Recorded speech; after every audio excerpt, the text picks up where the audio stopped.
17 Contradictions and the End of Capitalism. David Harvey. Prologue. The crisis of capitalism this time around.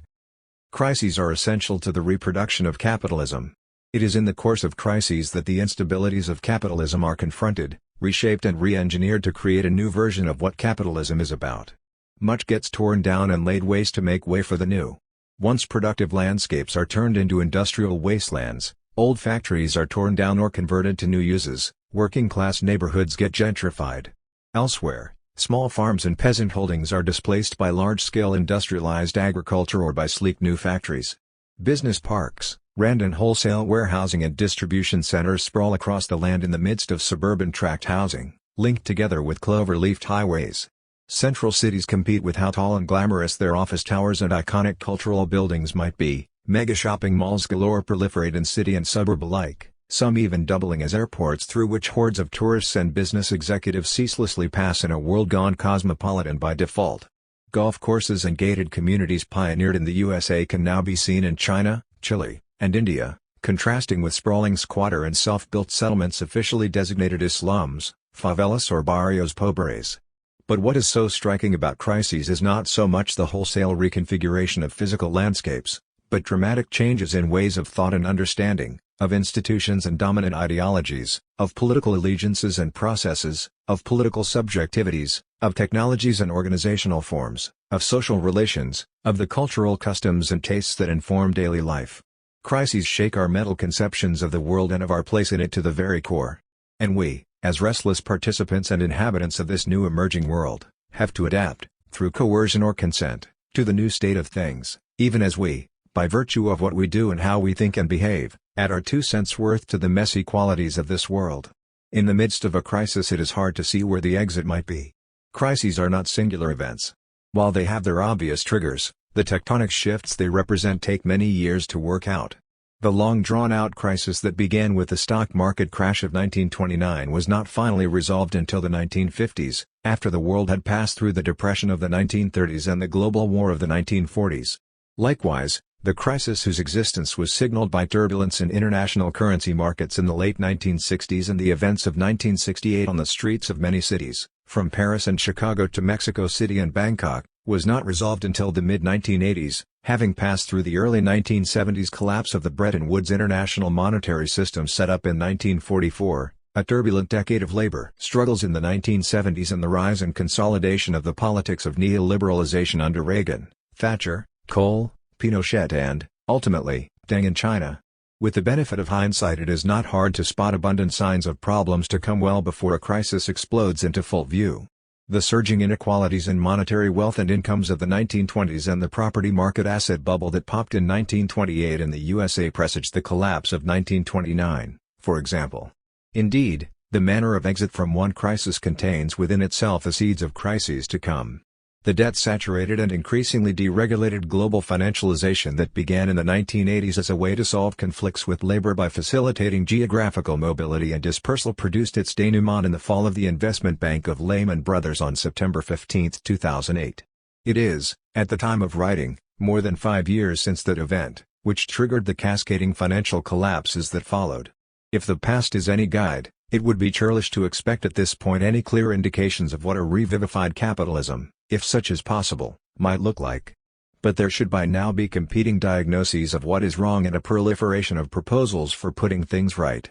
What is astonishing is the paucity of new thinking or policies.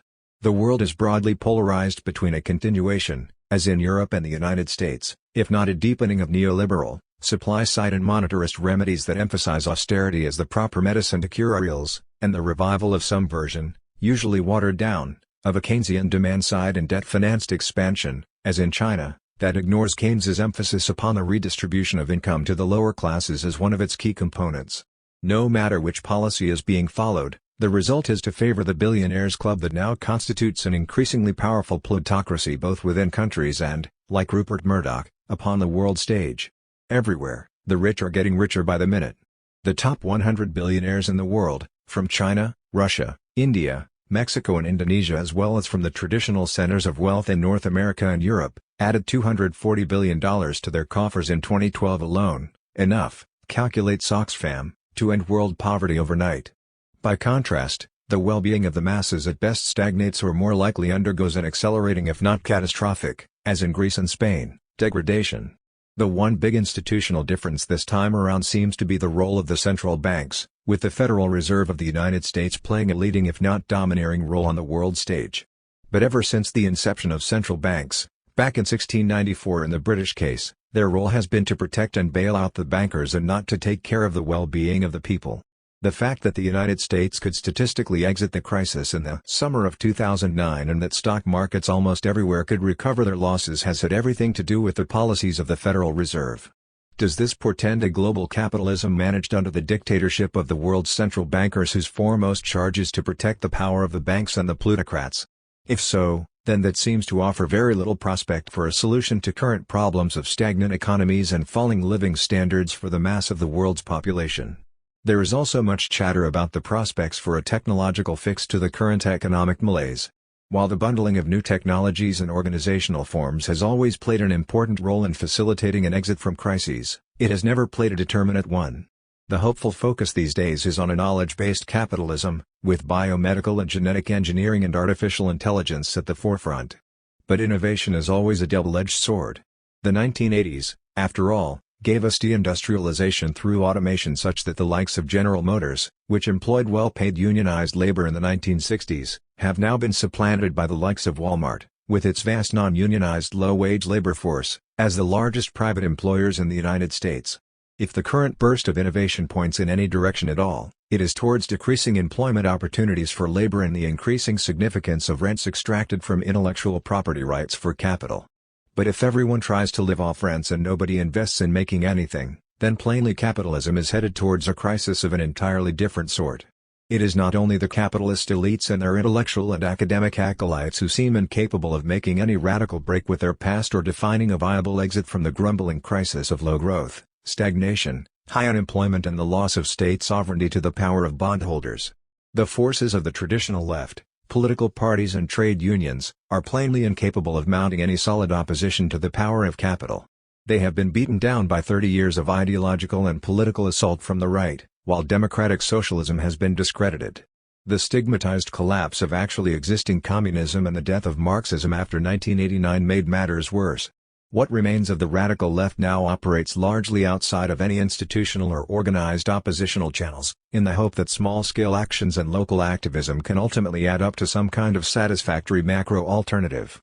This left, which strangely echoes a libertarian and even neoliberal ethic of anti-statism, is nurtured intellectually by thinkers such as Michel Foucault and all those who have reassembled postmodern fragmentations under the banner of a largely incomprehensible post-structuralism that favors identity politics and eschews class analysis. Autonomist, anarchist and localist perspectives and actions are everywhere in evidence. But to the degree that this left seeks to change the world without taking power, so an increasingly consolidated plutocratic capitalist class remains unchallenged in its ability to dominate the world without constraint. This new ruling class is aided by a security and surveillance state that is by no means loath to use its police powers to quell all forms of dissent in the name of anti-terrorism. It is in this context that I have written this book. The mode of approach I have adopted is somewhat unconventional in that it follows Marx's method but not necessarily his prescriptions, and it is to be feared that readers will be deterred by this from assiduously taking up the arguments here laid out. But something different in the way of investigative methods and mental conceptions is plainly needed in these barren intellectual times if we are to escape the current hiatus in economic thinking, policies and politics. After all, the economic engine of capitalism is plainly in much difficulty. It lurches between just sputtering along and threatening to grind to a halt or exploding episodically hither and thither without warning. Signs of danger abound at every turn in the midst of prospects of a plentiful life for everyone somewhere down the road.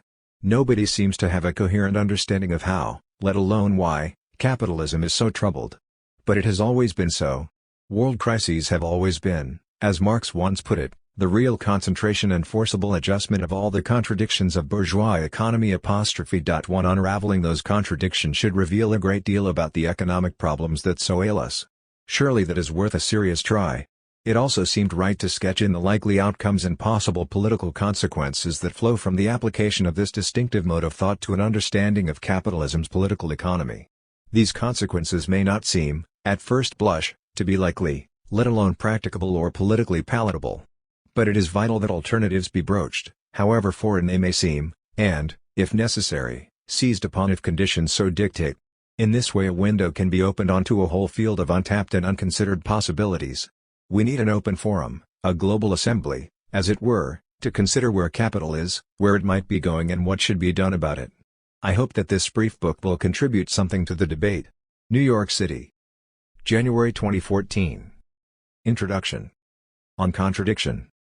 There must be a way of scanning or X-raying the present which shows up a certain future as a potential within it. Otherwise, you will simply succeed in making people desire fruitlessly. Terry Eagleton, Why Marx Was Right, p. 69. In the crises of the world market, the contradictions and antagonisms of bourgeois production are strikingly revealed. Instead of investigating the nature of the conflicting elements which erupt in the catastrophe, the apologists content themselves with denying the catastrophe itself and insisting, in the face of their regular and periodic recurrence, that if production were carried on according to the textbooks, crises would never occur. Karl Marx, Theories of Surplus Value, Part 2, p. 500. There are two basic ways in which the concept of contradiction is used in the English language. The commonest and most obvious derives from Aristotle's logic, in which two statements are held to be so totally at odds that both cannot possibly be true. The statement all blackbirds are black contradicts the statement that all blackbirds are white. If one statement is true, then the other is not. The other mode of usage arises when two seemingly opposed forces are simultaneously present within a particular situation, an entity, a process or an event. Many of us experience, for example, a tension between the demands of working at a job and constructing a satisfying personal life at home. Women in particular are perpetually being advised on how they might better balance career objectives with family obligations. We are surrounded with such tensions at every turn. For the most part we manage them on a daily basis so that we don't get too stressed out and frazzled by them. We may even dream of eliminating them by internalizing them. In the case of living and working, for example, we may locate these two competing activities in the same space and not segregate them in time. But this does not necessarily help, as someone glued to their computer screen struggling to meet a deadline while the kids are playing with matches in the kitchen soon enough has to recognize. For this reason it often turns out to be easier to clearly separate living and working spaces and times. Tensions between the competing demands of organized production and the need to reproduce daily life have always existed. But they are often latent rather than overt and as such remain unnoticed as people go about their daily business. Furthermore, the oppositions are not always starkly defined. They can be porous and bleed into each other. The distinction between working and living, for example, often gets blurred. I have this problem a lot. In much the same way that the distinction between inside and outside rests on clear borders and boundaries when there may be none, so there are many situations where clear oppositions are hard to identify. Situations arise, however, in which the contradictions become more obvious. They sharpen and then get to the point where the stress between opposing desires feels unbearable. In the case of career objectives and a satisfying family life, external circumstances can change and turn what was once a manageable tension into a crisis. The demands of the job may shift, change of hours or location. Circumstances on the home front may be disrupted, a sudden illness, the mother-in-law who took care of the kids after school retires to Florida. People's feelings on the inside can change also. Someone experiences an epiphany, concludes this is no way to live a life and throws up their job in disgust. Newly acquired ethical or religious principles may demand a different mode of being in the world. Different groups in a population, for example, men and women, or different individuals may feel and react to similar contradictions in very different ways. There is a powerful subjective element in defining and feeling the power of contradictions. What is unmanageable for one may mean nothing special for another. While the reasons may vary and conditions may differ, latent contradictions may suddenly intensify to create violent crises. Once resolved, then the contradictions can just as suddenly subside, though rarely without leaving marks and sometimes scars from their passage. The genie is, as it were, temporarily stuffed back into the bottle, usually by way of some radical readjustment between the opposing forces that lie at the root of the contradiction. Contradictions are by no means all bad, and I certainly don't mean to imply any automatic negative connotation. They can be a fecund source of both personal and social change from which people emerge far better off than before. We do not always succumb to and get lost in them. We can use them creatively. One of the ways out of a contradiction is innovation. We can adapt our ideas and practices to new circumstances and learn to be a far better and more tolerant person from the experience. Partners who had drifted apart may rediscover each other's virtues as they get together to manage a crisis between work and family. Or they may find a solution through forming new and enduring bonds of mutual support and caring with others in the neighborhood where they live.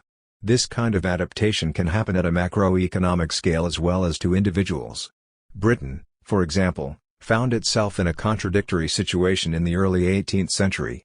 The land was needed for biofuels, charcoal in particular, and for food production, and, at a time when the capacity for international trade in energy and foodstuffs was limited, the development of capitalism in Britain threatened to grind to a halt because of intensifying competition on the land between the two uses. The answer lay in going underground to mine coal as a source of energy so the land could be used to grow food alone.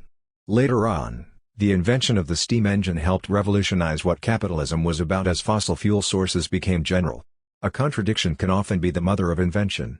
But notice something important here: resort to fossil fuels relieved one contradiction, but now, centuries later, it anchors another contradiction between fossil fuel use and climate change. Contradictions have the nasty habit of not being resolved but merely moved around. Mark this principle well, for we will come back to it many times in what follows. The contradictions of capital have often spawned innovations, many of which have improved the qualities of daily life. Contradictions, when they erupt into a crisis of capital, generate moments of creative destruction. Rarely is it the case that what is created and what is destroyed is predetermined, and rarely is it the case that everything that is created is bad and everything that was good was destroyed. And rarely are the contradictions totally resolved. Crises are moments of transformation in which capital typically reinvents itself and morphs into something else. And the something else may be better or worse for the people even as it stabilizes the reproduction of capital.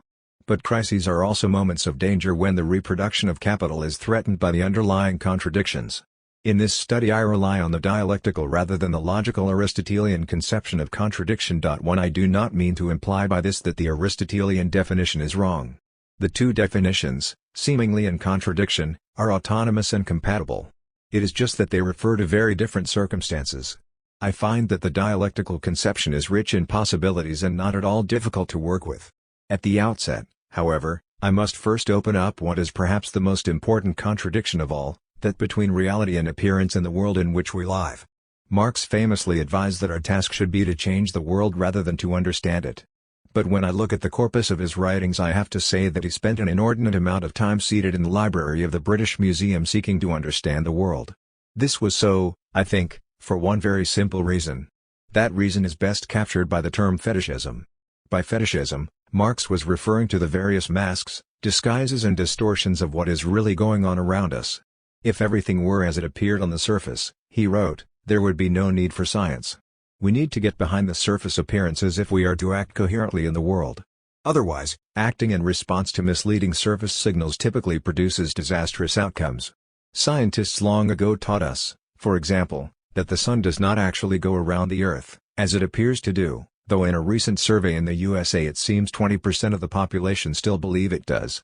Medical practitioners likewise recognize that there is a big difference between symptoms and underlying causes. At their best, they have transformed their understanding of the differences between appearances and realities into a fine art of medical diagnosis. I had a sharp pain in my chest and was convinced it was a heart problem, but it turned out to be referred pain from a pinched nerve in my neck, and a few physical exercises put it right. Marx wanted to generate the same sorts of insights when it came to understanding the circulation and accumulation of capital. There are, he argued, surface appearances that disguise underlying realities. Whether or not we agree with his specific diagnoses does not matter at this point, though it would be foolish not to take note of his findings. What matters is that we recognize the general possibility that we are often encountering symptoms rather than underlying causes, and that we need to unmask what is truly happening underneath a welter of often mystifying surface appearances. Let me give some examples. I put $100 in a savings account at a 3% annual compound rate of interest, and after 20 years it has grown to $180.61. Money seems to have the magical power to increase itself at a compounding rate. I do nothing but my savings account grows. Money seems to have the magical capacity to lay its own golden eggs. But where does the increase of money, the interest, really come from? This is not the only kind of fetish around. The supermarket is riddled with fetishistic signs and disguises. The lettuce costs half as much as half a pound of tomatoes. But where did the lettuce and the tomatoes come from, and who was it that worked to produce them, and who brought them to the supermarket? And why does one item cost so much more than another? Moreover, who has the right to attach some Kabbalistic sign like dollar or euro or pound over the items for sale, and who puts a number on them? like $1 a pound or €2 a kilo. Commodities magically appear in the supermarkets with a price tag attached such that customers with money can satisfy their wants and needs depending upon how much money they have in their pockets. We get used to all this, but we don't notice that we have no idea where most of the items come from, how they were produced, by whom and under what conditions, or why, exactly, they exchange in the ratios they do and what the money we use is really all about, particularly when we read that the Federal Reserve has just created another $1 trillion of it at the drop of a hat. The contradiction between reality and appearance which all this produces is by far the most general and pervasive contradiction that we have to confront in trying to unravel the more specific contradictions of capital. The fetish understood in this way is not a crazy belief, a mere illusion or a hall of mirrors, though it will sometimes seem that way. It really is the case that money can be used to buy commodities and that we can live out our lives without much concern about anything other than how much money we have and how much that money will buy in the supermarket. And the money in my savings account really does grow. But ask the question, what is money? And the answer is usually a baffled silence. Mystifications and masks surround us at every turn, though occasionally, of course, we get shocked when we read that the 1,000 or so workers who died when a factory building collapsed in Bangladesh were making the shirts we are wearing. For the most part we know nothing about the people who produce the goods that support our daily life. We can live perfectly well within a fetish world of surface signals, signs and appearances without needing to know all that much about how it works, in much the same way that we can turn on a switch and have light without knowing anything about electricity generation. It is only when something dramatic happens, the supermarket shelves are bare, the prices in the supermarket go haywire, the money in our pockets suddenly becomes worthless, or the light does not go on, that we typically ask the bigger and broader questions as to why and how things are happening out there, beyond the doors and unloading bays of the supermarket, that can so dramatically affect daily life and sustenance. In this book I will try to get behind the fetishism and identify the contradictory forces that beset the economic engine that powers capitalism. I do so because I believe that most of the accounts of what is happening currently available to us are profoundly misleading. They replicate the fetishism and do nothing to disperse the fog of misunderstanding. I here make, however, a clear distinction between capitalism and capital. This investigation focuses on capital and not on capitalism. So what does this distinction entail? By capitalism I mean any social formation in which processes of capital circulation and accumulation are hegemonic and dominant in providing and shaping the material, social and intellectual basis for social life. Capitalism is rife with innumerable contradictions, many of which, though, have nothing in particular to do directly with capital accumulation. These contradictions transcend the specificities of capitalist social formations. For example, gender relations such as patriarchy underpin contradictions to be found in ancient Greece and Rome, in ancient China, in Inner Mongolia or in Rwanda. The same applies to racial distinctions, understood as any claim to biological superiority on the part of some subgroup in the population vis-à-vis the rest. Race is not, therefore, defined in terms of phenotype. The working and peasant classes in France in the mid-19th century were openly and widely regarded as biologically inferior beings, a view that was perpetuated in many of Zola's novels. Racialization and gender discriminations have been around for a very long time, and there is no question that the history of capitalism is an intensely racialized and gendered history. The question then arises, why do I not include the contradictions of race and gender, along with many others, such as nationalism, ethnicity and religion, as foundational in this study of the contradictions of capital? The short answer is that I exclude them because although they are omnipresent within capitalism, they are not specific to the form of circulation and accumulation that constitutes the economic engine of capitalism. This in no way implies that they have no impact on capital accumulation or that capital accumulation does not equally affect, infect might be a better word, or make active use of them. Capitalism clearly has in various times and places pushed racialization, for example, to extremes, including the horrors of genocide and holocausts. Contemporary capitalism plainly feeds off gender discriminations and violence as well as upon the frequent dehumanization of people of color. The intersections and interactions between racialization and capital accumulation are both highly visible and powerfully present. But an examination of these tells me nothing particular about how the economic engine of capital works, even as it identifies one source from where it plainly draws its energy. The longer answer requires a better understanding of my purpose and of the method I have chosen to pursue. In the same way that a biologist might isolate a distinctive ecosystem whose dynamics and contradictions need to be analyzed as if it is isolated from the rest of the world, so I seek to isolate capital circulation and accumulation from everything else that is going on. I treat it as a closed system in order to identify its major internal contradictions. I use, in short, the power of abstraction to build a model of how the economic engine of capitalism works. I use this model to explore why and how periodic crises occur and whether, in the long run, there are certain contradictions that may prove fatal to the perpetuation of capitalism as we now know it. In the same way that the biologist will readily admit that external forces and disruptions, hurricanes, global warming and sea level rise, noxious pollutants in the air or contamination of the water, will often overwhelm the normal dynamics of ecological reproduction in the area she has isolated for study, so the same is true in my case. Wars, nationalism, geopolitical struggles, disasters of various kinds all enter into the dynamics of capitalism, along with hefty doses of racism and gender, sexual, religious and ethnic hatreds and discriminations. It would take only one nuclear holocaust to end it all well before any potentially fatal internal contradictions of capital have done their work. I am not saying, therefore, that everything that happens under capitalism is driven by the contradictions of capital. But I do want to identify those internal contradictions of capital that have produced the recent crises and made it seem as if there is no clear exit without destroying the lives and livelihoods of millions of people around the world. Let me use a different metaphor to explain my method. A vast cruise ship sailing the ocean is a particular and complicated physical site for divergent activities, social relations and interactions. Different classes, genders, ethnicities and races will interact in sometimes friendly and at other times violently oppositional ways as the cruise progresses. The employees, from the captain on down, will be hierarchically organized in some strata. For example, the cabin stewards may be at loggerheads with their overseers as well as with the demanding people they are required to serve. We could aspire to describe in detail what happens on the decks and in the cabins of this cruise ship and why. Revolutions may break out between decks. The ultra-rich may isolate themselves on the upper decks, playing an infinite game of poker which redistributes wealth among them, while paying no mind whatsoever to what transpires below. But it is not my interest here to get into all of this. In the bowels of this ship there is an economic engine that pounds away day and night supplying energy to it and powering it across the ocean.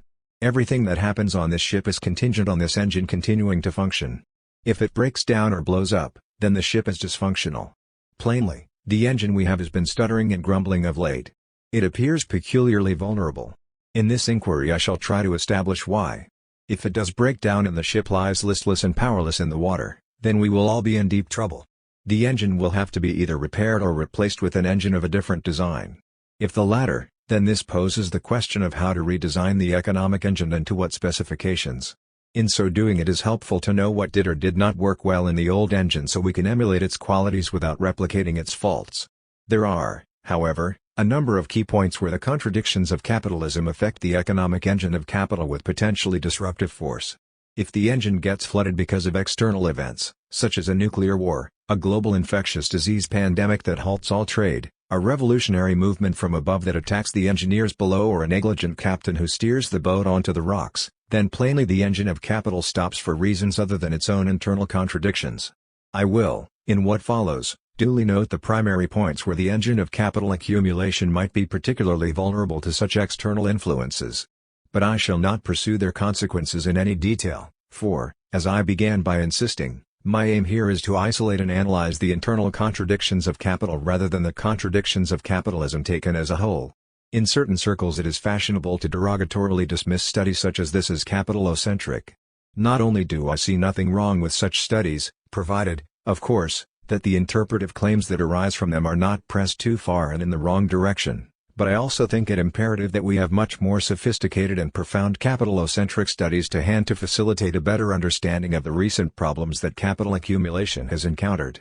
How else can we interpret the persistent contemporary problems of mass unemployment, the downward spiral of economic development in Europe and Japan, the unstable lurches forward of China, India and the other so-called BRIC countries?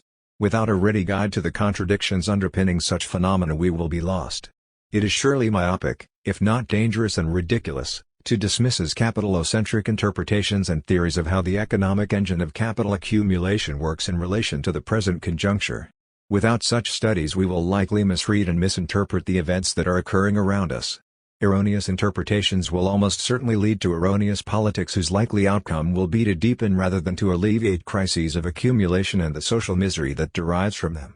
This is, I believe, a serious problem throughout much of the contemporary capitalist world. Erroneous policies based in erroneous theorizing are compounding the economic difficulties and exacerbating the social disruption and misery that result. For the putative anti-capitalist movement now in formation, it is even more crucial not only to better understand what exactly it is that it might be opposed to, but also to articulate a clear argument as to why an anti-capitalist movement makes sense in our times and why such a movement is so imperative if the mass of humanity is to live a decent life in the difficult years to come. So what I am seeking here is a better understanding of the contradictions of capital, not of capitalism. I want to know how the economic engine of capitalism works the way it does, and why it might stutter and stall and sometimes appear to be on the verge of collapse. I also want to show why this economic engine should be replaced and with what. Part 1. The foundational contradictions. The first 7 contradictions are foundational because capital simply could not function without them. Furthermore, they all hang together in such a way as to make it impossible to substantially modify, let alone abolish, any one of them without seriously modifying or abolishing the others. Challenging the dominant role of exchange value in the provision of a use value like housing, for example, implies changes in the form and role of money and modifying, if not abolishing, the private property rights regime with which we are all too familiar. The search for an anti-capitalist alternative consequently appears a rather tall order. Simultaneous transformations would have to occur on many fronts. Difficulties on one front have also often been contained by strong resistances elsewhere such that general crises are avoided. But the interlinkages between the contradictions on occasion turn toxic. An intensification of a contradiction of one sort can become contagious. When contagions multiply and magnify, as clearly happened in 2007-9, then a general crisis ensues. This is dangerous for capital and creates opportunities for systemic anti-capitalist struggle. This is why an analysis of the contradictions that produce such general crises is so important. If oppositional and anti-capitalist movements in particular know what broadly to expect as the contradictions unfold, then they will be better positioned to take advantage of, rather than being surprised and stymied by, the way the contradictions move around and deepen, both geographically and sectorally, in the course of crisis formation and resolution. If crises are transitional and disruptive phases in which capital is reconstituted in a new form, then they are also phases in which deep questions can be posed and acted upon by those social movements seeking to remake the world in a different image. Contradiction 1. Use value and exchange value. Nothing could be simpler. I walk into a supermarket with money in my pocket and exchange it for some food items. I cannot eat the money, but I can eat the food. So the food is useful to me in ways that the money is not. The food is shortly thereafter used up and consumed away, while the bits of paper and coins that are accepted as money continue to circulate.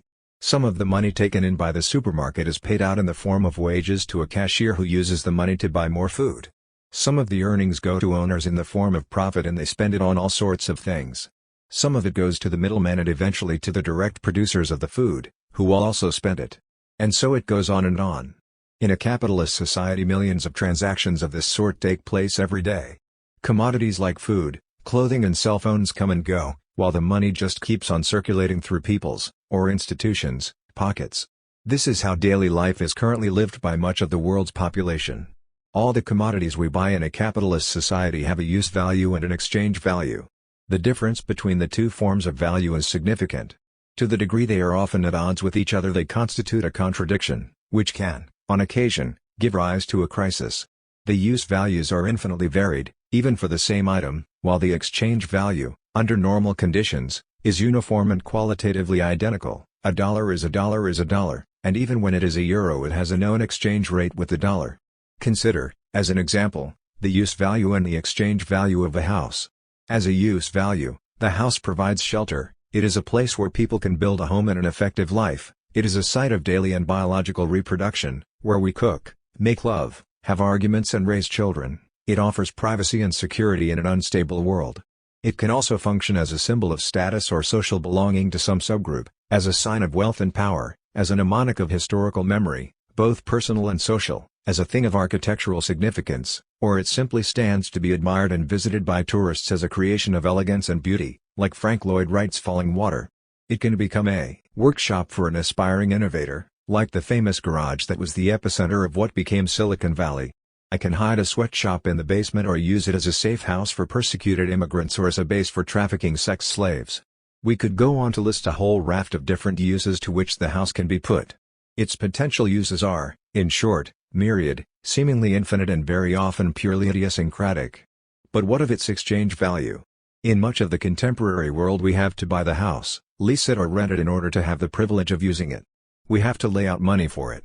The question is, how much exchange value is required to procure its uses, and how does this how much affect our ability to command the particular uses we want and need?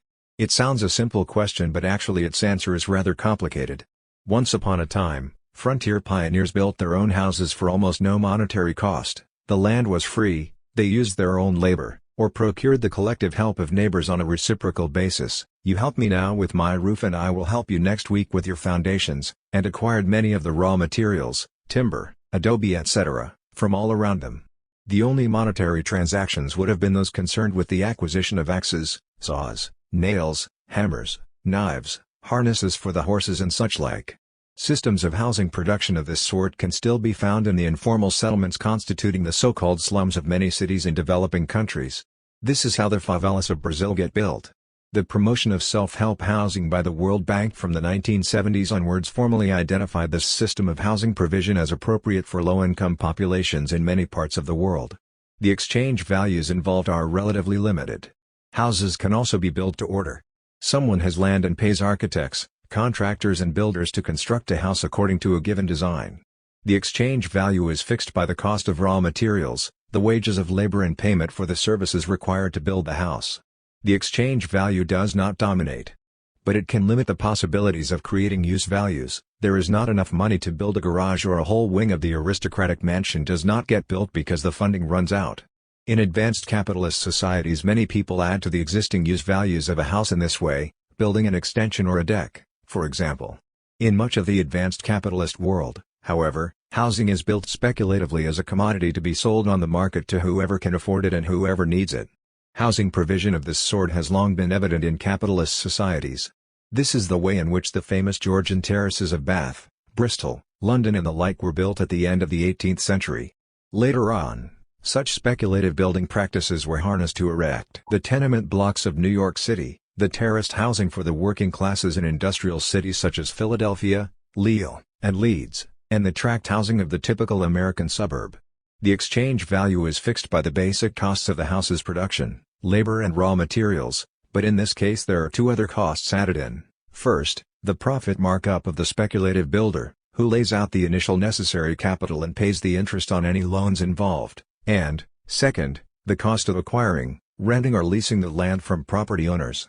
The exchange value is set by the actual costs of production plus profit, interest on loans and capitalized rent, land price. The aim of the producers is to procure exchange values, not use values.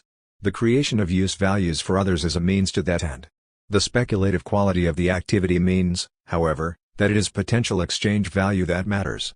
The builders of the housing actually stand to lose as well as to gain. Obviously, they try to orchestrate things, particularly housing purchases, to ensure that this does not happen. But there is always a risk. Exchange value moves into the driver's seat of housing provision.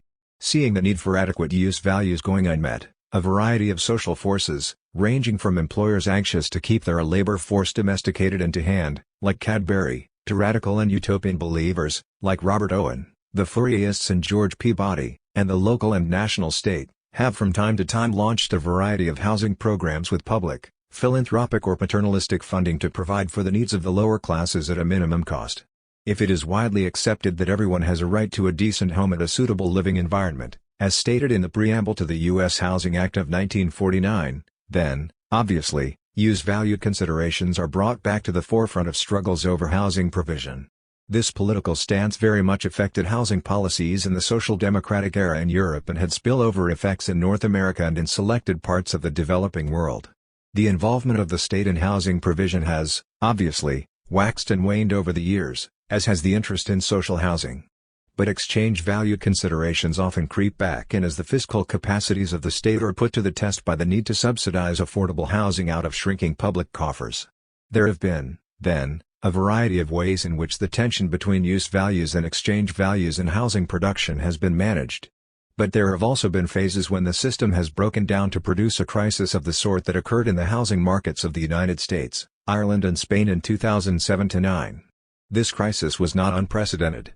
The savings and loan crisis in the USA from 1986 on, the collapse of the Scandinavian property market in 1992 and the end of the Japanese economic boom of the 1980s and the land market crash of 1990 are other examples. 1. In the private market system that now dominates in much of the capitalist world, there are additional issues that need to be addressed. To begin with, the house is a big-ticket item that will be consumed over many years and not, like food, be instantaneously used up. Private individuals may not have the money up front to buy the house outright. If I cannot buy it with cash, I have two basic choices.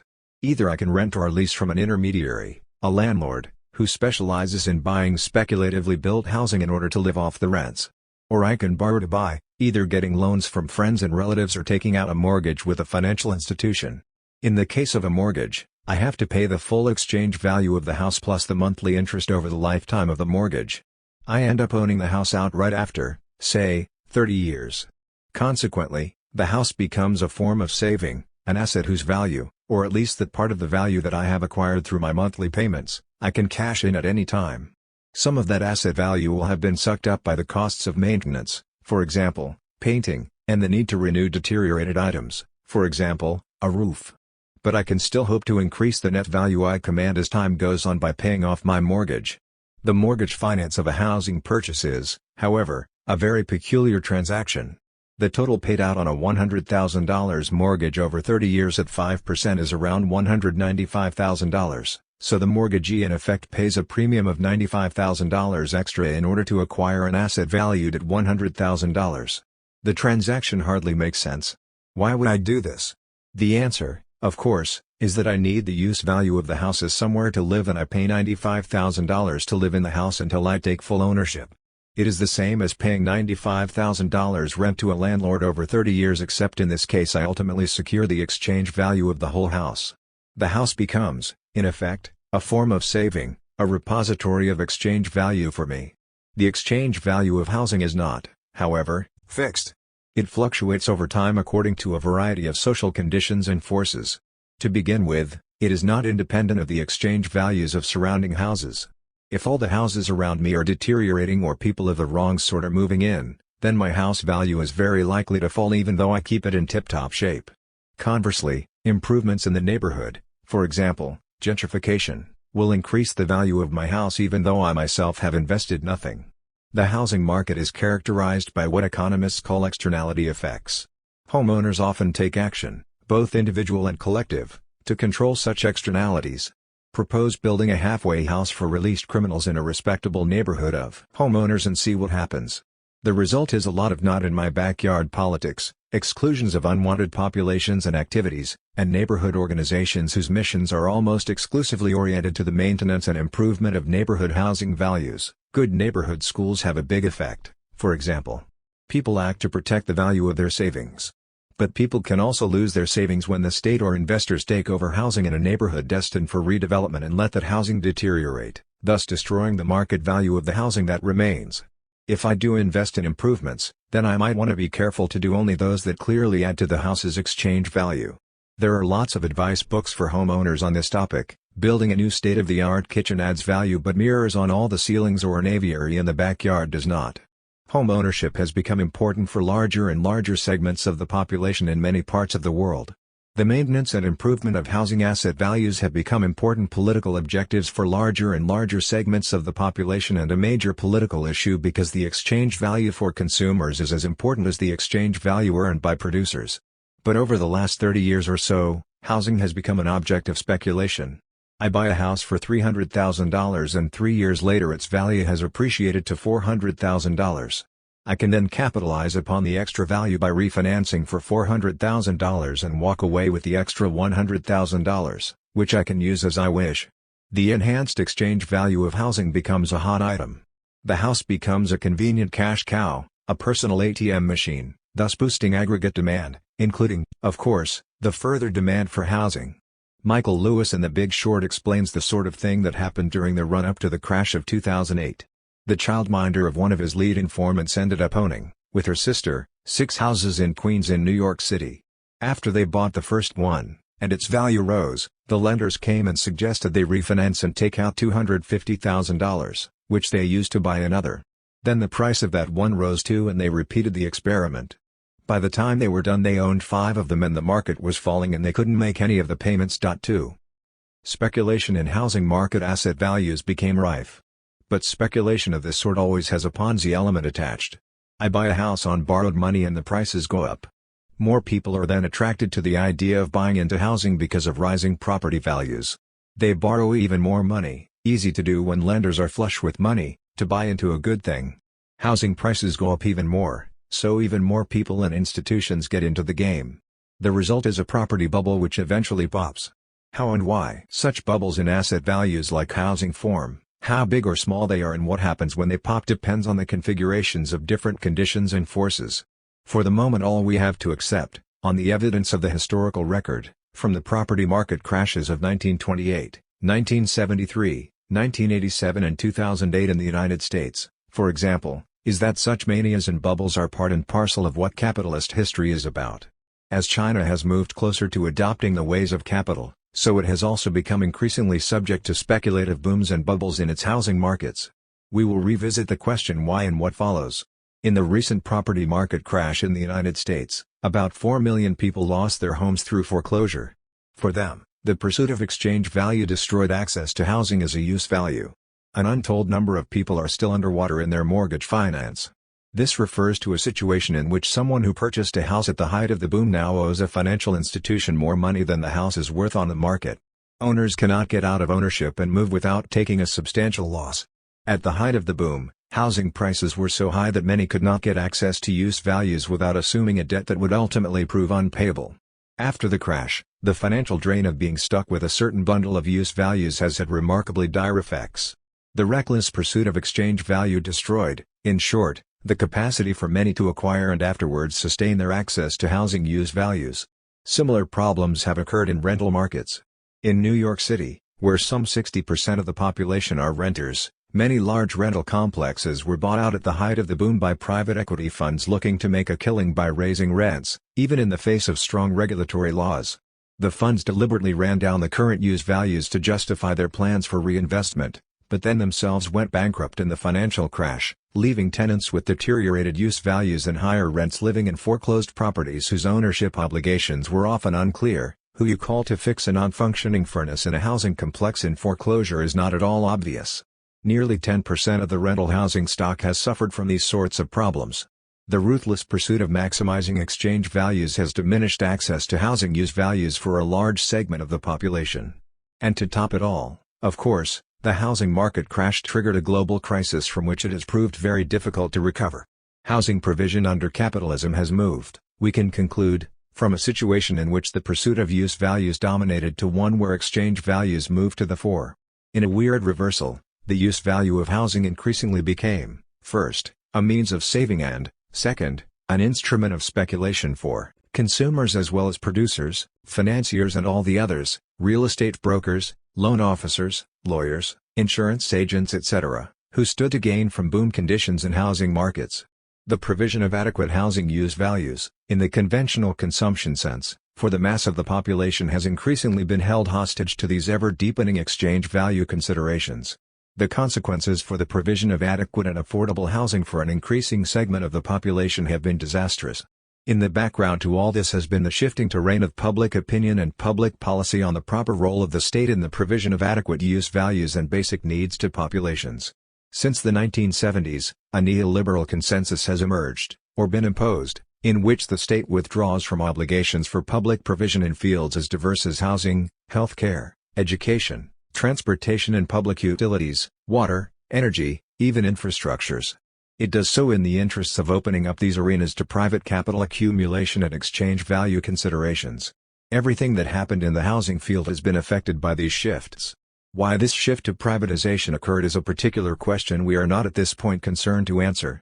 All that I think it is important to record at this point is that shifts of this sort have occurred such that state involvement in housing provision, with its particular implication for how the use value exchange value contradiction has been managed, has been radically transformed throughout much, though not all, of the capitalist world over the last 40 years.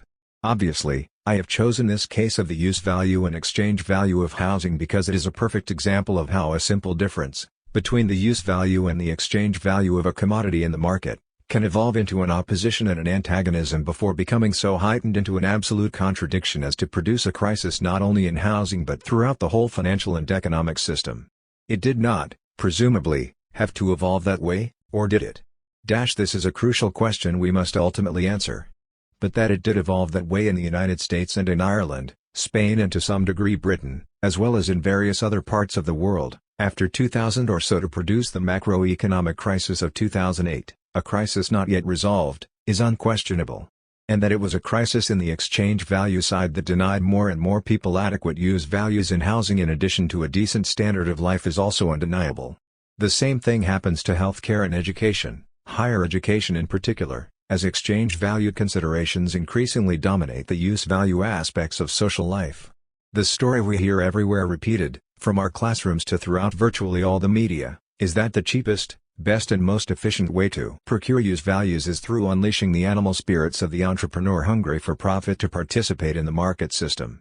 For this reason, many categories of use values that were hitherto supplied free of charge by the state have been privatized and commodified. Housing, education, healthcare and public utilities have all gone in this direction in many parts of the world. The World Bank insists that this should be the global norm. But it is a system that works for the entrepreneurs, who by and large make hefty profits, and for the affluent, but it penalizes almost everyone else to the point of somewhere between 4 and 6 million foreclosures in the case of housing in the USA, and countless more in Spain and many other countries. The political choice is between a commodified system that serves the rich well enough and a system that focuses on the production and democratic provision of use values for all without any mediations of the market. So let us reflect, then, in a more abstract theoretical way on the nature of this contradiction. Exchange of use values between individuals, organizations, such as businesses and corporations, and social groups is plainly important in any complex social order characterized by intricate divisions of labor and extensive trade networks. Barter in such situations has limited utility because of the problem of the double coincidence of wants and needs. You have to have a commodity I want and I have to have a commodity you want in order for simple barter to take place. Barter chains can be constructed but they are limited and cumbersome. Therefore some independent measure of the value of all commodities on the market, a single metric of value, becomes not only advantageous but necessary. I can then sell my commodity for some general equivalent of value and use the general equivalent to buy whatever I want or need from elsewhere. The general equivalent is, of course, money. But this takes us onto the field of the second contradiction of capital. What is money? Contradiction 2. The social value of labor and its representation by money. Exchange value requires a measure of how much commodities are worth relative to each other. This measure is called money. So what is this money that we so unthinkingly use and reuse on a daily basis? We worry when we do not have enough of it, plot ways, sometimes devious or illegal, to get more of it, even as we find ourselves often struggling to organize our lives to live within the parameters defined by how much of it we possess. It sometimes seems as if money is the supreme god of the commodity world and that we must all bow down before it, submit to its dictates and worship before the altar of its power. We know very well what the basic technical functions of the capitalist form of money are. It is a means or medium of circulation, facilitating exchanges in a way that solves the problem of the non-coincidence of interests that so limits direct barter. It provides a single measuring rod for the economic values of all commodities in the market. And it provides a way to store value. But what does money represent and how does it proliferate in its social and political functions and meanings to make it seem as if it is the lust for money that makes the social and economic world go round? Money, in the first instance, is a means whereby I can make a claim on the social labor of others, that is, a claim on that labor which is expended on the production of goods and services for others in the marketplace. This is what differentiates a commodity from a product like the tomatoes I grow in my backyard for my own consumption. It is a claim that does not have to be exercised instantaneously, because money stores value, but at some point it has to be exercised, otherwise money is not fulfilling its destiny and function. In a complex society, such as that which capital has constructed, we depend heavily upon the labor of others to provide us with all the use values we need to live. We take the availability of many of these use values for granted. We turn on a switch and the electricity comes on, the gas stove lights up at the press of a button, the windows can be opened and closed, our shoes and shirts fit, the coffee and tea of a morning are always there, the bread and the buses, the cars and the pencils and pens, the notepaper and the books, all are available to us, and there are dentists and doctors and chiropractors and hairdressers, teachers, researchers, lawyers and bureaucrats producing knowledge and rules, all to be had at a price. But these things and services absorb human labor both directly and indirectly through the labor that accumulates in the steel that goes into the nail that builds the house. Most of us participate to some degree or other, directly or indirectly, in the activity of providing goods and services to others. It is the social value of all that activity, of all that laboring, that underpins what it is that money represents. Value is a social relation established between the laboring activities of millions of people around the world. As a social relation, it is immaterial and invisible, like the relation between me, the writer, and you, the reader of this text. But, like moral and ethical values more generally, this immaterial value has objective consequences for social practices. In the case of social labor, value speaks to why shoes cost more than shirts, houses cost more than cars, and wine costs more than water. These differences in value between commodities have nothing to do with their character as use values, apart from the simple fact that they must all be useful to someone somewhere, and everything to do with the social labor involved in their production. Being immaterial and invisible, value requires some material representation. This material representation is money. Money is a tangible form of appearance as well as a symbol and representation of the immateriality of social value.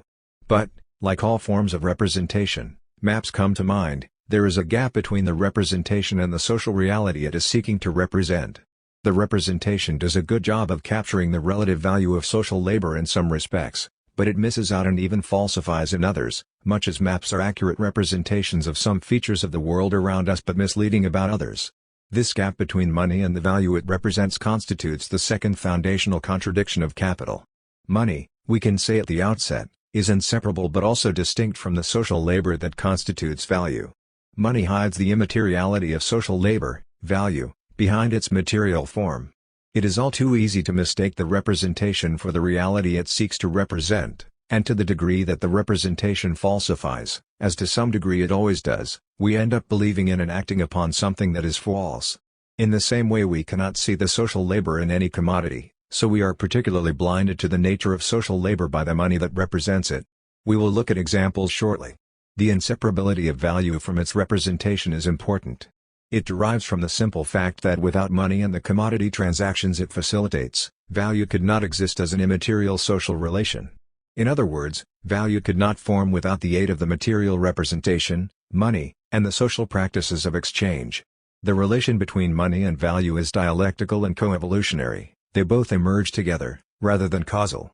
But the relation can also be misleading because the gap between social value and its representation is riddled with potential contradictions, depending upon the form the money takes. Commodity monies, like gold and silver, are rooted in tangible commodities with definite physical qualities. On the other hand, coins, paper and fiat monies, the former issued by private entities and the latter by the state, and the more recent forms of electronic monies are symbols merely.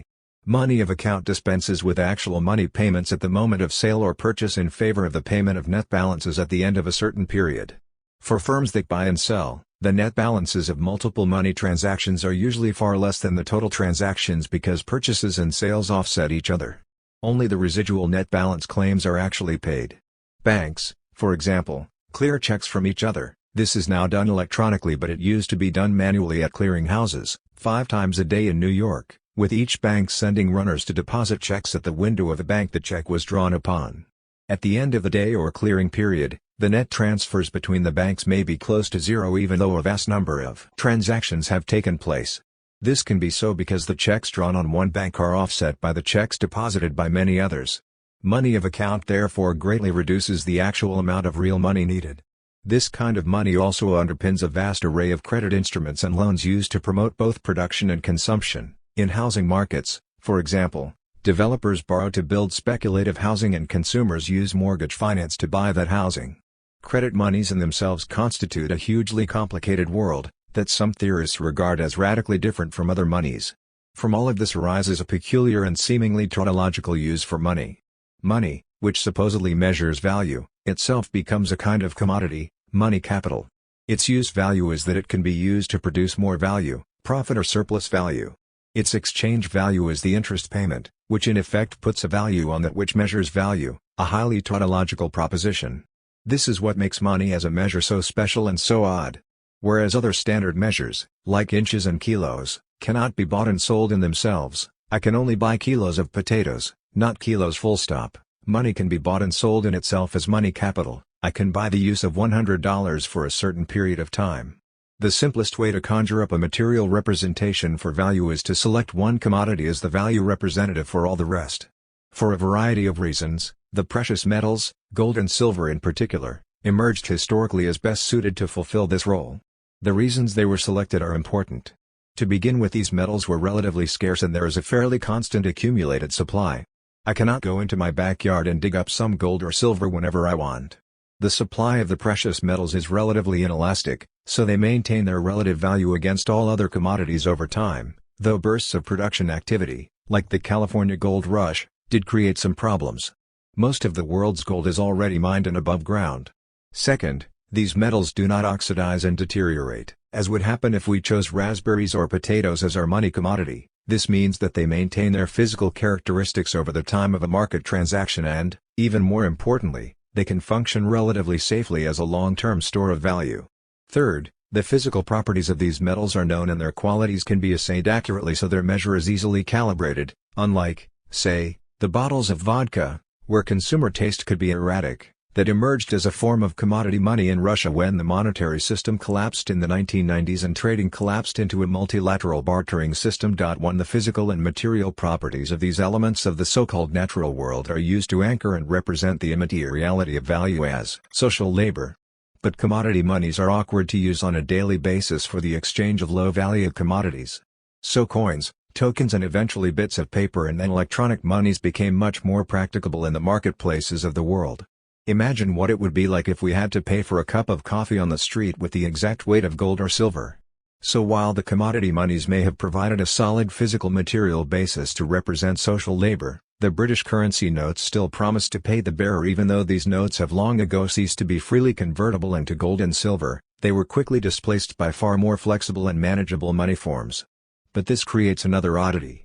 Monies which were originally required to give physical form to the immateriality of social labor get represented by symbols, by representations and, ultimately, by numbers in computerized accounts.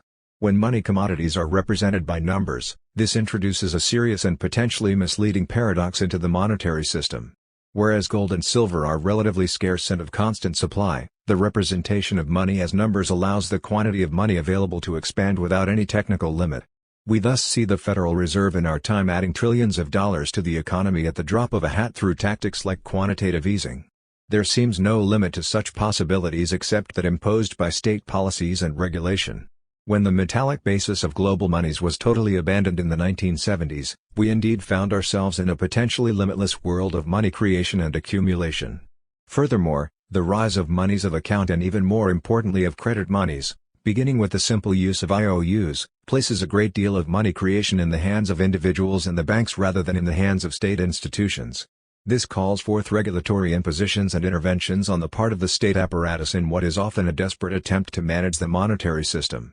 Astonishing and legendary episodes of inflation, such as that which occurred in the Weimar Republic in 1920s Germany, have emphasized the key role of the state in relation to maintaining confidence in the qualities and meaning of the paper money at issues.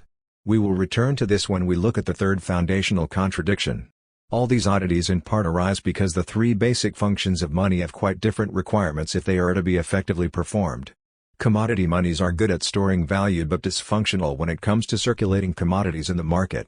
Coins and paper monies are great as a means or medium of payment but are less secure as a long-term store of value. Fiat currencies issued by the state with compulsory circulation, compulsory because taxes have to be paid in this currency, are subject to the policy whims of the issuing authorities. For example, debts can be inflated away by just printing money. These different functions are not entirely consistent with each other. But nor are they independent. If money cannot store value at all for more than an ephemeral moment, then it would be useless as a medium of circulation. On the other hand, if we are looking for money only as a means of circulation, then fake monies can do the job just as well as the real money of a silver coin. This is why gold and silver, which are great as measurers and storers of value, in turn need representing in the form of notes and paper/credit monies if commodity circulation is to remain fluid. So we end up with representations of social labor as the basis of the money form. There is, as it were, a double fetish, a double set of masks behind which the sociality of human labor for others is hidden. With the aid of money, commodities can be labeled in the market with an asking price. That price may or may not be realized depending on conditions of supply and demand. But this labeling carries with it another set of contradictions. The price actually realized in an individual sale depends on particular conditions of supply and demand in a particular place and time. There is no immediate correspondence between this singular price and the generality of value. It is only in competitive and perfectly functioning markets that we can anticipate the convergence of all these singular realized market prices around some average price that represents the generality of value. But notice it is only because prices can diverge from value that the prices can move around so as to give a firmer representation of what the value might be. However, the market process offers many opportunities and temptations to disrupt this convergence. Every capitalist longs to be able to sell at a monopoly price and to avoid competition. Hence the name branding and the logo-laden sales practices that allow Nike to charge a monopoly price that permanently ensures departure from unified standards of value in sneaker production. This quantitative divergence between prices and values poses a problem. Capitalists necessarily respond to prices and not to values because in the marketplace they see only prices and can have no direct means of identifying values. To the degree that there is a quantitative departure of prices from values, so capitalists find themselves having to respond to the misleading representations rather than to the underlying values. Furthermore, there is nothing to stop me putting this label called price on anything, no matter whether it is the product of social labor or not. I can hang the label on a plot of land and extract a rent for its use. I can, like all those lobbyists on K Street in Washington, legally buy influence in Congress or cross the line to sell conscience, honor and reputation to some highest bidder. There is not only a quantitative but a qualitative divergence between market prices and social values. I can make a fortune out of trafficking women, peddling drugs or clandestinely selling arms, three of the most lucrative businesses in contemporary capitalism.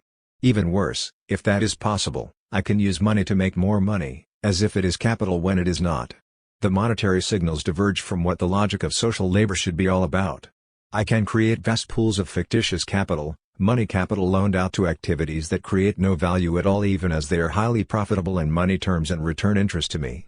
State debt to fight wars has always been funded by the circulation of fictitious capital. People lend to the state and get repaid with interest out of state tax revenues even though the state is destroying and not creating any value at all.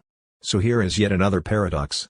Money that is supposed to represent the social value of creative labor takes on a form, fictitious capital, that circulates to eventually line the pockets of the financiers and bondholders through the extraction of wealth from all sorts of non-productive, non-value-producing activities. If you do not believe this, then you have to look no further than the recent history of the housing market to see exactly what I mean.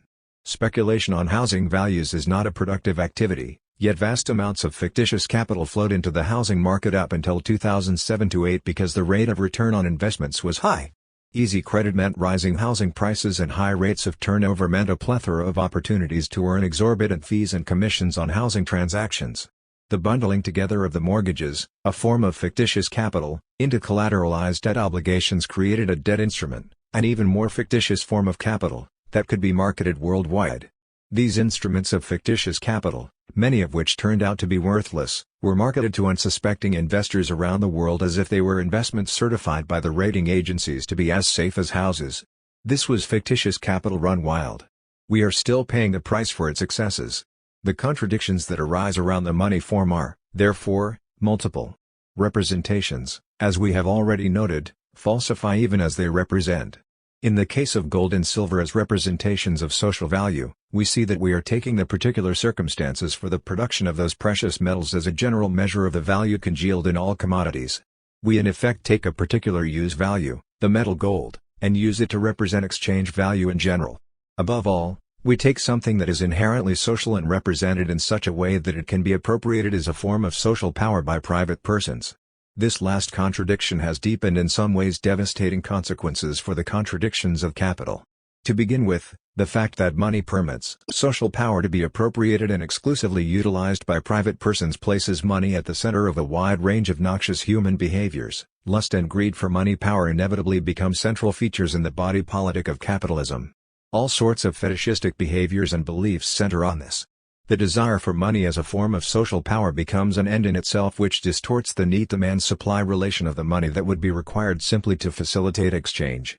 This throws a monkey wrench into the supposed rationality of capitalist markets. Whether greed is an innate human behavior or not can doubtless be debated. Marx, for example, did not believe so. But what is certain is that the rise of the money form and the capacity for its private appropriation has created a space for the proliferation of human behaviors that are anything but virtuous and noble. Accumulations of wealth and power, accumulations that were ritually disposed of in the famous potlatch system of pre-capitalist societies, have not only been tolerated but welcomed and treated as something to be admired. This led the British economist John Maynard Keynes, writing on economic possibilities for our grandchildren in 1930, to hope that when the accumulation of wealth is no longer of high social importance, there will be great changes in the code of morals. We shall be able to rid ourselves of many of the pseudo-moral principles which have hag-ridden us for 200 years, by which we have exalted some of the most distasteful of human qualities into the position of the highest virtues.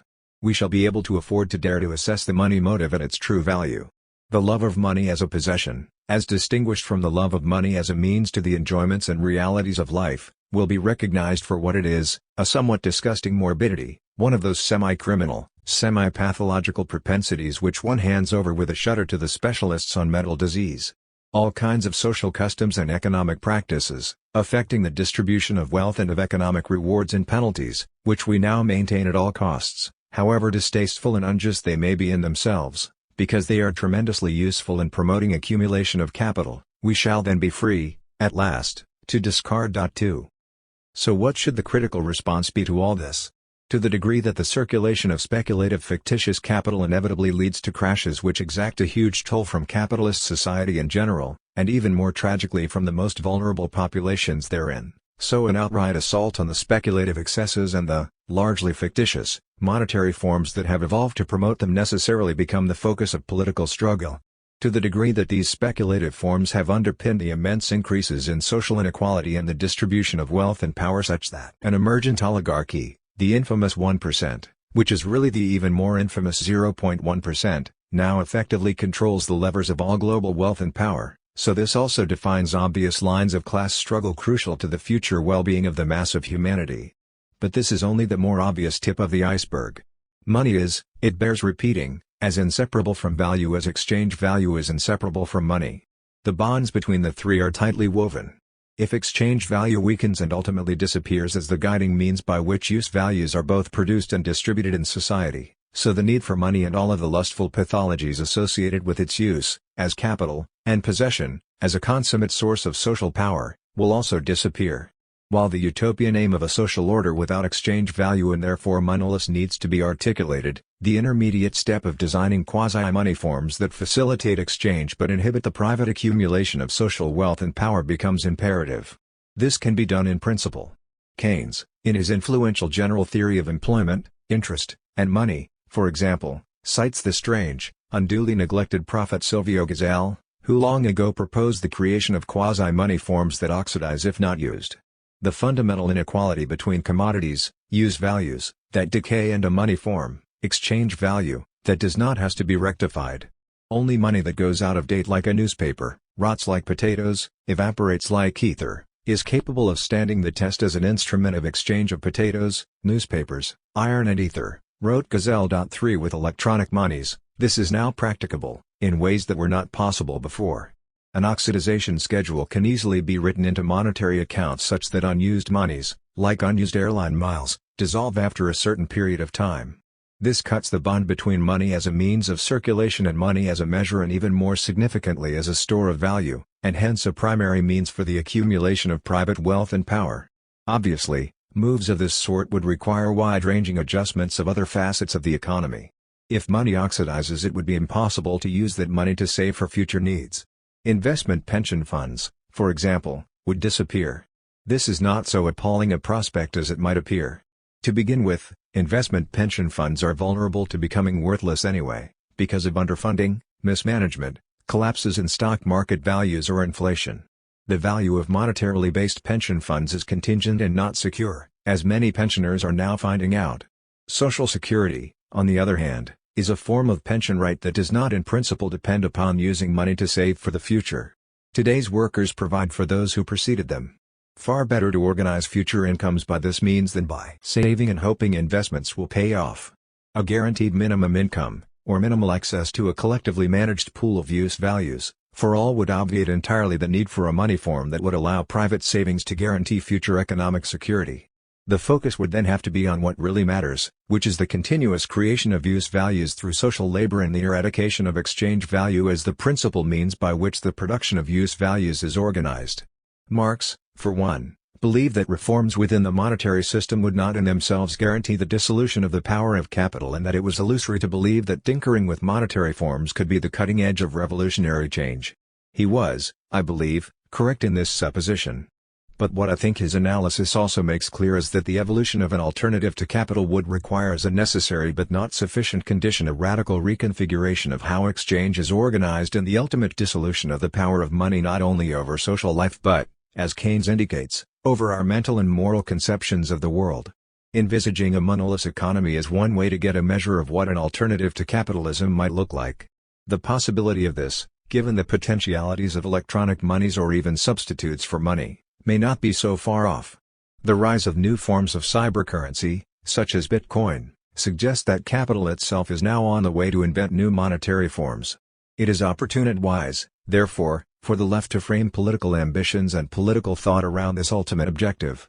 An alternative monetary politics of this sort becomes more imperative when we consider a particularly dangerous immediate problem. The contemporary form that money assumes has achieved the status of a double fetish, an abstracted representation, pure numbers stored on a computer screen, of a concrete representation, like gold and silver, of the immateriality of social labor. When money takes the form of mere numbers, then its potential quantity is limitless. This permits the illusion to flourish that limitless and unending growth of capital in its money form is not only possible but desirable. Against this, even a casual examination of the conditions pertaining to the development of social labor and the augmentation of value shows that compounding growth forever is impossible. This opposition, as we will see later, lies at the root of one of the three most dangerous contradictions of capital, that of compounding growth. When money was constrained by being anchored, however weakly, in the material availability and relative scarcity of the physical money commodities, then there was a material restraint upon the infinite creation of money. The abandonment of the metallic base of the world's money supply in the early 1970s created a whole new world of possible contradictions. Money could be printed ad infinitum by whoever was authorized to do so. The money supply lay in the hands of fallible human institutions such as the central banks. The danger was accelerating inflation. It is no accident that after a brief period of rising inflation towards the end of the 1970s in the United States in particular, the world's central bankers, led by Paul Volcker at the U.S. Federal Reserve, all converged on the sole policy of containing inflation at all costs, thereby abandoning responsibility for employment and unemployment. When the European Central Bank was formed to deal with the euro, its sole mandate was to control inflation and nothing else. That this played out disastrously when the sovereign debt crisis hit several European countries after 2012 testifies to a chronic inability within the institutions that capital sets up to regulate its own excesses, to understand the contradictory logic embedded in the monetary form that capital now necessarily assumes. It is therefore no surprise that the crisis that broke out in 2007-08 was a crisis that took in the first instance a financial form. Contradiction 3. Private property and the capitalist state. Commodities do not take themselves to market. Individual agents, buyers and sellers, come together in the market to trade commodities for money and vice versa. For this to occur, both buyers and sellers must have exclusive rights of disposal and appropriation over the commodities and the monies that they hold. Exchange value and money jointly presume the existence of individual private property rights over both commodities and money. To clear the air, let me first make a distinction between individual appropriation and private property. We all of us, as living persons, appropriate things in the course of actively making use of them. I appropriate food when I eat it, I appropriate a bicycle when I ride it, I appropriate this computer while writing this. My use of many of the processes and things available to me precludes anyone else from using them when I am using them. There are, however, some items whose use is not exclusionary. If I watch a TV program, this does not prevent others from so doing. And there are other goods, public goods, that are often held and used in common, though usually with limitations. I use the street, as do many others, but there is a limit to how many people a street can hold, and there are certain activities that either by custom or by law are prohibited upon the street, for example, defecation on the streets of New York. For many processes and things, however, an exclusive relationship exists between the users and that which is being used. This is not the same thing as private property. Private property establishes an exclusive ownership right to a thing or a process whether it is being actively used or not. At the root of commodity exchange there lies the presupposition that I do not myself actively want or need the commodity I offer for trade. Indeed, the very definition of a commodity is something that is produced for someone else to use. Private property rights confer the right to trade away, alienate, that which is owned. A difference then emerges between what are called usufructuary rights, rights that pertain to active use, and exclusionary permanent ownership rights. This difference has often been the source of confusion, particularly throughout the history of colonialism. Indigenous populations frequently operate on the basis of usufructuary rights to land. For example, this is the case with shifting agriculture. Colonial powers typically imposed exclusionary ownership rights, and this was the source of a great deal of conflict. Populations that moved around from one site to another, following their herds or moving from exhausted land to fresh and more fertile land, suddenly found themselves barred from moving by the existence of fences and barbed wire. They often found themselves prevented from using land that they had traditionally regarded as open for use because someone now owned it in perpetuity even if it was not used. The indigenous population in North America suffered greatly from this. In contemporary Africa, people's customary and collective resource rights are currently being pell-mell converted to an exclusionary private property rights regime by what many regard as fraudulent agreements between, for example, village chiefs, who have customarily held the land in trust for their people, and foreign interests. This constitutes what is generally referred to as a huge land grab by capital and foreign states for control over Africa's land and resources. Private property rights presuppose a social bond between that which is owned and a person, defined as a juridical individual, who is the owner and who has the rights of disposition over that which is owned. By marvelous sleight of juridical reasoning, it has transpired that ownership is vested not only in individuals like you and me but also in corporations and other institutions which, under the law, are defined as legal persons, even though, as many like to point out, corporations cannot be jailed when they do wrong in the same way that living persons can. The existence of this social bond is recognized in almost all bourgeois constitutions and connects ideals of individual private property with notions of individual human rights, the rights of man and doctrines and legal protections of those individual rights. The social bond between individual human rights and private property lies at the center of almost all contractual theories of government. Private property rights are in principle held in perpetuity. They do not expire or dissipate through lack of use. They can pass from one generation to another through inheritance. As a result, there is an interconnection between private property rights and non-oxidizable forms of money. Only the latter can last in perpetuity. But the evolution of forms of paper and the very definition of a commodity is something that is produced for someone else to use. Private property rights confer the right to trade away, alienate, that which is owned. A difference then emerges between what are called usufructuary rights, rights that pertain to active use, and exclusionary permanent ownership rights. This difference has often been the source of confusion, particularly throughout the history of colonialism. Indigenous populations frequently operate on the basis of usufructuary rights to land. For example, this is the case with shifting agriculture. Colonial powers typically imposed exclusionary ownership rights, and this was the source of a great deal of conflict. Populations that moved around from one site to another, following their herds or moving from exhausted land to fresh and more fertile land, suddenly found themselves barred from moving by the existence of fences and barbed wire. They often found themselves prevented from using land that they had traditionally regarded as open for use because someone now owned it in perpetuity even if it was not used. The indigenous population in North America suffered greatly from this. In contemporary Africa, people's customary and collective resource rights are currently being pell-mell converted to an exclusionary private property rights regime by what many regard as fraudulent agreements between, for example, village chiefs, who have customarily held the land in trust for their people, and foreign interests. This constitutes what is generally referred to as a huge land grab by capital and foreign states for control over Africa's land and resources. Private property rights presuppose a social bond between that which is owned and a person, defined as a juridical individual, who is the owner and who has the rights of disposition over that which is owned. By marvelous sleight of juridical reasoning, it has transpired that ownership is vested not only in individuals like you and me but also in corporations and other institutions which, under the law, are defined as legal persons, even though, as many like to point out, corporations cannot be jailed when they do wrong in the same way that living persons can.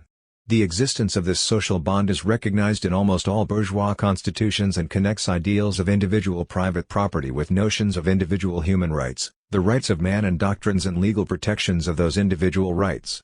The social bond between individual human rights and private property lies at the center of almost all contractual theories of government. Private property rights are in principle held in perpetuity. They do not expire or dissipate through lack of use. They can pass from one generation to another through inheritance. As a result, there is an interconnection between private property rights and non-oxidizable forms of money. Only the latter can last in perpetuity.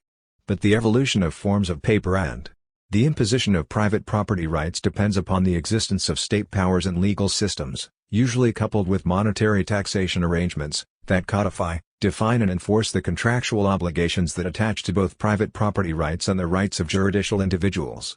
There is a good deal of evidence that the coercive power of the state played an important role in opening spaces within which capital could flourish well before private property regimes became dominant. This was as true in the transition from feudalism to capitalism in Europe as it later became when the Chinese set up special economic zones for capitalist activity in southern China after 1980. But in between usufructuary and private property rights lies a plethora of common property or customary rights, which are often confined to a given polity, like a village community or more broadly across a whole cultural regime. These rights are not necessarily open to all, but they do presuppose sharing in cooperative forms of governance between the members of the polity. The eradication of usufructuary rights and the infamous process of enclosure of the commons have led to the dominance of a system of individualized private property rights backed by state power as the basis for exchange relations and trade. This is the form consistent with capital circulation and accumulation. To be private property, however, a thing or process has to be clearly bounded, nameable and identifiable. In the case of land, this rests on cadastral mapping and the construction of a land registry. Not everything is susceptible to that condition. It is almost impossible to imagine the air and the atmosphere being divisible into private property entities that can be bought and sold. What is remarkable, however, is the lengths to which capital has gone to extend the reach of an individualized private property rights regime deep into the heart of biological processes and other aspects of both the social and the natural world in order to establish proprietary rights. There is a fierce ongoing struggle over the proprietary rights to knowledge of natural processes, for example. The field of intellectual property rights in particular is currently riddled with controversy and conflict. Should knowledge be universally available to all or privately owned? An individualized private property rights regime lies at the basis of what capital is about. It is a necessary condition and construction in the sense that neither exchange value nor money could operate in the way it does without this legal infrastructure. But this rights regime is beset by contradictions. As in the case of money, the contradictions are multiple rather than singular. This is so in part because of the way in which the contradictions between use value and exchange value and between money and the social labor which it represents spill over into the individualized private property rights regime. The first and most obvious line of contradiction is between the supposedly free exercise of individual private property rights and the collective exercise of coercive regulatory state power to define, codify and give legal form to those rights and the social bond that knits them so closely together. Legal definitions of the individual and, hence, a culture of individualism rose with the proliferation of exchange relations, the rise of monetary forms and the evolution of the capitalist state. All but the most rabid of libertarians and the most extreme of anarchists will agree, however, that some semblance of state power has to exist in order to sustain the individualized property rights and structures of law that, according to theoreticians like Friedrich Hayek, guarantee the maximum of non-coercive individual liberty. But these rights have to be enforced, and it is at this point that the state, with its monopoly over the legitimate use of force and violence, is called upon to repress and police any transgressions against the private property rights regime. The capitalist state must use its acquired monopoly over the means of violence to protect and preserve the individualized private property rights regime as articulated through freely functioning markets. The centralized power of the state is used to protect a decentralized private property system. However, the extension of the status of personhood and juridical individual to powerful corporations and institutions obviously corrupts the bourgeois utopian dream of a perfected world of individual personal liberty for all on the basis of democratically dispersed ownership. There are many problems within the realm of market exchange that prompt the state to go far beyond a simple night watchman role as guardian of private property and of individual rights. To begin with, there are problems of the provision of collective and public goods, such as highways, ports and harbors, water and waste disposal, education and public health. The field of physical and social infrastructures is vast, and of necessity the state must be involved either in directly producing or in mandating and regulating the provision of these goods. In addition, the state apparatus itself must be built not only to administer but to secure the institutions it has to protect, hence the creation of military and police capacities and powers and the funding of these activities through taxation. Above all, The state has to find a way to govern and administer diverse, often restive and fractious populations. That many capitalist states have ended up doing so through the institution of democratic procedures and mechanisms of governmentality to elicit consent rather than by resorting to coercion and force has led some to suggest, erroneously in my view, an inherent bond between democratization and capital accumulation. That some form of bourgeois democracy has proved to be generally more effective and efficient as a form of governance within capitalism in general is, however, undeniable. But this outcome has not necessarily been a consequence of capital's rise to dominance as the economic engine of a social formation. It owes its dynamic to broader political forces and to long-standing attempts to find collective forms of governance that effectively bridge the tension between the potential arbitrariness of state autocratic power and the popular desire for individual liberty and freedom. Then there is the pervasive problem of what to do about market failures. These arise because of so-called externality effects, defined as real costs which are not, for some reason, registered in the market. The most obvious field of externalities is pollution, where firms and individuals do not pay for deleterious effects on air, water and land qualities through their actions. There are other forms of both positive and negative externality effects that typically lead to calls for collective rather than individual action. The exchange value of housing, for example, is captive to externality effects since investment or disinvestment in one house in a neighborhood has an effect, either positive or negative, on the value of houses in the immediate vicinity. One form of state intervention designed to cope with problems of this sort is land use zoning.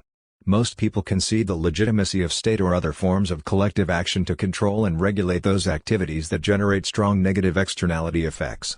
In all of these instances the state necessarily has to encroach upon the exercise of individual liberties and private property rights. The contradiction between use and exchange value spills over to have profound effects upon the relation between centralized state power and the free exercise of decentralized individual private property rights.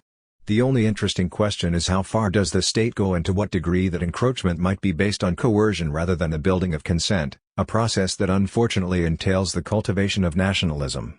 In any case, the state has to have a monopoly over the legalized use of violence to exercise such functions. That monopoly also becomes explicit in the way the state in both its pre-capitalist and its capitalist incarnations has been preeminently a war-making machine embroiled in geopolitical rivalries and geo-economic strategizing on the world stage. Within the framework of an emergent and perpetually evolving interstate global system, the capitalist state is involved in the pursuit of diplomatic, trading and economic advantages and alliances to secure its own wealth and power, or, more accurately, the wealth, status and power of its leaders and at least some segments of the population, by enhancing the capacity of property rights holders to amass more and more wealth in the territory in which they reside. In so doing, war, classically defined as diplomacy by other means, becomes a crucial tool of geopolitical and geo-economic positioning in which the amassing of wealth, competitive power and influence within the territorial confines of the state becomes a distinctive aim. But to fight wars and engage in such maneuverings the state requires adequate economic resources. The monetization of its war-making activities lay at the root of the construction of what economic historians refer to as the fiscal military state from the 15th century onwards. At the heart of this state lay the construction of what I call the state-finance nexus.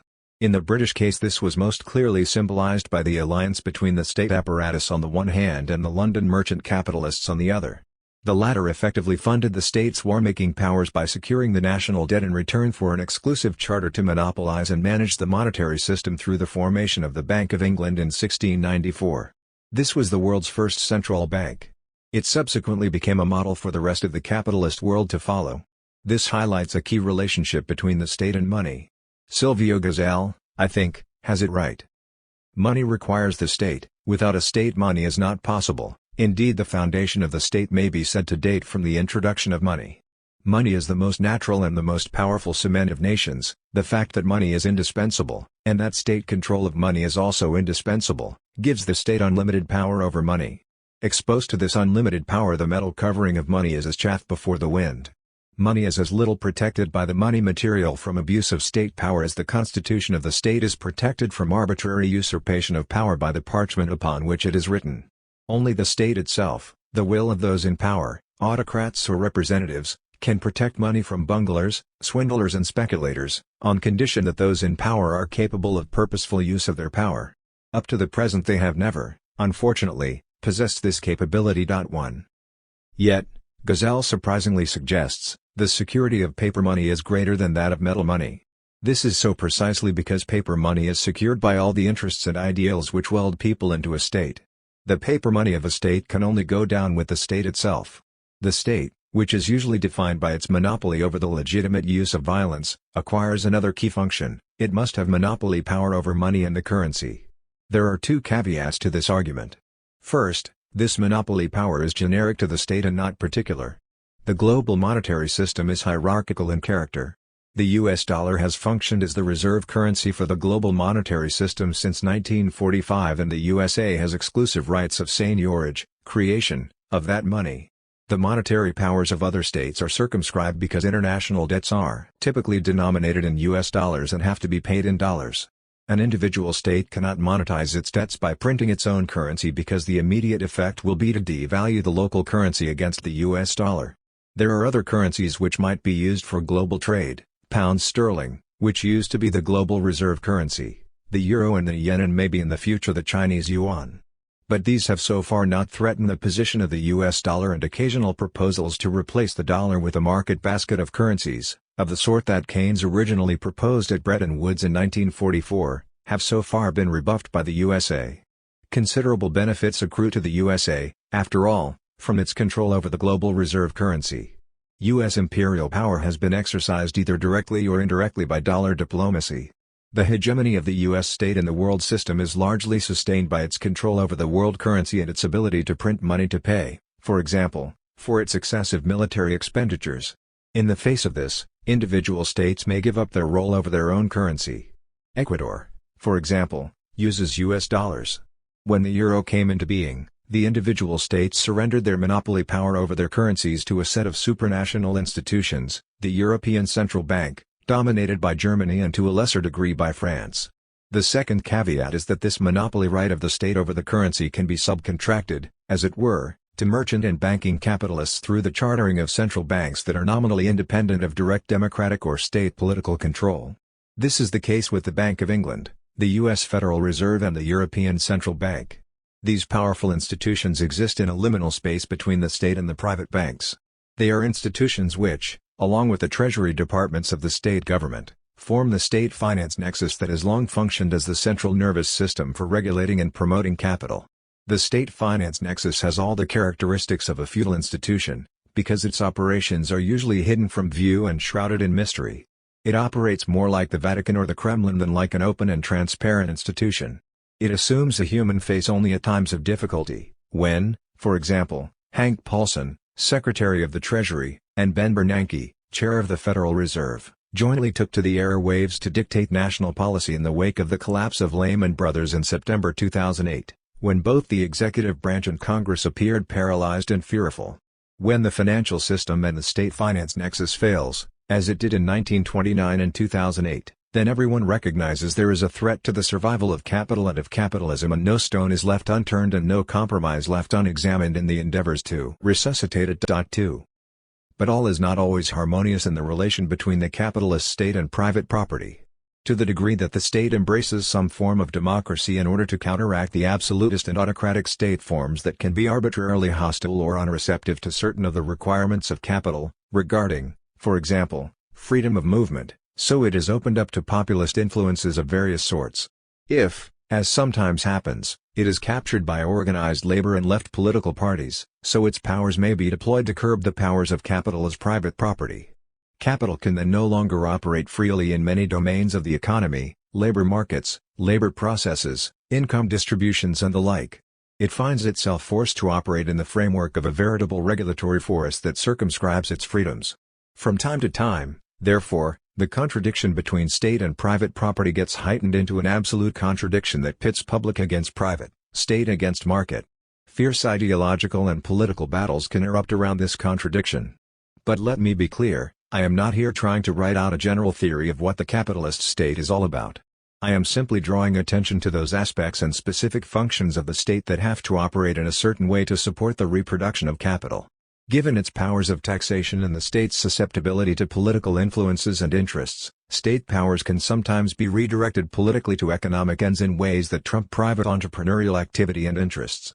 During phases of social democratic political control, of the sort that was set up in Britain after the Second World War as well as in some European countries, and under various forms of dirigist governmentality, of the sort characteristic of France under de Gaulle, Singapore under Lee Kuan Yew and many other East Asian states, including China, state institutions can be created and organized as economic agents that either assume control of the commanding heights of the economy or guide investment decisions. Government planning at a variety of scales, macroeconomic, urban, regional and local, takes center stage sometimes in competition with but more often in partnership with private and corporate activities. A large segment of capital accumulation then passes through the state in ways that are not necessarily directed to profit maximizing but to social or geopolitical ends. Even in states most devoted to the principles of privatization and neoliberalization, the military-industrial complex is set apart from the rest of the economy as a lucrative trough at which private subcontracted interests freely feed. From the other end of the political spectrum, the manner of organizing state finances is something libertarians clearly see as profoundly contradictory to individual liberties and freedoms. It passes monopoly control over money and credit to a non-elected and undemocratic set of institutions, headed by the central bankers. A critic like Thomas Greco therefore argues, the politicization of money, banking, and finance, which prevails throughout the world today, has enabled the concentration of power and wealth in few hands, a situation that has been extremely damaging to societies, cultures, economies, democratic government, and the environment. National governments have arrogated to themselves virtually unlimited spending power, which enables them to channel wealth to favored clients, to conduct wars on a massive scale, and to subvert democratic institutions and the popular will. The privileged private banking establishment has managed to monopolize everyone's credit, enabling the few to exploit the many through their partiality in allocating credit, by charging usury, disguised as interest, and increasingly exorbitant fees, and by rewarding politicians for their service in promoting their interests. 3. The libertarian argument, which is by no means implausible, is that this was what subverted the possibility of a genuine bourgeois democracy characterized by the maximum of individual liberty from the 17th century onwards. This is the system that in addition forces compounding growth, invites environmental destruction and rends the social fabric while increasing the concentration of power and wealth. It creates economic and political instabilities that manifest in recurrent cycles of depression and inflation, domestic and international conflict, and social dislocation. 4. For this reason both left and right wings of the political spectrum in the United States tend to be antagonistic to institutions like the Federal Reserve and the International Monetary Fund. The balance of the contradiction between private interests and individual liberties on the one hand and state power on the other has shifted most decisively in recent years towards the undemocratic, autocratic and despotic centers of the state apparatus, where they are backed by the increasing centralization and militarization of social control. This does not mean that the decentered powers of individual property owners are dissolved or even at risk. Indeed, those powers are enhanced as capital is increasingly protected against any and all forms of social opposition, for example, from labor or from environmentalists. Decentralization is in any case often an optimal strategy for maintaining centralized control. The Chinese have in recent times consciously deployed this principle very effectively. It is nowhere more evident than in the state organization of money power in commodity markets. Since I have in preceding sections frequently referred to the housing market and the crisis in the property market as an example, let me briefly explain how it all works in this context. Private property rights underpin home ownership and capitalist states have systematically supported by various means, from active subsidies to advertising and rhetoric of the dreams of home ownership, the extension of home ownership to more and more segments of the population. This has in part been to ensure a continuous growth of the property market as a field of active and lucrative capital accumulation, but it has also performed a crucial ideological function, consolidating popular and populist support for the strategy of providing use values through exchange value mechanisms, in other words, support for the capitalist way. The active governmental support for home ownership in the United States, for political as well as economic reasons, consequently played its part in fostering the subprime mortgage crisis that brought down some of the major private investment institutions but also brought the quasi-public institutions of Fannie Mae and Freddie Mac into the ranks of bankruptcy, from which they had to be rescued by temporary nationalization. So what, then, must the political strategy in relation to this contradiction between state and private property be? A simple argument to try to restore the balance and enhance individual liberties, as many on both the left and the right of the political spectrum seem to favor these days, cannot suffice, in part because the balance has shifted so dramatically towards arbitrary state power and also because faith in the state as a potentially benevolent agent has largely faded. The return of the state to a pure night watchman role will only further unleash the powers of what is already a largely unregulated capital to do as it will without any social or long-term constraints. The only viable alternative political strategy is one that dissolves the existing contradiction between private and individual interests on the one hand and state power and interests on the other and replaces it with something else. It is in this context that much of the current left concern with the re-establishment and reclamation of the commons makes so much sense. The absorption of private property rights into a comprehensive project for the collective management of the commons and the dissolution of autocratic and despotic state powers into democratic collective management structures become the only worthy long-term objectives. These objectives make sense when applied to money and credit. The reclamation of money and credit as a form of the democratically regulated commons is imperative if the trend towards autocracy and monetary despotism is to be reversed. Severing the activities of money creation from the state apparatus becomes imperative in the name of strengthening and democratizing collective liberties and freedoms.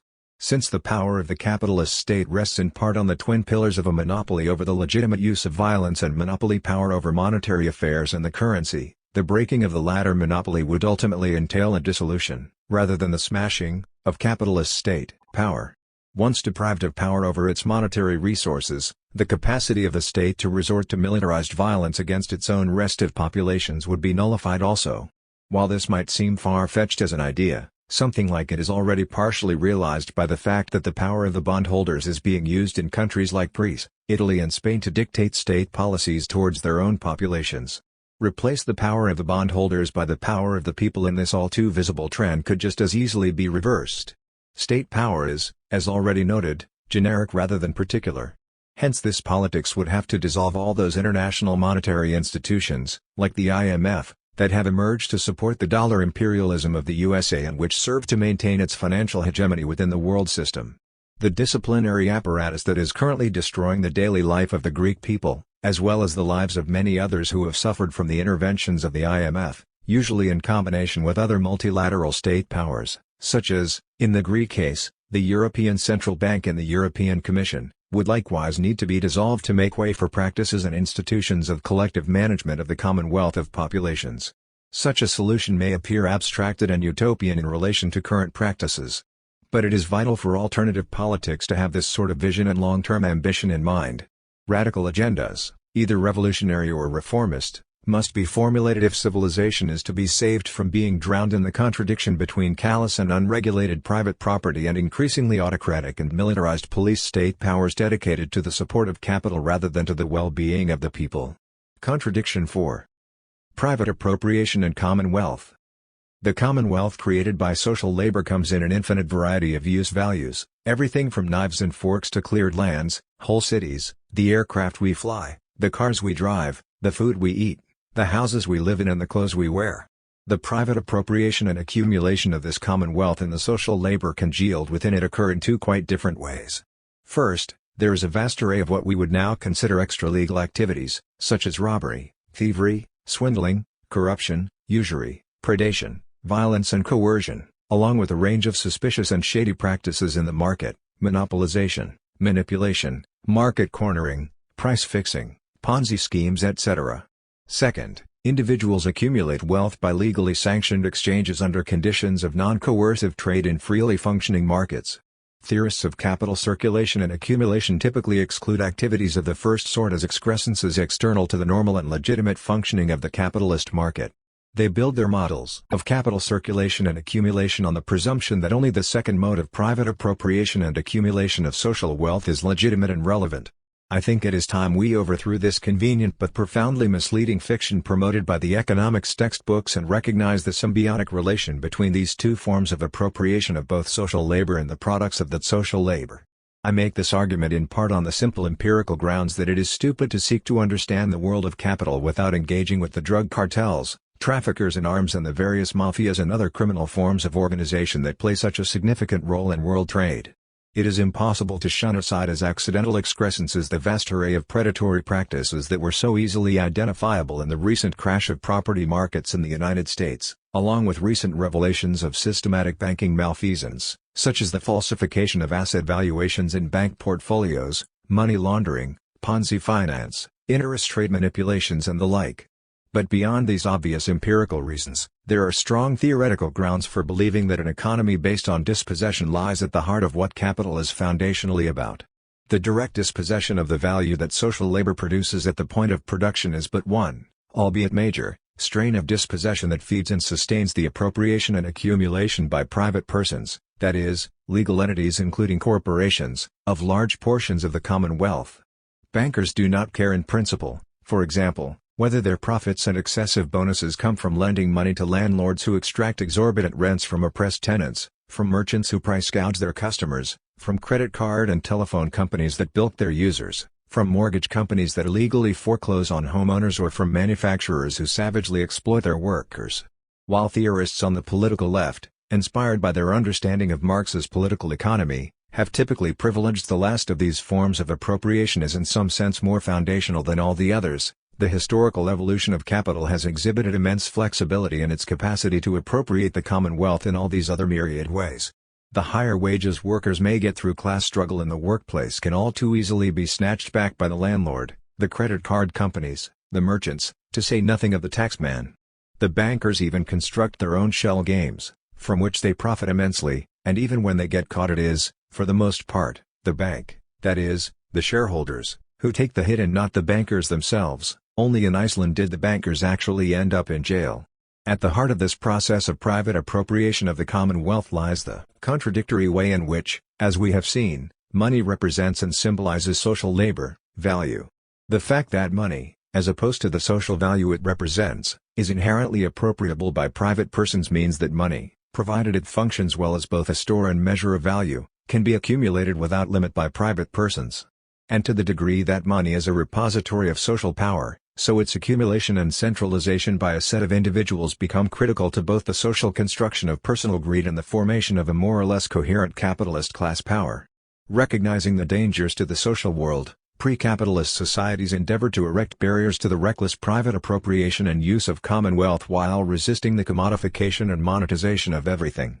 They realized very well that monetization dissolved other ways of forming community, with the result, as Marx put it, that money became the community. We are still living with the consequences of that transition. That these older societies ultimately lost that battle should not deter us from considering ways in which this private appropriation of the commonwealth might be curbed, for it is still the case that it poses immense dangers in terms of reckless appropriations and investments regardless of the environmental or social consequences, even threatening the conditions for the reproduction of capital itself. While this may all be self-evident, there is something even more sinister at work within the monetary calculus that really puts the seal upon the politics and practices of accumulation by dispossession as the hallmark of what capital is about. In the examination of how money works, we saw how the distinction between value and price opened a gap between the realities of social labor on the one hand and the ability to hang a fictional price label on anything, no matter whether it was a product of social labor or not. Both uncultivated land and conscience can be sold for money. The gap between values and prices was therefore not only quantitative, such that prices could move instantaneously up or down in response to any disequilibrium in demand and supply, but also qualitative, such that a price could be put on even such immaterial traits as honor, allegiances and loyalties. This gap has become a yawning chasm as capital has expanded its range and depth with the passing of time.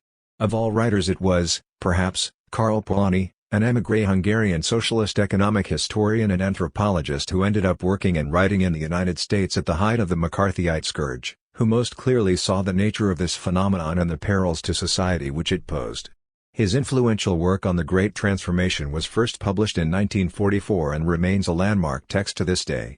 The markets for labor, land and money are, he pointed out, essential for the functioning of capital and the production of value.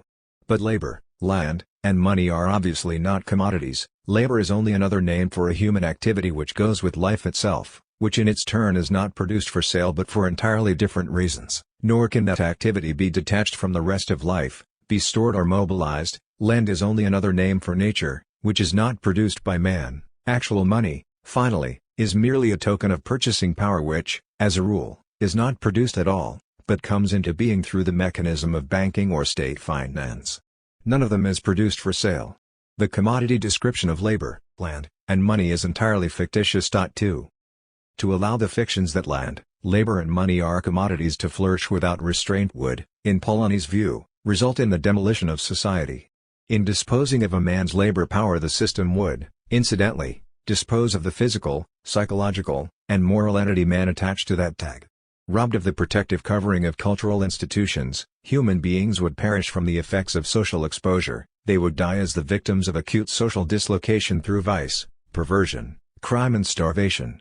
Nature would be reduced to its elements, neighborhoods and landscapes defiled, rivers polluted, military safety jeopardized, the power to produce food and raw materials destroyed, and, finally, shortages and surfeits of money would prove as disastrous to business as floods and droughts in primitive society. No society, Polanyi concluded, could stand the effects of such a system of crude fictions even for the shortest stretch of time unless its human and natural substance as well as its business organization was protected against the ravages of this satanic mill'. 3 To the degree that neoliberal politics and policies these last few decades have dismantled many of the protections that had been so painstakingly created through earlier decades of struggle, so we now find ourselves increasingly exposed to some of the worst traits of that satanic mill which capital, left to itself, inevitably creates. Not only do we see around us abundant evidence of so many of the collapses that Polanyi feared, but a heightened sense of universal alienation looms ever more threatening, as more and more of humanity turns away in disgust from the barbarism that underpins the civilization it has itself constructed. This constitutes, as I shall argue by way of conclusion, one of the three most dangerous, perhaps even fatal, contradictions for the perpetuation of both capital and capitalism. How the commodification of labor, land and money was historically accomplished is in itself a long and painful story, as Marx's brief history of so-called primitive accumulation in capital outlines. The transformation of labor, land and money into commodities rested on violence, cheating, robbery, swindling and the like. The common lands were enclosed, divided up and put up for sale as private property. The gold and silver that formed the initial money commodities were stolen from the Americas. The labor was forced off the land into the status of a free wage laborer who could be freely exploited by capital when not outright enslaved or indentured. Such forms of dispossession were foundational to the creation of capital. But even more importantly, they never disappeared. Not only were they central to the more dastardly aspects of colonialism, but to this very day the politics and policies of dispossession, administered for the most part by an unholy alliance of corporate and state power, of access to land, water and natural resources are underpinning massive movements of global unrest. The so-called land grabs throughout Africa, Latin America and much of Asia, including the massive dispossessions occurring currently in China, are just the most obvious symptom of a politics of accumulation by dispossession run riot in ways that even Polanyi could not have imagined. In the United States, tactics of eminent domain, along with the brutal foreclosure wave that led to massive losses not only of use values, millions rendered homeless, but also of hard-won savings and asset values embedded in housing markets, to say nothing of the loss of pension, health care and educational rights and benefits, all indicate that the political economy of outright dispossession is alive and well in the very heart of the capitalist world. The irony of course is that these forms of dispossession are now increasingly administered under the virtuous disguise of a politics of the austerity required to bring an ailing capitalism back into a supposedly healthy state. To isolate nature and form a market out of it was perhaps the weirdest of all undertakings of our ancestors, Polanyi remarks, while to separate labor from other activities of life and subject it to the laws of the market was to annihilate all organic forms of existence and replace them by a different type of organization, an atomist and individualistic one.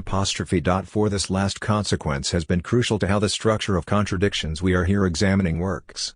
Plainly, the contradictory unity between state and private property that constitutes the third foundational contradiction of capital became significant not as a foundational tool to facilitate accumulation by dispossession, but as a post facto legitimation and institutional rationalization of the results of that violence of dispossession. Once land, labor and money had been objectified, pulverized and broken away from their embeddedness in the broader flows of cultural life and of living matter, then they could be resutured together under the umbrella of constitutional rights and laws founded on principles of individual rights to private property guaranteed by the state. Land, for example, is not a commodity produced by social labor. But it was at the heart of the enclosure movement in Britain and colonizing practices everywhere to divide it up, privatize and commodify it so that the land market could become a primary field for capital accumulation and wealth extraction on the part of an increasingly powerful rentier class. So-called natural resources can likewise be bought up even though they are not in themselves a product of social labor. The commodification of nature has certain limits because some things, like the atmosphere and the restless oceans, are not easily privatized and enclosed. While the fish extracted from the oceans can easily be commodified, the waters in which they swim pose a different problem. Markets can, however, be created around usufructuary rights to, say, pollution of the atmosphere in the oceans or to exclusive leasing rights to fishing in certain zones, such that Spanish trawlers fish exclusively in that part of the southern Atlantic Ocean over which Argentina claims rights. The enclosure and parceling up of land, of labor, through extensions of both the detailed and social divisions of labor, and money power, fictitious money and credit money capital in particular, all as commodities were crucial to this transition to the system of private property rights that gives a legal basis for the operations of capital. The state-private property contradiction thus displaces a fluid and alive conception of the relation to nature, with the idea that nature is to be construed, as Heidegger once complained, as one vast gasoline station. 5 It likewise displaced all those cultural assumptions that attach to common property regimes and customary rights that were more characteristic of preceding modes of production. This does not, I want to stress, warrant waxing nostalgic for the social order within which such rights and practices were embedded.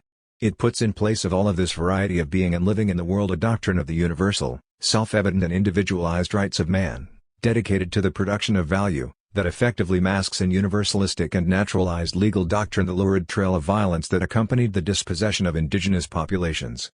To this day, however, opponents and dissenters to all of this, increasingly viewed as terrorists, are more likely to inhabit the prisons than live in the mini-utopia of the bourgeois suburb. In this constructed world certain truths stand out as self-evident, chief of which is that everything under the sun must be in principle and wherever technically possible subject to commodification, monetization and privatization. We have already had cause to comment on how housing, education, healthcare and public utilities have trended in this direction, and we can now add to these the activities of war-making and even government itself as more and more of these sectors get subcontracted to private companies. Those blessed with sufficient money power can then buy up, or steal, almost anything and everything to the exclusion of the mass of the population that is lacking in sufficient money power, subversive guile or political/military influence to compete. But the fact that it is now possible to buy up proprietary rights to gene sequences, pollution credits and weather futures should surely, in the light of Polanyi's warnings, give us pause. The trouble, however, is that all of this seems to be so embedded in the natural and unshakable bourgeois order of things that it seems not only understandable but inevitable that business as usual should be able to dominate social life and spheres of social and cultural activity where it has absolutely no business to be. Exchange value is everywhere the master and use value the slave. It is in this context that the revolt of the mass of the people in the name of inadequate access to fundamental use values becomes imperative. That imperative then couples with a systematic critique and revolt against the ongoing politics of appropriation and accumulation by dispossession. That politics sits in a puzzling and plainly contradictory relation to universal legal doctrines of private property rights that supposedly regulate state-individual relations in such a way that coercive dispossessions, thievery, robbery and chicanery ought to have no place. Capitalist constitutionality and legality, it seems, are based on a lie or at best upon confusing fictions, if events in financial and housing markets these last few years are anything to go by. Yet we lack a common sense of exactly what the nature of that lie might be. As a result, we typically reduce the problem of accumulation by dispossession to one of the inability to apply, implement and regulate market behavior sufficiently. There are two other insights to be taken from this formulation. First, what guarantees that the individuals who so pillage and raid the commonwealth will act collectively in such a way as to ensure the reproduction of that commonwealth? Private individuals or corporations acting in their own short-term self-interest often undermine, if not destroy, the conditions for their own reproduction. Farmers exhaust the fertility of their land and employers have been known to work their laborers to death or to a point of such exhaustion that they function inefficiently. This difficulty is particularly severe on the terrain of environmental damage and degradation, as the example of British Petroleum's part in the Gulf oil spill of 2010 suggests. Second, what incentive do individuals have to abide by the rules of good market behavior when the profits attached to so doing are low and the rate of return on illegality, predation, thievery and cheating is very high, even after taking into account the enormous fines that might be levied for misbehavior? The huge fines levied on financial institutions such as HSBC, Wells Fargo, Citibank, J.P. Morgan and the like in recent years and the evidence of continued malfeasance in the realms of finance suggest that this too is an ongoing problem for the reproduction of the commonwealth. It is only when it is clearly understood how the objective but totally fictional mediations of monetization, commodification and privatization of non-commodities such as land, labor and capital, all wrought and often sustained by extra-legal and coercive means, lie at the root of the hypocrisy of capitalist constitutionality that we see how that constitutionality, and its legal codes, can incorporate illegality at its very base. The fact that these fictions and fetishisms systematically advantage some individuals rather than others and so constitute the basis for the construction of capitalist class power is no longer purely incidental, it is the foundational raison d'etre for the whole political and economic edifice that capital constructs. The interrelation between capitalist class power and these fictions and fetishisms is nowhere more evident than in the crucial commodification, monetization and privatization of labor power, and it is to this that we must now turn. Contradiction 5. Capital and labor. That some human beings have appropriated and exploited the labor power of others has been a long-standing feature of human organization. The exercise of the power to do so has entailed the construction of different social relations, from the coercions of slavery, serfdom and the trading of women, and sometimes children, as mere chattels to the willing consent of worshippers to do God's or the God's work in theocratic societies, or the submissive fealty of loyal subjects to go to war or to mobilize to build, say, pyramids, in the name of a revered leader, patriarch, monarch or local lord. That such social relations of domination, appropriation and exploitation could be racialized, ethnicized, gendered and targeted at culturally, religiously affiliated or supposedly biologically inferior beings has also been a long-standing practice. That they could be monetized and commodified is obvious. Slaves could be bought and sold directly, dowries, measured in key commodities like cattle or money, were attached to the trade in women, and mercenary armies displaced those in which religious beliefs and personal loyalties were what counted. In addition, being mired in escalating debts, debt peonage or some parallel form such as sharecropping, was, and continues to be, one of the more insidious ways in which either the labor or the products of the labor of others get appropriated by those with social, political and money power. But what capital deals in, and this is what makes this mode of production distinctive, is labor power as a commodity. The laborer is the bearer of that commodity and sells it to the capitalist in a supposedly free labor market. Trading in labor services preceded the rise of capitalism, of course, and it is entirely possible that such trading will continue long after capital has ceased to exist as a viable way to produce and consume. But what capital learned was that it could create the basis for its own reproduction, hopefully on a permanent basis, through the systemic and continuous use of labor power to produce a surplus over that which the laborer needed to survive at a given standard of living. This surplus lies at the root of monetary profit. The remarkable thing about this system is that it does not appear to rely on cheating, theft, robbery or dispossession, because laborers can be paid their fair market value, the going rate, at the same time as they can be put to work to generate the surplus value that capital needs to survive. This fairness rests on the conceit that laborers have an individualized private property right over the labor power they are capable of furnishing to capital as a commodity which has the use value to capital of being able to produce value and surplus value, and that they are free to dispose of that labor power to whomsoever they like. It is most convenient for capital, of course, that laborers be freed of any access to the land or even to any means of production. They then have no option except to sell their labor power in order to live. When put to work, capitalists can see to it that laborers produce more in commodity values than the market value of their labor power. Laborers, in short, must add more value than they get if capital is to be created and reproduced. Capital pockets the added value as profit and can store that added value as an ever-increasing concentration of money power. The commodification of labor power is the only way to solve a seemingly intractable contradiction within the circulation of capital.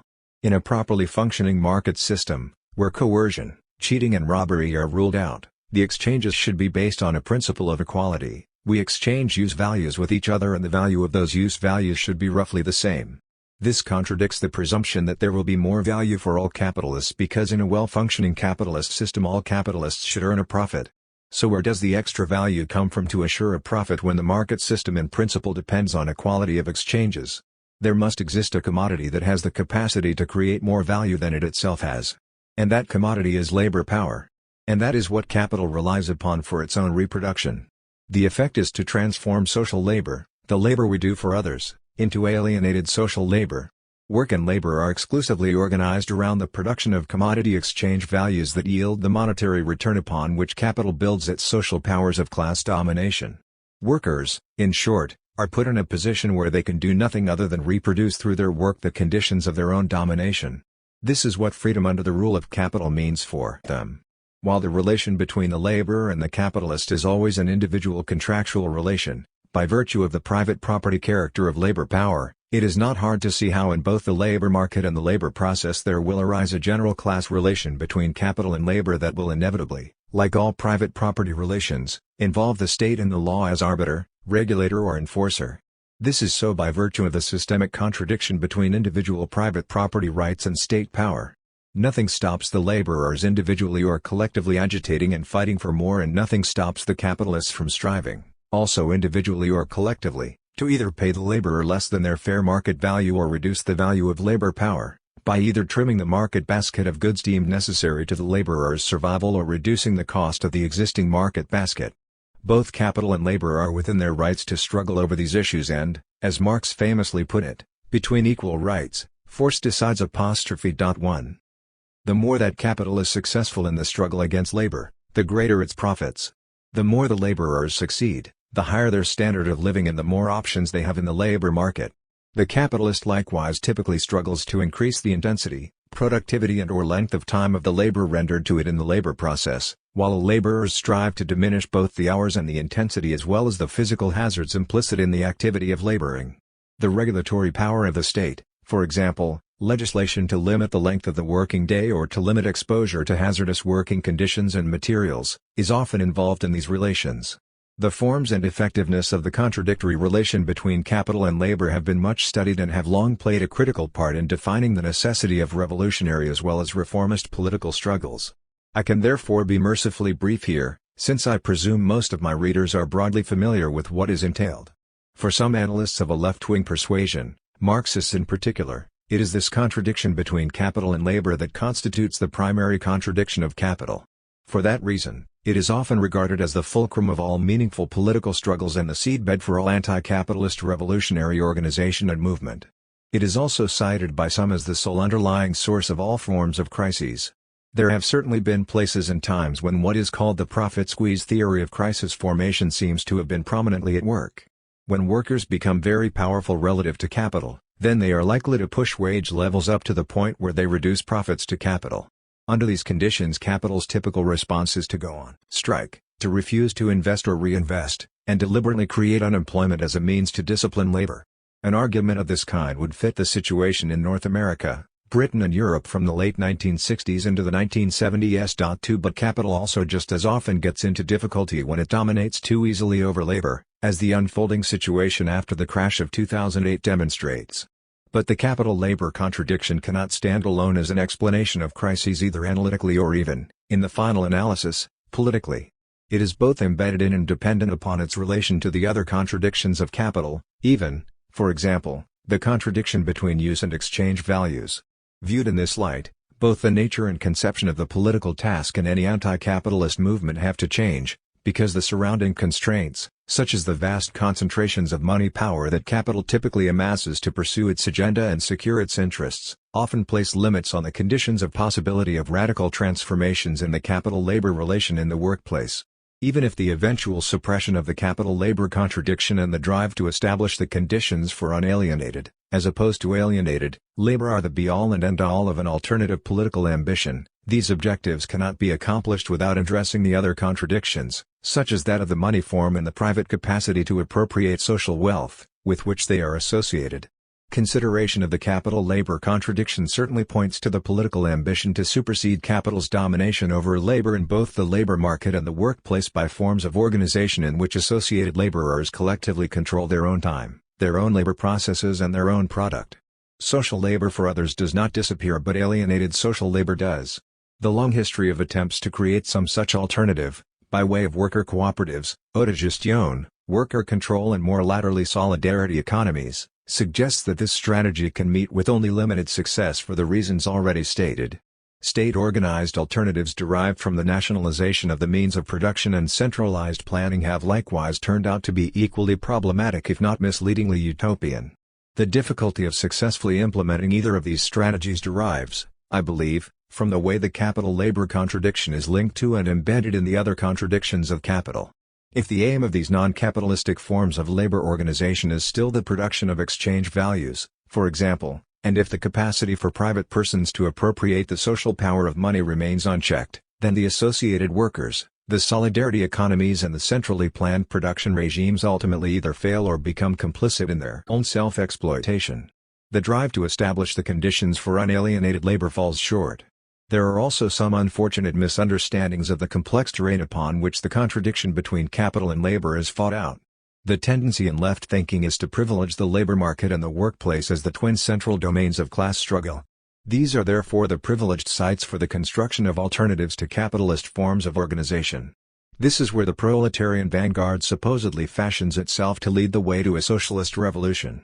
As we will see shortly, when we come to examine the contradictory unity between production and realization in the circulation of capital, there are other terrains of struggle that can be of equal if not more compelling significance. For example, working people in the United States typically spend about a third of their income on housing.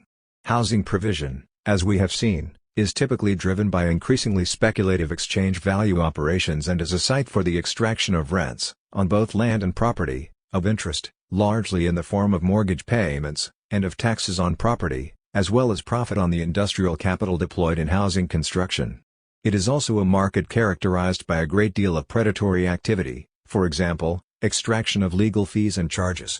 Labor, which may have won significant concessions on wages through struggles fought out in labor markets and at the point of production, may have to give back almost all of its gains to procure housing as a use value under speculatively driven housing market conditions and after unavoidable encounters with predatory practices. What labor wins in the domain of production is stolen back by the landlords, the merchants, for example, the telephone companies, the bankers, for example, credit card charges, the lawyers and commission agents, while a large chunk of what is left also goes to the taxman. As with the case of housing, the privatization and commodity provision of medical care, education, water and sewage, and other basic services, diminish the discretionary income available to labor and recapture value for capital. But this is not the full story. All of these practices form a collective site where the politics of accumulation by dispossession takes over as a primary means for the extraction of income and wealth from vulnerable populations, including the working classes, however defined. The stealing back of privileges once acquired, such as pension rights, health care, free education and adequate services that underpin a satisfactory social wage, has become a blatant form of dispossession rationalized under neoliberalism and now reinforced through a politics of austerity ministered in the name of fiscal rectitude. Organizing against this accumulation by dispossession, the formation of an anti-austerity movement, for example, and the pursuit of demands for cheaper and more effective housing, education, health care and social services are, therefore, just as important to the class struggle as is the fight against exploitation in the labor market and in the workplace. But the left, obsessed with the figure of the factory worker as the bearer of class consciousness and as the avatar of socialist ambition, fails largely to incorporate this other world of class practices into its thinking and its political strategies. It is also here that the complex interactions between the contradictions of capital and those of capitalism come more fully into view. I will take up this question in more detail later. But here it would be foolish as well as tactically unwise to conclude any discussion of the capital-labor contradiction without noting not only its embedded relation to the other contradictions of capital but also its clear entanglement with the contradictions of capitalism, particularly those associated with racialization, gender and other forms of discrimination. Labor and housing market segmentation and segregation along racial, ethnic or other lines, for example, are notoriously pervasive features of all capitalist social formations. While the capital-labor contradiction is unquestionably a central and foundational contradiction of capital, it is not, even from the standpoint of capital alone, a primary contradiction to which all other contradictions are in some sense subservient.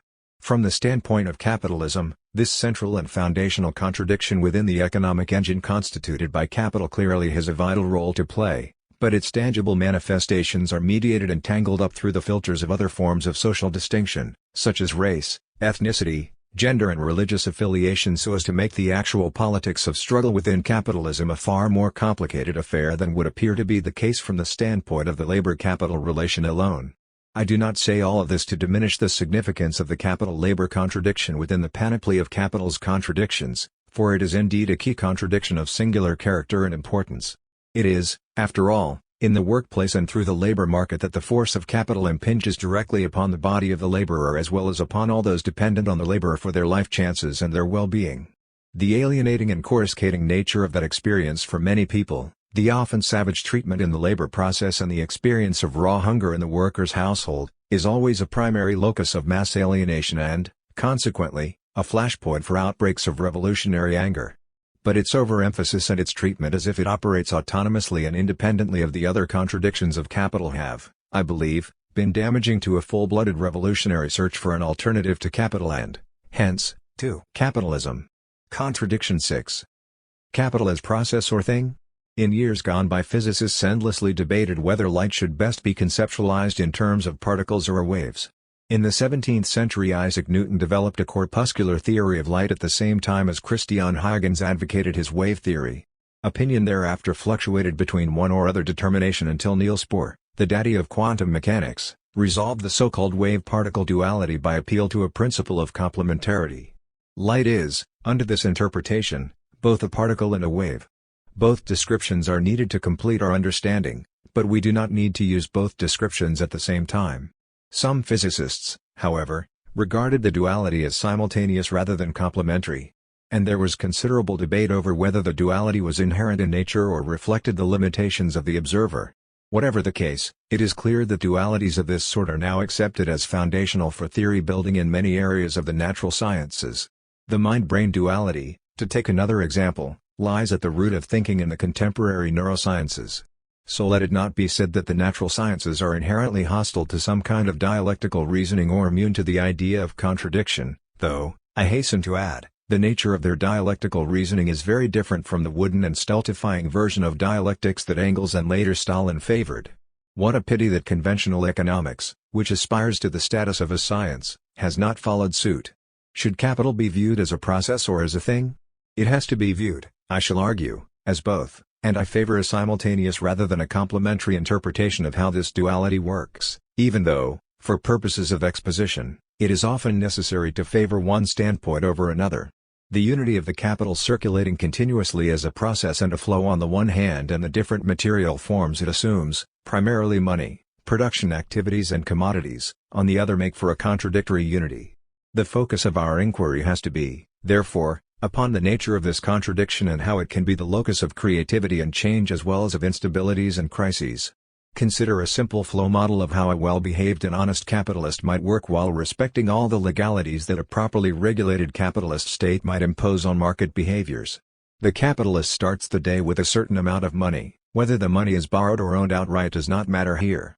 That money is used to purchase means of production, use of land and all the resources that lie therein, as well as partially finished inputs, energy, machinery and the like.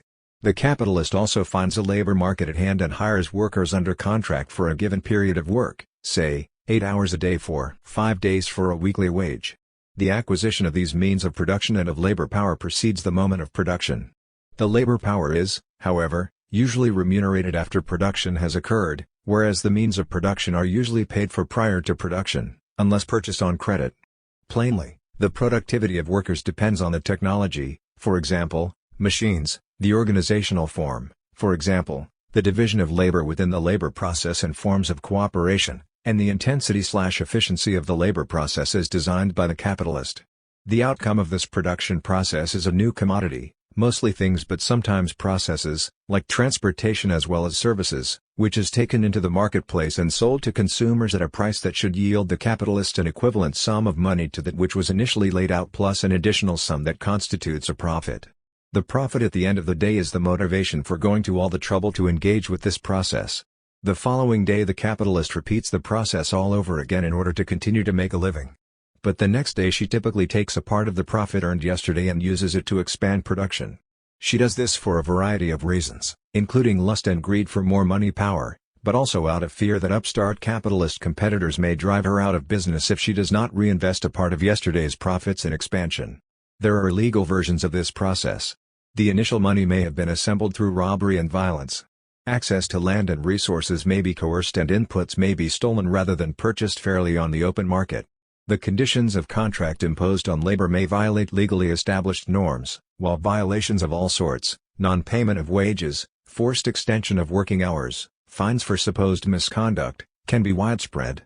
Labor process conditions can become intolerable or even hazardous. Exposure to toxic substances, forced increase in the intensity of work beyond reasonable human capacities.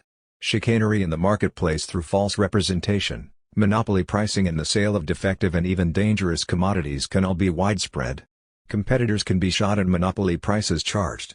The recognition that all these things can happen has led to state policing and interventions such as regulatory laws on occupational safety and health, consumer product safety protections and the like. Such protective measures have been severely weakened under the neoliberal regimes personified by Ronald Reagan and Margaret Thatcher that have prevailed these last 30 years or so. Almost everywhere we look in the capitalist world, the evidence of widespread illegality is palpable. The definition of what is the norm for legal capital circulation is, it seems, heavily influenced, if not defined, by the field of illegal behaviors. This legal-illegal duality therefore also plays a role in how capital works. Plainly, the involvement of state power as a constraint on individual behaviors is needed. A stateless capitalism is unthinkable, see Contradiction 3. But how the state intervenes depends on class controls and influence over the state apparatus. The illegalities practiced by Wall Street in recent times could not have occurred without some mix of neglect or complicity on the part of the state apparatus. But the main point here is the definition of capital as a process, as a continuous flow of value through the various moments and across the various transitions from one material form to another. At one moment capital takes the form of money, at another it is a stock of means of production, including land and resources, or a mass of laborers walking through the factory gates. Within the factory, capital is involved in concrete laboring and the making of a commodity in which latent and as yet unrealized value, social labor, and surplus value are congealed. When the commodity is sold, then capital returns once again to its money form. In this continuous flow, both the process and the things are contingent upon each other.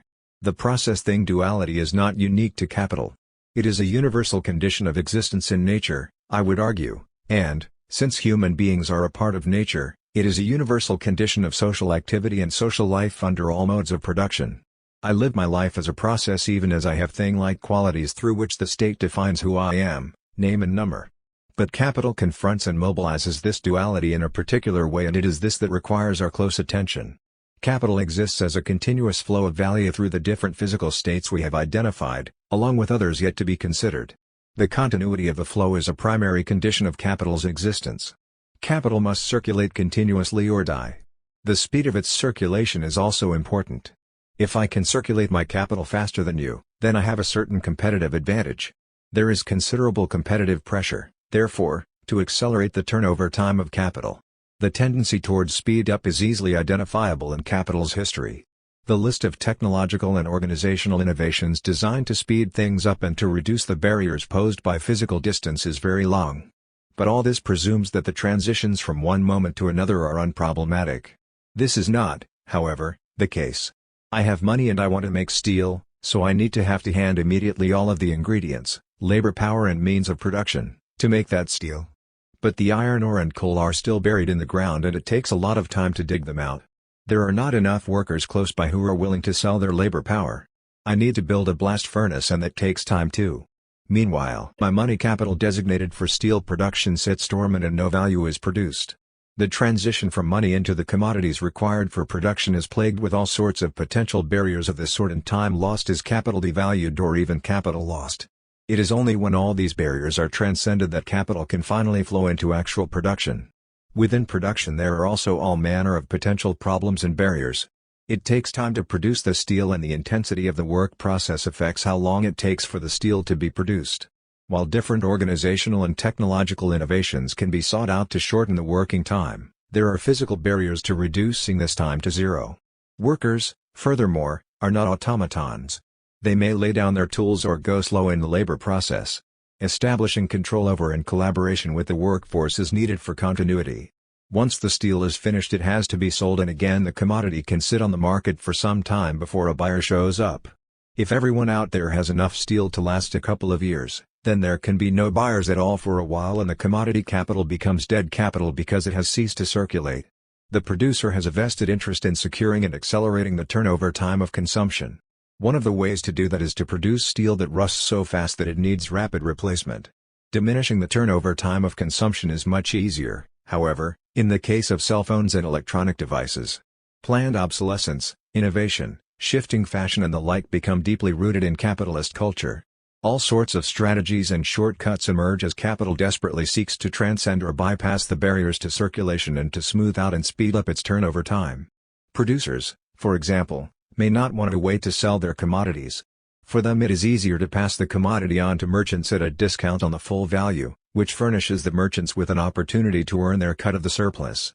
The merchants, wholesalers and retailers, take on both the costs and the risks of selling the product to final consumers. By pursuing efficiencies and economies of scale, while exploiting the labor they employ, they can connect producers with final consumers at a lower cost than would be the case if the direct producers undertook the marketing themselves. This smooths out the flow and provides producers with a more secure market. But, on the negative side, the merchants may end up exercising considerable power over the direct producers and force the latter to take lower rates of return. This is the Walmart strategy. Alternatively, producers can seek credit on unsold goods. But here too the autonomous power of the bankers, financiers and discounters may then come into play as an active factor in the circulation and accumulation of capital. Social strategies to maintain the continuity of capital flow constitute a double-edged sword. While they may succeed in their immediate aim of smoothing out and facilitating the circulation process, they simultaneously create active power blocks among the merchants, for example, Walmart, and the financiers, for example, Goldman Sachs, who may pursue their own specific interests rather than serve the interests of capital in general. There are other more purely physical problems that exacerbate the tension between fixity and motion within the circulation of capital. These problems center on the category of long-term investments in fixed capital. In order for capital to circulate freely in space and time, physical infrastructures and built environments must be created that are fixed in space, anchored on the land in the form of roads, railways, communication towers and fiber optic cables, airports and harbors, factory buildings, offices, houses, schools, hospitals and the like. Other more mobile forms of fixed capital, the ships, trucks, planes and railway engines, as well as the machinery and office equipment, right the way down to the knives and forks, the plates and cooking utensils, we use on a daily basis, have a long life. The mass of all this, as we look at an urban landscape like Sao Paulo, Shanghai or Manhattan, is simply huge and much of it is immovable, and that part which is movable cannot be replaced during the item's lifetime without loss of value. It is one of the paradoxes of capital accumulation that as time goes on the sheer mass of this long-lived and often physically immobile capital for both production and consumption increases relative to the capital that is continuously flowing. Capital is forever in danger of becoming more sclerotic over time because of the increasing amount of fixed capital required. Fixed and circulating capital are in contradiction with each other but neither can exist without the other. The flow of that part of capital that facilitates circulation has to be slowed down if the movement of the circulating capital is to speed up. But the value of immobile fixed capital, like a container port terminal, can be realized only through its use. A container facility to which no ships come is useless and the capital invested in it is lost. On the other hand, commodities could not find their way to market without the ships and the container terminals. Fixed capital constitutes a world of things to support the process of capital circulation, while the process of circulation furnishes the means whereby the value invested in the fixed capital is recovered. Another layer of difficulty then arises out of this underlying contradiction between fixity and motion. When the social maneuvers designed to smooth out capital flow, for example, the activities of merchant capitalists and even more powerfully those of the financiers, are combined with the physical problems of fixity in the land, then a space is opened up for landed property to capture a share of the surplus. This distinct faction of capital extracts rents and shapes investments on the land even as it speculates mercilessly on land, natural resource and property asset values. Back in the 1930s Keynes happily looked forward to what he called the euthanasia of the rentier *1 that political ambition, which Keynes applied to all owners of capital, has not of course been realized. Land, for example, has become even more prominent as a form of fictitious capital to which titles of ownership, or shares of future rental income, can be traded internationally. The concept of land now includes, of course, all the infrastructures and human modifications accumulated from past times, for example, the subway tunnels of London and New York built more than a century ago, as well as recent investments not yet amortized.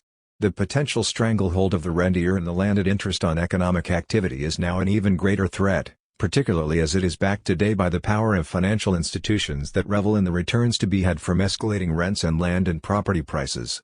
The housing price booms and crashes on which we have already commented have been typical examples. What is interesting is that these practices have not gone away.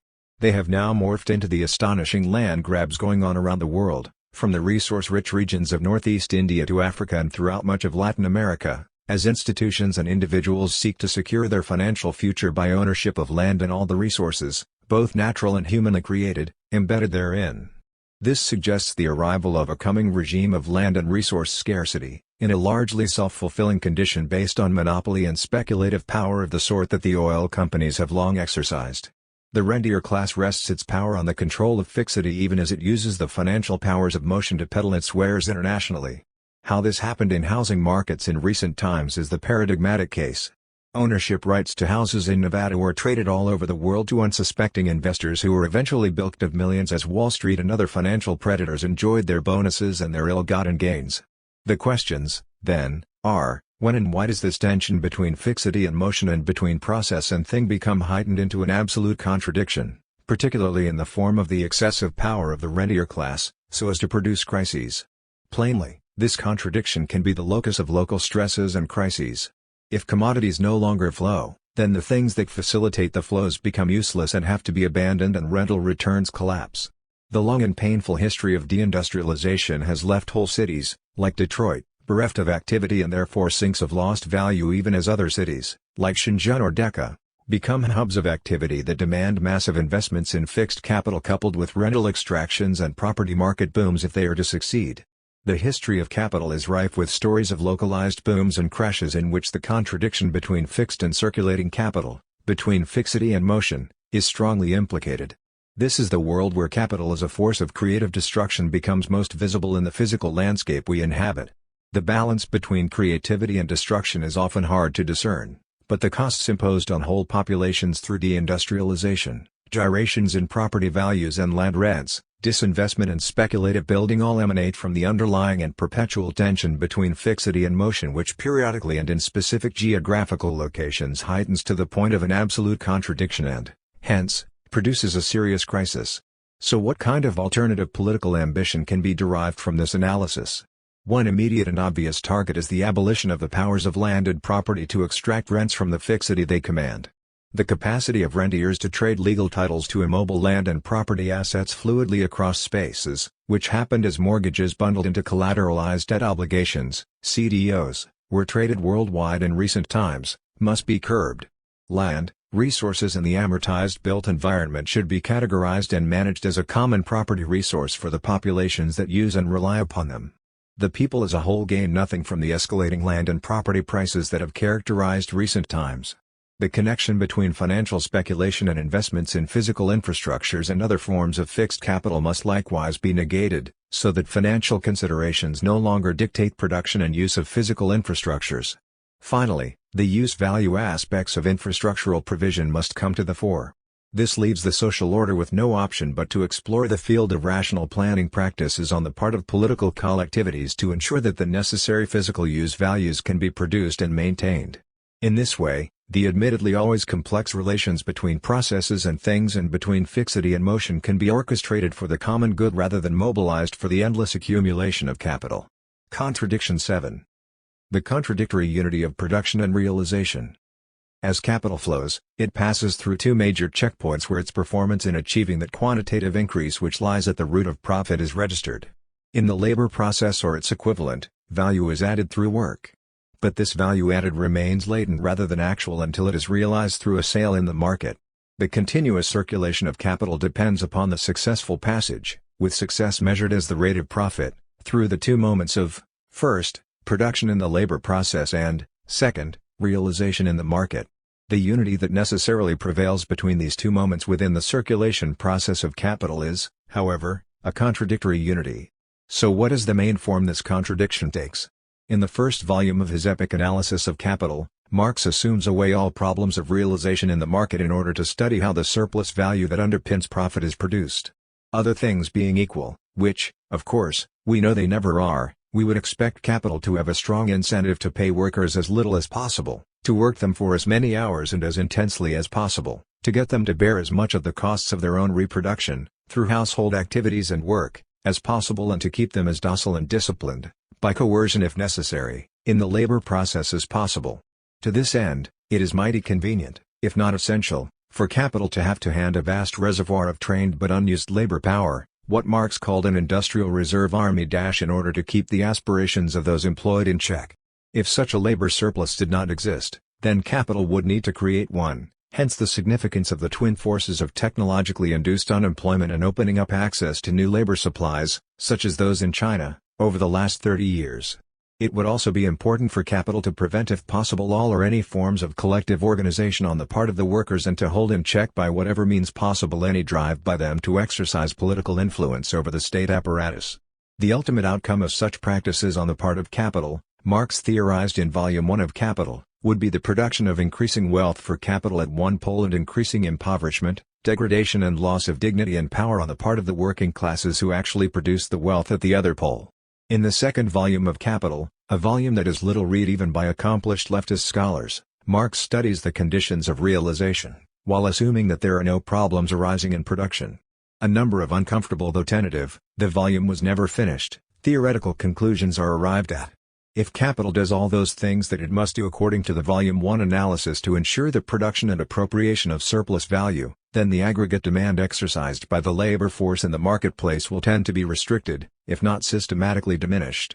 In addition, if the costs of the social reproduction of the laborers are being forced back into the household, then the laborers will not be buying goods and services in the market. The irony is that the more the laborers take on the cost of reproducing themselves, the less they will have an incentive to go to work for capital. A large unemployed reserve army is, furthermore, not a source of burgeoning aggregate demand, unless propped up by generous state income subsidies, any more than falling wages, including a fall-off in state contributions to the social wage, constitute the basis for an expanding market. Herein lies a serious contradiction. The workers are important for the market as buyers of commodities.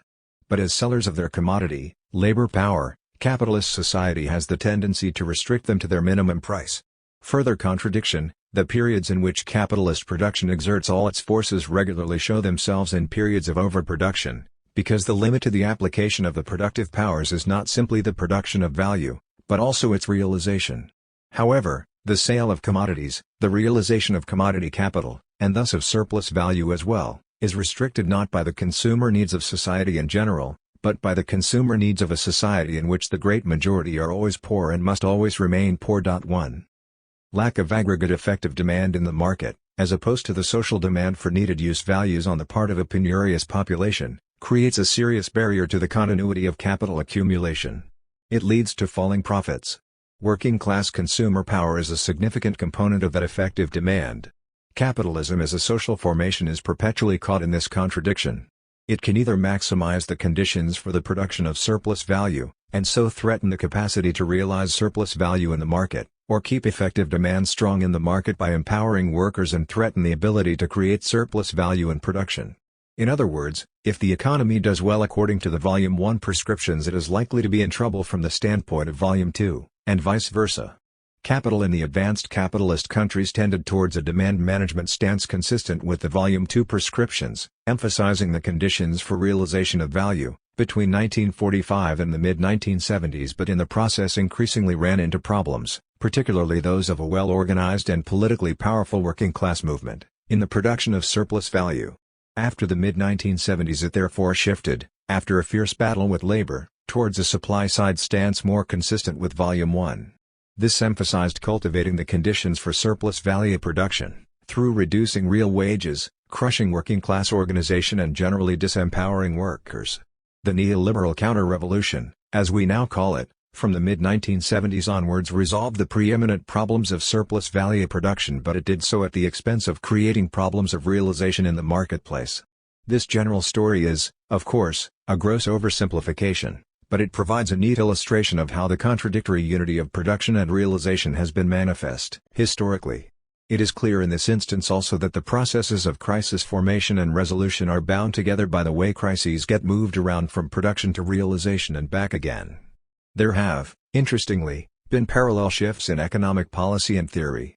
For example, Keynesian demand management, broadly consistent with Marx's Volume 2 analysis, dominated economic thinking in the 1960s, whereas monetarist supply-side theories, broadly consistent with Volume 1 analysis, came to dominate after 1980 or so. I think it important to situate these histories of both ideas and public policies in terms of the underlying contradictory unity of production and realization as represented by the first two volumes of Capital. The contradiction between production and realization can, however, be mitigated in a number of ways. To begin with, demand can be increased in the face of falling wages by the expansion of aggregate numbers in the labor force, as happened when China began to mobilize its latent labor surplus after 1980 or so, by the expansion of conspicuous consumption on the part of the bourgeoisie, or by the existence and expansion of strata in the population who are not engaged in production but who have considerable purchasing power, state officials, the military, lawyers, doctors, educators and the like. There is an even more significant way that the contradiction might be countered, by resort to credit. There is nothing in principle that prevents credit being supplied to sustain in equal measure both production and realization of values and surplus values. The clearest example of this is when financiers lend to developers to build speculative tract housing while lending mortgage finance to consumers to purchase that housing. The problem, of course, is that this practice can all too easily produce speculative bubbles of the sort that led into the crash of 2007-09 primarily in the housing markets of the United States but also in Spain and Ireland. The long history of booms, bubbles and crashes in construction testifies to the importance of phenomena of this sort in capital's history. But the interventions of the credit system have plainly also been constructive in certain ways and played a positive role in sustaining capital accumulation through difficult times. As a result, the contradiction between production and realization is displaced back into the contradiction between the money and the value forms. The contradiction between production and realization is internalized within the credit system, which on the one hand engages in insane speculative activity, of the sort that animated the housing bubble, while on the other hand solving many of the difficulties of maintaining a steady and continuous flow of capital across the contradictory unity of production and realization. Restrictions on the credit system exacerbate the latent contradiction between production and realization, while unchaining and deregulating the historically. It is clear in this instance also that the processes of crisis formation and resolution are bound together by the way crises get moved around from production to realization and back again. There have, interestingly, been parallel shifts in economic policy and theory. For example, Keynesian demand management, broadly consistent with Marx's Volume 2 analysis, dominated economic thinking in the 1960s, whereas monetarist supply-side theories, broadly consistent with Volume 1 analysis, came to dominate after 1980 or so. I think it important to situate these histories of both ideas and public policies in terms of the underlying contradictory unity of production and realization as represented by the first two volumes of Capital. The contradiction between production and realization can, however, be mitigated in a number of ways. To begin with, demand can be increased in the face of falling wages by the expansion of aggregate numbers in the labor force, as happened when China began to mobilize its latent labor surplus after 1980 or so, by the expansion of conspicuous consumption on the part of the bourgeoisie, or by the existence and expansion of strata in the population who are not engaged in production but who have considerable purchasing power, state officials, the military, lawyers, doctors, educators and the like. There is an even more significant way that the contradiction might be countered, by resort to credit. There is nothing in principle that prevents credit being supplied to sustain in equal measure both production and realization of values and surplus values. The clearest example of this is when financiers lend to developers to build speculative tract housing while lending mortgage finance to consumers to purchase that housing. The problem, of course, is that this practice can all too easily produce speculative bubbles of the sort that led into the crash of 2007-09 primarily in the housing markets of the United States but also in Spain and Ireland. The long history of booms, bubbles and crashes in construction testifies to the importance of phenomena of this sort in capital's history. But the interventions of the credit system have plainly also been constructive in certain ways and played a positive role in sustaining capital accumulation through difficult times. As a result, the contradiction between production and realization is displaced back into the contradiction between the money and the value forms. The contradiction between production and realization is internalized within the credit system, which on the one hand engages in insane speculative activity, of the sort that animated the housing bubble, while on the other hand solving many of the difficulties of maintaining a steady and continuous flow of capital across the contradictory unity of production and realization. Restrictions on the credit system exacerbate the latent contradiction between production and realization, while unchaining and deregulating the. There are a number of secondary contradictions that attach to the production-realization relationship. While it is unquestionable that the value added arises in the act of production and that the amount of value added depends crucially on the exploitation of living labor in the labor process, The continuity of flow makes it possible for the value and surplus value to be realized at a number of different points within the circulation process. The capitalist producer who organizes the production of value and surplus value does not necessarily realize that value.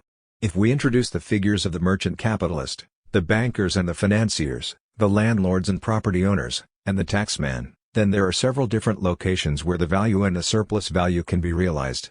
And the realization can take two basic forms. By exerting immense pressure on the capitalist producers, the merchant capitalists and the financiers, for example, can reduce the return to the direct producers to the smallest of margins while racking up major profits for themselves. This is how Walmart and Apple operate in China, for example. In this case, not only does realization occur in a different sector, it also occurs across the ocean in another country, creating a geographical transfer of wealth of considerable significance. The other path to bridge the production-realization contradiction is to recoup from the laborers any share of the surplus that they have acquired for themselves by charging extortionate prices or imposing fees, rents or taxes upon the working classes so as to diminish their discretionary income and standard of living significantly.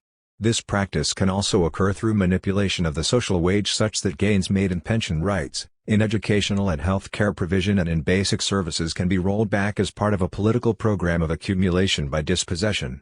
This is what the current widespread appeal to a politics of austerity on the part of the state is designed to achieve. Capital may lose or concede to workers' demands at the point of production but regain what has been conceded or lost, and then some, by excessive extractions in the living space. High rents and housing costs, excessive charges by credit card companies, banks and telephone companies, the privatization of healthcare and education, the imposition of user fees and fines, all inflict financial burdens on vulnerable populations even when these costs are not inflated by a host of predatory practices, arbitrary and regressive taxes, excessive legal fees and the like. These activities are, moreover, active and not passive.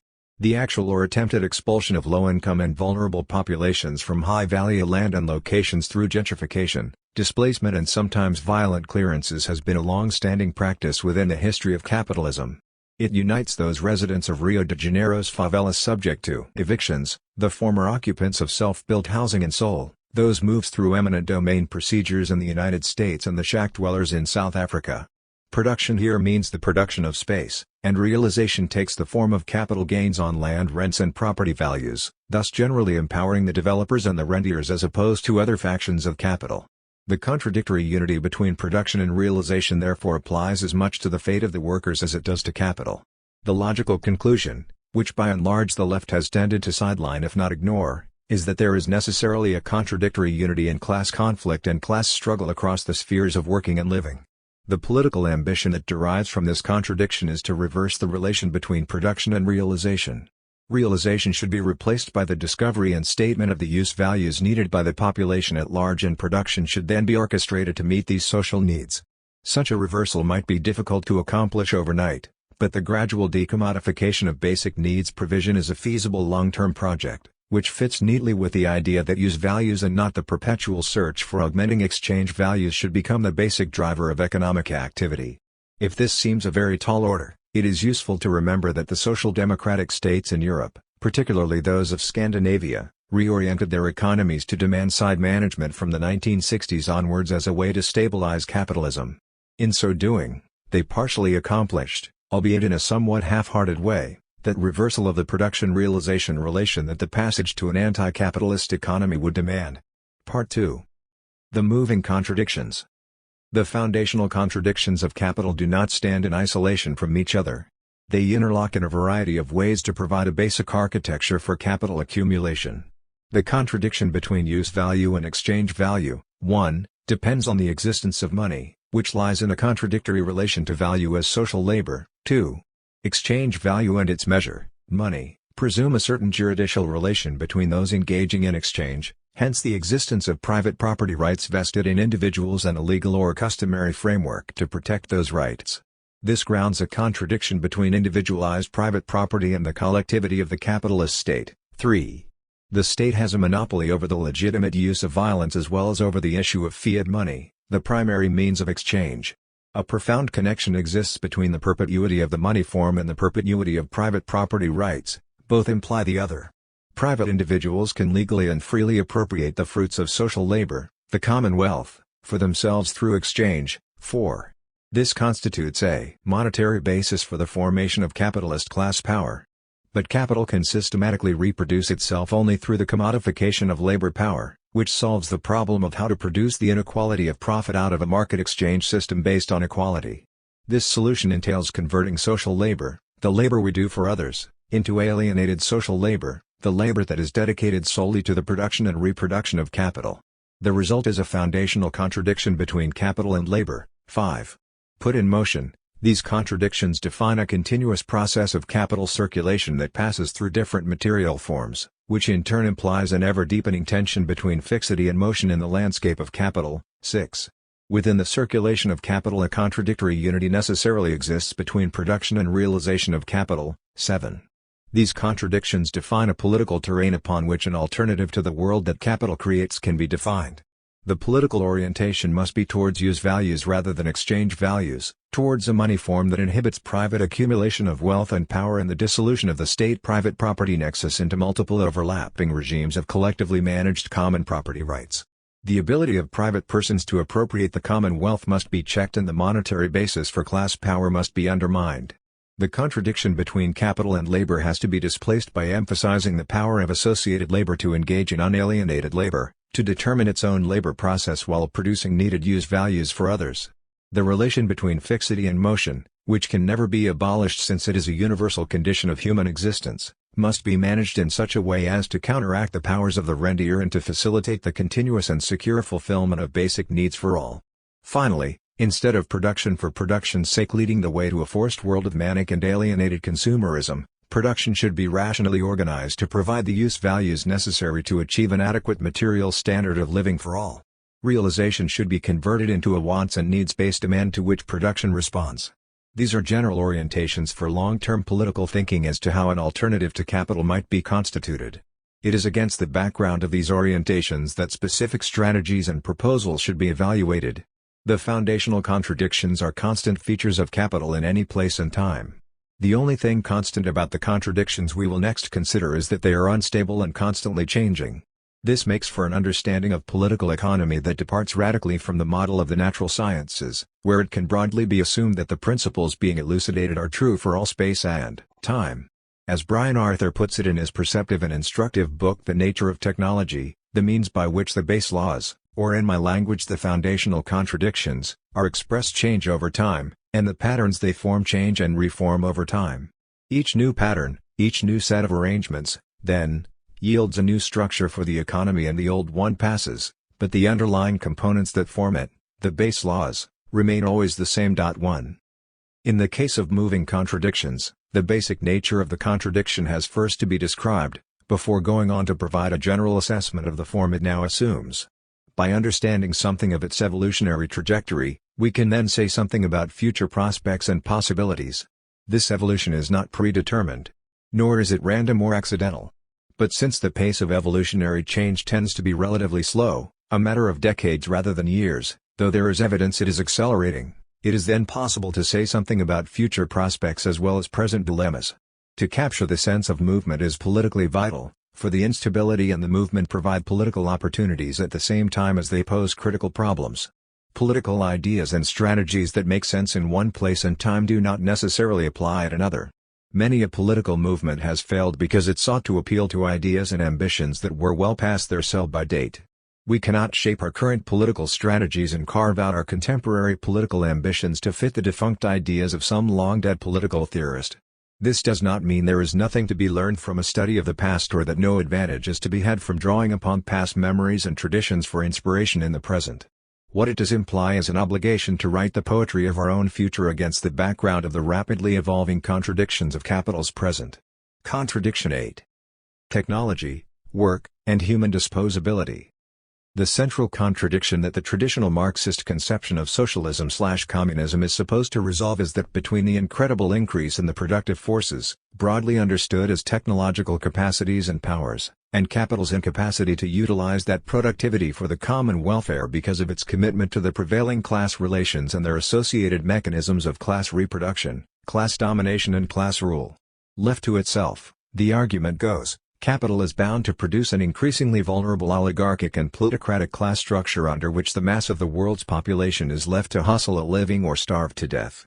Frustrated by this ever-increasing inequality in the midst of plenty, a self-consciously organized anti-capitalist revolutionary movement, led, in Leninist accounts, by a vanguard party, will arise among the masses to dismantle class rule before going on to reorganize the global economy to deliver the benefits promised by capital's amazing productivity to everyone on planet Earth. While there is more than a grain of truth in this analysis, we seem well on the way these days to producing a global plutocracy, for example, coupled with more than a whiff of hopeful revolutionary fervor concerning the transitional mechanism. It has always seemed to me that this formulation is too simplistic, if not fundamentally deficient. But what is clear is that the dramatic increases in productivity achieved by capital form one side of a contradictory movement that is always in danger of erupting into crises. It is not entirely clear, though, what its antithesis might rightly be. It is to this question that we now turn. Technology can be defined as the use of natural processes and things to make products for human purposes. At its base, technology defines a specific relation to nature that is dynamic and contradictory. We will return to this all-important contradiction in depth later, see Contradiction 16. All that matters here is to recognize its existence and its fluidity and dynamism.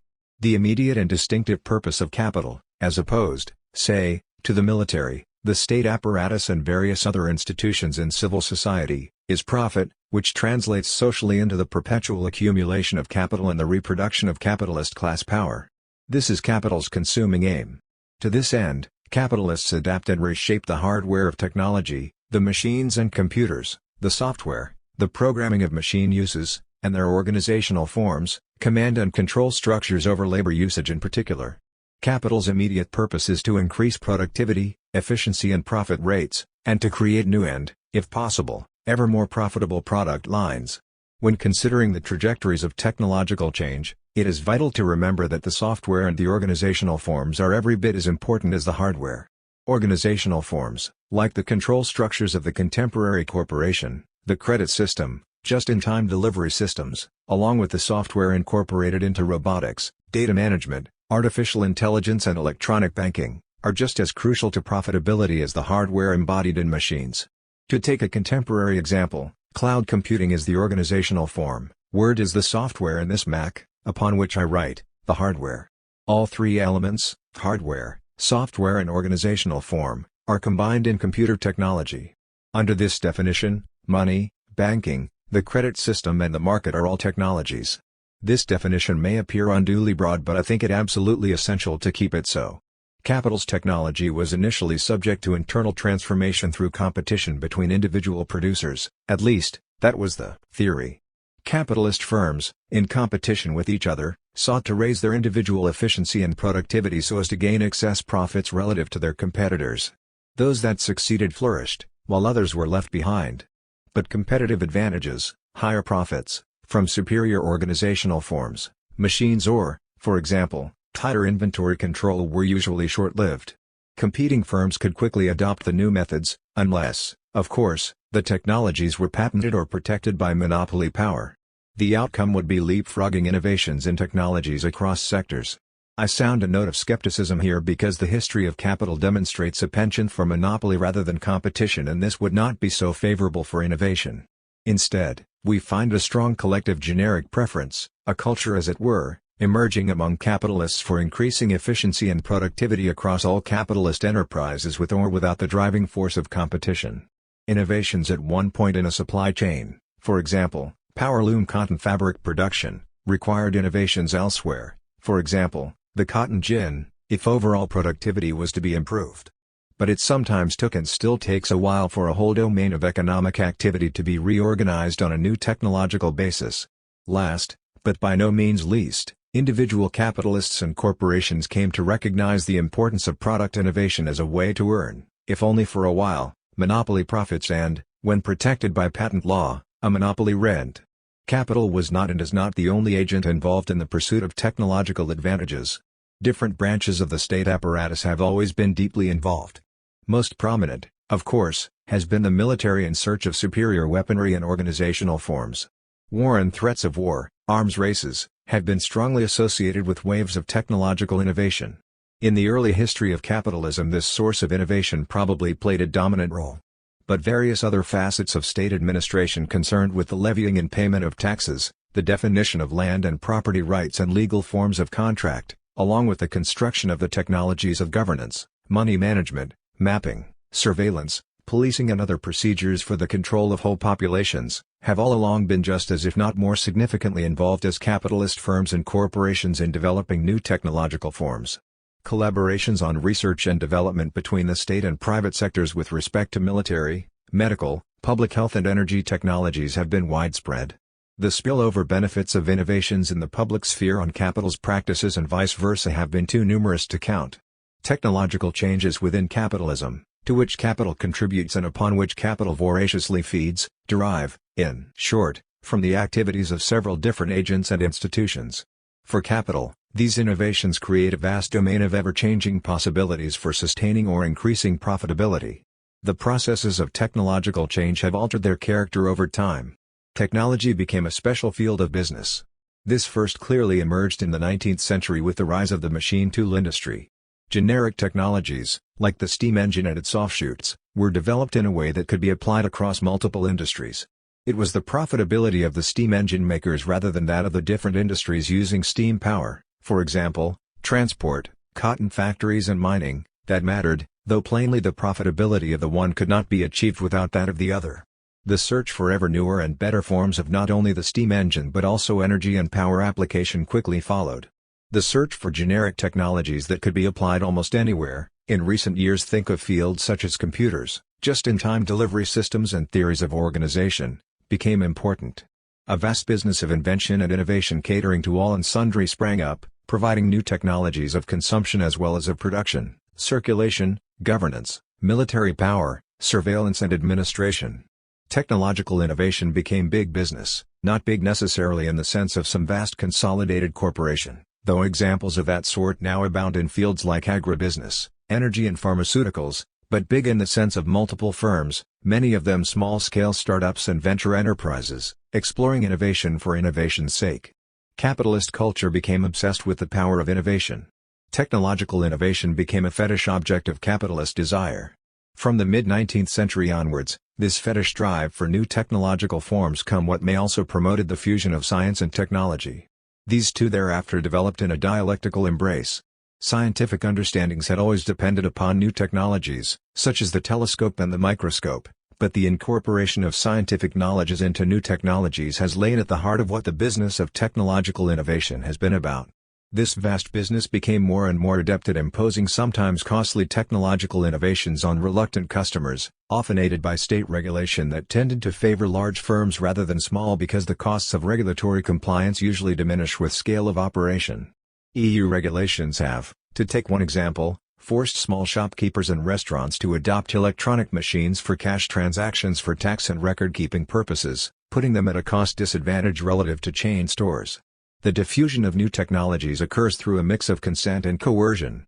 The development of military technologies, on the other hand, has become nothing short of a scandalous racket, whereby a vast military-industrial complex feeds endlessly at the trough of public finance while innovating for innovation's sake.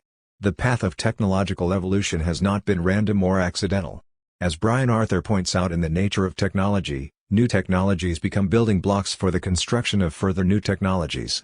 Some of these in turn go on to become possible building blocks for the creation of yet newer technologies. In this way, slowly over time, many technologies form from an initial few, and more complex ones form using simpler ones as components.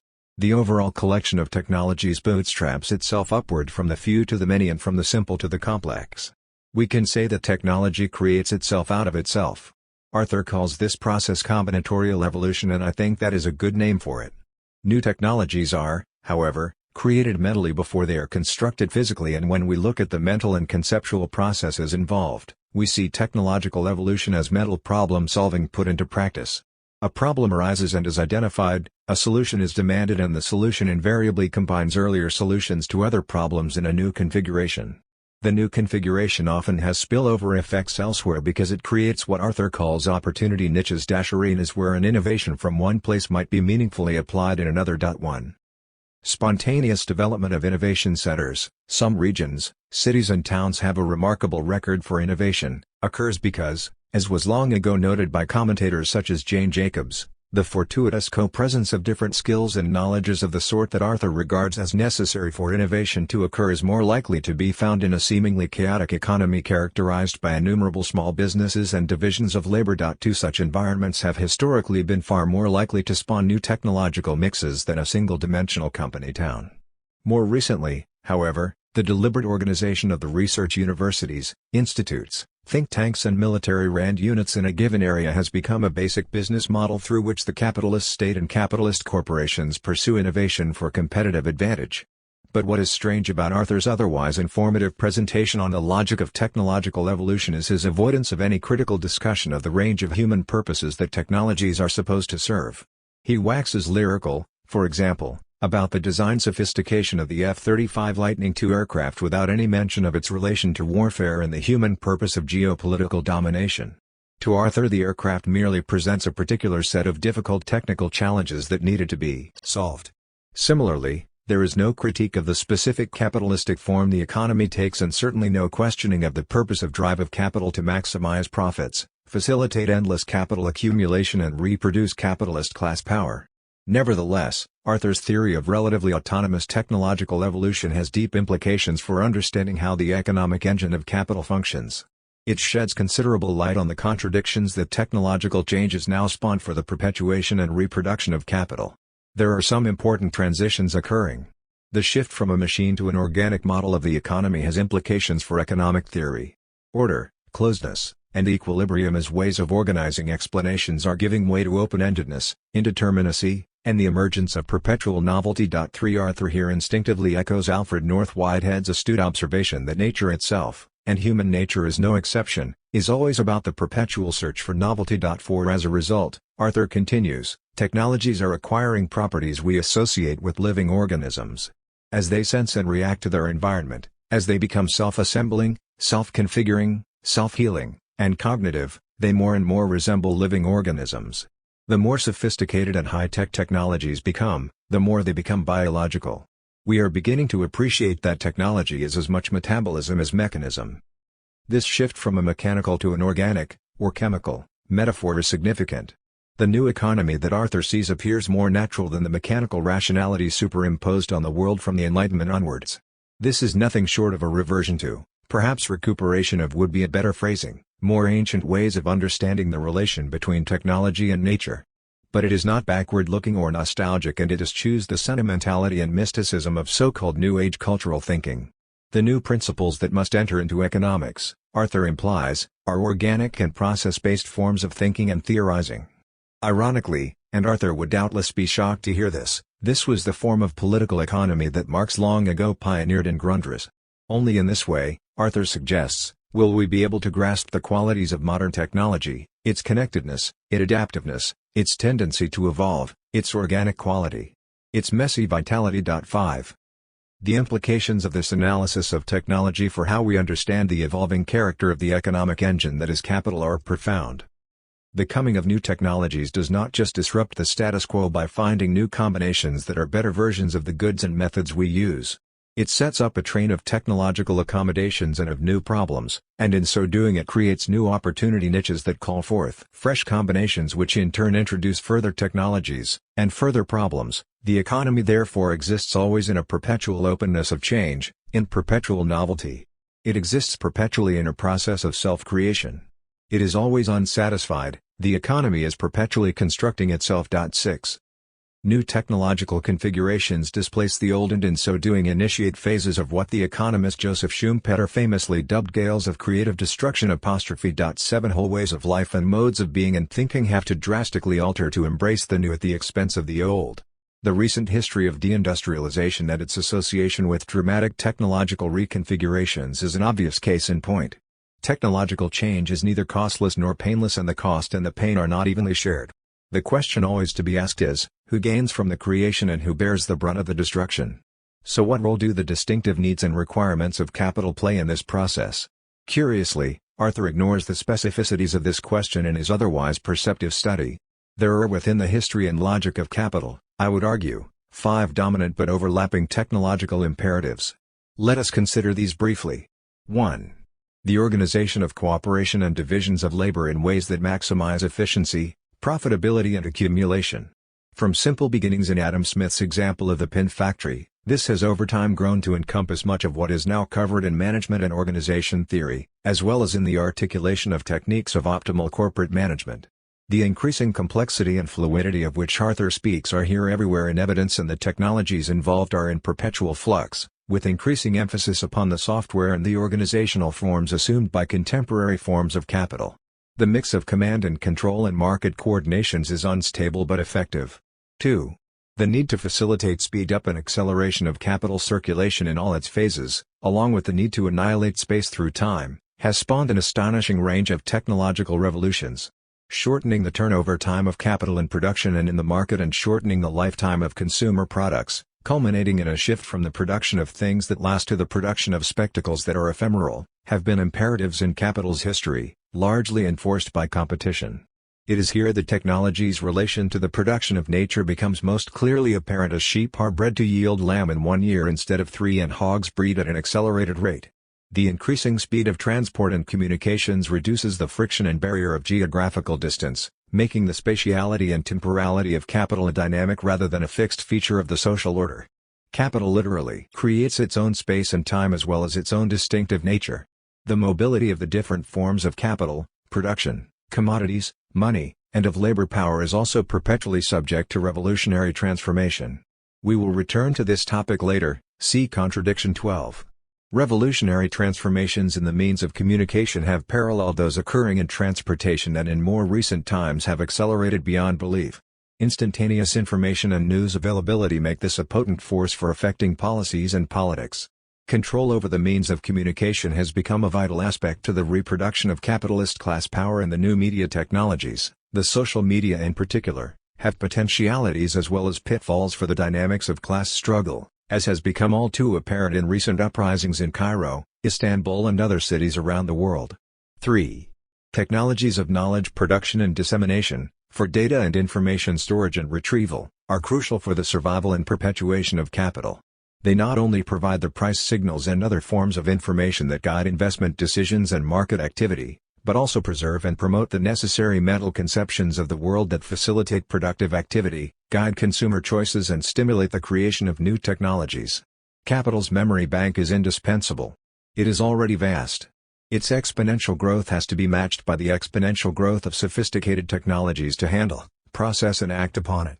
The basic information contained in land registers, contracts, legal judgments, educational and medical records etc. has long been crucial for the functioning of capital.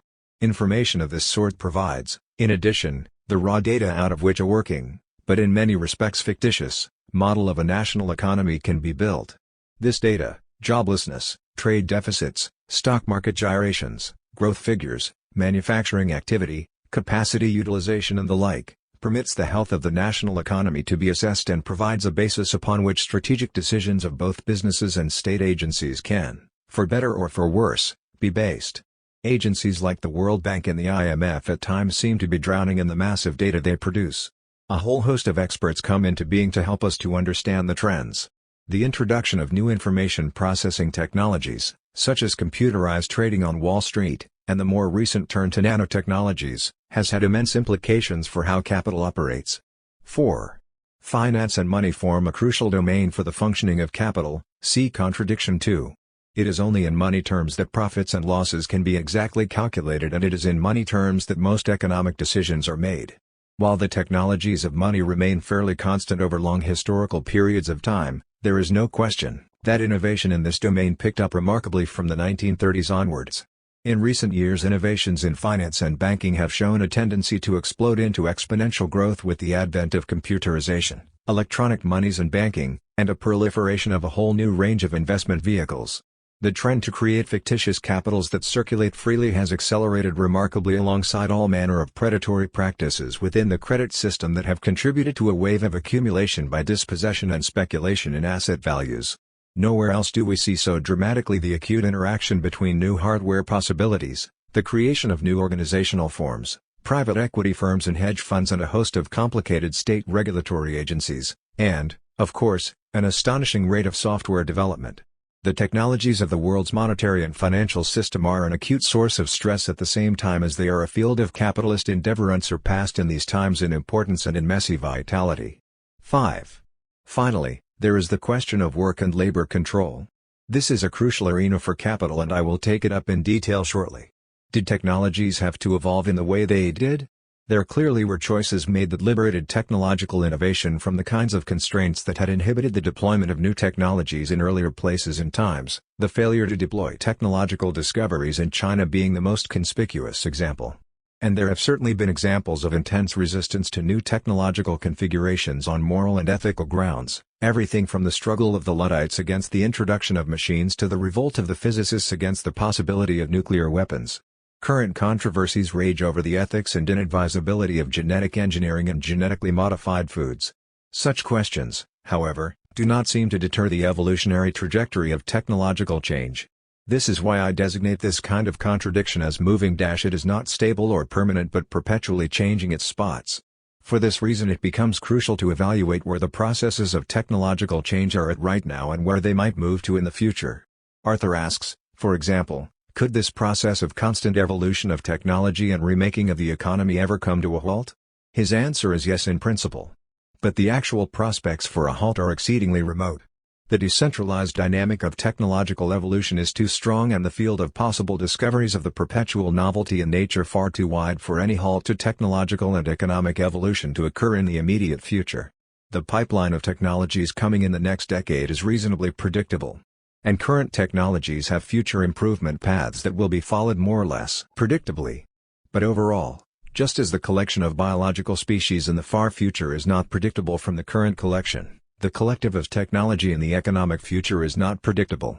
Not only can we not forecast which combinations will be made, we also cannot forecast which opportunity niches will be created. And because potential combinations grow exponentially, this indeterminacy increases as the collective develops. Where 3,000 years ago we could say with confidence that the technologies used 100 years hence would resemble those currently in place, now we can barely predict the shape of technology 50 years ahead. 8. So where, in this process of combinatorial evolution, lies the contradiction or contradictions that might threaten profitability and endless capital accumulation? There are, I want to suggest, two contradictions of huge import for the future prospects of capital. The first concerns technology's dynamic relation to nature. This will be the subject of Contradiction 16. The second concerns the relationship between technological change, the future of work and the role of labor in relation to capital. This is the contradiction we will examine here. Control over the labor process and the laborer has always been central to capital's ability to sustain profitability and capital accumulation. Throughout its history, capital has invented, innovated and adopted technological forms whose dominant aim has been to enhance capital's control over labor in both the labor process and the labor market. This attempted control encompasses not only physical efficiency but also the self-discipline of the laborers employed, the qualities of labor supplied in the marketplace, the cultural habits and mentalities of workers in relationship to the work they are expected to do and the wages they expect to receive. Many industrial innovators have had labor control as their primary goal. A Second Empire French industrialist renowned for his innovations in the machine tool industry openly proclaimed that his three goals were increasing precision in the labor process, increasing productivity and disempowering the worker. It is for this reason, doubtless, that Marx argued that technological innovation was a crucial weapon in class struggle and that many an innovation had been adopted by capital with the sole aim of breaking strikes. There certainly arose with this the fetish belief on the part of capital that the solution to ever-increasing profitability was endless technological innovation directed towards the disciplining and disempowerment of the worker. The factory system, Taylorism, with its attempted reduction of the worker to the status of a trained gorilla, automation, robotization and the ultimate displacement of living labor altogether respond to this desire. Robots do not, except in science fiction accounts, complain, answer back, sue, get sick, go slow, lose concentration, go on strike, demand more wages, worry about work conditions, want tea breaks or simply refuse to show up. Capital's fantasy of total control over labor and the laborer has its roots in material circumstances, most particularly in the dynamics of class struggle in all of its manifestations both within and outside of the production process. The role of technologically induced unemployment in regulating the wage rate, the pursuit of ever cheaper goods for the sustenance of the labor force, the Walmart phenomenon, to make lower wages more acceptable, The assault upon any hint of a basic social wage is encouraging idleness on the part of labor and the like form a domain of class struggle where technological interventions and mediations become crucial. This is what makes Arthur's presentation so strange, because never once do these elementary and obvious historical facts, satirized so wonderfully in Charlie Chaplin's Modern Times, enter into his account of the combinatorial evolution that does indeed play such a critical role in the details of technological change. So here is the central contradiction: if social labor is the ultimate source of value and profit, then replacing it with machines or robotic labor makes no sense, either politically or economically. But we can see all too clearly what the mechanism is that heightens this contradiction to the point of crisis. Individual entrepreneurs or corporations see labor-saving innovation as critical to their profitability vis-à-vis competitors. This collectively undermines the possibility of profit. In a recent book, Martin Ford shapes an argument around exactly this problem. As the cutting edge of technological dynamism shifts from mechanical and biological systems to artificial intelligence, so we will see, he argues, a huge impact upon job availability not only in manufacturing and agriculture but also in services and even in the professions. Aggregate demand for goods and services will consequently collapse as jobs and incomes disappear. This will have catastrophic effects upon the economy unless some way is found for the state to intervene with targeted redistributive stimulus payments to those large segments of the population that have become redundant and disposable. Andre Gorse had earlier made exactly this same argument, though from a different political perspective. Microeconomic logic would want these savings in working time to be translated into savings in wages for those companies where such economies are achieved, producing at lower costs. These companies will be more competitive and will be able, in certain conditions, to sell more. But from the macroeconomic point of view, an economy which, because it uses less and less labor, distributes less and less wages, inexorably descends the slippery slope of unemployment and pauperization. To restrain its slide, the purchasing power of households has to cease to depend on the volume of work which the economy consumes. Though they perform a decreasing number of hours of work, the population has to earn the wherewithal to purchase a growing volume of goods produced. The shortening of working time must not bring about a reduction in purchasing power. 9. The details that Ford cites to back up his general claim are impressive. There is clear empirical evidence of inexorable exponential growth of computer capacity and speed. This has roughly doubled every 2 years over the last 3 decades or so. The growth of this computer capacity does not depend on the construction of a technology that has the ability to think as we do. It arises out of the fact that the computer is unimaginatively fast, and getting faster and faster all the time. Speed up has always been, as we have seen, a crucial aim of technological innovation in relation to capital, and the world of computers is no exception. As a result of the exponential growth in computer power, entire traditional job categories are at risk of being heavily automated in the not-too-distant future. The idea that the new technologies will create jobs at a pace to compensate for these losses is pure fantasy. Furthermore, the idea that it will only be the low-paying routine jobs that will be eliminated and not high-paying skilled jobs, radiologists, doctors, university professors, airline pilots and the like, is misguided.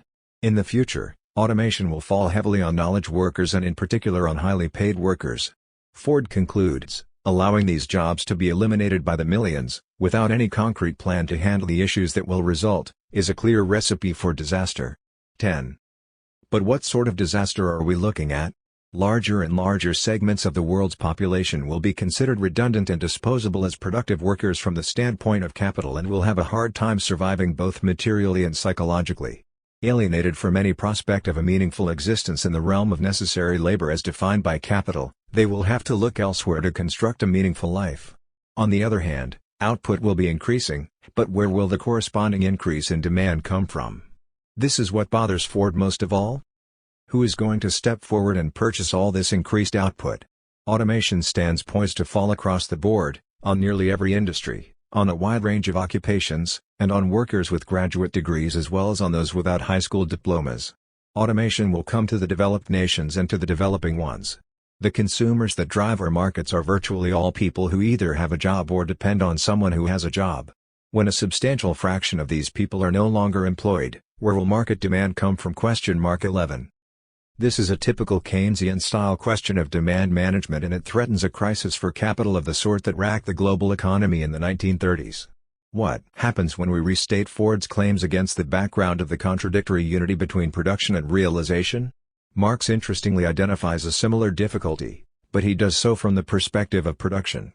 As more and more labor-saving devices are applied, so the value-producing agent, social labor, tends to decline quantitatively, ultimately destroying socially necessary labor in the production of value and with it the basis of profitability. The same result arises from both sides of the contradictory unity between production and realization. Profitability erodes and endless capital accumulation collapses in both cases. Ford in an appendix recognizes that there may be some sort of broad similarity between his argument and that of Marx, but he does not understand what it is and is, of course, at pains to distance himself from the damaging consequences of any such association. But the potential range of counteracting forces and solutions looks very different from the two perspectives within the contradictory unity. Ford, for example, is desperately concerned to save capital from succumbing to the potential disaster that looms. He actually favors the spread of consumerism, no matter how mindless and alienating, to absorb the ever-cheapening products that a wholly automated capital can produce. He seeks to square the circle of supply and demand disparities by creating a state-mandated tax system to recuperate the productivity gains created by the new technologies. These funds are then redistributed as purchasing power to the dispossessed masses on an incentivized basis. In return for the funds, people are expected to commit to creative or worthy social activities and contribute to the common good. Programs of this sort already exist. The poverty grants in Argentina and Brazil redistribute money to poor families provided that they can prove that their children are attending school. Structuring such incentivized redistributions effectively may be difficult, but in Ford's view it is critical to avoid the culture of dependency that is often associated with straight welfare payments or a straight guaranteed income no matter whether one works or not. Nevertheless, redistributions and the creation of purchasing power are the only means to create sufficient demand to match the ever-increasing supply of goods and services.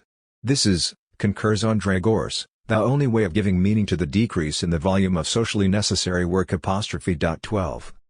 Marx, on the other hand, saw a number of possible antidotes to the tendency of profit rates to fall as the result of labor-saving innovations, the opening up of entirely new product lines that were labor-intensive, a pattern of innovation that was devoted as much to capital saving as to labor saving, a rising rate of exploitation on the labor forces still employed, the prior existence or formation of a class of consumers who produced nothing, a phenomenal rate of growth in the total labor force which would augment the mass of capital being produced even though the individual rate of return was falling. Whether Marx thought these countervailing forces were sufficient to stave off the falling value of production and falling profits indefinitely is not clear. Developmental paths of this sort have effectively held off falling profits for some time now. The absorption of the peasantries of China, India and much of Southeast Asia, along with Turkey and Egypt and some Latin American countries, with Africa still the continent with massive untapped labor reserves, into the global labor force since 1980 or so, along with the integration of what was the Soviet bloc, has meant a huge increase, rather than decrease, in the global wage labor force over and beyond that supplied by population growth. The rising rates of exploitation with the creation of horrific labor conditions in China, Bangladesh, Vietnam and elsewhere are also palpable, while the demand problem has largely been taken care of by way of a vast expansion of credit. So there appears to be no immediate cause for panic from the standpoint of either production or realization. But from the standpoint of the long-term future of capital, it does seem as if we exist at a last frontier for labor absorption throughout global capitalism. In the advanced capitalist countries there has been a massive movement of women into the labor force over the last 50 years and internationally there are few areas left, mainly in Africa and South and Inner Asia, where massive reserves of labor power are to be found. Nothing on the scale of the recent huge expansion of the global labor force will ever be possible again. Meanwhile, the accelerating speed up over the last few years of automation and the application of artificial intelligence to routine services, like airline check-ins and supermarket checkouts, appears, on the other hand, to be just the beginning. Automation is now identifiable in fields such as higher educational instruction and medical diagnostics, and the airlines are already experimenting with pilotless planes. The contradiction between value production on the one hand and runaway labor-saving technological innovation on the other is headed into more and more dangerous territory. This danger confronts not only an increasingly disposable population facing no foreseeable employment opportunities but also, as even Ford clearly sees, the reproduction of capital itself. The last three recessions in the United States, for example, beginning in the early 1990s, have been followed by what are euphemistically referred to as jobless recoveries. The most recent deep recession has led to the creation of long-term unemployment on a scale not seen in the USA since the 1930s. Similar phenomena are observable in Europe and the capacity for labor absorption in China, a key Communist Party policy orientation, appears to be limited. Both the evidence of recent trends and the evaluation of future prospects point in one direction: massive surpluses of potentially restive redundant populations. This has some serious implications, both theoretical and political, that require elaboration. Money, see Contradiction 2, is a representation of the value of social labor, the latter being understood as the quantity of that labor which we supply to others via the exchange-value market system. If we are moving towards a world in which social labor of this sort disappears, then there is no value to be represented. The historical representation of value, the money form, is then entirely free from its obligation to represent anything other than itself. The neoclassical economists argued, when they bothered at all with the question, that Marx's labor theory of value is irrelevant because capital responds only to money signals and not to value relations. There was, they argued, no point bothering with the idea of value even if it was a plausible concept, which most felt it was not. They were, I believe, wrong in this judgment. But if the developments outlined above do occur, then the neoclassical argument contra the value theory will become more and more correct, to the point where even the most orthodox Marxists will have to give up the value theory. Conventional economists will doubtless crow with delight at this. What they do not realize is that this means the demise of the one restraint that has prevented the descent of capital into total lawlessness. The recent evidence of a contagious predatory lawlessness within capitalism is a sign of the weakening regulatory role of social labor. This weakening has been occurring for some time. One crucial break occurred with the abandonment of a metallic base to the world's monetary system in the early 1970s. Thereafter the relation of the world's money to social labor became at best tangential, and we have the long chain of financial and commercial crises around the world after the mid-1970s to prove it. The money form has acquired a good deal of autonomy over the last 40 years. Fiat and fictitious values created by the world's central banks have taken over. This leads us back to some reflections on the relation between the path of technological evolution we have here described and the evolution of monetary technologies. The rise of cyber monies, like Bitcoin, in some instances seemingly constructed for purposes of money laundering around illegal activities, is just the beginning of an inexorable descent of the monetary system into chaos. The political problem posed by the question of technology for anti-capitalist struggle is perhaps the most difficult to confront. On the one hand, we know all too well that the evolution of technologies, marked as it is by a good deal of autonomous combinatorial logic of the sort that Arthur describes, is a form of big business in which class struggle and intercapitalist and interstate competition have played leading roles for the human purpose of sustaining military dominance, class power and perpetual accumulation of capital. We also see that capital's actions are steering closer and closer to the abyss of the laws of social labor as an underlying regulatory principle that prevents the descent of capital into lawlessness. On the other hand, we also know that any struggle to combat worldwide environmental degradation, social inequalities and impoverishment, perverse population dynamics, deficits in global health, education and nutrition, and military and geopolitical tensions will entail the mobilization of many of our currently available technologies to achieve non-capitalistic social, ecological and political ends. The existing bundle of technologies, saturated as they are in the mentalities and practices of capital's search for class domination, contains emancipatory potentialities that somehow have to be mobilized in anti-capitalist struggle. In the short term, of course, the left is bound to defend jobs and skills under threat. But, as the miserable history of the noble rearguard action fought against deindustrialization in the 1970s and 1980s demonstrates, this will likely be a losing battle against a newly emerging technological configuration from the very beginning. An anti-capitalist movement has in the current conjuncture to reorganize its thinking around the idea that social labor is becoming less and less significant to how the economic engine of capitalism functions. Many of the service, administrative and professional jobs the left currently seeks to defend are on the way out.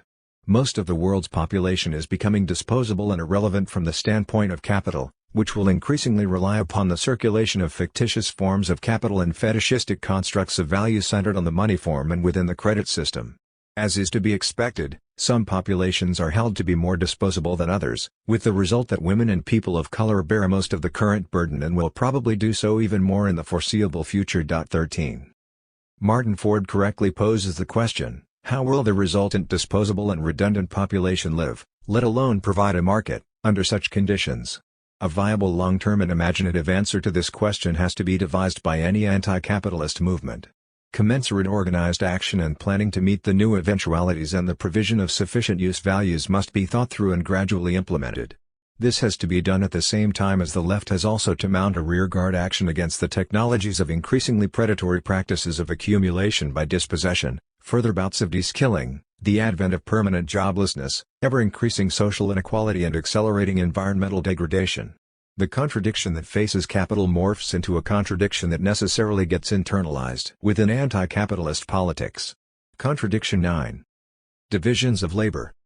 The division of labor should, by rights, be positioned as one of the foundational features of what capital is all about.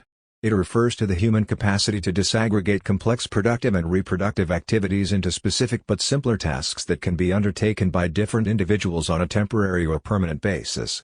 The specialized work of the many individuals is reunited into a working whole by way of organized cooperation. Throughout history, divisions of labor have been changing and evolving depending on both the internal and the external conditions affecting a particular society. The central problem the division of labor poses is the relation between the parts and the whole, and who, if anyone, takes responsibility for the evolution of the whole. Capital has seized upon the division of labor and reshaped it dramatically to its own purposes throughout its history. It is for this reason that I include this contradiction under the heading of moving, since it is perpetually in the course of being revolutionized in the world that capital commands. The division of labor now in place is radically different to the point of being almost unrecognizable from that which prevailed in, say, 1850. The evolution in the division of labor under capital has, however, a very special character since, as with everything else, it is oriented primarily towards sustaining competitive advantage and profitability, which have nothing necessarily to do, except coincidentally, with improving the qualities of working and living or even enhancing human welfare more generally. If fundamental improvements to living and working occur, as indeed they clearly do, then this is either a collateral effect or a consequence of political demands and pressures emanating from restive and discontented populations. After all, the vast increase in ever cheaper physical output that more efficient divisions of labor produce has to be consumed somehow and somewhere if the value produced is to be realized. On the other hand, there are plenty of collateral damages, for example, in environmental conditions, to be taken into account also. Contradictions within the division of labor are a dime a dozen. There is, however, a general and important distinction between the technical and the social division of labor. By the former I mean a separate task within a complex series of operations that anyone in principle can do, like minding a machine or mopping the floor, while by the latter I mean a specialized task that only a person with adequate training or social standing can do, like a doctor, software programmer or hostess at a five-star restaurant. I cite this last example to emphasize that the divisions and definitions that exist often depend as much on social, cultural and interpersonal skills and the presentation of self as they do on technical expertise. There are all sorts of other distinctions of note, such as those due to nature, for example, childbearing, or to culture, for example, the position of women in society, between city, urban, and country, rural, mental and manual, social, throughout society in general, and detailed divisions, within a firm or corporation, blue-collar and white-collar, skilled and unskilled, productive and unproductive, domestic, household, versus wage-based, symbolic versus material and so on. There are then sectoral classifications between primary, agriculture, forestry, fishing and mining, secondary, industry and manufacturing, tertiary, services and the finance, insurance and real estate, fire, sectors that have surged to prominence in recent times, and what some like to refer to as a fourth sector made up of increasingly important cultural and knowledge-based industries. As if this is not enough, the classification of different industries and occupations in censuses typically run to more than 100 items. To the degree that such distinctions and oppositions can be a source of tension and antagonism, they can become embroiled in and heightened into contradictions that play some sort of role in crisis formation and resolution. Certainly, when we consider movements of revolt, it would be rare indeed not to find the causes as well as the active participants rooted in one or other of these oppositions or based in certain sectors.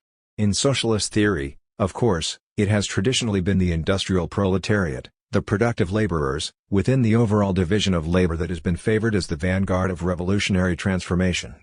Bank clerks, domestic workers and street cleaners have never been thought of as revolutionary agents, whereas miners, car workers, steel workers and even school teachers have.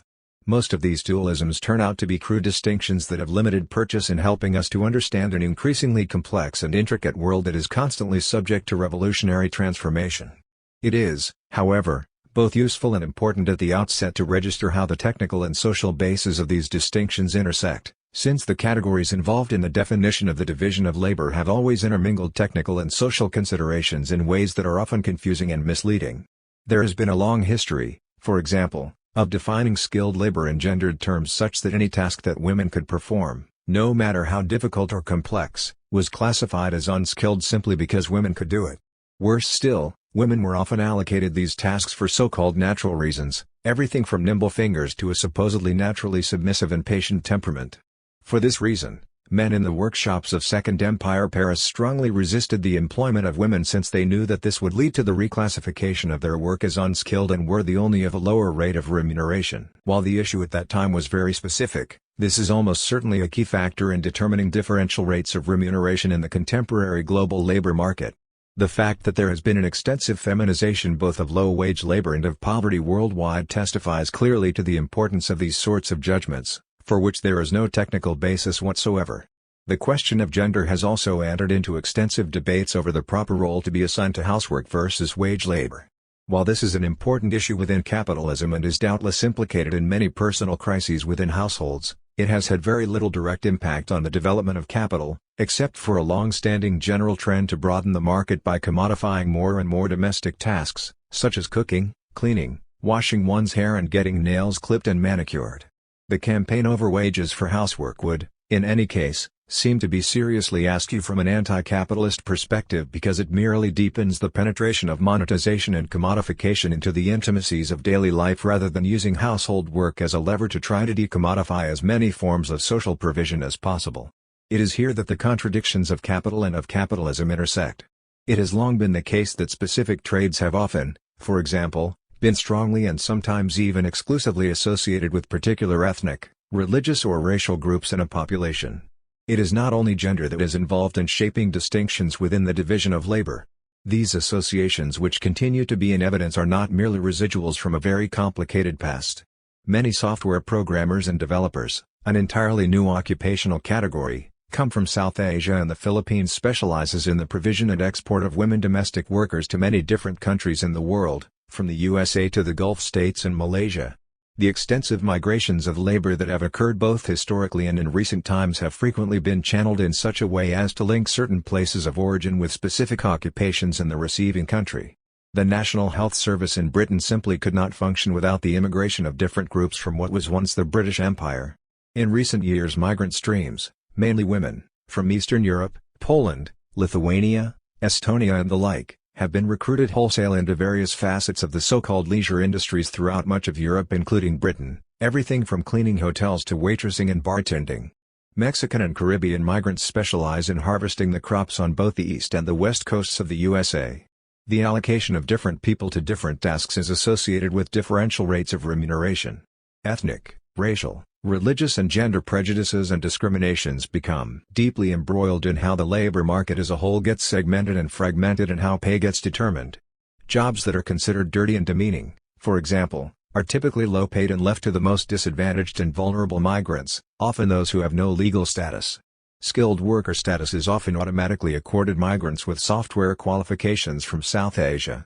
What is even more invidious is that the rate of remuneration also varies according to gender, race and ethnicity for working in the same occupation and on identical tasks. Struggles over status within the division of labor and the recognition of skills are in effect struggles over differential life chances for the worker and, by extension, and here is the core of the problem, over profitability for the capitalist. From the standpoint of capital, it is useful if not crucial to have a labor market that is segmented, fragmented and internally highly competitive. This poses barriers to coherent and unified labor organization. Capitalists can and often do deliberately operate a divide-and-rule politics by fostering and inciting interethnic tensions, for example. Competition between social groups jockeying for position within the division of labor becomes a primary means by which labor in aggregate gets disempowered and capital comes to exercise greater and more complete control over both the labor market and the workplace. Typical forms of trade union organization along sectoral rather than geographical lines also inhibit unified action on the part of labor, even when the unions themselves strive to go further than simply serving the interests of their own members. The historical dynamics of class struggles within capitalism as a whole over skills, their specification and their rate of remuneration is one of the most important histories yet to be properly written from a critical perspective. The following remarks are therefore preliminary. When capital came upon the scene as a primary as opposed to occasional form of accumulation and found it necessary to gain control of labor processes in industrial production, it found at hand a division of labor and a skill structure that were strongly rooted in the trades, resting on artisan labor. The butcher, the baker and the candlestick maker were the sorts of occupations within which laborers could hone their skills and seek to secure their future social positions. Most of the population in Europe in the early years of capitalism was employed in agriculture, as a landed or landless peasantry, or in services, primarily domestic servants and retainers, to monarchs, landed aristocracy and merchant capitalists. The labor of serving demanded its own brand of interpersonal, domestic and socio-political skills. Town-based artisan labor in the trades embraced a whole range of different occupations, some of which were regulated by a guild and the apprenticeship system. The guild system conferred monopoly power over access to a skill that was based on a specific technical expertise. Carpenters learned how to use their tools, as did jewelers, clockmakers, ironmasters, weavers, blacksmiths, tapestry artists, shoemakers, nail and gun makers and the like. Through corporatist guild organization, groups of workers could assure and maintain a higher standing in the social order and a higher rate of remuneration for their work. Capital plainly had to do battle with this monopoly power of labor over its conditions of production and its labor process. It fought the battle on two fronts. First, it gradually asserted its own monopoly power with private property over the means of production, so depriving laborers of the means to reproduce themselves outside of the supervision and control of capital.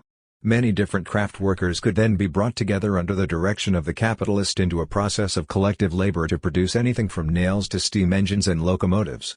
While the narrow technical basis and associated skills of the individual tasks did not change that much, the organization of production through cooperation and the division of labor brought these different tasks together to reap remarkable gains in efficiency and productivity. The costs of commodities in the marketplace fell rapidly to outcompete the traditional craft and artisanal forms of production. This was the division of labor that was not only extensively analyzed but also lauded to the heavens by Adam Smith in The Wealth of Nations, published in 1776.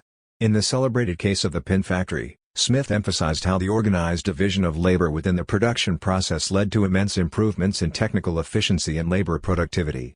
By taking advantage of workers' differing skills and talents, the overall increase in productivity and profitability within what Marx later called the detailed division of labor within the firm was assured. On this basis, Smith went on to infer that the extensive resort to social divisions of labor between firms and across sectors was bound to have a similar effect. In this case, as Marx was later at considerable pains to point out, the coordinating mechanism could no longer be the individual capitalist organizing cooperative activity according to rational principles of design, but a more chaotic and anarchistic set of coordinations in which volatile price signals in the market became crucial to determinations of quantitatively rational divisions of productive activity in different firms and sectors. Smith, recognizing this, urged the state generally not to intervene in price fixing, except in the case of public utilities and natural monopolies, and to follow a policy of laissez-faire to ensure that the hidden hand of the market could do its work with maximal efficiency. To this day theorists and policymakers have continued to mistakenly place great faith in an efficient market hypothesis for the coordination of not only production but also the financial activities that came so badly unstuck in September of 2008. Marx concluded that the chaotic anarchy of the marketplace would be a constant source of the upsetting of equilibrium in prices and that this would render the social division of labor unstable if not crisis-prone. The other, and I think far more profound and far-reaching, attack upon the potential monopoly powers of labor arose out of the evolutionary path of capitalist-inspired technological change. Much of this evolution directly or indirectly aimed to undermine the power of labor, both in the workplace and in the labor market. The bias of technological change has all along been against the interests of labor and in particular against the kinds of power that labor acquired through the acquisition of scarce and monopolizable skills. One important direction in capital-labor relations has been towards de-skilling, a phenomenon that Marx noted in Capital and which was brought back center stage in Harry Braverman's influential and controversial book Labor and Monopoly Capital, published in 1974. Braverman argued that capital, particularly in its monopoly form, had a vested interest in degrading skills and so destroying any sense of pride that might attach to working for capital, while disempowering labor particularly at the point of production. There had been a long history of struggle over this. In the 19th century the ideologists of capital, Charles Babbage and Andrew Ure in particular, were much cited by Marx as evidence of capital's penchant for de-skilling.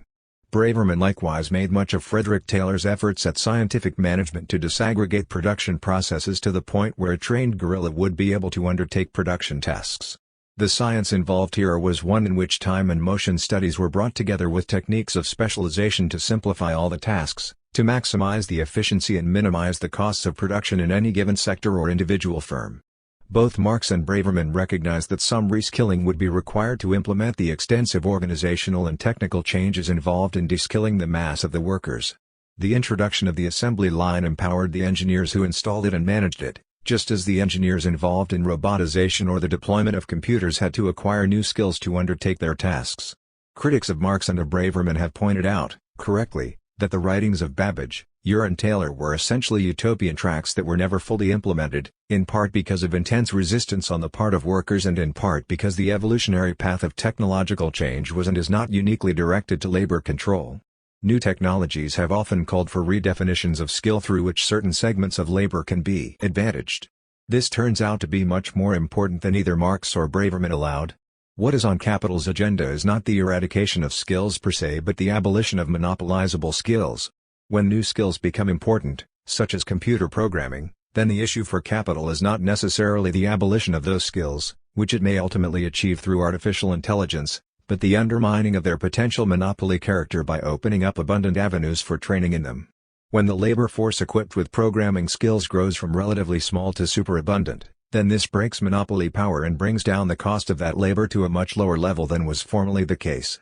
When computer programmers are 10 a penny, then capital is perfectly happy to identify this as one form of skilled labor in its employ, even to the point of conceding a higher rate of remuneration and more respect in the workplace than the social average. In the same way that the evolution of technology has trended through its own autonomous dynamic towards greater and greater complexity over time, so divisions of labor have multiplied rapidly and been qualitatively transformed. This has not been a simple linear evolution, in part because the dynamics of class struggle has been engaged, though more often than not to capital's advantage. In the U.S. steel industry, for example, the number of specialized, and to some degree therefore monopolizable, skills was very large indeed in the 1920s but became far smaller, particularly after the labor legislation of the 1930s that created the National Labor Relations Board, which had powers to resolve interjurisdictional disputes over which skill was qualified to do what in a particular industry. The contemporary steel industry has a much simpler and more streamlined skill set than was the case in earlier times. On the other hand, specialisms in, say, medicine or banking and finance have proliferated, while the emergence of whole new sectors associated with electronics and computerization has spawned an immense range of new occupations and job specifications. The range of specialisms within the state regulatory apparatus, in the Food and Drug Administration or in all those institutions such as the Controller of the Currency and the Security and Exchange Commission, has also grown astronomically in recent times. The rapid extension and the explosive increase in complexity of both the detail and the social divisions of labor have become the fundamental feature of a modern capitalist economy. This evolution has not occurred as a consequence of overall conscious design and decision. There is no Ministry of the Division of Labor to mandate anything. It has evolved in parallel with technological and organizational changes impelled by the systemic forces earlier identified. And this despite the simplifications of occupational specifications achieved in some sectors of industry, such as steel and cars, and the loss of anachronistic occupations, such as that of lamplighter and, in advanced countries, those of water carrier and rag picker. Significant increases in labor productivity and in the volume and variety of production have been achieved by these means.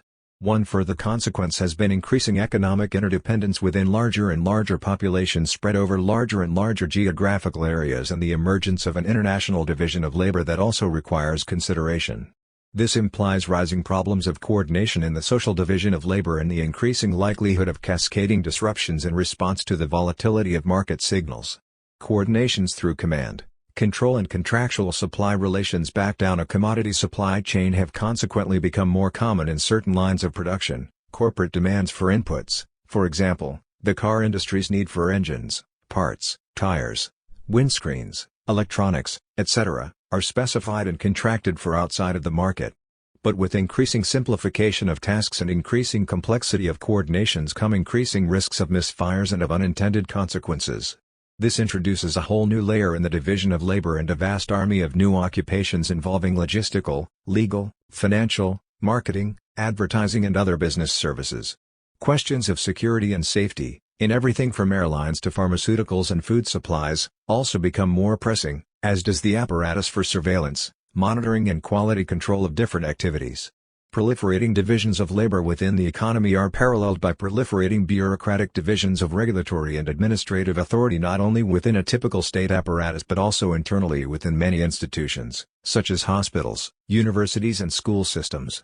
The division of labor as a whole has undergone a metamorphosis over the last half-century. As a result, many of the inquiries available to us from 19th-century critics like Karl Marx, Ferdinand Tönnies, Emile Durkheim and Max Weber do not address some of the central contemporary issues. Studies of the division of labor in the past largely focused on industrial organization and factory labor in particular national contexts, and the findings of those studies still surely stand. But the increasing complexity and proliferating geographical range of divisions of labor entail a qualitative leap in problems of coordination. Further problems arise because of the proliferation of state surveillance and bureaucratic authority functions and the wide-ranging shifts in the forms of organization in civil society. Many of these divisions of labor and of authority interlock and feed off each other, while still others acquire a hierarchical position vis-à-vis one another. We are also increasingly subject to what Timothy Mitchell calls the rule of experts'. Expert knowledge has always played a critical role in the history of capital, and the power of the expert is hard to challenge. Earlier signs of this, the organization man, the rule of the mandarins and the like, drew attention to an emerging autocratic and hierarchical streak within the division of labor. Arguably, the role of experts has increased exponentially over recent decades, and this poses a serious problem for the transparency and legibility of the world in which we live. We all depend on experts to fix our computer, diagnose our illnesses, design our transport systems and ensure our security.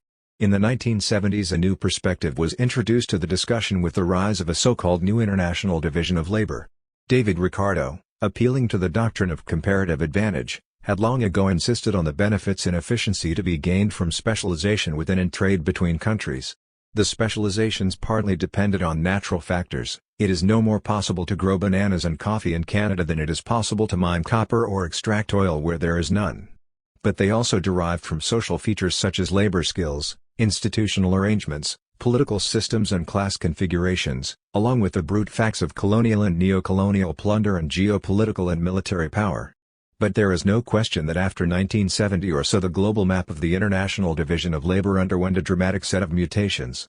The industrial districts that had been the heartlands of capital's global dominance after 1850 were disrupted and dismantled.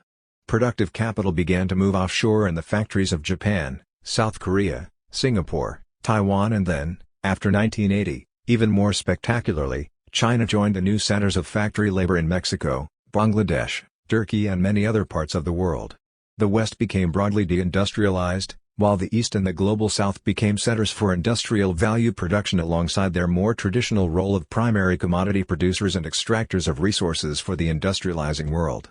The curious feature of these mutations is that industrialization, which had always been a sure pathway to rising per capita incomes in the past, was now in some instances, such as that of Bangladesh, more associated with the perpetuation of poverty than with the turn to affluence. The same was true for those countries that rose to prominence because of their natural resources in oil or mining. They were plagued by the so-called resource curse, in which rents and royalties were hijacked by an elite, leaving the mass of the population in abject poverty, Venezuela before Chavez being a prime example. The West became more and more focused on rent extraction through the development of finance, insurance and real estate, alongside a consolidating regime of intellectual property rights, cultural products and corporate monopolies, like Apple, Monsanto, the big energy companies, pharmaceuticals etc. Knowledge-based activities that drew upon a labor force trained in what Robert Reich calls symbolic labor, as opposed to manual labor, also became more central. 3 As all these changes occurred, so there seemed to be a slow tectonic shift in the power relations and geopolitical configuration of the global economy. The flow of wealth from east to west that had prevailed for some 2 centuries was reversed, and China increasingly became the dynamic center of a global capitalism as the West, after the financial crash of 2008, lost much of its momentum. So wherein lie the central contradictions in all of this? Plainly, the reversal of wealth flows and the reconfiguration of geopolitical powers pose incidental dangers for global conflicts that were not there before. While these conflicts are rooted in economic conditions and have significant ramifications for those conditions, I do not subscribe to the view that economic and military conflicts arise out of the contradictions of capital as such. The degrees of autonomy that exist and how the territorial logic of state power works within the global state system are far too loosely arranged for any simple economic determinism to work. A major conflagration in the Middle East, for example, would undoubtedly be rooted in the facts of oil production and the different geopolitical and geoeconomic interests that cluster around the exploitation of this key global resource, and it certainly could have a huge economic impact, as was the case with the oil embargo of 1973. But it would be wrong to infer from this that the contradictions of capital are in themselves a root cause of any such conflict. To be sure, also, the increasing complexity in the division of labor opens up new vulnerabilities. Small disruptions in a supply chain can have very large consequences. A strike in a key car parts factory in one region of the world can bring the whole production system to a halt everywhere. But it can also be more plausibly argued that the increasing complexity and geographical proliferation of ties within a global division of labor provide far stronger insurance against local calamities. In the pre-capitalist past, a failure of the grain harvest in Russia would mean local famine and starvation, but there is now a world market in grains that can be drawn upon to compensate for local failure. There are no technical reasons for local famines in our times precisely because of the way the global division of labor works. When famines do occur, as, sadly, they too often do, it is invariably due to social and political causes. The last Great Famine in China, which may have killed some 20 million people at the time of the Great Leap Forward, occurred precisely because China was then by political choice isolated from the world market. Such an event could not now happen in China. This should be a salutary lesson for all those who place their anti-capitalist faith on the prospects for local food sovereignty, local self-sufficiency and decoupling from the global economy. Freeing ourselves from the chains of an international division of labor organized for the benefit of capital and the imperialist powers is one thing, but decoupling from the world market in the name of anti-globalization is a potentially suicidal alternative. The central contradiction in capital's use of the division of labor is not technical but social and political. It is summed up in one word: alienation. The undoubted and astonishing gains in productivity, output and profitability that capital achieves by virtue of its organization of both the detail and the social division of labor come at the cost of the mental, emotional and physical well-being of the workers in its employ. The worker, Marx for one suggests, is typically reduced to a fragment of a man by virtue of his or her attachment to a fixed position within an increasingly complex division of labor. Workers are isolated and individualized, alienated from each other by competition, alienated from a sensual relation to nature, from both their own nature as passionate and sensuous human beings and that of the external world. To the degree that intelligence is increasingly incorporated into machines, so the unity between mental and manual aspects of laboring is broken. Workers are deprived of mental challenges or creative possibilities. They become mere machine operators, appendages of the machines rather than masters of their fates and fortunes. The loss of any sense of wholeness or personal authorship diminishes emotional satisfactions. All creativity, spontaneity and charm go out of the work. The activity of working for capital becomes, in short, empty and meaningless. And human beings cannot live in a world devoid of all meaning. Sentiments of this sort about the human condition under the rule of capital are not unique to Marx. Similar ideas are to be found in the writings of Weber, Durkheim, and Tunis. Even Adam Smith, the great champion of the division of labor and celebrator of its contribution to human efficiency, productivity and growth, worried that the assignment of workers to a single task within a complex division of labor was likely to condemn the worker to ignorance and stupidity. Later commentators like Frederick Taylor, less concerned than Smith with moral sentiments, were less worried. It would be perfectly fine with him if all workers acted like trained guerrillas rather than passionate human beings. Capitalists do, as the novelist Charles Dickens noted, like to think of their workers as hands only, preferring to forget they had stomachs and brains. But, said the more perceptive 19th-century critics, if this is how people live their lives at work, then how on earth can they think differently when they come home at night? How might it be possible to build a sense of moral community or of social solidarity, of collective and meaningful ways of belonging and living that are untainted by the brutality, ignorance and stupidity that envelops laborers at work? How, above all, are workers supposed to develop any sense of their mastery over their own fates and fortunes when they depend so deeply upon a multitude of distant, unknown and in many respects unknowable people who put breakfast on their table every day? The proliferation and increasing complexity in the division of labor under capital leave little scope for personal development or self-realization on the part of the laborer. Our collective capacity to explore freely our species' potential as human beings appears blocked. But even Marx, who is at his grimmest in describing the alienations that arise out of capital's use of divisions of labor, sees glimmers of possibility in the conditions that capital's division of labor dictates. It is not, he suggests, all doom and gloom on the side of labor, and that in part for reasons that capital itself was bound to furnish. Rapid evolutions in divisions of labor under the influence of strong currents of technological change would require, he argued, a flexible, adaptable and to some degree educated labor force.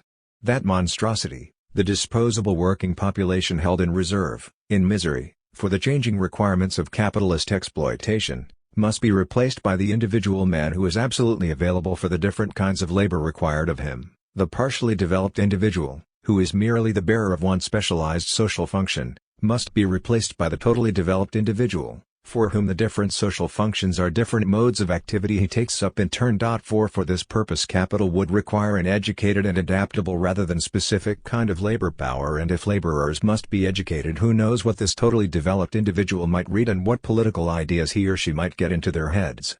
The insertion of the educational clauses into the English Factory Act of 1864 was clear evidence for Marx of the need for the state to step in and on capital's behalf ensure that some moves were made towards the education of the totally developed individual. Similarly, while the abuses of women's employment in the Industrial Revolution were easy to spot and dwell upon, Marx also saw progressive possibilities in the long run for the construction of a new and higher form of family life and of gender relations on the basis of what capital both offered and required of women in the workplace. Within this formulation lies the question, of course, of what it is that a totally developed individual might want or need to know and who is going to teach it to him or her. This is a question that is central to the field of social reproduction, which we will consider shortly. But it is a problem that demands at least a mention here. From the of social solidarity, of collective and meaningful ways of belonging and living that are untainted by the brutality, ignorance and stupidity that envelops laborers at work? How, above all, are workers supposed to develop any sense of their mastery over their own fates and fortunes when they depend so deeply upon a multitude of distant, unknown and in many respects unknowable people who put breakfast on their table every day? The proliferation and increasing complexity in the division of labor under capital leave little scope for personal development or self-realization on the part of the laborer. Our collective capacity to explore freely our species' potential as human beings appears blocked. But even Marx, who is at his grimmest in describing the alienations that arise out of capital's use of divisions of labor, sees glimmers of possibility in the conditions that capital's division of labor dictates. It is not, he suggests, all doom and gloom on the side of labor, and that in part for reasons that capital itself was bound to furnish. Rapid evolutions in divisions of labor under the influence of strong currents of technological change would require, he argued, a flexible, adaptable and to some degree educated labor force.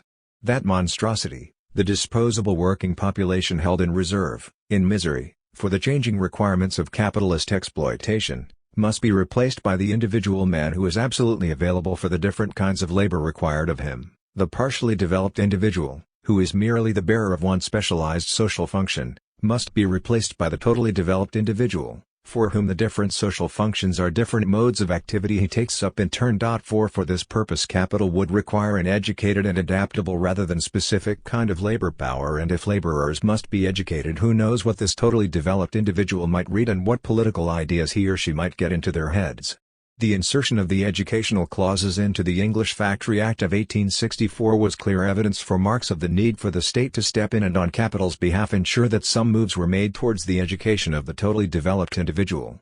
Similarly, while the abuses of women's employment in the Industrial Revolution were easy to spot and dwell upon, Marx also saw progressive possibilities in the long run for the construction of a new and higher form of family life and of gender relations on the basis of what capital both offered and required of women in the workplace. Within this formulation lies the question, of course, of what it is that a totally developed individual might want or need to know and who is going to teach it to him or her. This is a question that is central to the field of social reproduction, which we will consider shortly. But it is a problem that demands at least a mention here. It also turns out that the laborers themselves, as inherently passionate and sociable human beings, have something to say not only about their objective situation but also about their own subjective state of mind. The objective conditions of alienation can, even without capital's help, be turned around by laborers themselves as they grasp opportunities to humanize labor processes and their general conditions of employment through the struggles they engage in. They may demand and in some instances even be accorded respect by their employers at the same time as they are objectively exploited. Subjectively, the forms of social bonding and solidarity necessary for survival down in the mines or around the steel furnaces are translated into pride in a dangerous and difficult job well done. Community solidarities mirror such sentiments and help counter the individualistic isolation that free market processes tend to emphasize. It is possible even under the iron rule of capital that workers can take pride in their work and their role and assume an identity as a worker of a certain sort. They patently do ask, just as much as anyone else, what the meaning of the kind of life to which they are condemned might be and who it is that is in charge of an evolutionary process that either casts them aside into the ranks of the unemployed as disposable beings or offers them a job title that sounds so weird as to be as incomprehensible as it is patently meaningless. Workers employed by capital do not have to feel totally alienated. But when meaningful jobs disappear, then the clear sense of being exploited is dangerously supplemented by a growing sense of total alienation as to their meaningless position in a make-work world.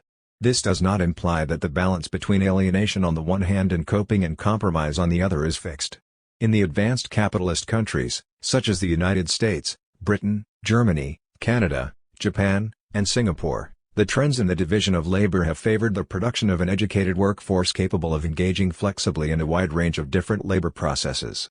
This, coupled with a long history of struggle over the rights of labor and a multitude of fights against the alienations visited upon them by capital, has created a situation in which a significant proportion of the workforce in these countries is highly trained in at least elementary skills and if not handsomely at least comfortably remunerated. By way of contrast, the labor conditions in the clothing factories in Bangladesh, the electronics factories of southern China, the maquila factories strung along the Mexican border or the chemical complexes in Indonesia are much closer to those with which Marx was so familiar. We could insert contemporary accounts of labor conditions in and around these factories that would not seem out of place in capital.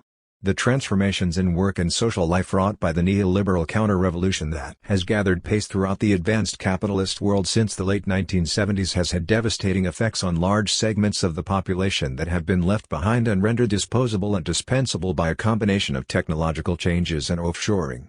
Lost in a world of long-term unemployment and decay of social infrastructures and loss of communal solidarities, large segments of the population are deeply alienated, largely given to passive resentments punctuated by occasional eruptions of sometimes violent and seemingly irrational protest. All it will take is for the volcanic protests from the Swedish suburbs to Istanbul and Sao Paulo to coalesce to reveal the vast magma of alienation bubbling underneath. Capital will then be confronted with a political crisis that will be almost impossible to manage without draconian autocratic repressions that will in turn exacerbate rather than assuage the discontent.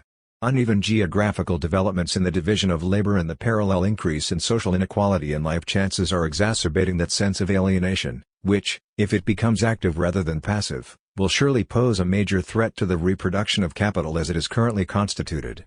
Society will then have to face the stark choice between an impossible reform and an improbable revolution. Contradiction 10.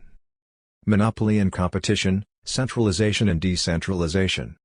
Read any economics text or popular defense of capitalism and the word competition will almost certainly very soon crop up. In popular defenses as well as in more serious theoretical works, one of the great success stories of capitalism is that it supposedly takes the natural proclivity of human beings to compete, unleashes it from social constraints and harnesses it through the market to produce a dynamic and progressive social system that can function for the benefit of all. Monopoly power, of the sort that Google, Microsoft and Amazon wield these days, and its cognates like oligopoly, of the sort that the Seven Sisters major global oil companies possess, and monopsony, the power that Walmart and Apple exert over their suppliers, all tend to be presented, if they are mentioned at all, as aberrations, as unfortunate departures from a state of happy equilibrium that should be achieved in a purely competitive market. This biased view, for such I maintain it is supported by the existence of antitrust and anti-monopoly legislation and commissions which proclaim how bad monopolies are and from time to time set out to break them up in order to protect the public from their negative effects. At the beginning of the 20th century, for example, a wave of trust-busting led by the indomitable figure of Teddy Roosevelt occurred in the USA. In the 1980s the breakup of a dense monopoly in telecommunications was mandated in the USA, and now in both Europe and North America questions are being asked concerning the excessive market power of Google, Microsoft, and Amazon. In the case of so-called natural monopolies, mainly public utilities and transport links like canals and railways, which cannot be organized competitively, Adam Smith advised government regulation to prevent price gouging. The stated aim of public policy is to prevent monopoly pricing and to ensure the benefits of innovation, rising productivity and low prices that supposedly derive from inter-capitalist competition. The maintenance of a competitive environment through state action is generally touted as an essential policy stance for any healthy capitalist economy. In particular, achieving a competitive position in international trade is frequently cited as a major goal of public policies. If only a pure and perfect competitive market could be created, free of the distortions of monopoly power, then all, it is said, would be well. This amazingly influential story has held sway for more than 2 centuries, ever since Adam Smith articulated it so persuasively and brilliantly in The Wealth of Nations. It constitutes the founding myth of liberal economic theory.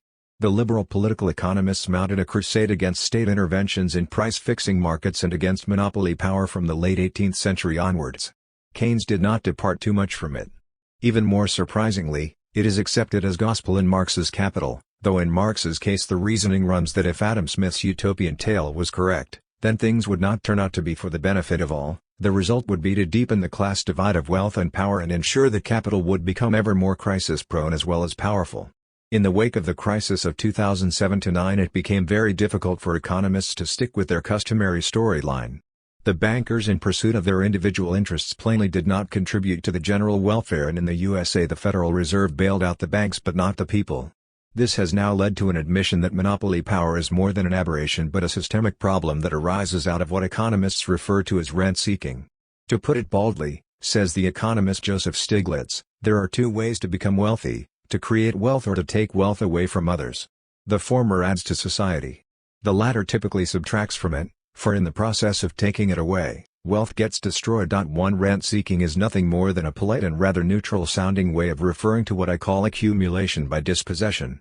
The virtue of Stiglitz's somewhat truncated account of rent-seeking or accumulation by dispossession is that it recognizes the seamless way in which monopoly power in economic transactions is paralleled by monopoly power in the political process. Take the case of the United States. Regressive taxes and write-offs, regulatory capture, in which the foxes are put in charge of the henhouse, acquiring or leasing state or private assets at discount prices, inflated cost-plus contracts with state agencies, writing legislation to protect or subsidize particular interests, energy and agribusiness, buying political influence through campaign contributions. These are all political practices that give a free hand to big-moneyed and monopolistic interests while permitting them to plunder the public treasury at the expense of the taxpayer.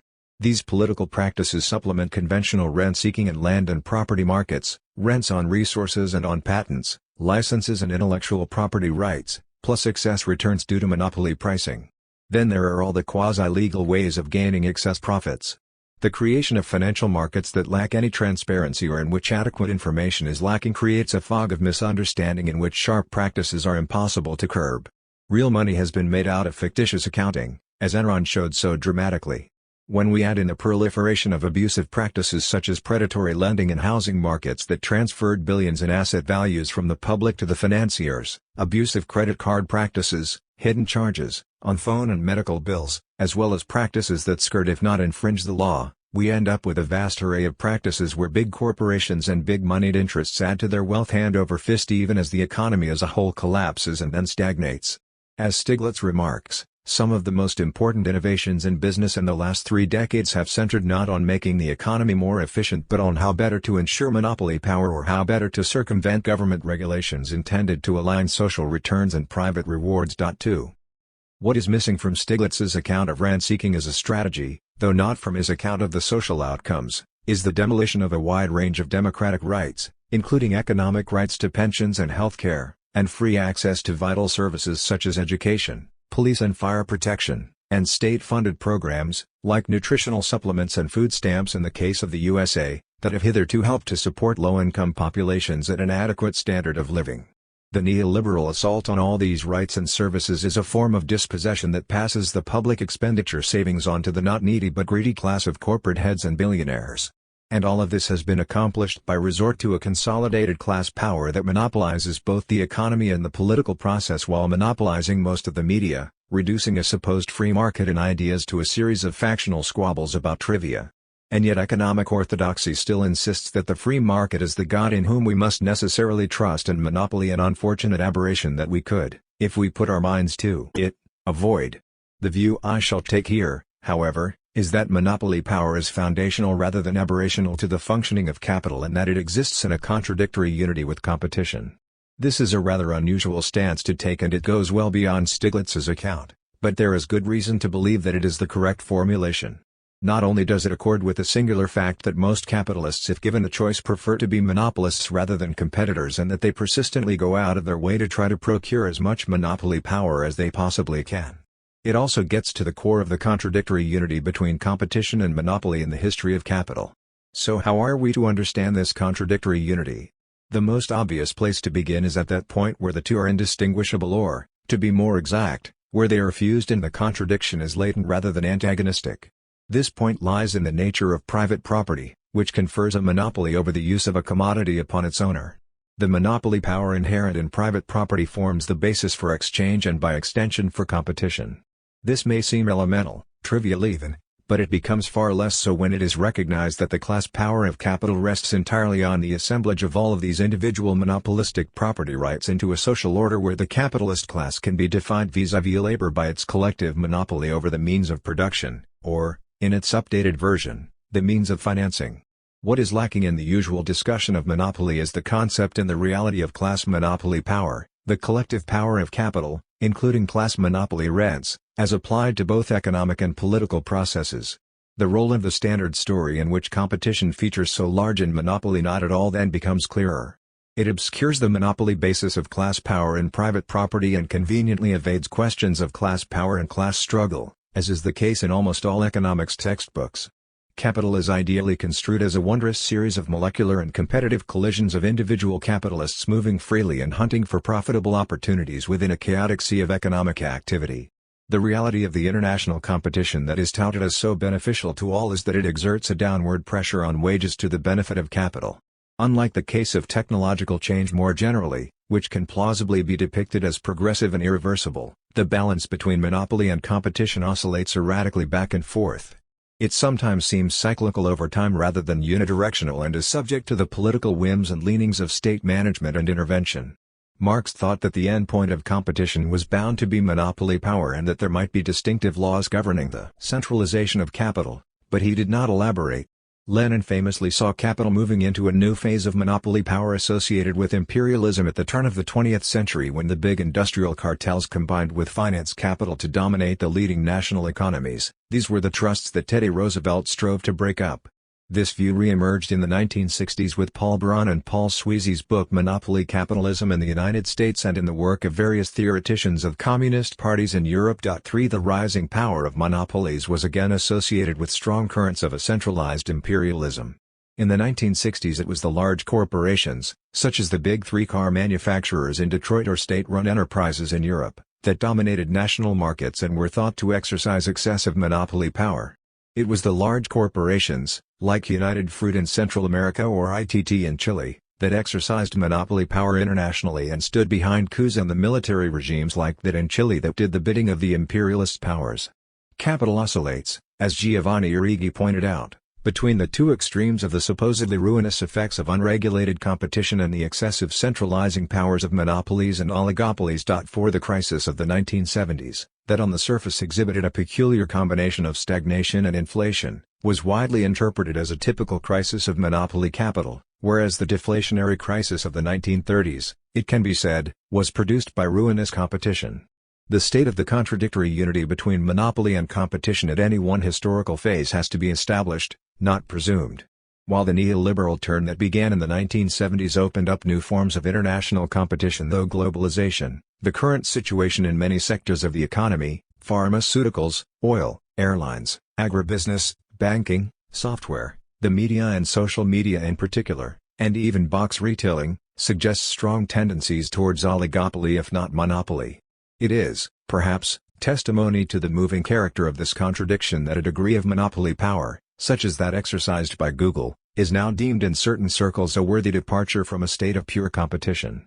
It allows for rational calculation, standardization and advanced planning rather than the chaos of unstable market coordinations in an uncertain world. On the other hand, Google's abuse of its monopoly position, allowing the National Security Administration access to its data on private individuals, illustrates the negative potentialities that go with such a concentration of power. The example of private property as monopoly power is particularly instructive in the case of land and property ownership. What are monopolized are not only the land and the property but a unique spatial location. No one else can put their factory down where mine is already located. An advantageous location, with privileged access to transport links, resources or markets, gives me a certain monopoly power in competition with others. The result, conventional economists ultimately had to concede when forced to study the matter, was a peculiar kind of competition called monopolistic competition. The term is apt since it describes a condition in which all economic activity is competitively grounded in particular spaces with unique qualities. Naturally, this form of competition is treated as a footnote in economic theory rather than as basic to economic life, even though all productive economic activity is ultimately grounded in space. Standard economic thinking prefers a model in which all economic activity occurs on the head of a pin and no monopoly due to spatial location exists. Differential spatial qualities, more fertile land, better quality resources, superior locational advantages, do not apparently matter. Nor does the perpetually changing structure of spatial relations primarily brought about by infrastructural investments in things like transport systems. These absences have serious consequences for understanding how the contradictory unity of competition and monopoly works. It is often presumed, for example, that multiple small enterprises producing a similar product indicate a state of intense competition. This is not the case under certain spatial conditions. Two bakeries 300 yards apart might suggest intense competition. But if there is a deep and fast-flowing river between them, then each baker will have monopoly power on their side of the river. This monopoly power will disappear if the king builds a bridge across the river, but it will then be reinstated if a local lord imposes a steep toll on the bridge or if the river becomes a political boundary and stiff tariffs on bread are placed upon commerce across it. For this reason, the 18th century political economists waged a campaign against tolls and tariffs, understanding that they were a hindrance to competition. The global regime of free trade sought by the USA after 1945 and culminating in the World Trade Organization agreements is a continuation of this policy. But the role of transport costs as a form of protection for local monopolies has long been diminishing. The reduction of these costs has been crucial to capital's history. Containerization from the 1960s onwards played a vital role in changing the geographical range of competition, as did reductions in political barriers to trade. The U.S. car industry, with its big three companies located in Detroit, appeared to constitute an all-powerful oligopoly in the 1960s, but by the 1980s its power had been undermined by foreign competition from West Germany and Japan as the spatial conditions of trade relations changed dramatically both physically and politically.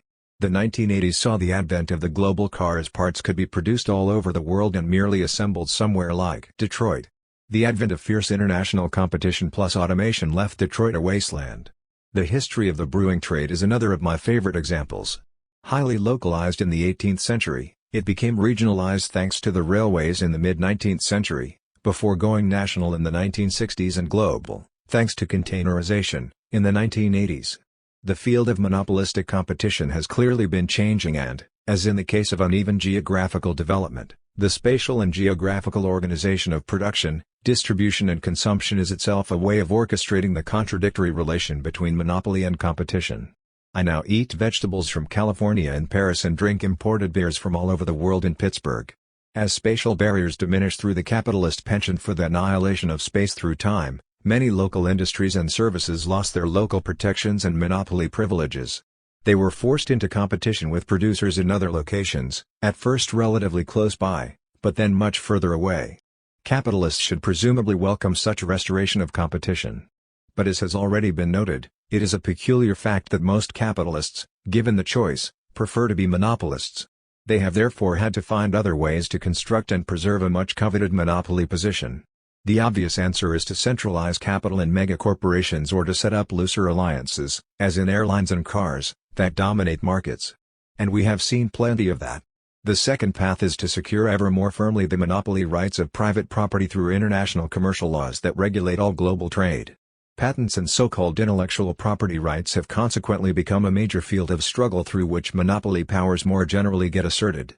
The pharmaceutical industry, to take a paradigmatic example, has acquired extraordinary monopoly powers in part through massive centralizations of capital and in part through the protection of patents and licensing agreements. And it is hungrily pursuing even more monopoly powers as it seeks to establish property rights over genetic materials of all sorts, including those of rare plants in tropical rainforests traditionally collected by indigenous inhabitants. The third path is by name branding, so that a monopoly price can be charged for a shoe with a swoosh on it or a wine with a certain chateau name on the label. As monopoly privileges from one source diminish, so we witness a variety of attempts to preserve and assemble them by other means. There continue to be, however, some spatially circumscribed markets that facilitate monopoly pricing for certain activities. A hip operation in Belgium costs $13,360, including the round-trip airfare from the USA, while an identical procedure in the USA costs over $78,000. There is, obviously, a lot of monopoly pricing going on in the US case relative to that of Belgium, almost certainly due to different state regulatory policies. Personal services of this sort have remained partially immune from spatial competition in spite of the rise of medical tourism and the outsourcing of many services to call centers like those in India.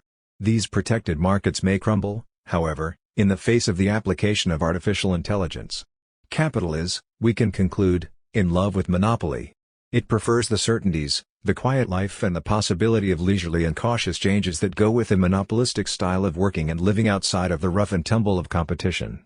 For this reason also, capital loves commodities that are unique, so particular that they can command a monopoly price. Capital goes out of its way to appropriate such commodities and to foster their production, frequently garbing them in the raiments of pure aesthetic pleasure. The capitalist class builds an art market as an investment sphere where monopoly pricing reigns supreme, just as it does with investments in professional sports like football, hockey and baseball. It even commodifies, if it can, the unique qualities of nature and gives them monetary value subject to the regime of private property. As the anarchist geographer Élisée Reclus complained as long ago as 1866. At the seashore, many of the most picturesque cliffs and charming beaches are snatched up either by covetous landlords or by speculators who appreciate the beauties of nature in the spirit of a money changer appraising a gold ingot. Each natural curiosity, be it rock, grotto, waterfall, or the fissure of a glacier, everything, even the sound of an echo, can become individual property. The entrepreneurs lease waterfalls and enclose them with wooden fences to prevent non-paying travelers from gazing at the turbulent waters. Then, through a deluge of advertising, the light that plays about the scattering droplets and the puffs of wind unfurling curtains of mist are transformed into the resounding jingle of silver. 5. The same applies to unique cultural objects and cultural and historical traditions. The commodification of history, culture and tradition may appear obnoxious, but it underpins a vast tourist trade in which authenticity and uniqueness are highly valued, even as they are subject to the hegemony of market valuations. And more significant is the systematic branding of many consumer commodities as unique and special, even when such claims are dubious at best, so as to allow a monopoly price to be put upon them. The items or effects produced cannot be so unique or special as to be entirely outside of the monetary calculus, of course, so even Picasso's archaeological artifacts and aboriginal art objects must have their price. For more common commodities, the aim is to set one brand apart as a superior toothpaste, shampoo or car.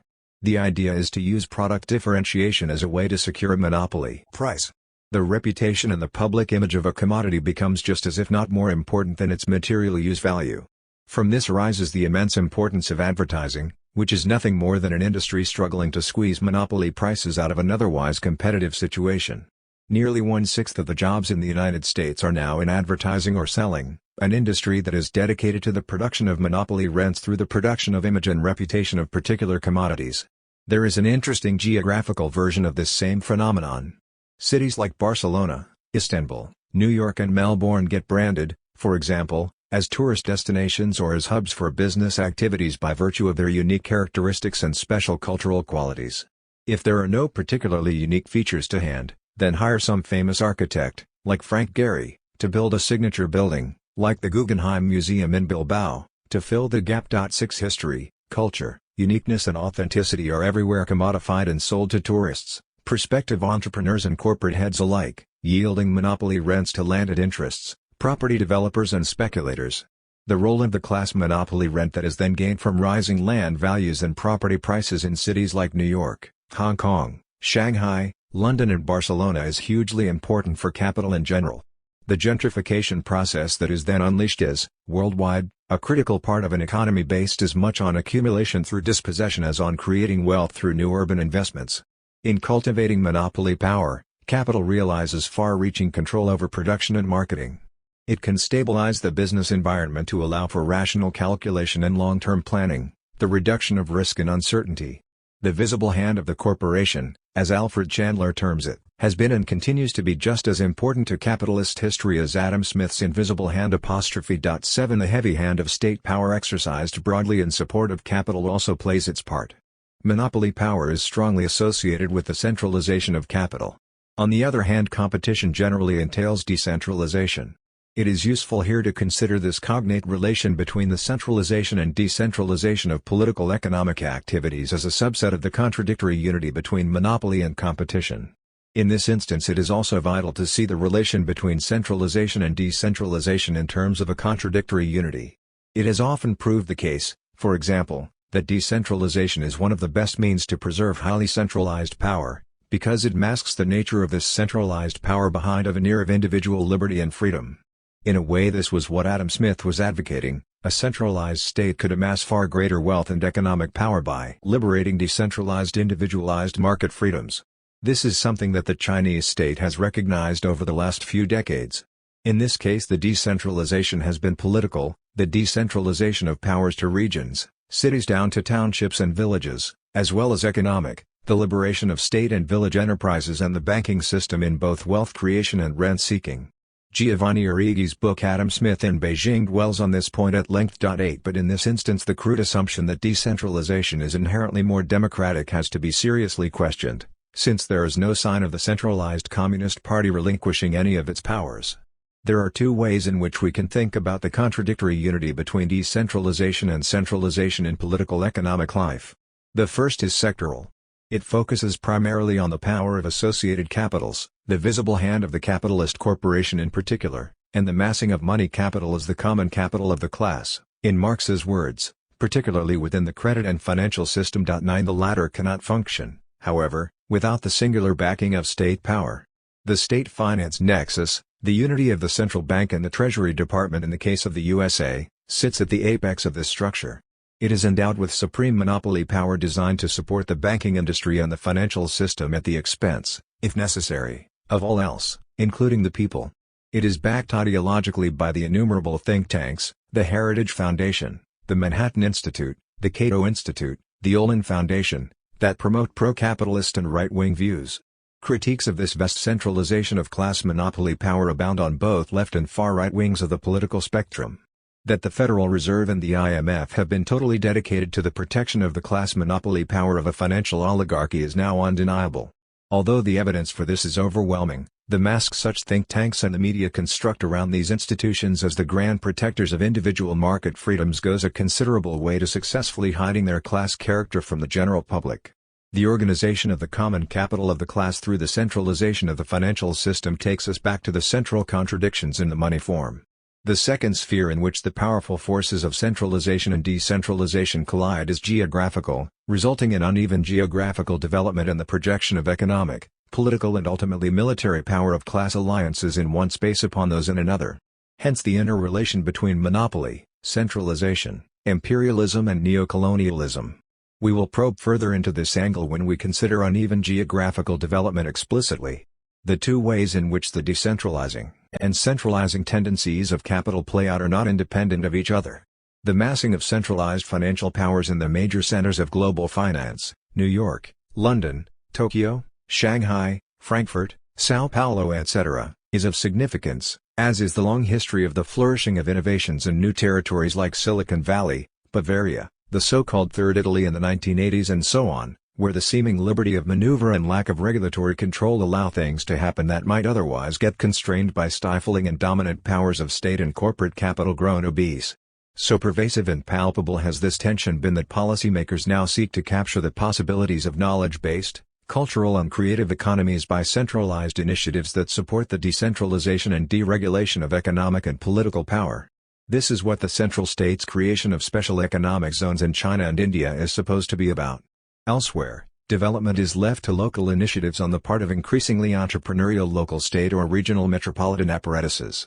The hope is to replicate the conditions that sparked the innovations behind the digital revolution and the rise of the so-called new economy of the 1990s, which, in spite of the way it crashed and burned at the close of the century, left in its wake a radical reordering of capitalist technologies. This is what the geographical concentration of venture capital in regions such as Silicon Valley is supposed to accomplish.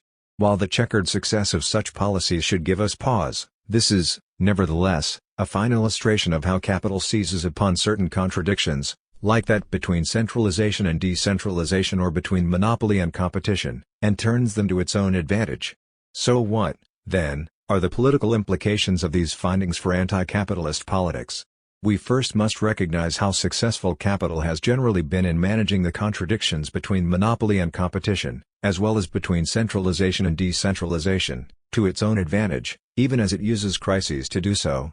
It is, I think, clear that no feasible alternative future social order will be able to abolish these contradictions. The only interesting question is how to work with them.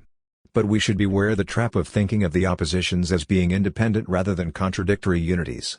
It is false to presume, for example, that decentralization is democratic and centralization is not.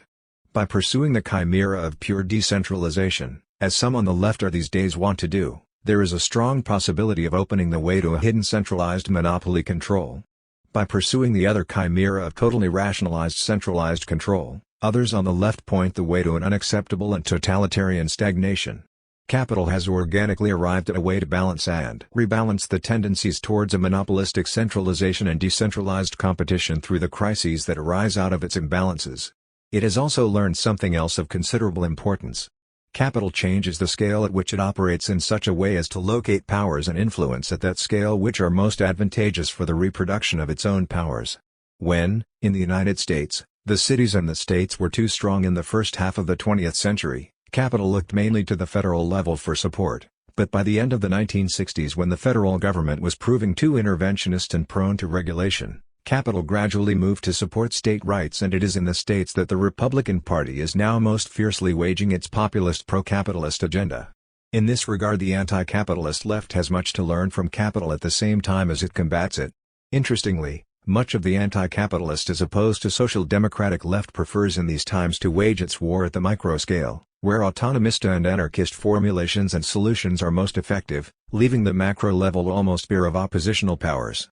An inordinate fear of centralization and of monopolization predominates in such a way as to hamstring anti-capitalist opposition. The dialectical but contradictory relation between monopoly and competition cannot be effectively mobilized for anti-capitalist struggle. Contradiction 11. Uneven geographical developments and the production of space. Capital strives to produce a geographical landscape favorable to its own reproduction and subsequent evolution. There is nothing odd or unnatural about this. After all, ants do it, beavers do it, so why shouldn't capital do it? The geographical landscape of capitalism is, however, rendered perpetually unstable by various technical, economic, social and political pressures operating in a world of immensely changeable natural variation. Capital must perforce adapt to this wildly evolving world.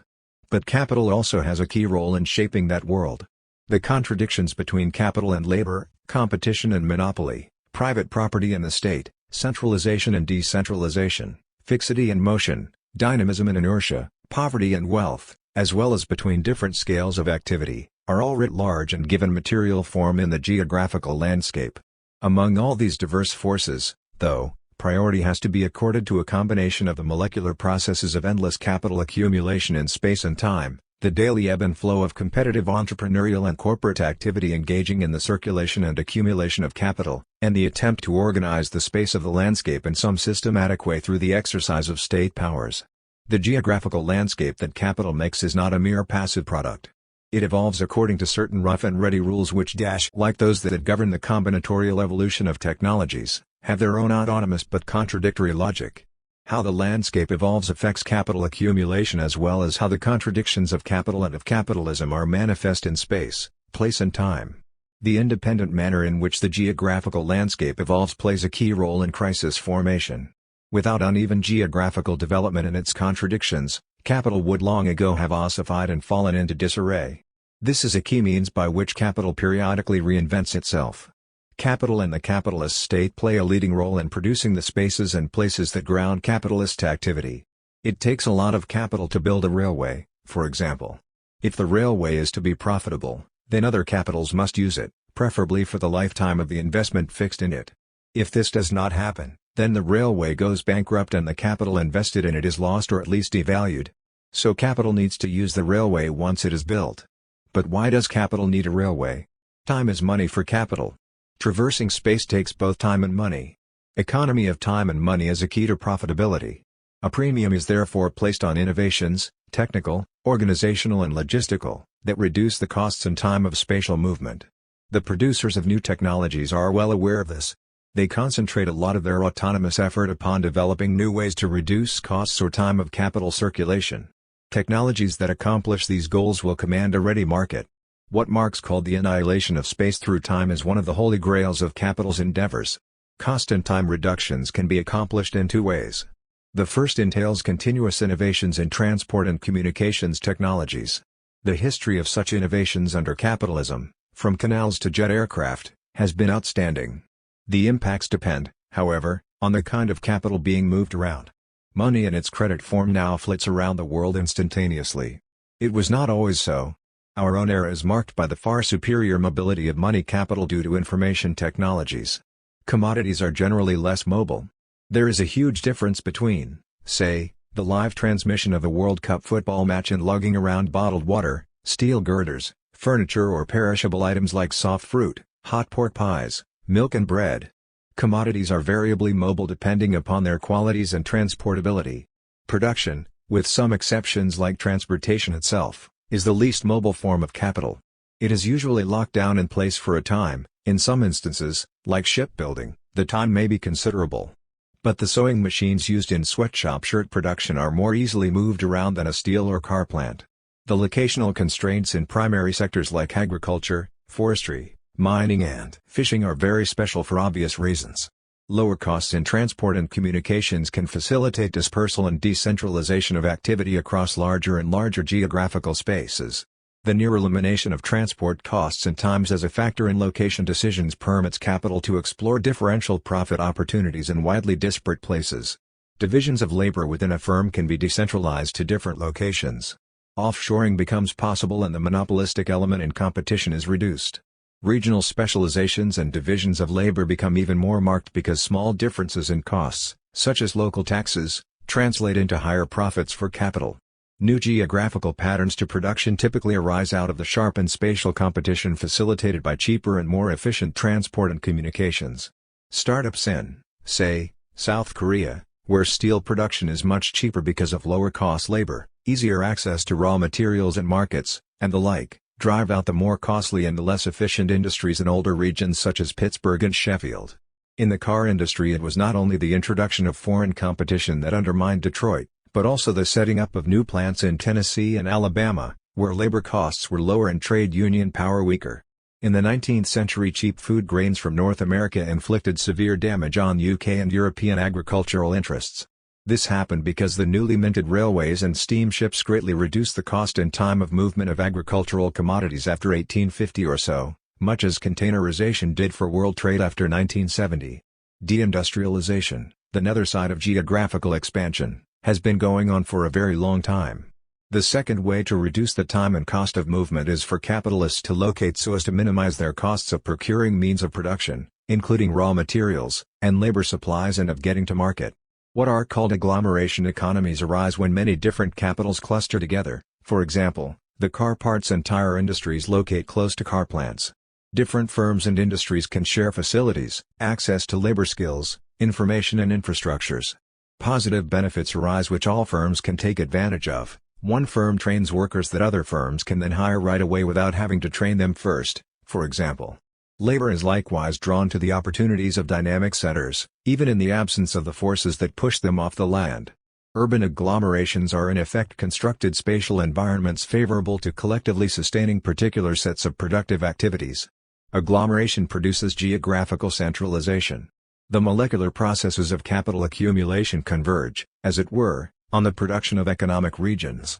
The boundaries are always fuzzy and porous, yet the interlocking flows within a territory produce enough structured coherence to mark the geographical area off as somehow distinctive. In the 19th century cotton meant Lancashire, Manchester, wool meant Yorkshire, Leeds, stainless steel meant Sheffield and metalworking meant Birmingham. Structured coherence usually extends well beyond economic exchanges to encompass attitudes, cultural values, beliefs and even religious and political affiliations. The necessity to produce and maintain collective goods requires that some system of governance be brought into existence and preferably formalized into systems of administration within the region. If the state did not already exist, then capital would have to create something like it to facilitate and manage its own collective conditions of production and consumption. Dominant classes and hegemonic class alliances can form and lend a specific character to political as well as to economic activity within the region. Regional economies form a loosely connected mosaic of uneven geographical development within which some regions tend to become richer while poor regions get poorer. This happens because of what Gunnar Myrdal calls circular and cumulative causation. One advanced regions draw new activity to themselves because of the vibrancy of their markets, the greater strength of their physical and social infrastructures, and the ease with which they can procure their necessary means of production and labor supplies. Resources exist, in the form of an increasing tax base, to invest further in physical and social infrastructures, such as public education, and these attract even more capital and labor to come to the region. Transport routes are created that focus on the region because this is where the traffic is. As a result, even more capital is attracted.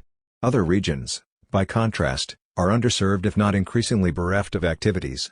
They get caught in a downward spiral of depression and decay. The result is uneven regional concentrations of wealth, power and influence. There are, however, limits to continuous centralization through agglomeration.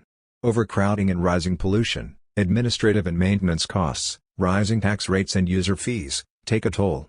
Rising local costs of living lead to wage demands that may ultimately make a region uncompetitive. Labor may become better organized in its struggles against exploitation because of its regional concentration. Land and property prices escalate as a rentier class cashes in on their command over increasingly scarce land. New York City and San Francisco are dynamic but high-cost locations, while Detroit and Pittsburgh now are not. Labor is better organized in Los Angeles now than it is in Detroit. In the 1960s it was the other way round. When local costs rise rapidly, capitalists look for other spaces in the global economy to ply their trade.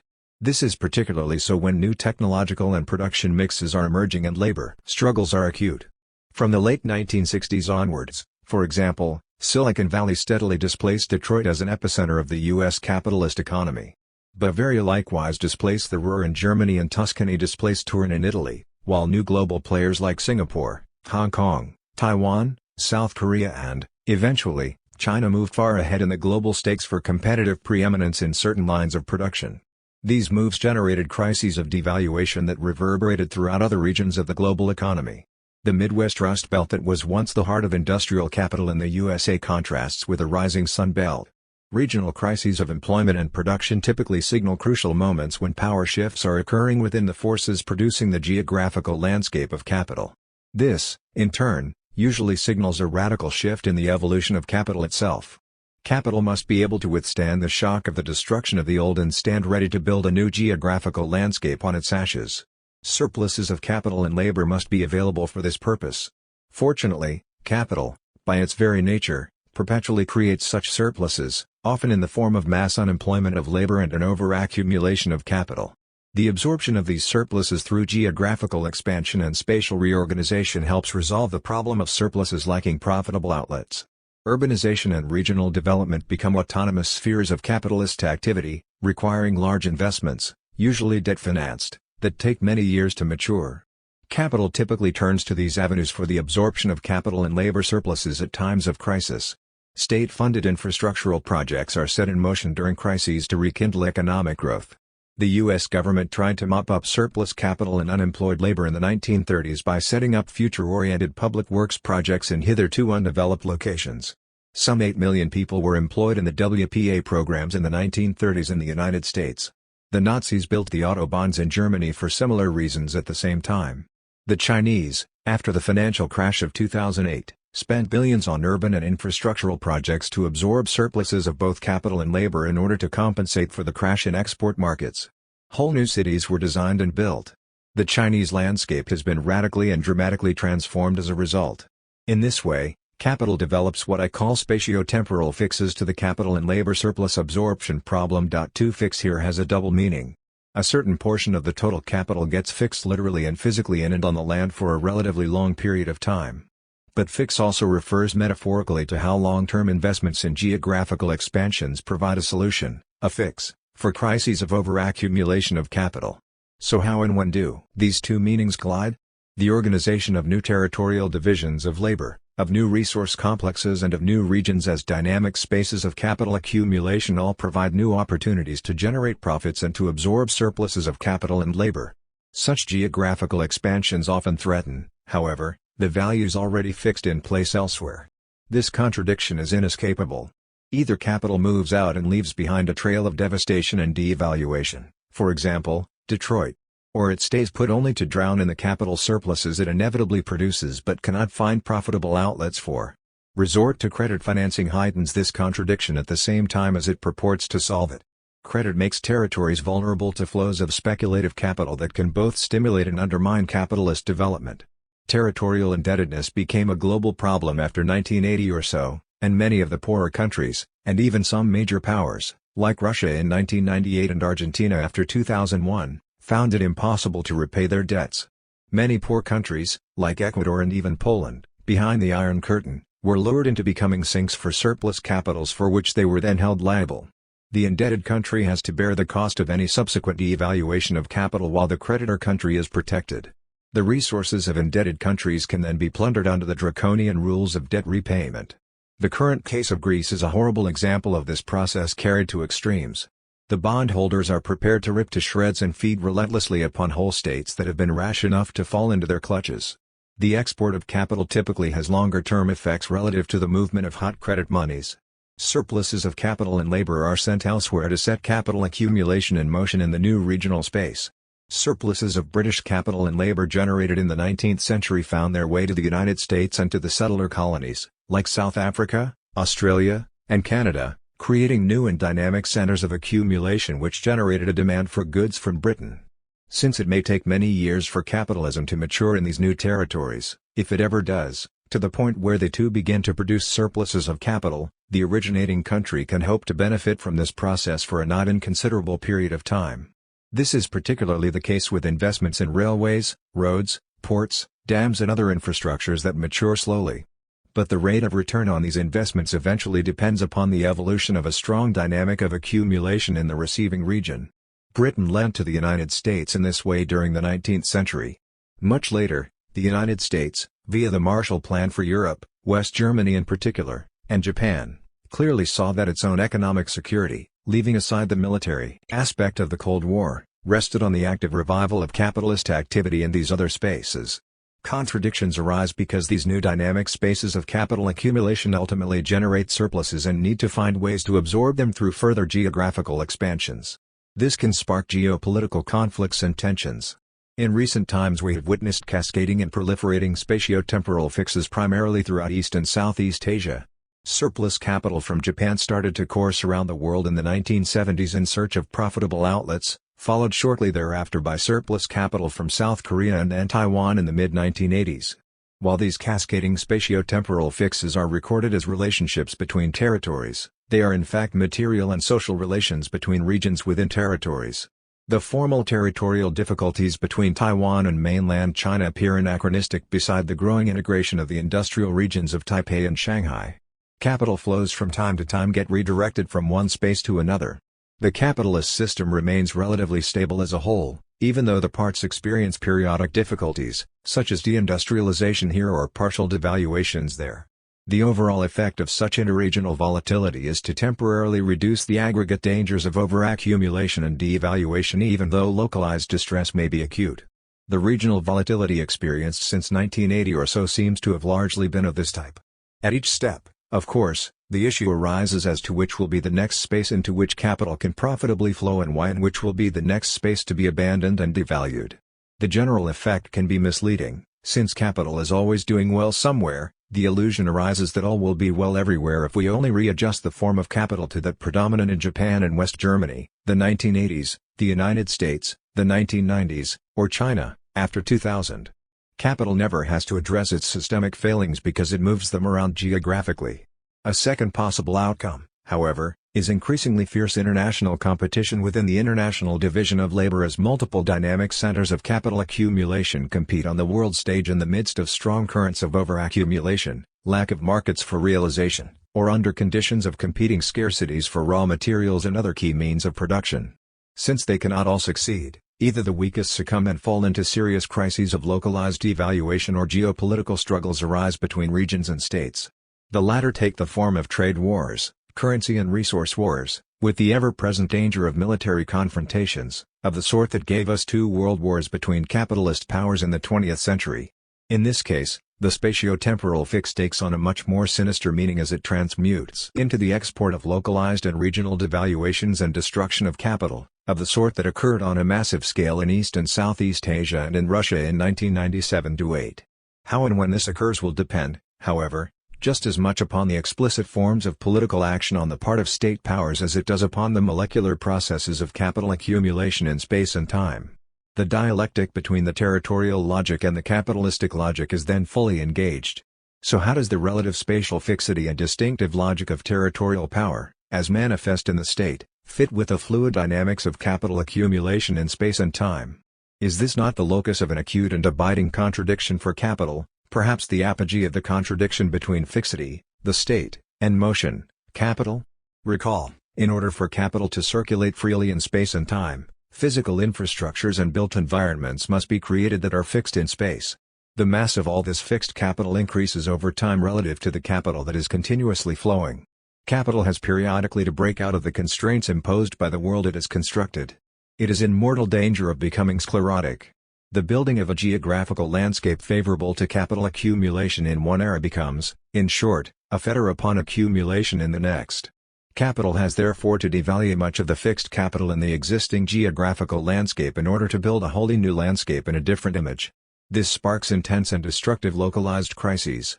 The most obvious contemporary example of such devaluation in the USA is Detroit.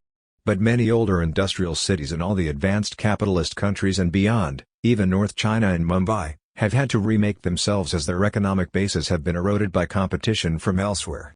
The principle here is this: capital creates a geographical landscape that meets its needs at one point in time only to have to destroy it at a later point in time to facilitate capital's further expansion and qualitative transformation.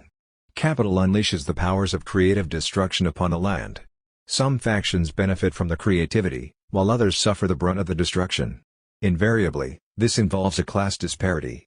So where is state power in all of this, and by what distinctive logic does it intervene in processes of landscape formation? The state is a bounded territorial entity formed under conditions that have little to do with capital but which is a fundamental feature of the geographical landscape. Within its territory it has a monopoly of the legitimate use of violence, sovereignty over the law and the currency, and regulatory authority over institutions, including private property, and it is blessed with the power to tax and redistribute incomes and assets. It organizes structures of administration and governance that at the very minimum address the collective needs of both capital and, more diffusely, the state's citizens. Among its sovereign powers perhaps the most important is defining and conferring rights of citizenship under the law upon its inhabitants and thereby introducing the category of illegal alien or sans papiers into the equation. This creates a separate population vulnerable to unthinkable and unrestricted exploitation by capital. As a bounded entity, the question of how the state's borders were established and how they are patrolled in relation to the movements of people, commodities and money becomes paramount. The two spatialities of state and capital sit awkwardly with and frequently contradict each other. This is very clear in the case, for example, of migration policies. The interests of the capitalist state are not the same as those of capital.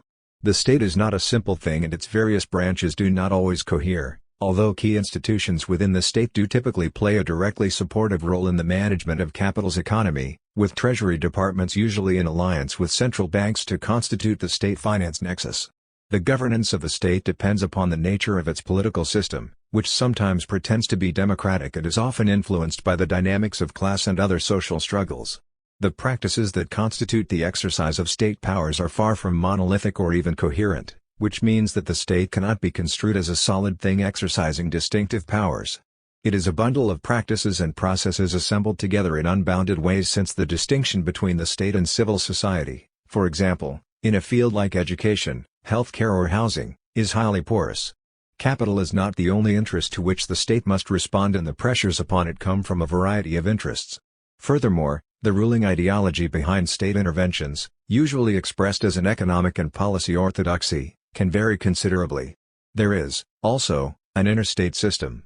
Relations among states can be hostile or collaborative as the case may be, But there are always geoeconomic and geopolitical relations and conflicts that reflect the state's distinctive interests and lead state practices into forms of action that may or may not be consistent with capital's interests.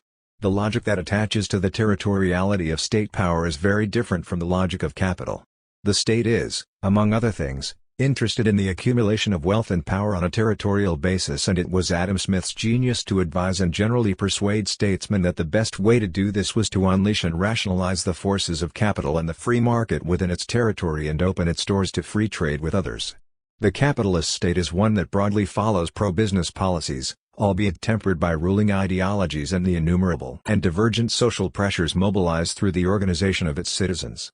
But it also seeks to rationalize and use the forces of capital to support its own powers of governmentality over potentially restive populations, all the while enhancing its own wealth, power and standing within a highly competitive interstate system.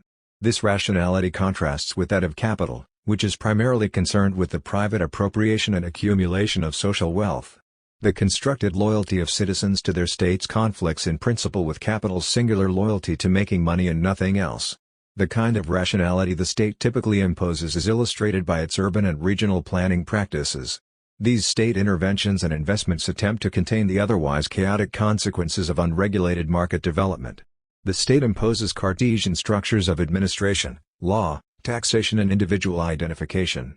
The technocratic and bureaucratic production of space in the name of a supposedly capitalist modernity has been, however, the focus of virulent critiques, most notably that of Unreal FF3.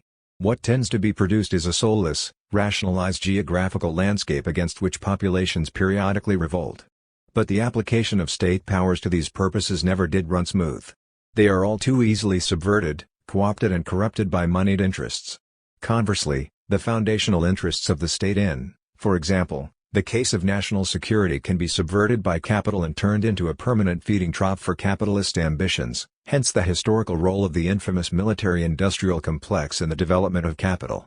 States can use their powers to orchestrate economic life not only through their command over infrastructural investments but also through their powers to create or reform basic institutions.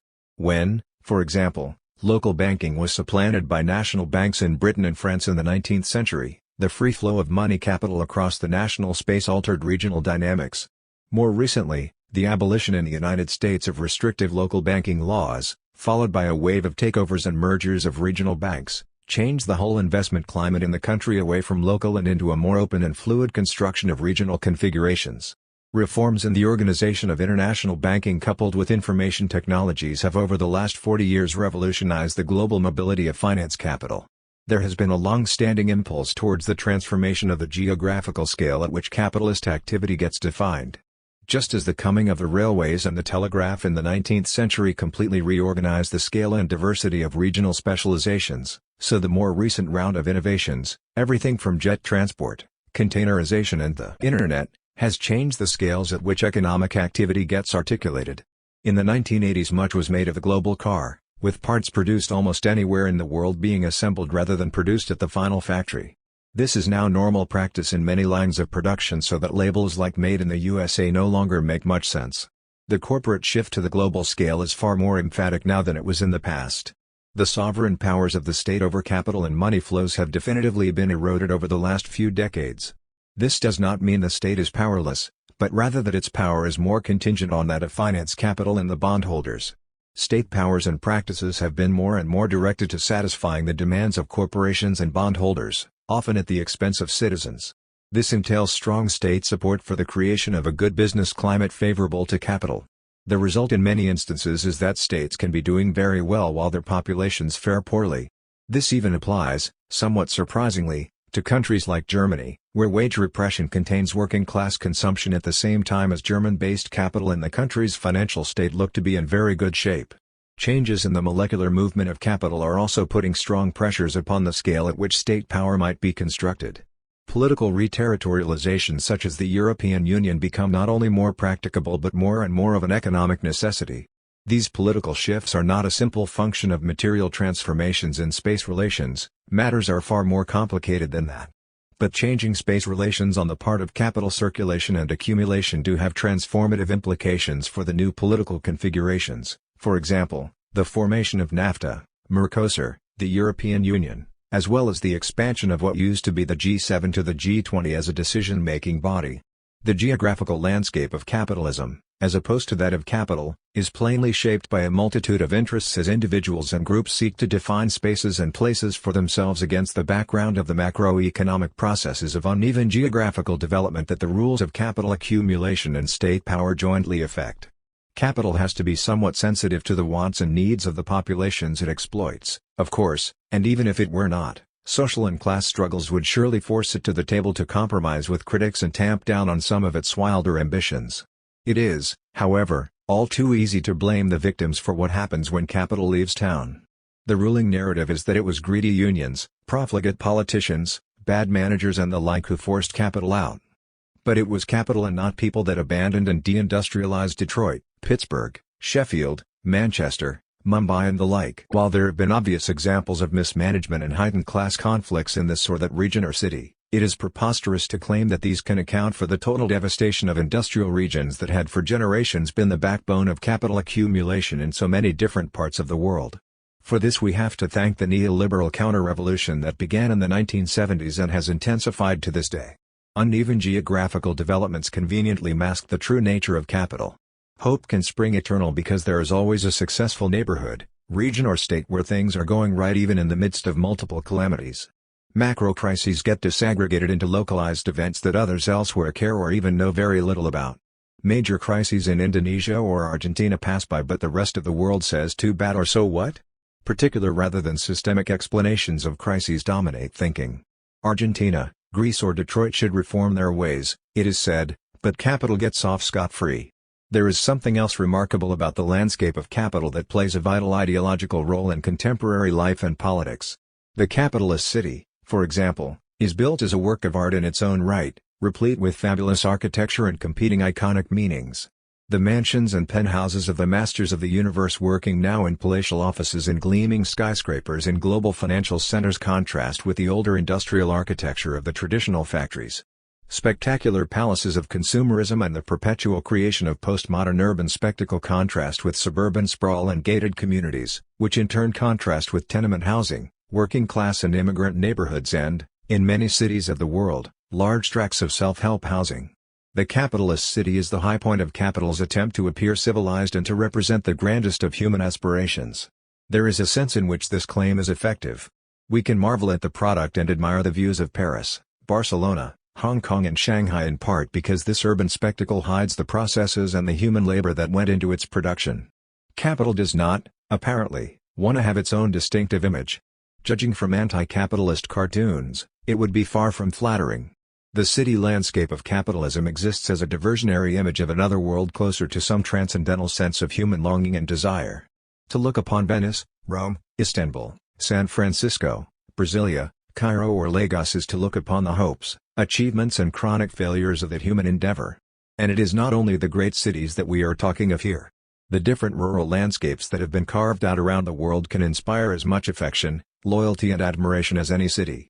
The English countryside, the French paysage, the Tuscan villages, the Argentinian pampas, the rolling plains of the Tigris Valley in Anatolia, the endless cornfields of Iowa, the soybean plantations of Brazil, all form palimpsests of the human endeavor increasingly though by no means uniquely mobilized by and for capital. How powerful a force has uneven geographical development been for challenging capital to reinvent itself? Without uneven geographical development capital would surely have stagnated, succumbed to its sclerotic, monopolistic and autocratic tendencies and totally lost legitimacy as the dynamic engine of a society that has pretenses to being civilized even as it is in danger of heading towards barbarism. Unleashing interurban, interregional and international competition is not only a primary means whereby the new comes to supplant the old, but a context in which the search for the new, billed as the search for competitive advantage, becomes critical to capital's capacity to reproduce itself. Above all, uneven geographical development serves to move capital's systemic failings around from place to place.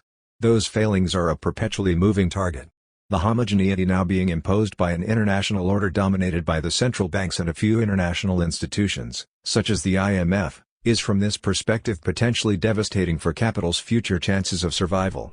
Capital could not long survive the advent of a strong centralized global government unless, as has happened in China, that government not only orchestrated but liberated interregional and interurban competition. Given the constraints now imposed upon them by the international disciplinary apparatus, there is no chance that Greece, Portugal, Spain and Italy can rise from the ashes as did West Germany and Japan after the Second World War to reinvigorate the capitalist dynamic. They may recover somewhat, but it cannot be anything other than an anemic recovery.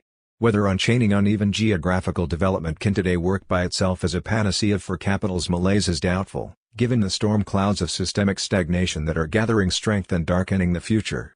Instead, we see an emergent unholy alliance between state powers and the predatory aspects of finance capital to create a form of vulture capitalism that is as much about cannibalistic practices, economies of dispossession, and forced devaluations as it is about achieving harmonious global development.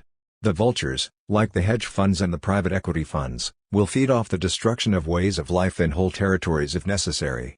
Capital survives not only through a series of spatio-temporal fixes that absorb the capital surpluses in productive and constructive ways, but also through the devaluation and destruction administered as corrective medicine to those who fail to keep up and who fail to pay off their debts. The very idea that those who irresponsibly lend should also be at risk is, of course, dismissed out of hand.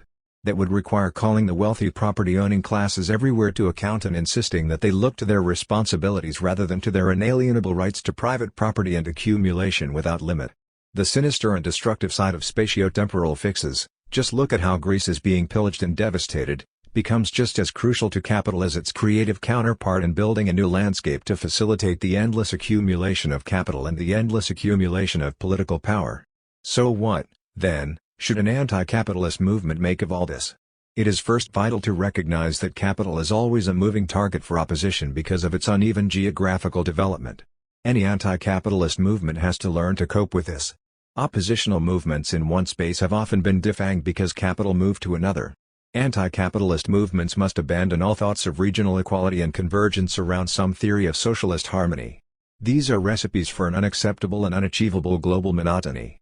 Anti-capitalist movements have to liberate and coordinate their own dynamics of uneven geographical development, the production of emancipatory spaces of difference, in order to reinvent and explore creative regional alternatives to capital. Different social movements and resistances are emerging from within the framework of capital's uneven geographical development, from Stockholm and Cairo to Sao Paulo, Shanghai, Paris, and London. These constitute a mosaic of different but loosely interconnected seedbeds for transformations of capitalism towards an anti-capitalist future. How they might be put together is the question. We live in chaotic and volatile times, particularly with respect to uneven geographical developments. It is not unreasonable to expect that resistances and oppositions will be equally chaotic, volatile and geographically specific. Contradiction 12. Disparities of income and wealth. An analysis of the Internal Revenue Service income tax returns for New York City in 2012 showed that the average income of the top 1% in that year was $3.57 million, while half of the population in this extremely high rent and high cost of living city were trying to get by on $30,000 a year or less. In 3 days the ultra-rich made more money than most New Yorkers made in a year. By any standards, this level of income inequality is astonishing, surely making New York City one of the most unequal cities in the world. On the other hand, these figures should not surprise anyone, given the enormous earnings of the leading hedge fund managers, 5 of whom earned, in the wake of the crisis, more than $3 billion each in 2009, and the huge bonuses customarily doled out by the leading banks in the city. Nationally, as might be expected, the income disparities are nowhere near as dramatic, even though they had been increasing markedly since the 1970s or so. There is no point here in attempting anything other than a highly simplified account of aggregate global trends in inequalities of wealth and income. Struggles over distribution of the social wealth have been incessant throughout the history of capitalism. Outcomes have varied greatly from one state, region or city to another, as different groups have struggled for advantage against others as well as against dominant groups and classes for what they regard as their fair and proper share of the product of social labor. Given the powers of the state to extract taxes and to redistribute wealth and income, much has depended on which faction or political alliance holds state power and what it does with it. Struggles over distributional shares have often been fierce and the outcomes hard to predict. In the wake of a coup, such as that which occurred in Chile in 1973, it was to be expected that distributional shares would shift dramatically towards greater inequality as the elites that backed the coup cashed in. In Russia, a small band of oligarchs collared, in an astonishing act of pillage, most of the natural resource wealth of the country after the collapse of 1989. The ex-Soviet Union now boasts one of the highest concentrations of billionaires, an authentic oligarchy, in the world. In Britain after 1945, however, a Labour government built a welfare state that supported the least affluent for a whole generation, much as the Scandinavians had done before them.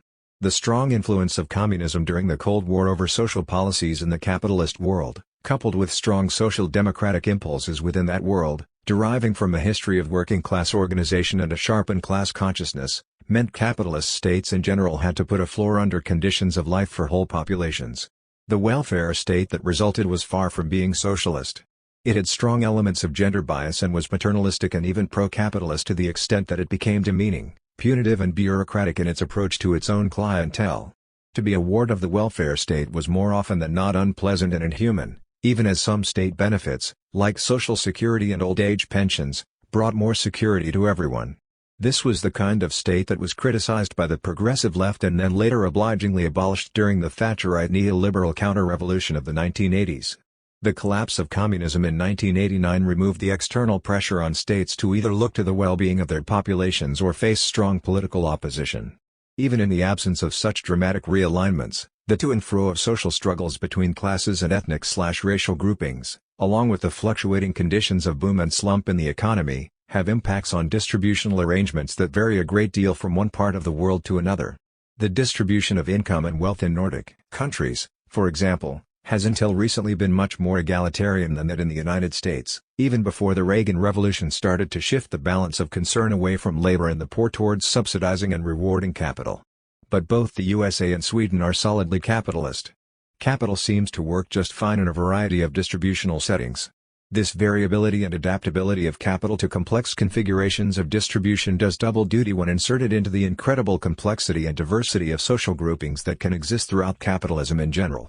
Gender, sexual, racial, ethnic, religious, cultural, national and place-bound distinctions are everywhere in evidence, and questions of status, skills, talents, respect and admiration for achievements and values confer differential opportunities and life chances both for individuals and for distinctive ethnic, racial, sexual and religious social groups within capitalist social formations. To the degree that these characteristics are associated with differential access to and remunerations in, for example, labor markets, wide-ranging differentiations in economic and political power result. Not all economic distinctions within capitalism are attributable to capital. But neither is capital innocent when it comes to fomenting conflict within and among social groups. This is one of the crucial levers it has to consolidate its control over labor. On the other hand, capital often appears indifferent as to which particular social differentiations to support and which to discriminate against. It tends to support whatever form of social emancipation gains traction, such as gay rights and multiculturalism in recent years, provided that this does not challenge overall strategies of labor control and provided that it forms a distinctive niche market to be exploited. But the fact that these social distinctions take on economic and material forms leads inevitably to fierce competition over distributional shares among social groups within a population.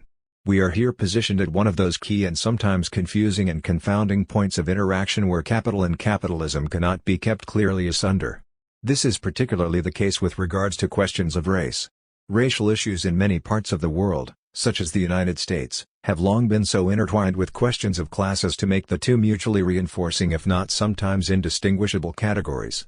A good deal also depends on dominant ideas as to what might constitute just or ethically acceptable disparities in wealth and income and by what means injustices might be rectified. Concerns of this sort are not confined to workers alone. There has been a long tradition of bourgeois reformism in which the presence of appalling misery and poverty, even when it is no threat to public health, as it was in cholera epidemics that did not stop at class boundaries, is judged unacceptable in any civilized society.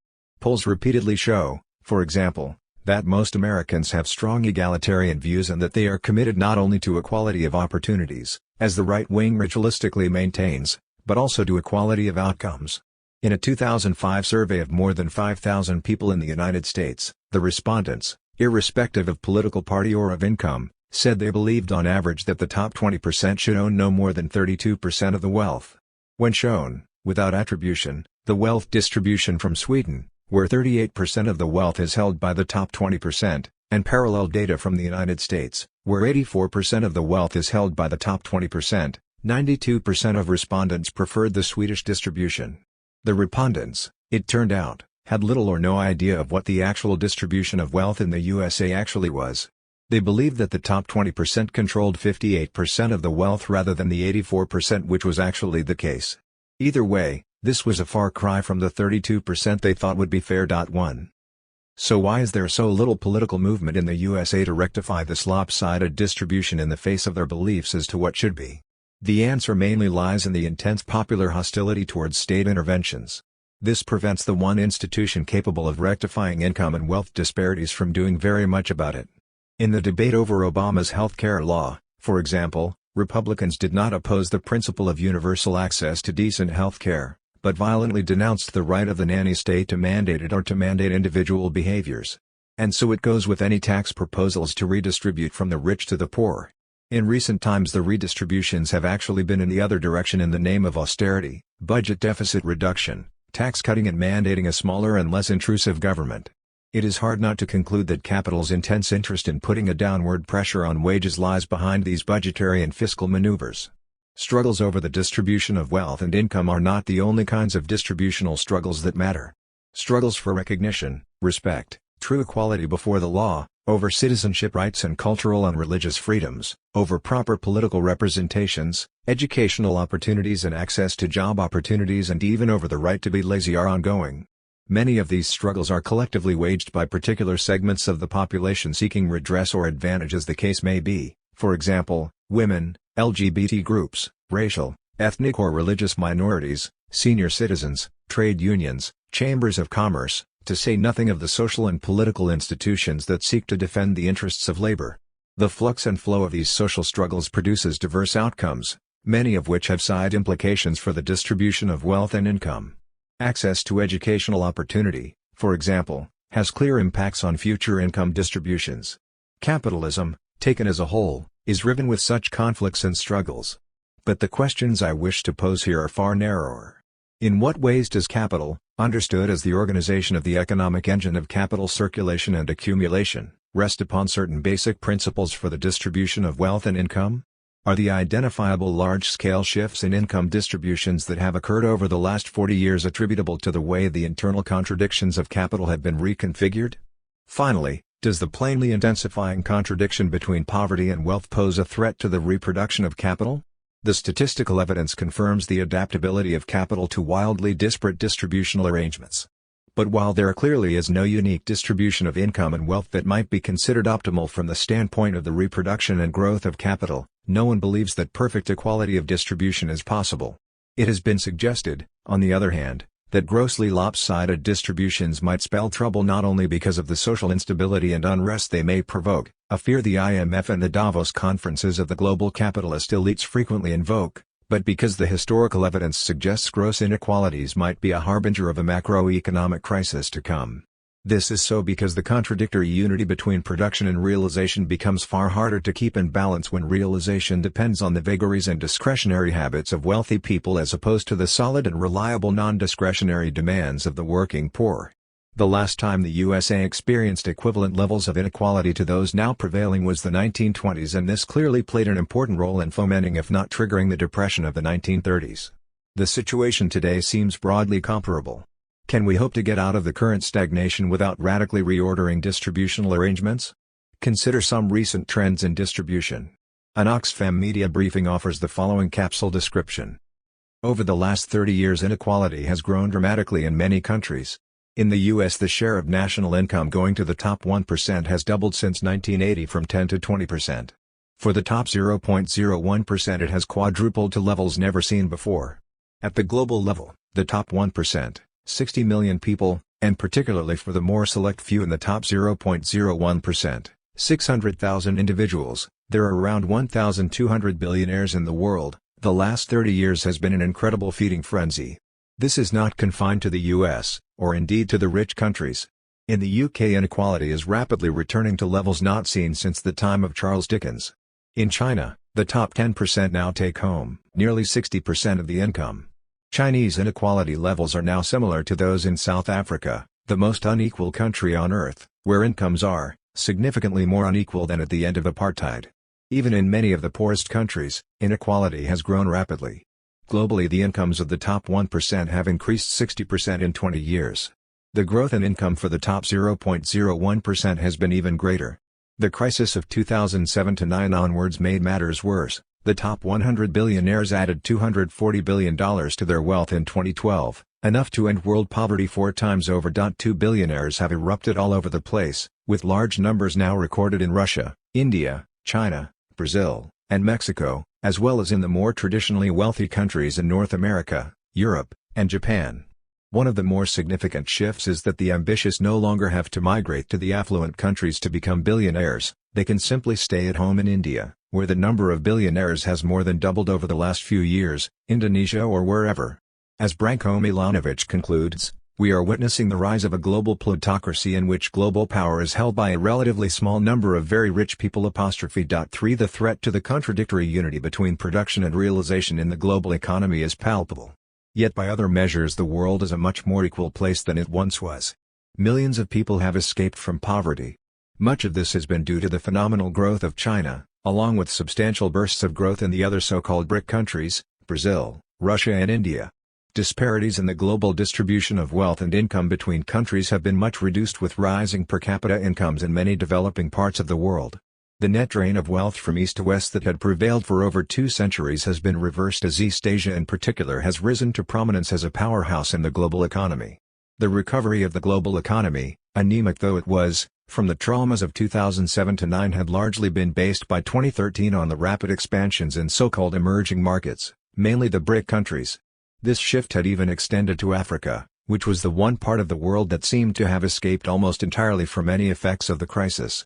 The uneven impact of the crisis within Europe, however, meant rapidly widening disparities in economic well-being between southern and northern countries.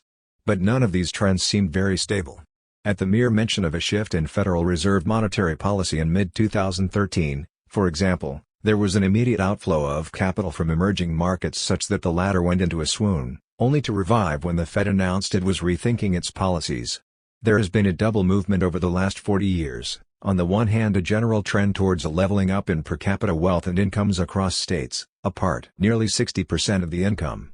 Chinese inequality levels are now similar to those in South Africa, the most unequal country on earth, where incomes are significantly more unequal than at the end of apartheid.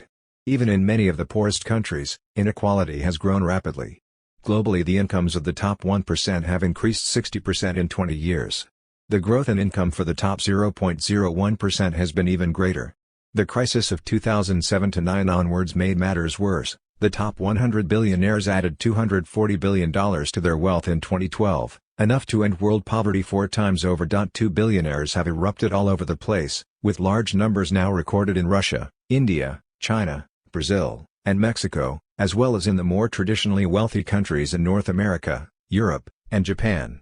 One of the more significant shifts is that the ambitious no longer have to migrate to the affluent countries to become billionaires. They can simply stay at home in India, where the number of billionaires has more than doubled over the last few years, Indonesia or wherever.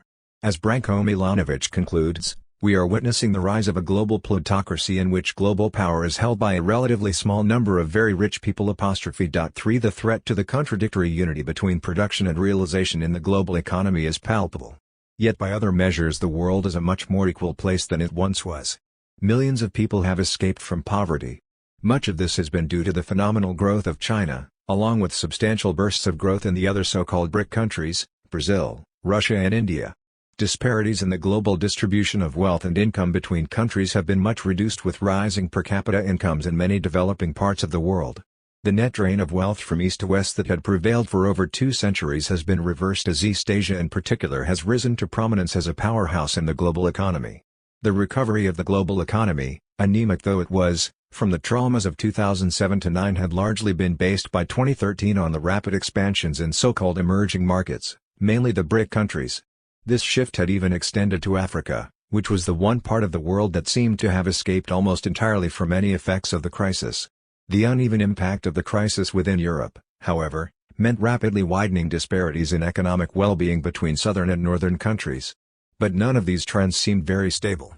At the mere mention of a shift in Federal Reserve monetary policy in mid-2013, for example, there was an immediate outflow of capital from emerging markets such that the latter went into a swoon, only to revive when the Fed announced it was rethinking its policies. There has been a double movement over the last 40 years. On the one hand, a general trend towards a leveling up in per capita wealth and incomes across states, apart. Why these general global trends? Has there been something going on within the contradictory evolution of capital that would make them inevitable, or even necessary for the survival and reproduction of capital? Do increasingly lopsided wealth and income distributions within so many countries signal the existence of a moving contradiction and, if so, what sort of movement is it, for example, cyclical or linear? Does this movement account for rising levels of unrest and social instability, as witnessed in 2013 from Stockholm to Istanbul and 100 or so cities in Brazil? Is it a harbinger of a grumbling and still unfolding macroeconomic crisis? To answer these questions requires first that we establish how inequality is foundational for capital. The inequality derives from the simple fact that capital is socially and historically constructed as a class in dominance over labor. The distribution of income and of wealth between capital and labor has to be lopsided if capital is to be reproduced. Distributional equality and capital are incompatible. Certain distributional disparities actually precede the rise of capital. Workers must be dispossessed of ownership and control over their own means of production if they are to be forced into wage labor in order to live. This distributional condition precedes the production of surplus value and it must be maintained over time. Once capital circulation and accumulation become general, the wage level has to be kept within limits that permit profit-making. Any drive to maximize profits means driving down wage rates or increasing labor productivity. Fierce competition between capitals leads to a general reduction in wages no matter whether individual capitalists will it or not. The distributional share between wages and profits is a product of some mix of labor scarcities and the state of class struggle. The resultant configuration is geographically uneven. A sufficient share of the total output of social value must flow to the capitalist class to a. Incentivize the capitalists by showering them with conditions of consumption worthy of some leisure class and b. Provide them with sufficient surplus to keep the economic engine of capital working and expanding powerfully and smoothly. The Faustian dilemma that lurks within the breast of every capitalist between personal enjoyment and reinvestment can be resolved only with considerable surplus generation and appropriation. A disproportionate amount of the surplus must always flow to capital at the expense of labor. This is the only way for capital to be reproduced. The superior economic resources that accrue to capital allow it and it alone to invest and create jobs in a purely capitalist economy. This provides the right-wing rationale for public policies, taxation arrangements in particular, that favor capital over labor. While the uneven income distribution may appear unfair, it is said, it actually is advantageous to labor because capital is in command of job creation and the more the capitalist class possesses the more job creation there will be. Unfortunately, this is not the whole story. Capital reinvests in job creation only when that activity is profitable. The last 3 recessions in the United States have been followed by jobless recoveries because profitable opportunities were lacking even though wage rates were falling and labor surpluses were everywhere in evidence. Capital either warehoused its cash or used its surplus incomes for speculative gains on the stock market, in property, in asset purchases, resources and land in particular, or in playing a casino game with new and unstable financial instruments. If it invested in production at all, it was more likely to invest in labor-saving technologies that increased unemployment rather than in job creation. Meanwhile, the increasing concentration and centralization of incomes and wealth within a capitalist class permitted it to exercise disproportionate influence and control over the media, public opinion, and the capitalist state apparatus. Capital procured privileged access to protection by a state which claims a monopoly over the legitimate use of violence and a monopoly over the means of money creation. It uses these privileges to protect its interests and perpetuate its power. Central banks always bail out banks but they never bail out the people. This is what the drift towards the formation of a global plutocracy and the incredible increases in the disparity of wealth and income in most countries around the world signal. On the other side of the class divide, the neediness of workers accounts for very little or nothing as far as capital is concerned, except when the total aggregate demand exercised by workers is insufficient for the realization of capital accumulation in the market. Capital is most immediately interested in keeping wage rates as low as possible. This defines a central contradiction, as we earlier saw, between realization and production. The capitalist ability to manage the wage rate rests upon the availability of an industrial reserve army of surplus workers. The function of this reserve is to supply the labor power required for future expansion of capital while acting as a dead weight upon the aspirations of those already employed as they struggle to improve rates of remuneration and working conditions. The industrial reserve army is of 2 sorts. First, there are the unemployed workers. Technological changes that enhance labor productivity produce layoffs and unemployment. Capital thus acquires considerable power over the supply of surplus labor at the same time as it manages its own level of demand. In other words, capital is committed as much to the production of unemployment as it is to job creation. Providing tax incentives to capital to reinvest can just as easily lead to the elimination of jobs as to their creation, a fact that is rarely mentioned in political discussions on the subject, even though it is as plain as a pikestaff to any worker who has been laid off for technological reasons. Second, there were and still are latent reserves in the form of extensive peasant populations, the self-employed, women and children who have yet to be subjected to wage labor.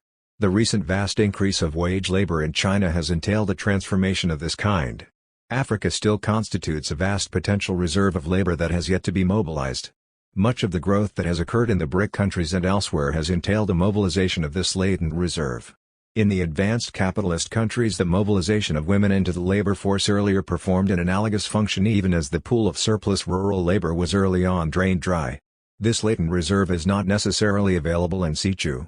From the 1960s onwards, the Germans turned to Turkey, the French to the Maghreb, the Swedes to the former Yugoslavia, the British to their former empire, and the USA to Mexico for immigrant labor.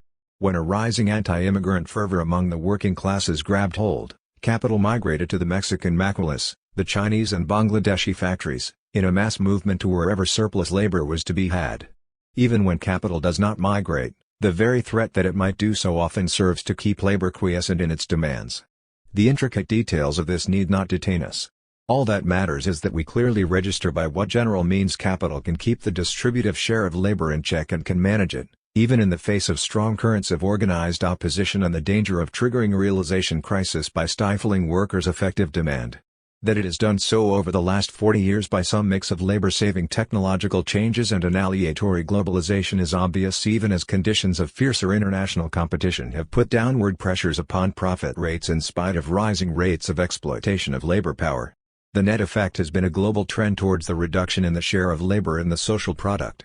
This is what underpins increasing disparities in the individual distribution of wealth and income almost everywhere we look. There is, however, another piece of the puzzle that has to be put in place.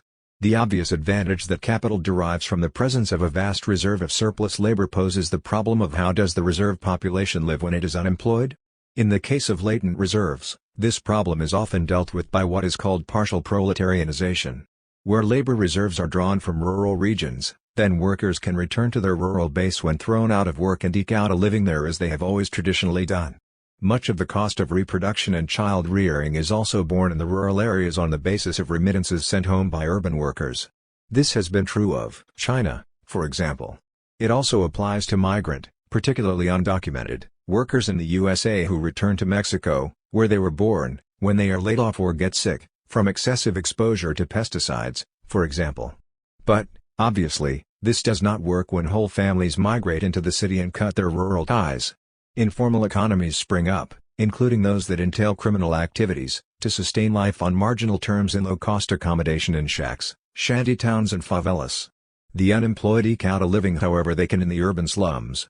What this does, of course, is to define a way and standard of life and, even more importantly for capital, a cost of living that defines a lower bound for wage levels in the formal sector. That lower bound can be approached to the degree that workers can easily be recruited from the surplus that survives in the informal sector. In the advanced capitalist countries, this lower bound to wage levels is fixed by the level of social welfare and unemployment insurance established out of a long history of class struggle.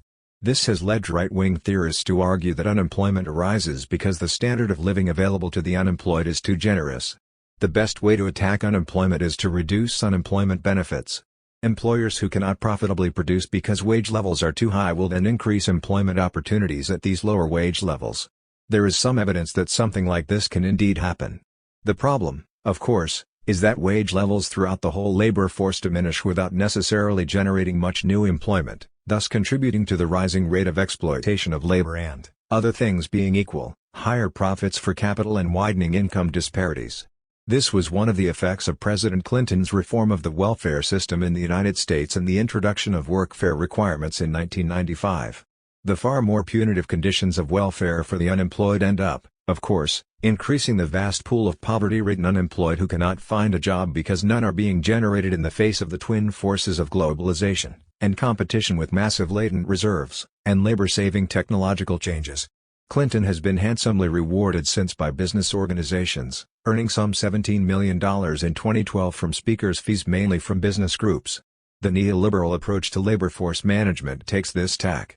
It comprises a broad offensive against all those institutions, such as trade unions and socialist political parties, that had for long struggled to protect labor from the worst impacts of periodic bouts of widespread unemployment. The conditions prevailing within the labor reserve have, as a consequence, deteriorated markedly since the 1980s for political and strategic reasons. Capital in effect has been deepening income inequalities and poverty in order to sustain itself. This story is a gross oversimplification, but it provides a neat illustration of how the contradictory unity of production and realization has been manifest historically through the cyclical movement in income disparities from relatively narrow to explosively expansive. It was also paralleled by shifts in economic orthodoxy. Keynesian demand management dominated economic thinking in the 1960s, as we earlier remarked, whereas monetarist supply-side theories came to dominate after 1980 or so. This brings us back to the question of what level of social inequality is acceptable and desirable within capitalism. Complete economic egalitarianism is plainly impossible, in contrast to liberal political theory, which advocates, in theory, for equality in political, legal and citizenship rights. The separation between economic and political rights is palpable. But at what point does the contradiction between the production of wealth and poverty here identified as foundational for capital sharpen and become the locus of crisis formation? There are two ways in which crises might be produced. Chronic inequalities produce imbalances between production and realization. The lack of effective demand among the masses slows down or blocks the easy circulation of capital. The politics of austerity, widely being applied throughout much of the capitalist world in recent times, reduces effective demand and hinders the creation of profit opportunities. This explains the current situation in the USA, where business profits have been at an all-time high, while reinvestment has been weak.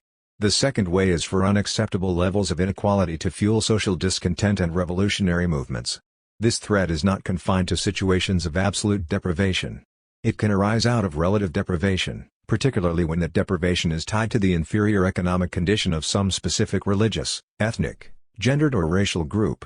The labor unrest and the urban uprisings of the 1960s in the United States were of this sort. The social unrest in Brazil in 2013 arose at a time of modest reductions in inequality and could partially be attributed to rising expectations among hitherto marginalized populations and the failure of public services and facilities to keep up with their demands. None of this explains the astonishing concentrations of wealth among an emergent global plutocracy at the top of the income distribution. But there is a structural explanation for this, and it pivots around the rising role of merchant, media and financial capital. Rapidly evolving information technologies and space-time revolutions in communications have revolutionized the possibilities for the geographical mobility of money capital in particular. The emphasis within capital has shifted as a result towards global financialization. The dynamic shifts occurring across several of capital's contradictions have in effect interacted in such a way as to widen disparities in income and wealth via this financialization. Let me elaborate. There have been several bouts of financialization throughout capital's history, the latter half of the 19th century, for example. What makes the current phase special is the phenomenal acceleration in the speed of circulation of money capital and the reduction in financial transaction costs. The mobility of money capital relative to that of other forms of capital, commodities and production in particular, has dramatically increased. Capital's penchant for the annihilation of space through time here has a large role to play. This, says Craig Calhoun in a recent essay, facilitates the creative destruction of existing structures of capital, for example specific modes of industrial production, and spurs the development of new technologies, which in turn spurs the development of new products, production processes and new sites of production. Uneven geographical developments become even more pronounced as capital searches out and moves to newer and lower-cost locations. The pressure asserted by finance drives investment towards ever more short-term profits and undercuts long-term and deeper growth. It also produces speculative bubbles and busts. It increases market pressure on firms bringing less than median returns to capital, driving disinvestment from still profitable older businesses and thus driving down wages and reducing the tendency of industrial capitalism to share profits through rising wages. It intensifies inequality, my emphasis. But rapid-fire financialization also leads to returns on invested wealth that far outstrip returns on employment. It rewards traders more than material producers, it makes all other sorts of businesses pay more for financial services. The 2010 bonus pool for securities industry employees in New York City alone was $20.8 billion. The top 25 hedge fund managers earned $22.7 billion. And this was after the market meltdown revealed the damage that financialization was doing to the larger economy. For traders of all sorts benefit, not only those trading in money. Those trading in information and all the accoutrements of the economy of spectacle and the manufacturing of images and fetish desires are also part of the deal, as well as all those who trade in futures, no matter how fictitious these turn out to be. The merchants and the rentiers as well as the financiers are repositioned as the arbiters of capital accumulation relative to industrial capital. This is how the distribution of wealth and income became so distorted from the 1970s onwards. But this has made capital itself less secure, more volatile and more crisis-prone, because of the resultant tensions between production and realization of social value when the main arbiters of capital accumulation have little or nothing to do with actual production. The engine of capitalism has been groaning under the strain. The engine could easily blow up. China would almost certainly be the epicenter for that, or grind to a halt, as seems to be the more likely outcome in contemporary Europe and Japan.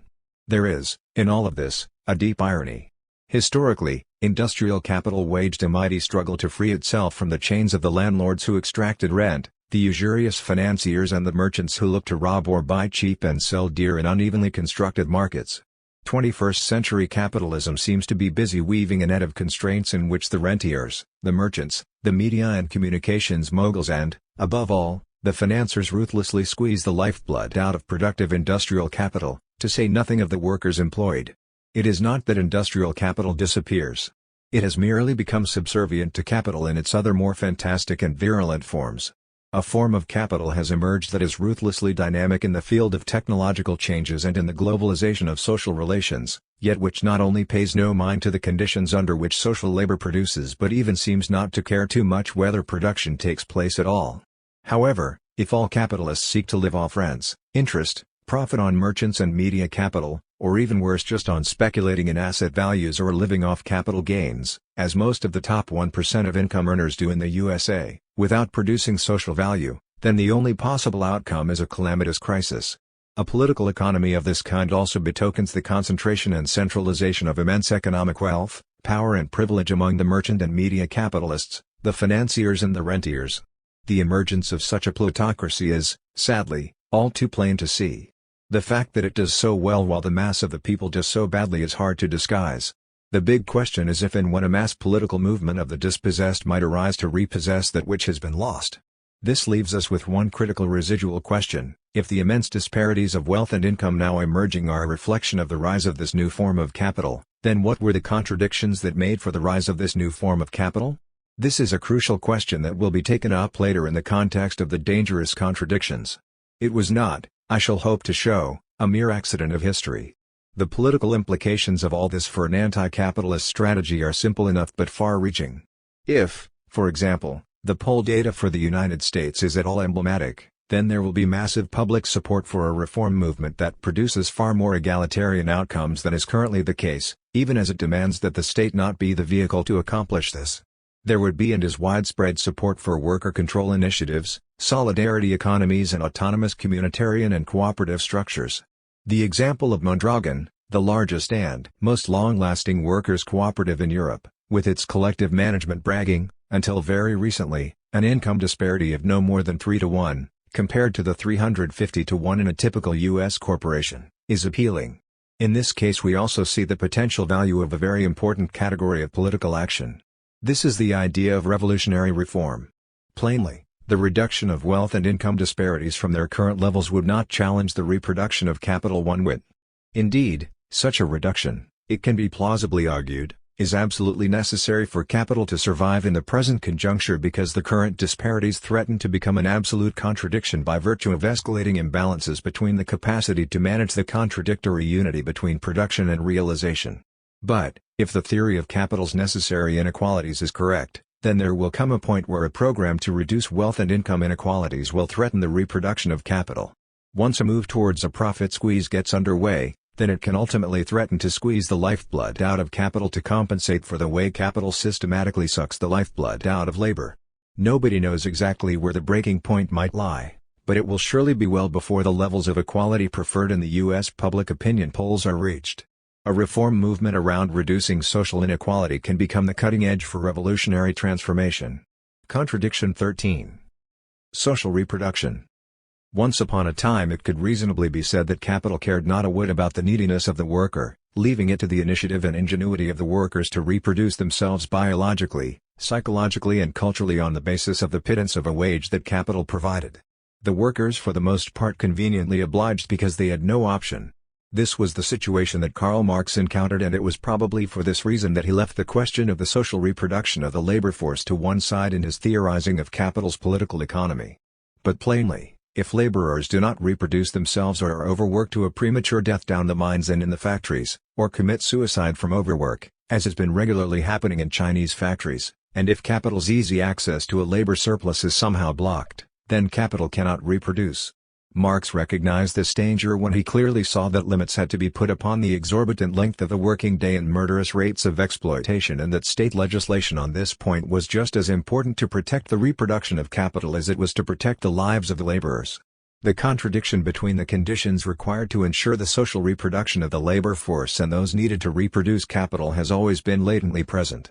But over the last 2 centuries it has evolved to become a far more prominent and complex contradiction, loaded with dangerous possibilities and full of far-reaching but uneven geographical manifestations and consequences. This contradiction became more prominent with the rise of the factory system and the increasing complexity and roundaboutness of capital's production systems. While traditional artisanal skills were of diminishing importance, capital became much more interested in the procurement of a modestly educated workforce, one that was literate, flexible, disciplined and complicitous enough to fulfill the variety of tasks demanded of it in the machine age. The insertion of education clauses in the English Factory Act of 1864 was a sign of this increasing interest of capital in the workers' capacities and powers, and this entailed limited interventions in the life of workers outside of the factory.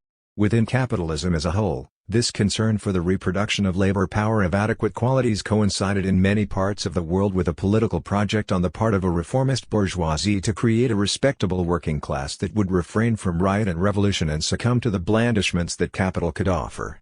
The growth of public education, along with the gas and water socialism that prevailed politically in many parts of the capitalist world, certainly eased the lot of the regularly employed worker and did so in such a way as to permit the extension of political representation, the right to vote and thereby influence public policies, to the point of universal suffrage.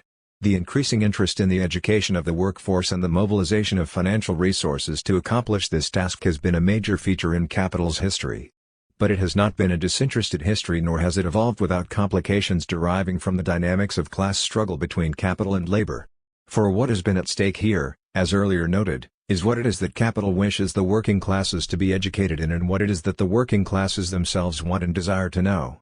In early English and French history, for example, the autodidact, the self-educated laborer, was a permanent thorn in capital's side, given to often wildly divergent socialist utopian ideas about alternatives to the form of life that capital offered, and prepared to take political if not revolutionary action to bring some anti-capitalist alternative into existence.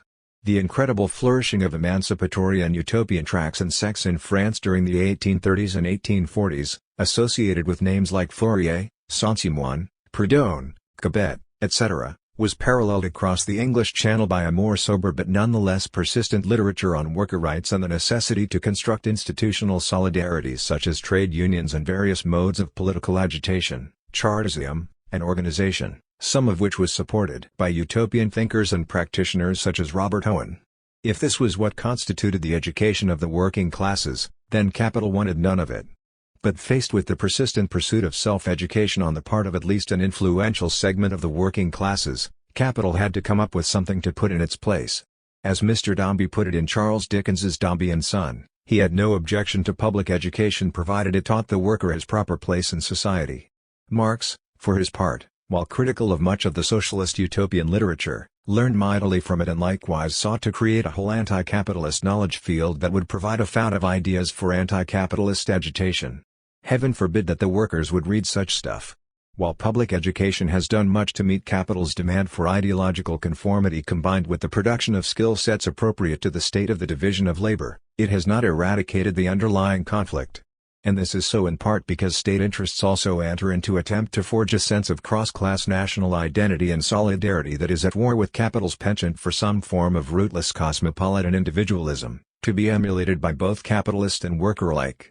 None of these contradictions of the content for public education can easily be settled, but this does not detract from the simple fact that investment in education and training is a sine qua non for capital's competitiveness. Massive investment in education has, for example, been a striking feature of China's recent development, as it was earlier in Singapore and other East Asian states. This was so because the profitability of capital rested more and more on the increasing productivity of increasingly skilled labor. But, as so often happens within the history of capital, education ultimately became a big business unto itself. The stunning inroads of privatization and fee-paying into what had traditionally been public and free education have placed financial burdens on the populace such that those desirous of education have to pay for this key aspect of social reproduction themselves. The consequences of creating a heavily debt-encumbered educated labor force may take a considerable time to work out. But if the street battles between students and authorities in Santiago and Chile that began in 2006 and have continued to this day over the expensive privatization of both high school and advanced education are anything to go by, then this too will likely be a simmering source of discontent wherever it has been implemented. The creation of a highly productive labor force gave rise to what is called human capital theory, which is one of the weirdest widely accepted economic ideas that could ever be imagined. It found its first expression in the writings of Adam Smith. The acquisition of productive talents on the part of labor, he argued, through education, study or apprenticeship, always costs a real expense, which is a capital fixed and realized as it were in his person. Those talents, as they make a part of his fortune, so do they likewise that of the society to which he belongs. The improved dexterity of the workman may be considered in the same light as a machine or instrument of trade which facilitates and abridges labor, and which, though it costs a certain expense, repays that expense with a profit. The question, of course, is who foots the bill for the creation of such talents, labor, the state, capital or some institution in civil society, like the church, and who gets the benefits, or profits in Adam Smith's parlance. To be sure, skilled and highly trained labor might reasonably expect a higher rate of remuneration than unskilled labor, but that is a far cry from accepting the idea that the higher wage is a form of profit on the workers' investment in their own education and skills. The problem, as Marx pointed out in his acerbic criticism of Adam Smith, is that the worker can only realize the higher value of those skills by working for capital under conditions of exploitation such that it is, in the end, capital and not the worker that reaps the benefit from the higher productivity of labor. In recent times, for example, worker productivity has surged but the share of output going to labor has declined, not increased. In any case, if what the worker truly possessed in bodily form was capital, Marx pointed out, then he or she would be entitled to sit back and just live off the interest of his or her capital without doing a single day's work. Capital as a property relation always has that option at hand.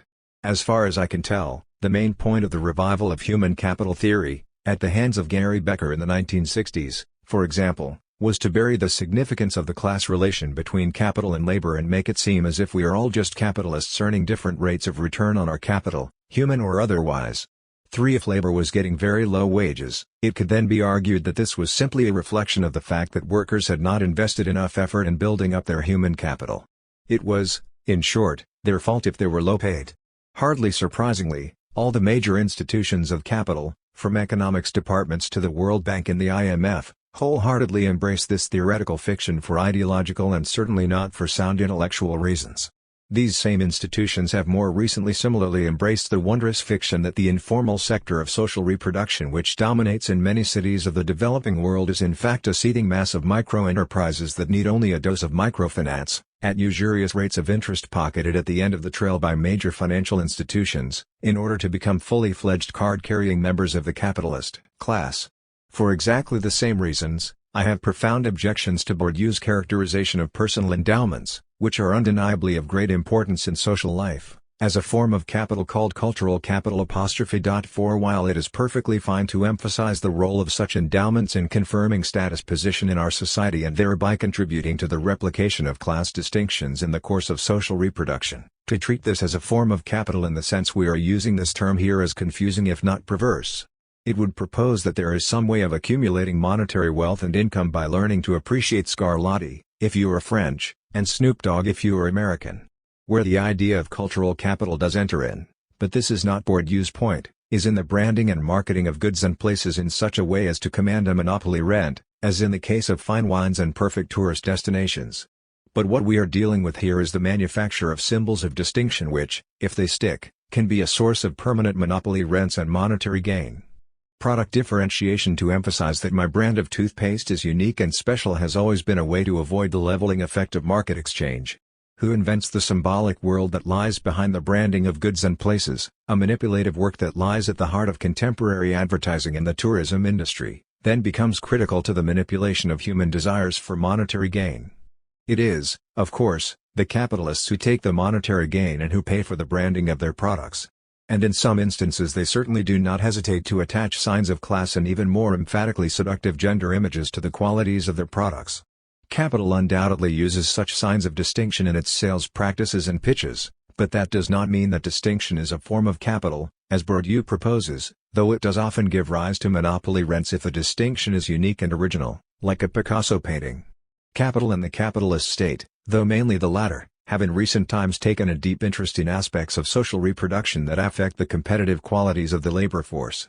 If any country is desirous of becoming wealthier by moving up the value-added chain of production into fields of research and development, thereby garnering the wealth to be tapped from command over intellectual property rights, then this depends on having at one's disposal a well-educated and scientifically qualified labor force which must be either trained at home, hence the immense significance of the research universities in countries such as the USA, or imported from abroad. The education of such a workforce has to begin early in life, which puts the whole educational system in the crosshairs of capital's concerns, although, as usual, capital is inclined not to pay for any of it if it can possibly help it. In countries like Singapore and now China, strong state investment in education at all levels has been key to their economic success. The rapidly changing technological context, particularly the progress of robotization and artificial intelligence already noted, has radically altered the kinds of skills that are advantageous to labor, and educational systems have often lumbered awkwardly to keep up with the new demands. More than 20 years ago, for example, Robert Reich pointed out an emergent division between knowledge-based symbolic analytic services, routine production and in-person services. The symbolic analysts included engineers, legal experts, researchers, scientists, professors, executives, journalists, consultants and other mind workers, who were primarily engaged in collecting, processing, analyzing and manipulating information and symbols for a living. This group of workers, which Reich estimated made up roughly 20% of the labor force in the USA, occupied a privileged position in part because they could practice their trade almost anywhere in the world.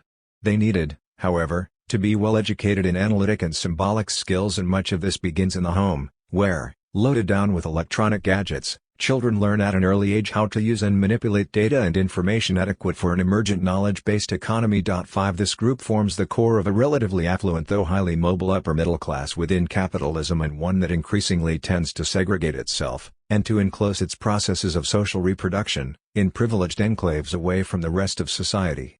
By way of contrast, traditional production workers, for example, in steel and car production, and ordinary service workers have very little future, in part because those are the jobs most likely to disappear, and in part because even those jobs that remain are likely to be low wage with very scant benefits simply because of the massive labor surpluses now available. The long-standing interest in increasing labor productivity among at least a certain segment of the workforce did not initially encompass all of the workers' cultural and affective life.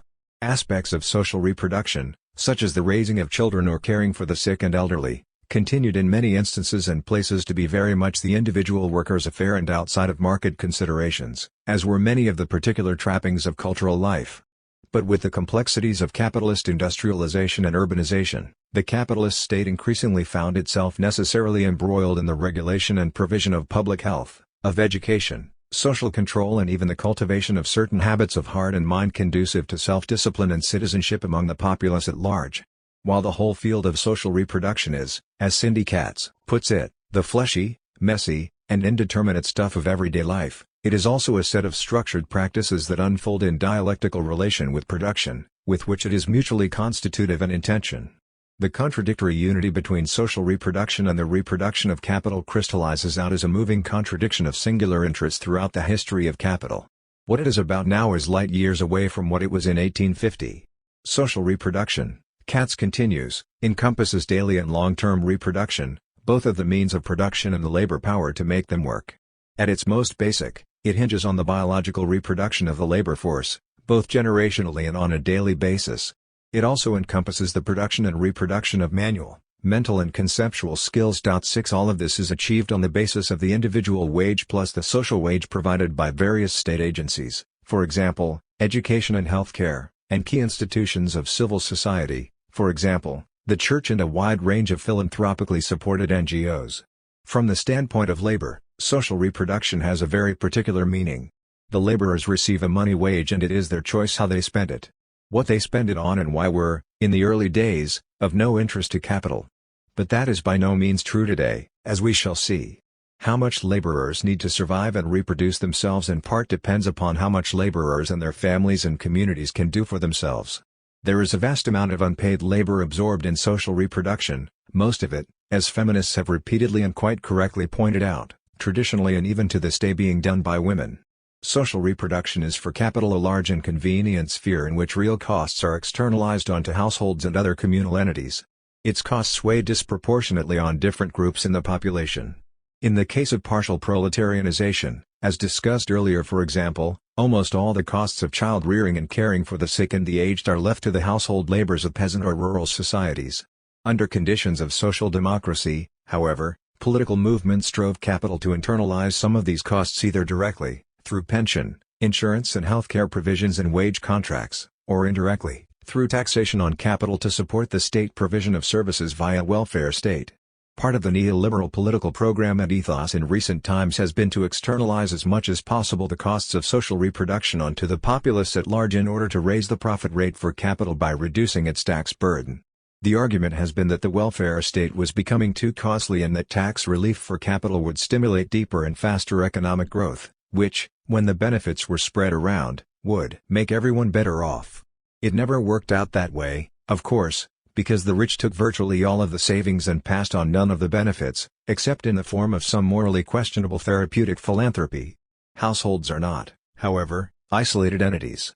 They are embedded in a matrix of social interactions and social relations present in places. Their labors are often shared. In middle-class U.S. neighborhoods, for example, carpooling, childcare, the staging of collective events like park picnics, street fairs and block parties are all part of daily life, and there is even an associated constituency, soccer moms, who garner political attention. There is a good deal of non-monetary exchange, of mutual aid and evidence, spread across everything from helping to fix the neighbor's car to painting the patio and helping maintain common spaces for communal enjoyment. How much of this occurs and through what mechanisms can be immensely varied, but it is undeniable that in many parts of the world households can join in a whole range of practices of mutual support to create some semblance of a common life. Such practices get formalized in the establishment of community associations, ethnic assemblies, religious organizations and the like, which pay considerable attention to defining and maintaining, sometimes repressively, the appropriate neighborhood conditions for social reproduction.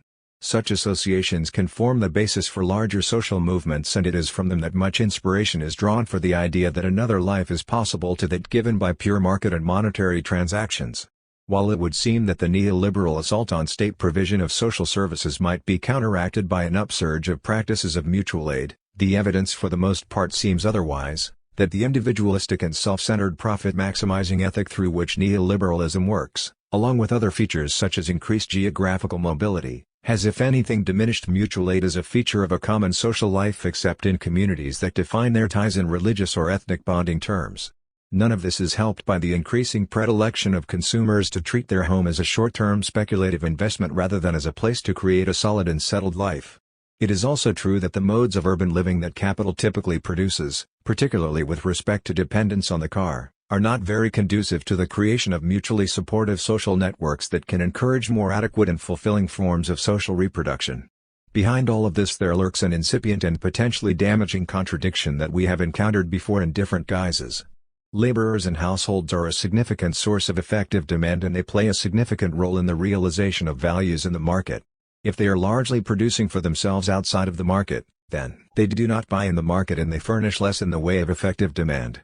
This is the problem with partial proletarianization and explains why, at some point, it often gives way, usually under the pressure of capital, to full proletarianization.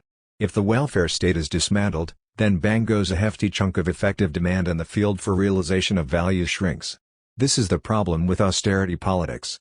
The contradiction between capital's rising potential profitability in production and its falling potential profitability due to insufficient effective demand intensifies as attempts to manage the contradiction between social reproduction and production lurch from one extreme to another. In partial answer to this dilemma, there has been a long-standing trend within the history of capital for household labor to be supplanted by market-based transactions, everything from haircuts to takeaway or frozen meals, fast foods, to dry cleaning, entertainment and child and old age care. The privatization of personal household labors into the market sphere, along with increasing capital intensity of household technologies, everything from washing machines and vacuum cleaners to microwaves and, of course, houses and cars, that have to be purchased with a considerable outlay, often debt-financed, has not only radically transformed the nature of household economies but also revolutionized processes of realization of capital values in the market. The commodifications in the housing markets of the world have opened up a vast field of capital accumulation through the consumption of space for social reproduction.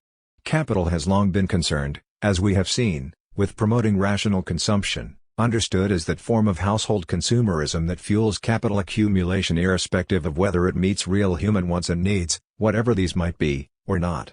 Social reproduction has increasingly been infected and in some cases totally transformed by such considerations. This elementary fact has prompted much reflection on the increasing role of capital in dominating what Jürgen Habermas calls, following the German philosopher Edmund Husserl, our life world, or what Henri Lefebvre analyzes under the rubric of everyday life. 7 The systemic penetration of almost all aspects of our life world by capital and its products in one form or another has, of course, provoked resistance, but for most of the world's population it has proved a losing battle, even when it was not actively welcomed. Arguments have been advanced on the progressive left, socialist feminists in particular, that wages should be paid for housework. Given that so much of that labor is performed disproportionately by women, the political reasoning is clear, but it unfortunately succeeds only in furthering the total monetization of everything, which ultimately plays into the hands of capital. Apart from the sheer difficulty of monetization of household tasks, it is unlikely that such a measure would benefit the people, least of all women, who will most likely continue to be excessively exploited even as they are paid for their household labors. Whereas it was perfectly reasonable, therefore, for the eminent French historian Fernand Braudel to take the sphere of material life and material reproduction of the common people in the late medieval period as having little or nothing to do with capital or even with the market, this formulation has no relevance to our own times except in those increasingly remote areas of the world, for example, indigenous societies or remote peasant populations, where capital has yet to exert its dominant influence. 8 The commodification of daily life and social reproduction has proceeded apace and created a complex space for anti-capitalist struggle.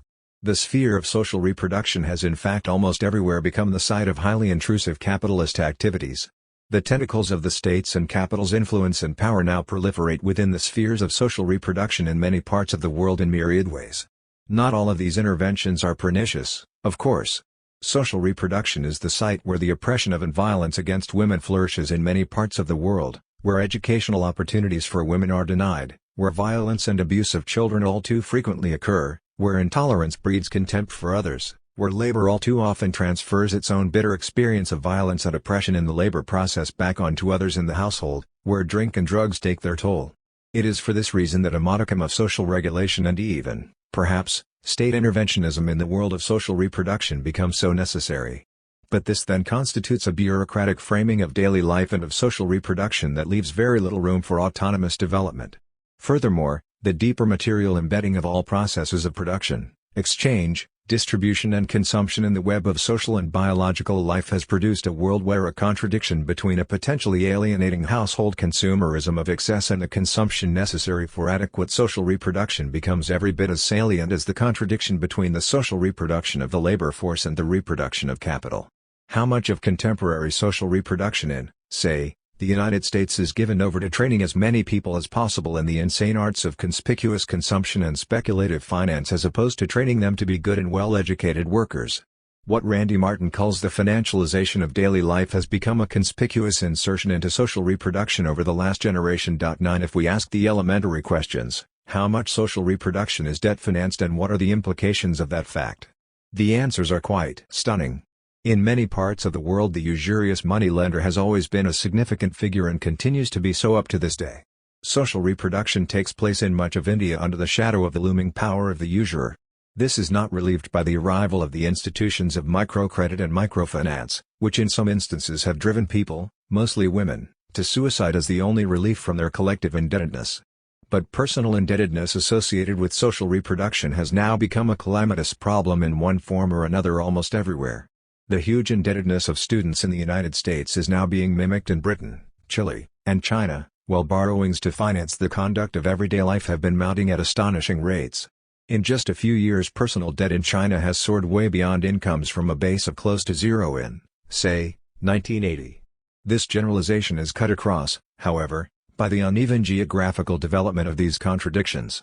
Some parts of the world, such as the United States, where consumption accounts for more than 70% of GDP, seem to be more about furnishing the effective demand through an alien consumerism that corrupts reasonable forms of social reproduction, while others are focused more on the social reproduction of a labor force that can churn out value without cease, for example, China, where consumerism accounts for around 35% of GDP. In divided cities like Lagos, Sao Paulo and, yes, even New York, one part of the city is given over to conspicuous consumption and the other to the reproduction of an easily exploited but largely redundant because surplus labor force. The study of social reproduction in these different environments reveals a huge gap in both the qualities and meaning of household activities, with hardly any commonalities between them. These divisions produce some curious manifestations in the realm of bourgeois morality.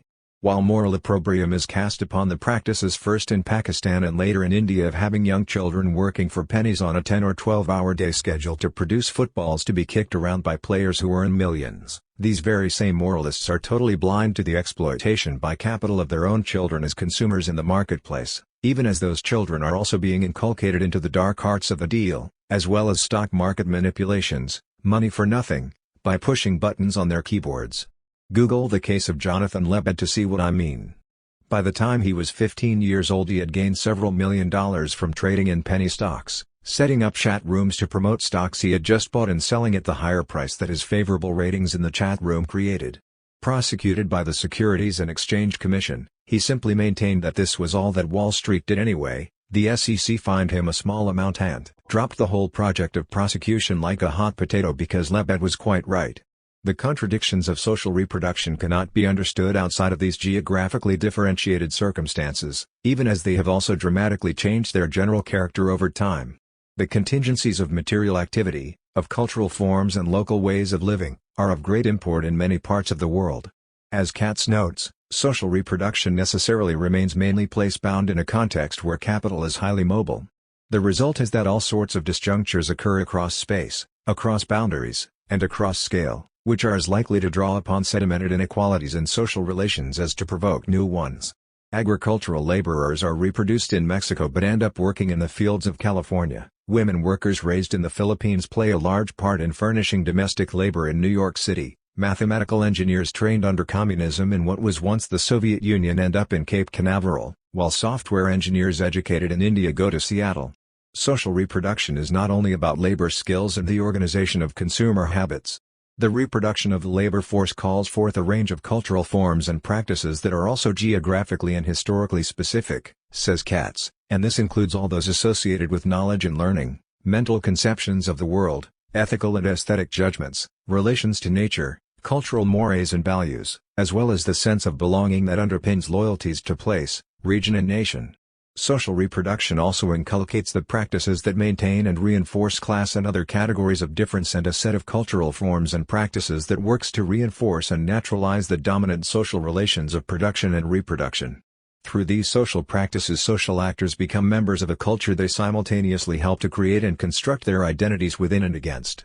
The questions of social reproduction are, concludes Katz, vexed and slippery. But the arena of social reproduction is where much of the toll of globalized capitalist production can be witnessed. And it is the field where the creative destruction of capital is at its most insidious, promoting, as it does, an alien consumerism and individualistic ways of life conducive to what amounts to little more than crass and competitive selfish greed, while pitting responsibility on its victims for their own plight when they fail, as they inevitably must, to build up their own supposedly human capital. It is the sphere where the reproduction of inequality begins and, lacking any powerful subsequent counterforce, ends.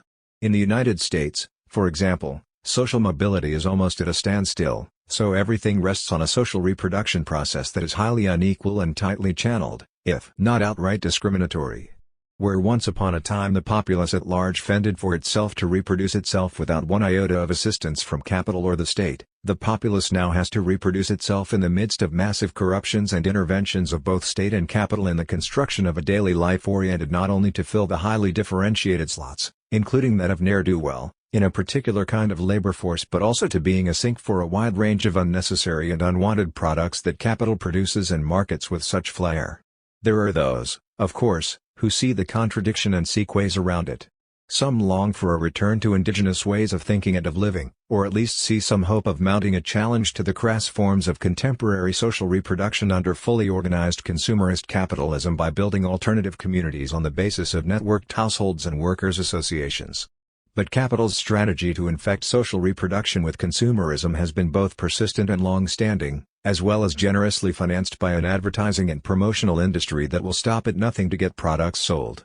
"Get the women" was the slogan of the new department store owners in Second Empire Paris as they sought to acquire more market power. More recently it has been "Get the kids and the younger the better" that has dominated much consumerist advertising. If children are raised sitting in front of a TV or playing computer games or with an iPad, then this has far-reaching implications for their psychological and cultural attitudes, their mental conceptions of the world and their possible future political subjectivities. Reproduction is a vexed problem, says Katz, in part because it is so highly focused on the reproduction of the very social relations and material forms that are so problematic. For this reason, social reproduction is unlikely to be a source of revolutionary sentiments. Yet so much rests upon it, including oppositional politics. The ubiquity of social reproduction makes it a central standpoint from which to construct a critique of capital in one of its most insidious forms. This was precisely Henri Lefebvre's project in writing his multi-volume Critique of Everyday Life. 11 He here set out to provide a critique of individuality, the private consciousness and individualism, a critique of money, which he understood in terms of fetishism and economic alienation, a critique of needs, psychological and moral alienation from consumerism though not, of course, from necessary consumption, a critique of work, alienation of the worker, and, last but not least, a critique of the concept and ideology of freedom, the power over nature and over human nature. This points us towards a political form of anti-capitalist responses to what has happened to daily life under capitalism and what has so transformed social reproduction. The negation of multiple alienations must be the cutting edge in any collective political response to the degradations of daily life and the loss of autonomy and social reproduction at the hands of capital and the capitalist state. This does not imply that the only response to this situation is the isolated individual household doing whatever it will. The alternative is the embedding of households in a social network for purposes of managing and advancing a common life replete with civilized values. We will take up this alternative in the conclusion. Meanwhile, Lefebvre's last point, the critique of freedom, also calls for careful attention, for it lies at the crux of yet another of capital's major contradictions, as we shall see in the study of Contradiction 14. But there is one thing that is certain. Any so-called radical strategy that seeks to empower the disempowered in the realm of social reproduction by opening up that realm to monetization and market forces is headed in exactly the wrong direction. Providing financial literacy classes for the populace at large will simply expose that population to predatory practices as they seek to manage their own investment portfolios like minnows swimming in a sea of sharks. Providing microcredit and microfinance facilities encourages people to participate in the market economy but does so in such a way as to maximize the energy they have to expend while minimizing their returns. Providing legal title for land and property ownership in the hope that this will bring economic and social stability to the lives of the marginalized will almost certainly lead in the long run to their dispossession and eviction from that space and place they already hold through customary use rights. Contradiction 14. Freedom and domination. Stone walls do not a prison make, nor iron bars a cage. Mind's innocent and quiet take that for an hermitage. If I have freedom in my love, and in my soul am free, angels alone, that soar above, enjoy such liberty. So wrote Richard Lovelace in his much-cited poem written from prison to his lover Althea. Lovelace had been thrown into prison in 1642 for petitioning Parliament to have a law regulating the clergy repealed. He was jailed for exercising his freedom to petition Parliament. The timing is important. It was during the first phase of the English Civil War that curbed the power of the established church and culminated in the execution of King Charles I. It was a time when, as the historian Christopher Hill puts it, the world was being turned upside down by political, religious and social movements that sought a way to relate powerful ideas and ideologies about individual rights and liberty and the management of collective and common interests for the supposed common good, about which there was plenty of disagreement. Whatever the disagreements, the divine right of kings and of the established church, though not of the dissenters, was under fierce attack. But what sort of body politic could and might replace it, and with what freedoms? The sentiments expressed in Lovelace's poem are very much alive and well. Most of us socialized into the ways of capital believe we are blessed with a capacity for freedom of thought no matter what walls and barriers surround us. We can easily imagine a situation or even a world that is different from that which we currently inhabit. We can even imagine active steps by which our world can be remade in a different image. And if we are free to imagine alternatives, why cannot we freely struggle to make our imaginings reality, even as we recognize that the historical and geographical circumstances may not be particularly propitious for proposing and pursuing alternatives? It is not only followers of the right-wing libertarian novelist Ayn Rand who hold to this view. Radicals of all stripes, including Marx, willingly subscribe to it. After all, says Terry Eagleton in Why Marx Was Right, the free flourishing of individuals is the whole aim of his politics, as long as we remember that these individuals must find some way of flourishing in common. To what separates Rand from Marx is that the latter saw the true flourishing of individual creativity, an ideal that goes back to Aristotle's conception of the good life, as best accomplished through collaboration and association with others in a collective drive to abolish the barriers of scarcity and material necessity beyond which, Marx held, the true realm of individual freedom could begin. But behind all this there lurks an awkward question: is there something about the contemporary meaning and definition of freedom that stops short of embracing anti-capitalist alternatives? Will I, like Lovelace, end up in jail for freely pursuing such alternatives? Do we operate, almost without knowing it, with some partial, debased and in the end imprisoning concepts of liberty and freedom that merely support the status quo and more deeply instantiate capital's warped vision of human rights and social justice? Is the economic engine of capital so powerfully committed to certain foundational but partial concepts of liberty and freedom as to preclude anything other than at worst an entrepreneurial and at best a liberal humanist approach to the crucial political question of freedom versus domination? In almost every presidential inaugural address I have ever read, a dominant theme has been that the United States stands for liberty and freedom and will not only make any sacrifice and go to any lengths to counter threats to those freedoms, but also use its power and influence to promote the spread of liberty and freedom around the world. George Bush Jr., who repeatedly used the words liberty and freedom in all his speeches, described in stirring rhetorical terms, as the USA marched into a trumped-up war against Iraq, the U.S. tradition this way: the advance of freedom is the calling of our time. It is the calling of our country. From the 14 Points, Woodrow Wilson, to the 4 Freedoms, Theodore Roosevelt, to the speech at Westminster, Ronald Reagan, America has put our power at the service of principle. We believe that liberty is the design of nature. We believe that liberty is the direction of history. We believe that human fulfillment and excellence come in the responsible exercise of liberty. And we believe that freedom, the freedom we prize, is not for us alone. It is the right and capacity of all mankind. In a speech to British parliamentarians at the Mansion House in London, he located the roots of his thinking as follows: we are sometimes faulted for a naive faith that liberty can change the world. If that's an error, it came from reading too much John Locke and Adam Smith. 3 While the idea of Bush actually reading these authors is mind-boggling, the rooting of his arguments in the propositions of early political economy is, as we shall see, of critical importance. This concern on the part of the United States to protect liberty and freedom has, unfortunately, been used systematically to justify the imperial and neo-colonial domination of much of the world. There has been and is no reluctance on the part of the United States to resort to coercion and violence in the pursuit of the absolute values of liberty and freedom. There is a long history of covert operations mounted by the USA to support coups against democratically elected leaders: Jacobo Arbenz in Guatemala in 1954, Salvador Allende in Chile in 1973, and more recently the failed attempt against Hugo Chavez in Venezuela. Closer to home, we now live in a world of extensive government surveillance of the private communications of citizens, the cracking of all encrypted codes by government authorities, so they have access to our bank, medical and credit card records, all in the name of keeping us free and secure from the threat of terror. The quest for liberty and freedom provides a license, it seems, to engage in a wide range of repressive practices. The U.S. public at large is either totally oblivious to or so deeply familiar with this contradiction that it scarcely notices how the inspiring rhetoric about liberty and freedom which it so readily embraces is so often paired with some shabby operation of domination, often for narrow venal gain, to say nothing of chronic abuses of human rights, from Abu Ghraib in Iraq to Guantanamo Bay in Cuba, as well as on the ground in Afghanistan. Even Amnesty International has openly condemned the United States for atrocious violations of human rights on Guantanamo, a criticism that the U.S. government blithely ignores. There is, alas, nothing new in reversals of this kind. War is peace. Freedom is slavery. Ignorance is strength, wrote George Orwell in 1984, with the then Soviet Union obviously in mind. It is tempting in the face of all this to conclude that the political rhetoric concerning the pursuit of liberty and freedom is a sham, a mask for hypocrites like Bush to pursue more venal aims of profit, dispossession and domination.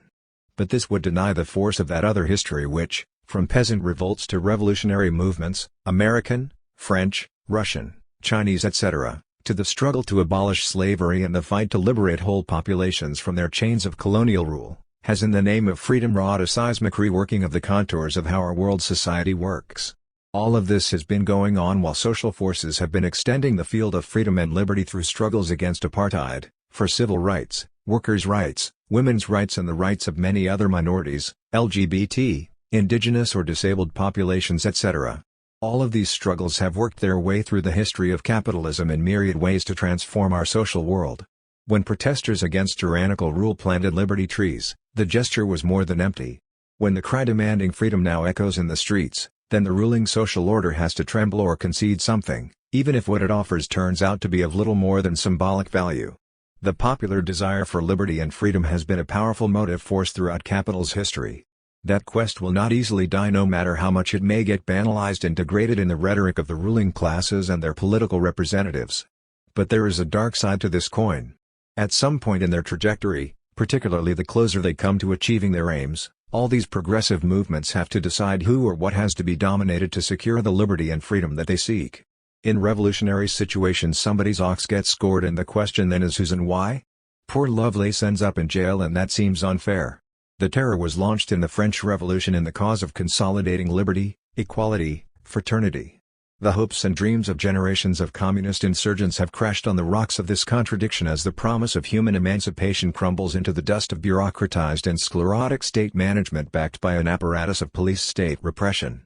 Similarly, the denizens of post-colonial societies who truly believed that a struggle for national self-liberation and freedom would lead to an immense growth in the domain of freedom now live in a state of disillusionment if not fear for the future of their freedoms. South Africa, after years of fierce struggle against apartheid, is no better off now than it ever was in achieving basic freedoms from want and need. In some parts of the world, like Singapore, individual freedoms are strictly limited, traded away, as it were, for rapidly increasing material well-being. There is, plainly, a whale of a contradiction here. Freedom and domination go hand in hand.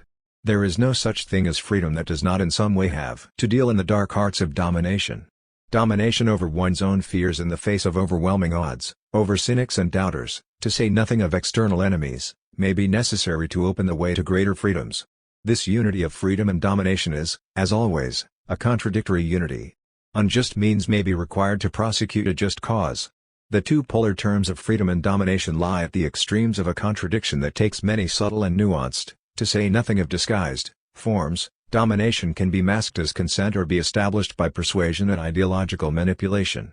But I prefer to stick with the flagrant and most disturbing language precisely because to ignore its potential consequences lies at the root of the disillusionment of millions who have faithfully struggled for freedom, sometimes at the cost of their lives, only to find their descendants swimming in the dark waters of yet another form of domination. Any struggle for freedom and liberty must be prepared to confront at the very outset that which it is prepared to dominate. It also has to recognize that the price of maintaining its freedoms is eternal vigilance against the return of either old or new forms of domination. This is where the references to John Locke and Adam Smith are relevant. For what classical liberal political economy proposed was not only some sort of utopian model for a universalized capitalism but a certain vision of individual liberty and freedom that ultimately came to underpin, as the French philosopher Michel Foucault acutely notes, a self-regulatory structure of governance that placed limits on the arbitrariness of state power at the same time as it led and enabled individuals to regulate their own conduct according to the rules of a market society. For the domination and disciplining of self were internalized within the individual. This meant that the dominant conceptions of freedom and liberty were and still are deeply embedded in the social relations and codes characteristic of market exchange based on private property and individual rights. These exclusively define the realm of freedom and any challenge to them had to be ruthlessly put down. The social order was constituted by what Herbert Marcuse called repressive tolerance. There were strict boundaries beyond which one was never supposed to venture, no matter how pressing the cause of furthering liberty and freedom, at the same time as the rhetoric of tolerance was deployed to get us to tolerate the intolerable. 5. The only surprising thing about all this is that we get surprised when we notice and think about it. After all, is it not obvious that the violence and domination of the state necessarily have to stand behind the freedoms of the market? In the theory and practices of the liberal state that gradually emerged from the 18th century onwards, the guiding idea was that the state should be self-limiting in its interventions, that it should practice laissez-faire with respect to individual and particularly entrepreneurial practices in the marketplace, not out of paternalistic benevolence but out of self-interest in maximizing the accumulation of monetary wealth and power within its sovereign jurisdiction. That the state frequently overreaches in its regulatory and interventionist activities is a common complaint among inhabitants and, of course, a standard complaint from capital. And from time to time political movements such as the Tea Party in the United States arise with a clear mission to roll back state intervention no matter whether that interventionism is benevolent or not.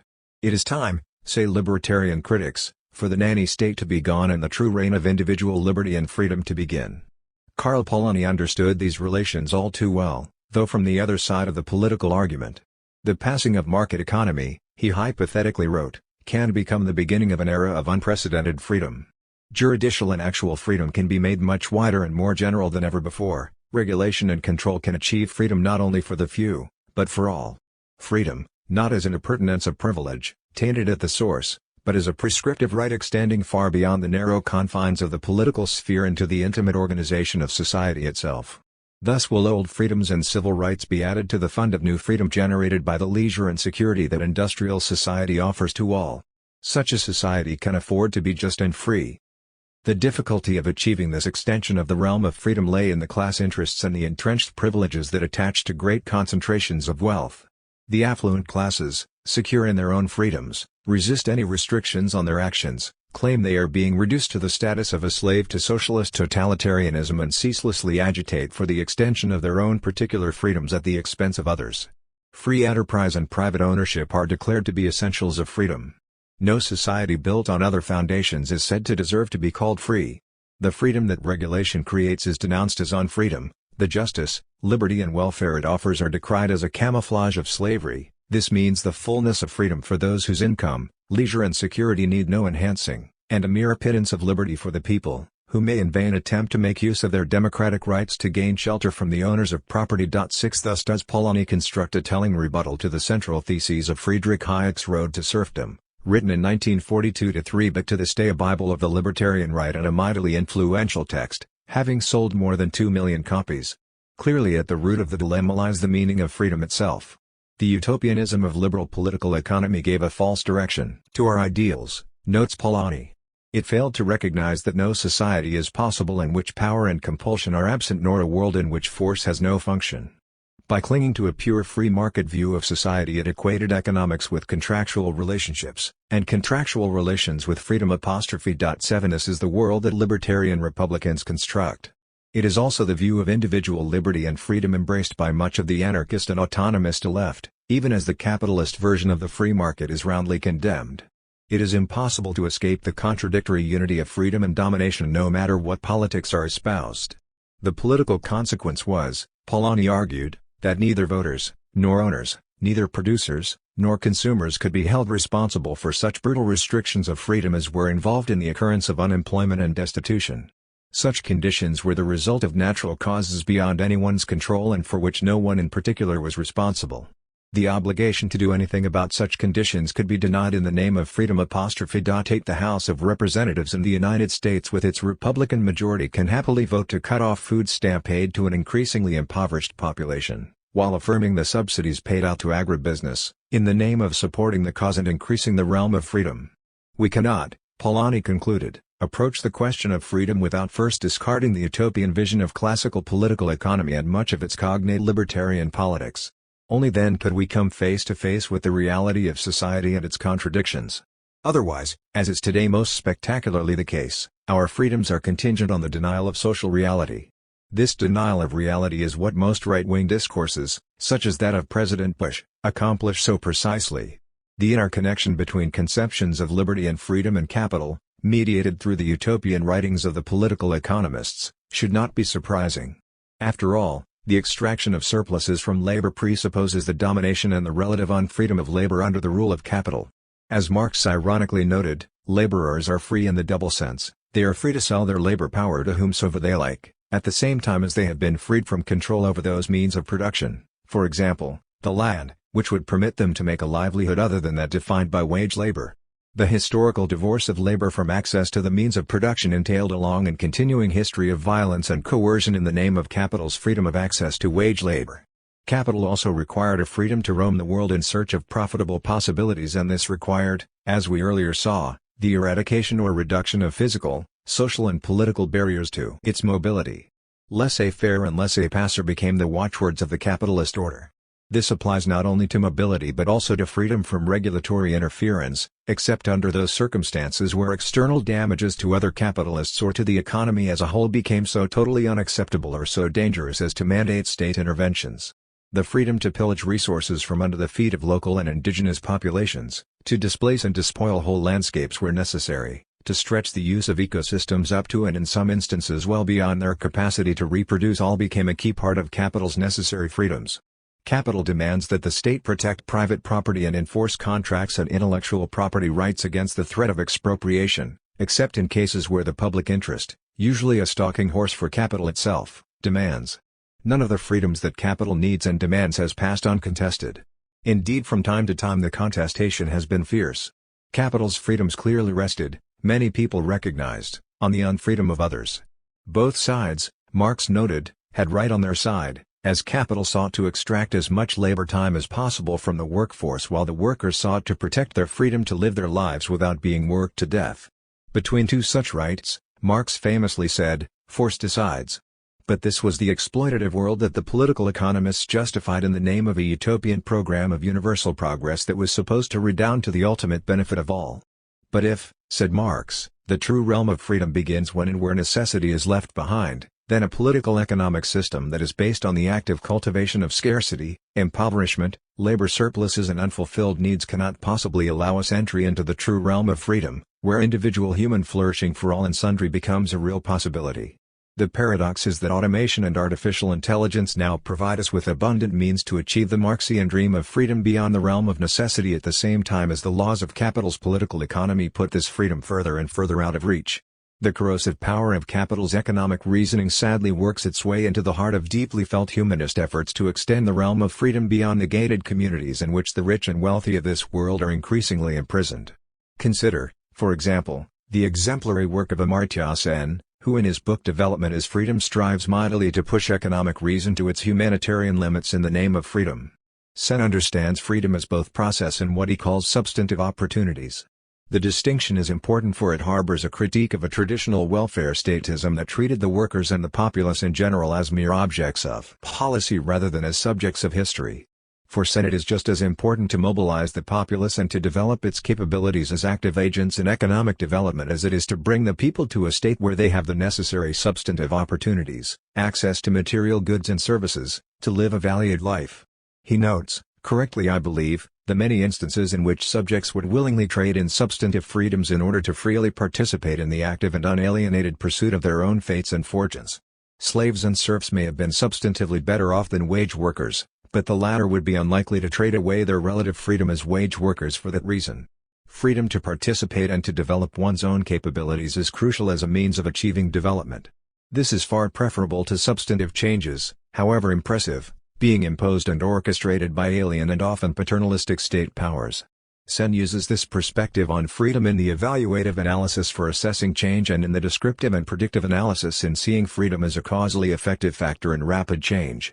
These processes of development work through a variety of social institutions, related to the operation of markets, administrations, legislatures, political parties, non-governmental institutions, the judiciary, the media, and the community in general. All of these, Sen argues, can contribute to the process of development precisely through their effects on enhancing and sustaining individual freedoms. Sen seeks an integrated understanding of the perspective roles of these different institutions and their interactions, along with an appreciation of the formation of values and the emergence of evolution of social ethics. The result is a diverse field of freedoms attaching to a variety of institutions and activities that cannot be reduced to some simple formula of accumulation of capital, or opening up of markets, or having efficient economic planning. The unifying factor here is the process of enhancing individual freedoms and the social commitment to bring that about. Development is indeed a momentous engagement with freedom's possibilities. 9. The problem, of course, is that Sen's vision, however attractive, is in the end yet another version of the utopianism of liberal political economy. Freedom becomes not an end but a means of what Michel Foucault calls governmentality. It is through freedom that the self-discipline of whole populations is managed by state power, and it is that self-discipline that assures conformity and compliance with bourgeois institutions and ways of life, including, of course, capitalist class domination in terms of its cumulative wealth and power. In other words, the end is not in question and does not have to be challenged in the name of freedom because freedom is incorporated in the process. This is what development as freedom means. Sen depicts a contradiction-free world. He does not recognize the overwhelming force of the class antagonisms, of the sort that Polanyi clearly notes, the tense dialectical relation between freedom and domination, the power of private persons to appropriate social wealth, the contradictions of use and exchange value, of private property and the state. To be sure, the oppositions get mentioned, but all of them, in Sen's universe, are manageable. That any of them might become absolute contradictions and the locus of crisis is ruled out by assumption or merely put down to bad management. Sen's laudable and deeply attractive attempt to ground an unalienated approach to freedom through process presumes a non-contradictory version of capital's universe. This is the utopian universe that Polanyi clearly sees we have to abandon if we are to bring society into a world where real substantive freedoms can be achieved instead of an idea of freedom that denies social reality. I do not pick on Sen for arbitrary reasons. Of all the economists he has gone as far as possible, it seems to me, in exploring the possibilities for the extension of freedom by way of a regulated and socially responsible form of market capitalist development evaluated against noble humanist ideals as opposed to crass measures of development. But his core belief, for which he can provide no definitive evidence, lies in the idea that the market system, properly regulated and managed, is a just and efficient way of fulfilling human wants and needs and that it can produce freedom from one in a free way. The contradictions inherent in the money form are nowhere to be seen even as the moneylenders are daily ravaging the livelihoods of impoverished populations throughout his beloved India. This is the kind of liberal humanism that dominates in the world of the NGOs and philanthropic organizations seriously committed in their heads and their hearts to the eradication of poverty and disease but with no real idea of how to do it. In an astonishing and revelatory mea culpa published in the New York Times, Peter Buffett, a composer of music and son of the legendary billionaire investor Warren Buffett, recounts his encounter with the world of capitalist philanthropy consequent upon receiving a donation from his father to set up a charitable foundation some years ago. Early on, he recounts, he became aware of something I started to call philanthropic colonialism. People, including me, who had very little knowledge of a particular place would think they could solve a local problem, with little regard for culture, geography or societal norms. Investment managers, corporate leaders and heads of state were all searching for answers with their right hand to problems that others in the room have created with their left. Even as philanthropy becomes a massive business, with 9.4 million people employed giving away $316 billion in the USA alone, the global inequalities continue to spiral out of control as more lives and communities are destroyed by the system that creates vast amounts of wealth for the few. Philanthropy becomes a form of conscience laundering which merely allows the rich to sleep better at night, while others get just enough to keep the pot from boiling over. Nearly every time someone feels better by doing good, on the other side of the world, or street, someone else is further locked into a system that will not allow the true flourishing of his or her nature or the opportunity to live a joyful and fulfilled life. Then the concordance of Buffett's aims with those of both Sen and Marx is striking, as is the sad history of a bourgeois reformism that never solves social problems, but just moves them around. The work of this powerful and rapidly growing charitable industrial complex has been corroded by the application of ever tighter principles of capitalist economic rationality. The value of philanthropy is judged, notes Buffett, as if return on investment were the only measure of success. The application of principles of microfinance to an informal sector reconceptualized as microenterprises endowed with private property rights may sound economically rational. But, asks Buffett, what is this really about? People will certainly learn to integrate into our system of debt and repayment with interest. People will rise above making $2 a day to enter our world of goods and services so they can buy more. But doesn't all this just feed the beast? Indeed it does. And it does so at an opportune moment when the realization of capital is threatened by flagging effective demand elsewhere and in a way where the practices of accumulation by dispossession through debt encumbrancy and debt peonage, and less legal predatory practices, provide a lucrative supplement to boost the overall rates of return on capital. Sadly, Buffett here hits the wall of his own conditions of repressive tolerance. "I'm really not calling for an end to capitalism," he weakly concludes, "I'm calling for humanism." But the practices he is criticizing are exactly what capitalist humanism is all about. The only answer, which lies well beyond the bounds of the contemporary version of repressive tolerance, is a revolutionary humanism that confronts the capitalist beast that feeds very well thanks to the freedom it has to dominate others with its left hand as it seeks to minister to them with its right.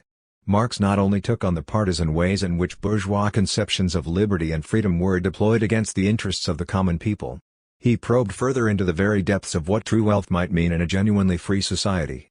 As he wrote in Grundrisse, "When the limited bourgeois form is stripped away, what is wealth other than the universality of human needs, capacities, pleasures, productive forces etc., created through universal exchange?" The global inequalities continue to spiral out of control as more lives and communities are destroyed by the system that creates vast amounts of wealth for the few. Philanthropy becomes a form of conscience laundering which merely allows the rich to sleep better at night, while others get just enough to keep the pot from boiling over.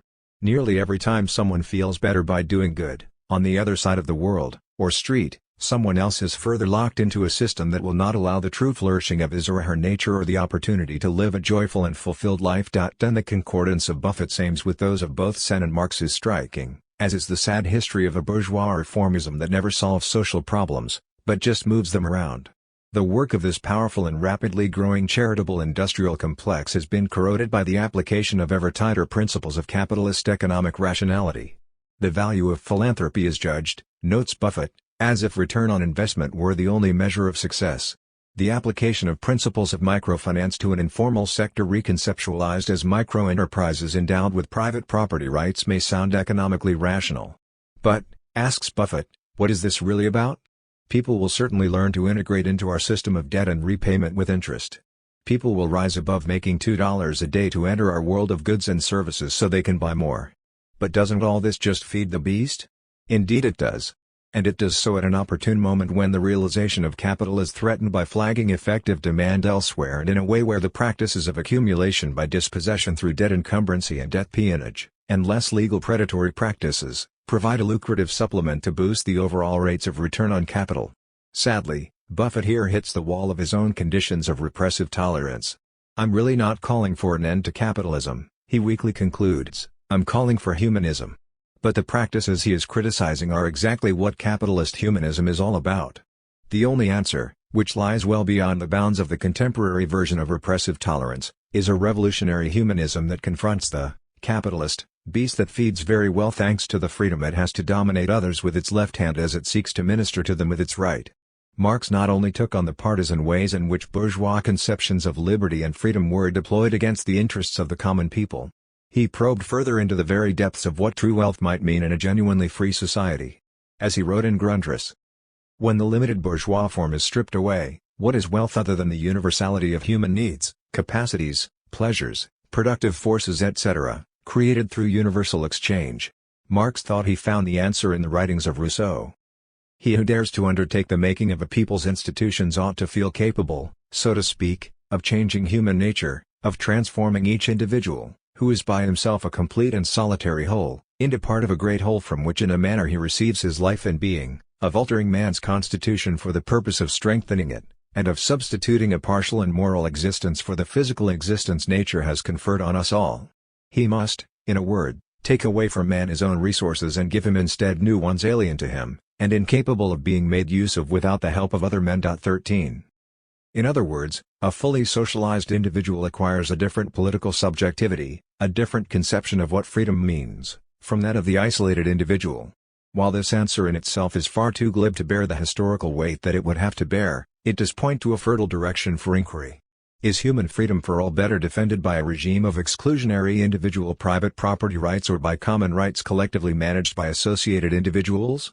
Are we not faced with a stark choice at the end of the day between individual freedoms being mobilized in the cause of capitalist class domination or class struggle being mobilized by the dispossessed in the cause of greater social and collective freedoms? Notice also something important about Rousseau's formulation that does double duty in Marx's thought. Revolutionary transformations involve creative destruction. Something is lost but something is gained. What was lost for Rousseau was isolated individualism, which derived from a state of nature in Rousseau's theory but which was a political product of the bourgeois revolution for Marx. Isolated individualism had to give way in the face of new but alien resources. The bourgeoisie had to be alienated from its individualized past in order for the dispossessed to gain its disalienated future freedoms. This turns Marx's theory of alienation inside out. The moment of alienation is charged with both positive and negative potential at key moments of revolutionary transition. There is no such thing as a contradiction that does not generate potentially contradictory responses. Marx does not mince words with regard to the need to overthrow, or dominate, individualistic bourgeois conceptions of wealth and of value in order to release the potential for creative but collective human flourishing that surrounds us latently at every turn. Curiously, even Margaret Thatcher thought there was a difference somewhere here worth noting, thereby proving that even a viciously conservative grocer's daughter with an interest in chemistry is capable of transcendental thoughts.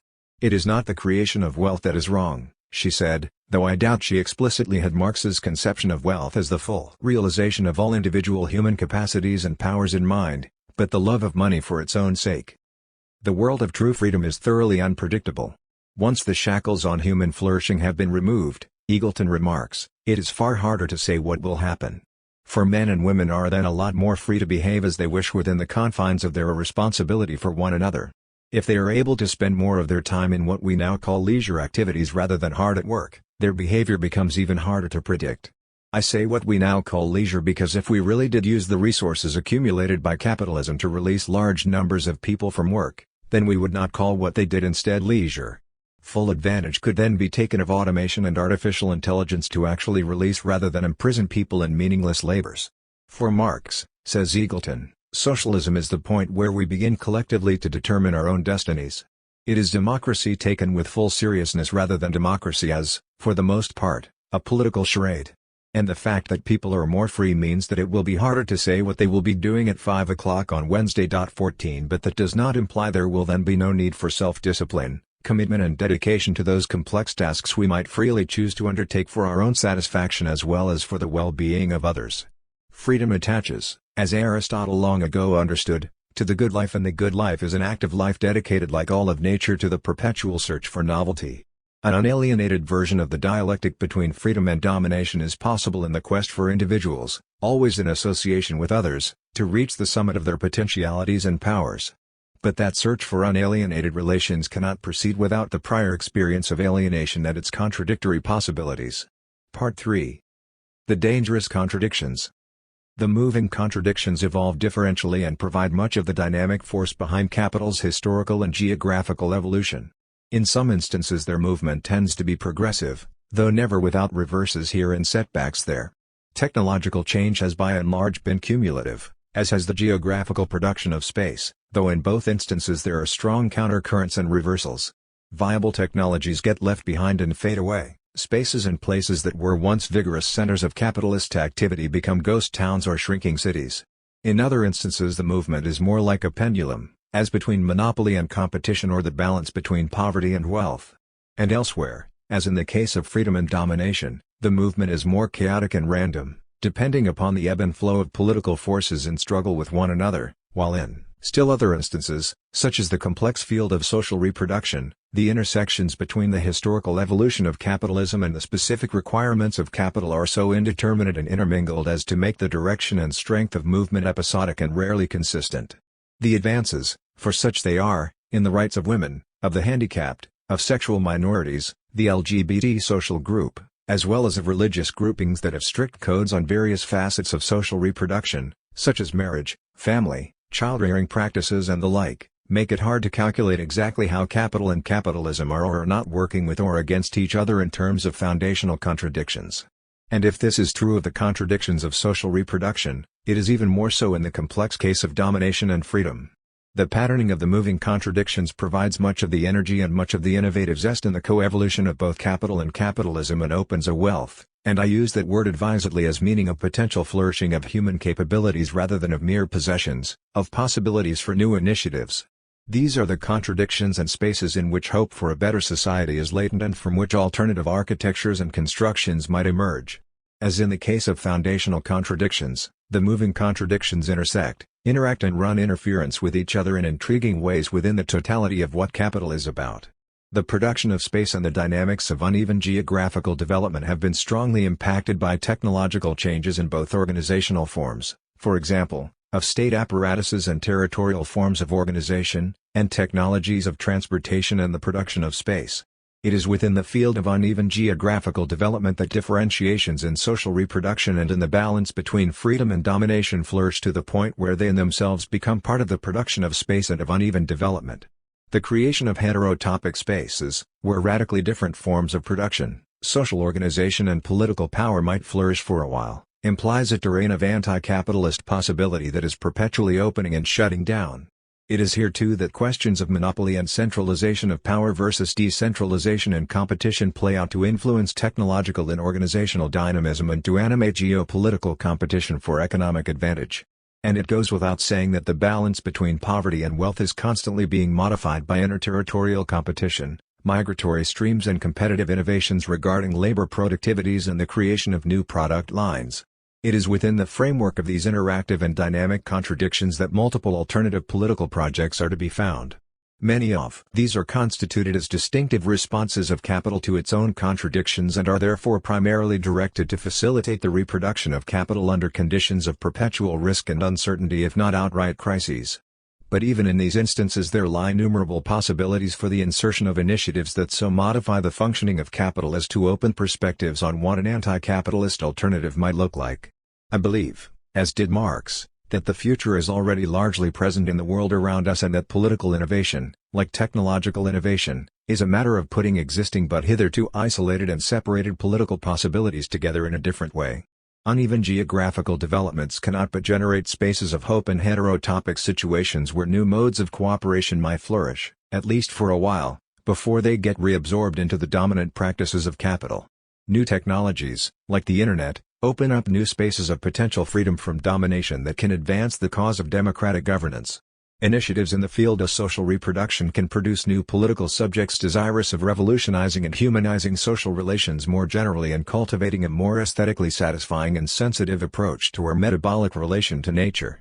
To point to all these possibilities is not to say they will all bear fruit, but it does suggest that any anti-capitalist politics has to be assiduous in hunting through the contradictions and ferreting out its own path towards the construction of an alternative universe using the resources and ideas already to hand.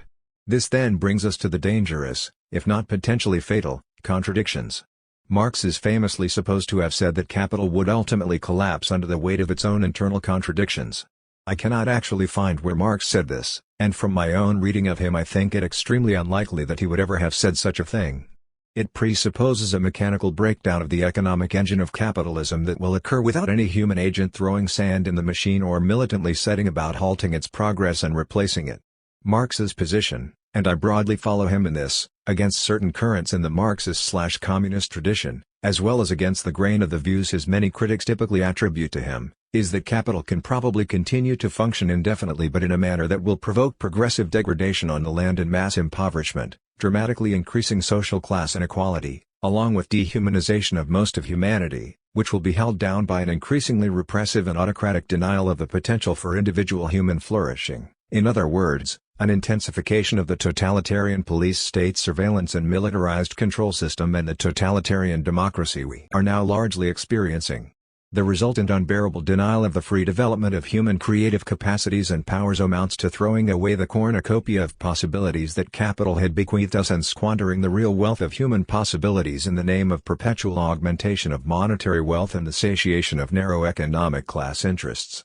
Faced with such a prospect, the only sensible politics is to seek to transcend capital and the restraints of an increasingly autocratic and oligarchical structure of capitalist class power and to rebuild the economy's imaginative possibilities into a new and far more egalitarian and democratic configuration. The Marx I favor is, in short, a revolutionary humanist and not a teleological determinist. Statements can be found in his works that support the latter position, but I believe the bulk of his writings, both historical and political economic, support the former interpretation. It is for this reason that I reject the idea of fatal in favor of dangerous contradictions, for to call them fatal would convey a false air of inevitability and cancerous decay, if not of apocalyptic mechanical endings. Certain contradictions are, however, more dangerous both to capital and to humanity than others. These vary from place to place and from time to time. Were we writing about the future of capital and humanity 50 or 100 years ago, we would very likely have focused on different contradictions from those which I focus on here. The environmental issue and the challenge of maintaining compound growth would not have called for that much attention in 1945, when settling the geopolitical rivalries and rationalizing processes of uneven geographical development, all the while rebalancing, through state interventions, the contradictory unity between production and realization, were far more salient questions. The three contradictions I focus on here are most dangerous in the immediate present, not only for the ability of the economic engine of capitalism to continue to function but also for the reproduction of human life under even minimally reasonable conditions. One of them, but just one of them, is potentially fatal. But it will turn out so only if a revolutionary movement arises to change the evolutionary path that the endless accumulation of capital dictates. Whether or not such a revolutionary spirit crystallizes out to force radical changes in the way in which we live is not given in the stars. It depends entirely on human volition. A first step towards exercising that volition is to become conscious and fully aware of the nature of the present dangers and the choices we face. Contradiction 15. Endless compound growth. Capital is always about growth and it necessarily grows at a compound rate. This condition of capital's reproduction now constitutes, I shall argue, an extremely dangerous but largely unrecognized and unanalyzed contradiction. Most people do not well understand the mathematics of compound interest. Nor do they understand the phenomenon of compounding, or exponential, growth and the potential dangers it can pose.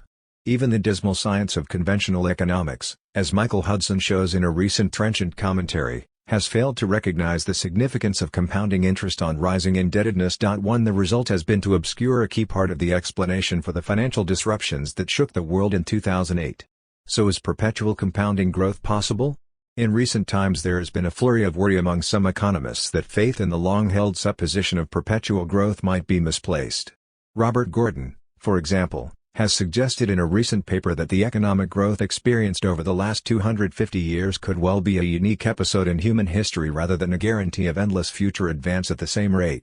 His case rests largely on an overview of the path and effects of innovations in the productivity of labor which have underpinned the growth of per capita incomes. Gordon joins with several other economists in thinking that the innovation waves of the past have been much stronger than the most recent wave, resting on electronics and computerization, that began around the 1960s.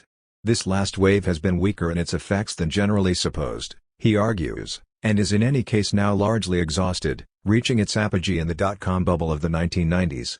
On this basis, Gordon predicts that future growth in real GDP per capita will be slower than in any extended period since the late 19th century. And growth in real consumption per capita for the bottom 99% of the income distribution will be even slower than that.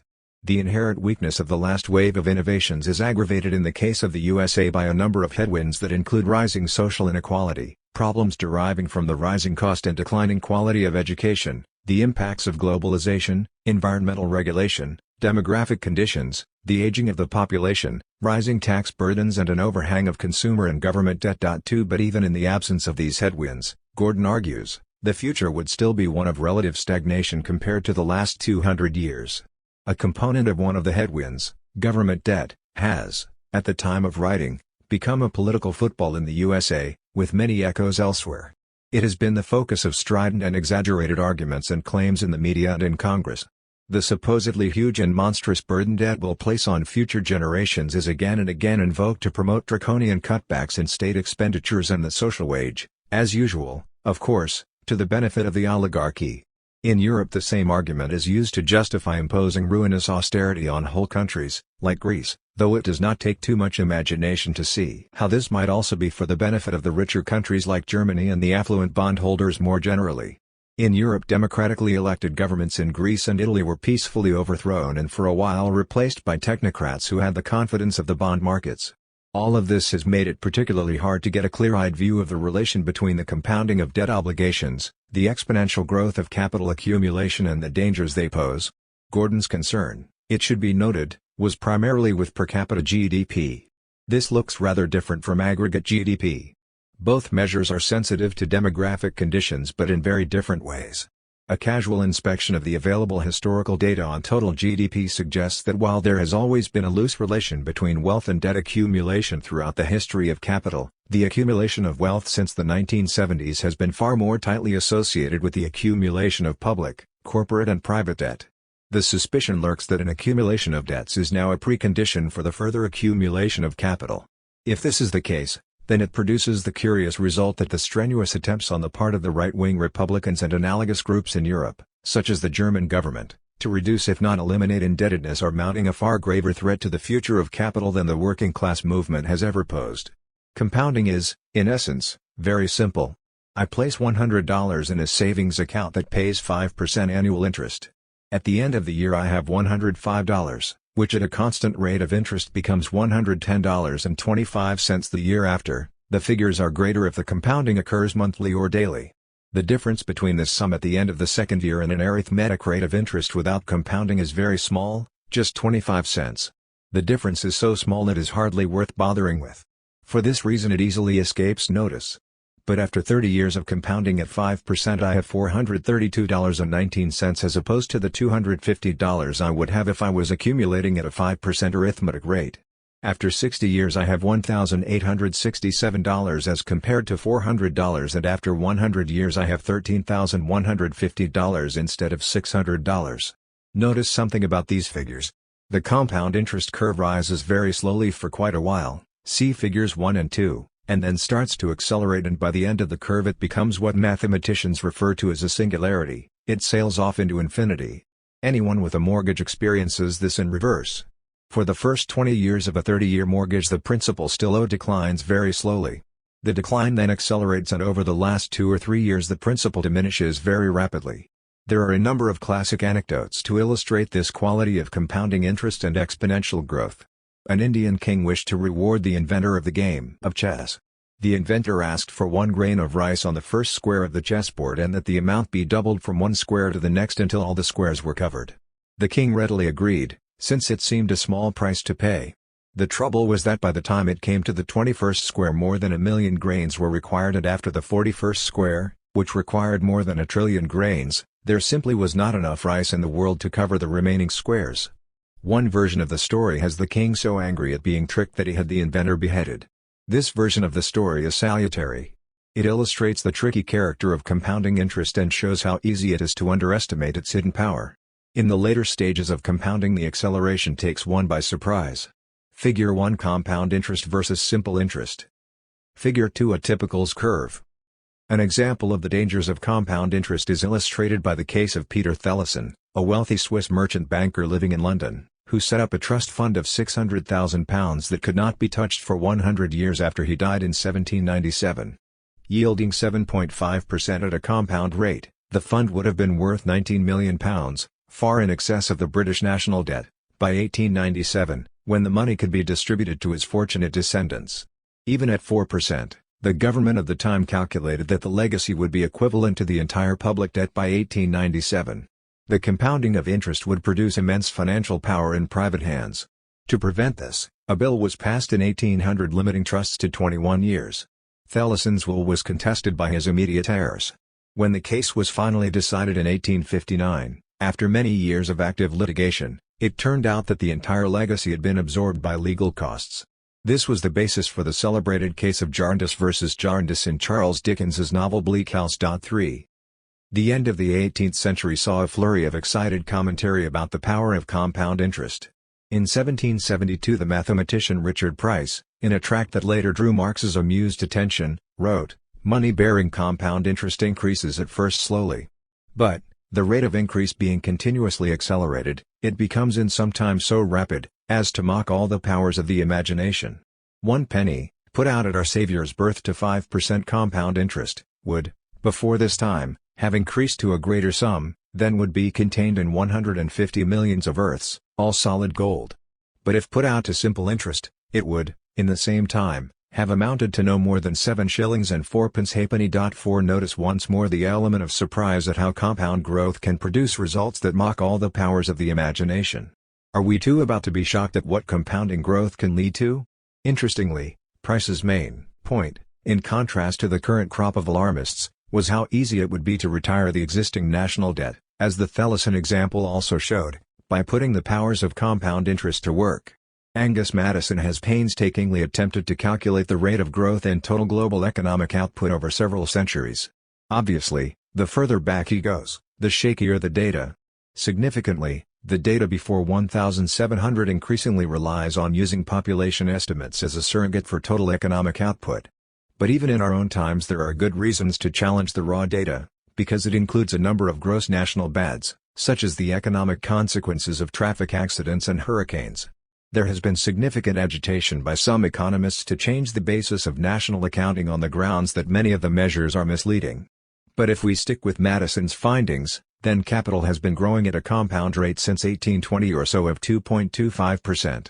This is the global average figure. 5 Clearly there have been times when, for example, the Great Depression, and places where, for example, contemporary Japan, the growth rate has been negligible or negative, while at other times, such as the 1950s and 1960s, and in other places, such as China over the last 20 years, the growth has been much higher. This average is slightly below what seems to be a generally accepted consensus figure in the financial press and elsewhere of 3% as a minimum acceptable rate of growth. When growth falls below that norm, the economy is described as sluggish, and when it goes below zero, this is taken as an indicator of recession or, if prolonged, of depression conditions. Growth that goes much above 5%, on the other hand, is typically taken in mature economies, that is, not contemporary China, as a sign of overheating, which always comes with the threat of runaway inflation. In recent times, even across the crash years of 2007-9, global growth kept fairly steady, close to 3% or so, though most of it was in emerging markets, such as Brazil, Russia, India and China, the BRIC countries in short. The advanced capitalist economies fell to 1% growth or below from 2008 to 2012. In 1820, Maddison calculates, global output was worth $694 billion in 1990 constant dollars, billion on the U.S. scale, meaning 1,000 million. By 1913 it had risen to $2.7 trillion, on the U.S. scale a trillion is 1,000 billion, in 1973 it stood at $16 trillion and by 2003 nearly $41 trillion. Bradford DeLong gives different estimates, starting with $359 billion in 1850, in 1990 constant dollars, rising to $1.7 trillion in 1920, $3 trillion in 1940, $12 trillion in 1970, $41 trillion in 2000 and $45 trillion in 2012. DeLong's figures suggest a lower initial base and a somewhat higher rate of compound growth. While the figures are quite different, testifying to how difficult and often arbitrary these estimates are, in both cases the effect of compounding growth, with considerable temporal and geographical variation, is clearly visible. 6. So let us take a 3% compound rate of growth as the norm. This is the growth rate that permits most if not all capitalists to gain a positive rate of return on their capital. To keep to a satisfactory growth rate right now would mean finding profitable investment opportunities for an extra nearly $2 trillion compared to the mere $6 billion that was needed in 1970. By the time 2030 rolls around, when estimates suggest the global economy should be more than $96 trillion, profitable investment opportunities of close to $3 trillion will be needed. Thereafter the numbers become astronomical. It is as if we are on the 21st square of the chessboard and cannot get off. It just does not look a feasible growth trajectory, at least from where we sit now. Imagined physically, the enormous expansions in physical infrastructures, in urbanization, in workforces, in consumption and in production capacities that have occurred since the 1970s until now will have to be dwarfed into insignificance over the coming generation if the compound rate of capital accumulation is to be maintained. Take a look at a map of the city nearest you in 1970 and contrast it with today, and then imagine what it will look like when quadrupled in size and density over the next 20 years. But it would be a serious error to assume that human social evolution is governed by some mathematical formula. This was the big mistake made by Thomas Malthus when he first advanced his principle of population in 1798, roughly the same time when Richard Price and others were celebrating, if that is the right word, the power of exponential growth in human affairs. Malthus's arguments are directly relevant to the issue at hand, while they also provide a cautionary tale. He argued that human populations, like all other species, had the tendency to increase at an exponential, that is, compounding, rate, while food output could at best increase only arithmetically given the conditions of agricultural productivity then prevailing. Diminishing returns on the application of labor in agriculture were likely to make the gap between rates of population expansion and food supply even greater over time. The widening gap between the two curves was taken as a measure of the increasing pressure of population on resources. As the gap increased, the inevitable result would be, Malthus argued, famine, poverty, epidemics, war and increasing pathologies of all kinds for the mass of humankind. These would act as brutal checks to keep population growth within the bounds dictated by supposedly natural carrying capacities. Malthus's dystopian predictions did not come to pass. In recognition of this, Malthus later broadened his principles to include changes in human demographic behavior, the so-called moral restraints, such as later age of marriage, sexual abstinence and, tacitly, other techniques for population limitation. These would dampen if not reverse any tendency towards exponential population growth. 7 Malthus likewise failed miserably to anticipate the industrialization of agriculture and the rapid expansion of global food production through colonization of hitherto unproductive lands, particularly in the Americas. By invoking the tendency towards the exponential growth of capital accumulation, are we in danger of repeating Malthus's mistake of assuming human evolution conforms to a mathematical formula, rather than reflecting fluid and adaptable human behaviors? If so, are there ways in which capital has been and is adapting to accommodate disparities between an accumulation process that is necessarily exponential, if that is indeed the case, and the conditions that might limit the capacity for exponential growth? There is, however, a prior consideration that needs to be addressed. If population is growing exponentially, as Malthus supposed, then the economy has to grow at a parallel rate for living standards to be sustained. So what, then, is the relation between demographic trajectories and the dynamics of capital accumulation? Currently, the only countries that are increasing their populations at a 3% compound rate of growth or more are in Africa, South Asia and the Middle East. Negative population growth rates are found in Eastern Europe, while Japan and much of Europe have such low growth rates that they are not reproducing themselves. In these last cases, economic problems are arising because of lack of domestic labor supply and because of the increasing burden of supporting aging populations. A smaller and often declining workforce has to produce sufficient value to pay pensions to an increasing retired population. This relation continues to be important in certain parts of the world. Early on in capital's history, rapid population growth or a vast reserve of untapped and yet to be urbanized wage labor unquestionably helped to fuel rapid capital accumulation. Indeed, a plausible case can be made that population growth from the early 17th century on was a precondition for capital accumulation. The role of what Gordon calls the demographic dividend in fostering economic growth was clearly important in the past and continues to be so. The vast inflow of women into the labor force in North America and Europe after 1945 is one case in point, but this is something that cannot be repeated. The world's labor force expanded by 1.2 billion between 1980 and 2009, nearly half of that growth coming from India and China alone. This too will be hard to repeat. But in many parts of the world this relation between rapid population growth and rapid capital accumulation is beginning to break down, as population growth conforms to an S-shaped curve that starts flat and then accelerates exponentially upwards before rapidly slowing down to become flat, with zero or even negative population growth, for example, in Italy and Eastern Europe. It is into this demographic vacuum of zero growth in some parts of the world that strong migration streams are drawn, though not without social disruptions, political resistances and a lot of cultural conflict.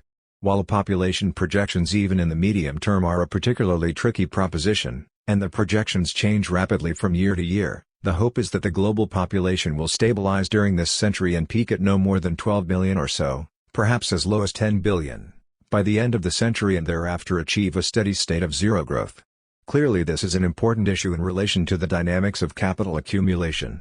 In the United States, for example, job creation since 2008 has not kept pace with the expansion of the labor force. The falling unemployment rate reflects a shrinkage in the proportion of the working-age population seeking to participate in the labor force.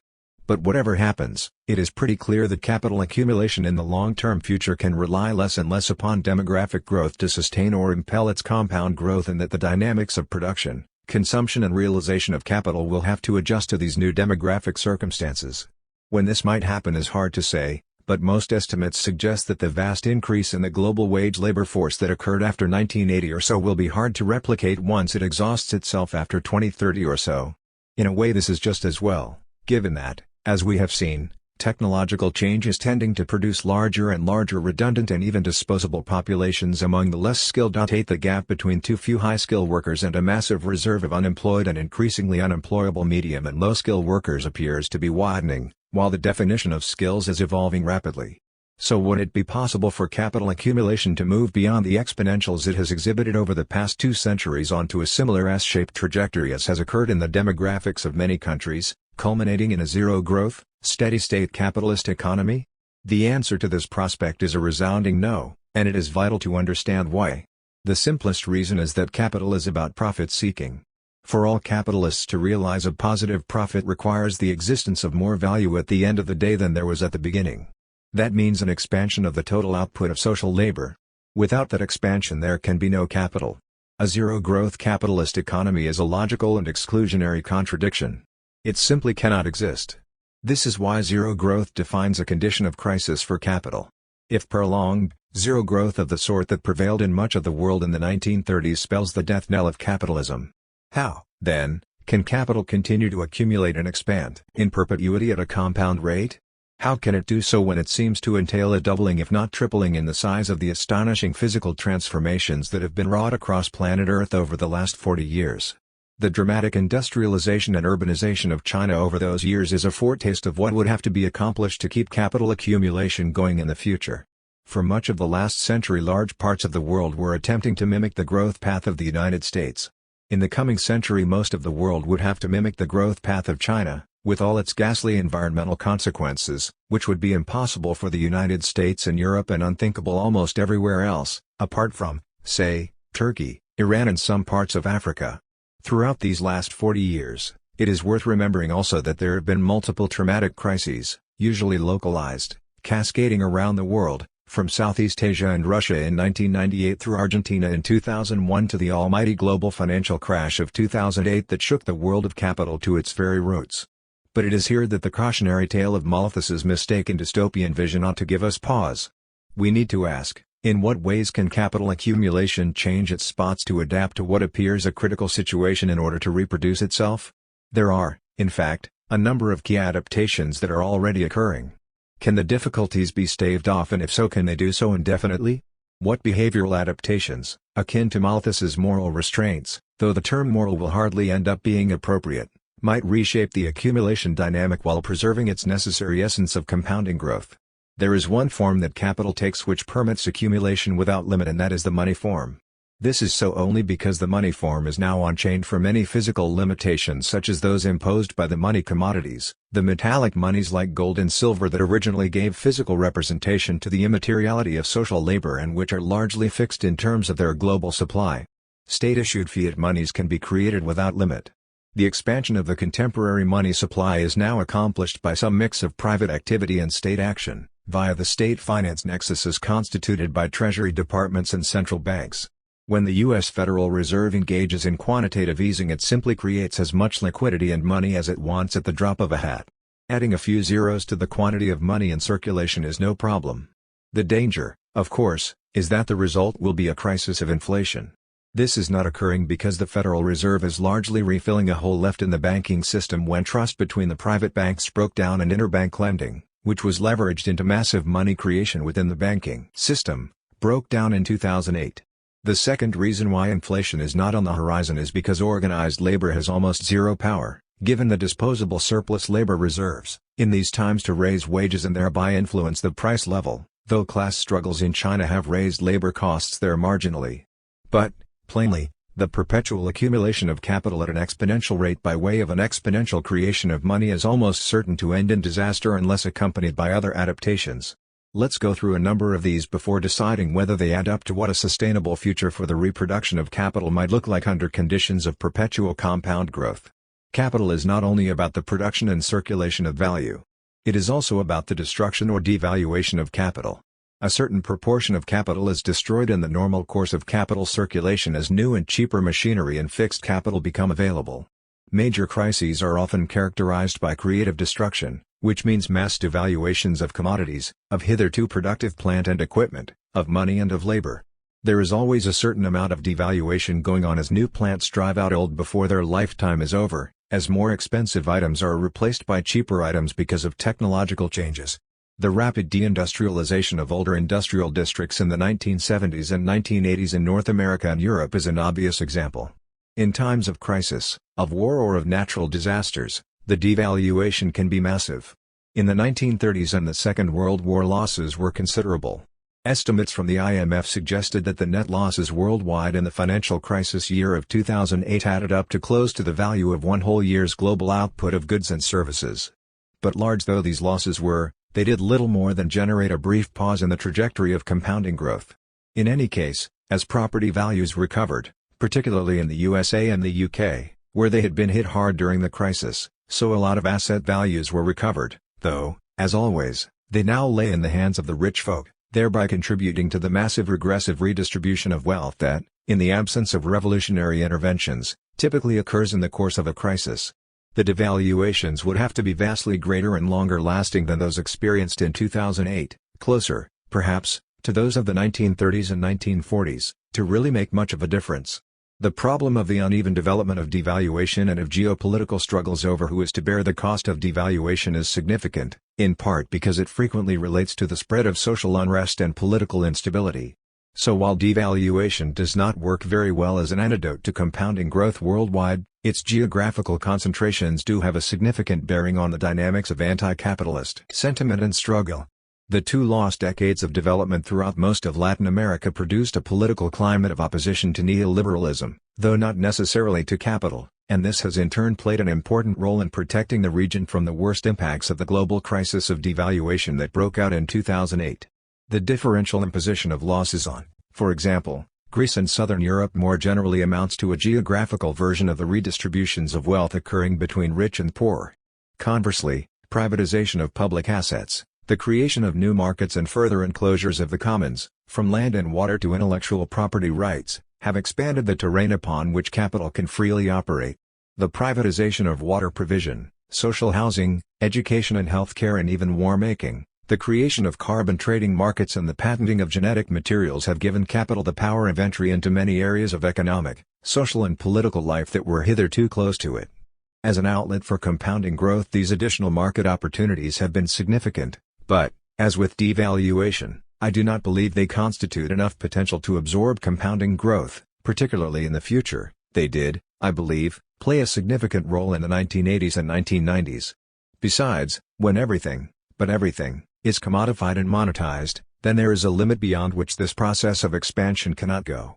How close we are to that limit right now is hard to judge, but nearly 4 decades of neoliberal privatization strategies have already accomplished a great deal, and in many parts of the world there is not much left to enclose and privatize. There are, in addition, many signs of political resistance to the further enclosure and commodification of life forms beyond where we are now, and some of these struggles, against, for example, water privatization in Italy and genetic patenting, have been successful. Consider, thirdly, the limits that might be encountered with respect to final consumption and the realization of capital. One of the ways that capital has adapted to compound growth has been through radical transformations in the nature, form, style and mass of final consumption, aided, of course, by population increases. Economic limits to this are set by the aggregate effective demand, roughly, wages and salaries plus bourgeois disposable incomes. Over the last 40 years that demand has been strongly supplemented by private and public debt creation. I focus here, however, on one important physical limit which is set by the turnover time of consumer goods. How long do they last and how quickly do they need to be replaced? Capital has systematically shortened the turnover time of consumer goods by producing commodities that do not last, pushing hard towards planned and sometimes instantaneous obsolescence, by the rapid creation of new product lines, for example, as in electronics in recent times, accelerating turnover by mobilizing fashion and the powers of advertising to emphasize the value of newness and the dowdiness of the old. It has been doing this for the last 200 years or so and concomitantly produced vast amounts of waste. But the trends have accelerated, capturing and infecting mass consumption habits markedly over the last 40 years, particularly in the advanced capitalist economies. The transformations in middle-class consumerism in countries like China and India have also been remarkable. The sales and advertising industry is now one of the largest sectors of the economy in the United States, and much of its work is dedicated to the acceleration of the turnover time of consumption. But there are still physical limits to how fast the turnover of, say, cell phones and fashions can be. Even more significant, therefore, has been the move towards the production and consumption of spectacle, a commodity form that is ephemeral and instantaneously consumed. Back in 1967, Guy Debord wrote a very prescient text, The Society of the Spectacle, and it almost seems as if the representatives of capital read it very carefully and adopted its theses as foundational for their consumerist strategies. 9 Everything from TV shows and other media products, films, concerts, exhibitions, sports events, megacultural events and, of course, tourism is included in this. These activities now dominate the field of consumerism. Even more interesting is how capital mobilizes consumers to produce their own spectacle via YouTube, Facebook, Twitter and other forms of social media. All of these forms can be instantaneously consumed even as they absorb vast amounts of what might otherwise be free time. The consumers, furthermore, produce information, which is then appropriated by the owners of the media for their own purposes. The public is simultaneously constituted as both producers and consumers, or what Alvin Toffler once called prosumers'. 10 There is an important corollary here, and this broaches a theme that we will encounter elsewhere. Capital profits not through investing in production in these spheres but by appropriating rents and royalties on the use of the information, the software and the networks it constructs. This is just one of several contemporary indications that the future of capital lies more in the hands of the rentiers and the rentier class than in the hands of the industrial capitalists. These transformations in the field of consumption are what Hart and Negri seem to be after when they propose a grand shift of capital's operations from the field of material to immaterial labor. 11 They argue that the relation between capital and consumers is no longer mediated by things but by information, images, messaging and the proliferation and marketing of symbolic forms that relate to and work on the political subjectivity of whole populations. This amounts to an attempt by capital and the state to engage with the biopolitical manipulation of populations and the production of new political subjects. It has always been the case, of course, that the kinds of people we are have been shaped by the commodity world we inhabit. Suburbanites are a special breed of people whose political subjectivity is shaped by their daily living experiences in the same way that the imprisoned Italian communist leader Antonio Gramsci envisaged what he called Americanism and Fordism, producing a new kind of human subject through factory labor. 12 The contemporary production of new political subjects through everything from subliminal advertising to direct propaganda undoubtedly forms a vast field for capital investments. To call this immaterial labor is a bit unfortunate, given the vast amount of material labor, and the crucial importance of material infrastructures, underpinning activities of this sort, even when they take place in cyberspace and produce their effect primarily in the minds and beliefs of persons. A vast amount of material social labor is involved in the production of spectacles, like the opening ceremonies of Olympic Games, which, you will have noted, have become grander and grander over time in ways quite consistent with the argument being made here. These ideas now circulating about an internal revolution in the dominant form of capital accumulation parallel much contemporary commentary about the rise of an information society and the development of a knowledge-based capitalism. There is, it seems, an urgent need for many commentators to demonstrate how capital has changed its spots in recent times. It is perhaps comforting to explain away the recent stresses within capital as if we are confronting the birth pangs of an entirely new capitalist order in which knowledge and culture, and biopolitics, whatever that is, are the primary products rather than things. While some of this is undoubtedly true, it would be an error to imagine any radical break with the past and a double error to presume that the new forms escape the contradictions of compound growth. Spectacle, for example, has always been an important vehicle for capital accumulation, and when was there ever a form of capital in which superior knowledge and information were not a source of excess profits? When was it, furthermore, that debt and finance were irrelevant, and why is this phase of financialization so different from that which occurred at, say, the end of the 19th century? So while it is true that the consumption of spectacle, images, information and knowledge is qualitatively different from the consumption of material commodities like houses, cars, bread and fashionable clothes, we would err if we failed to recognize that the rapid expansion of activity in these spheres is rooted in the futile, and I will explain why I use that word shortly, necessity of escaping the material constraints to compound growth.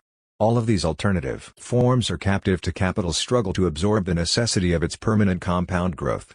It was, I think, no accident that the limits on money creation set by tying it to money commodities like gold and silver broke down in the early 1970s.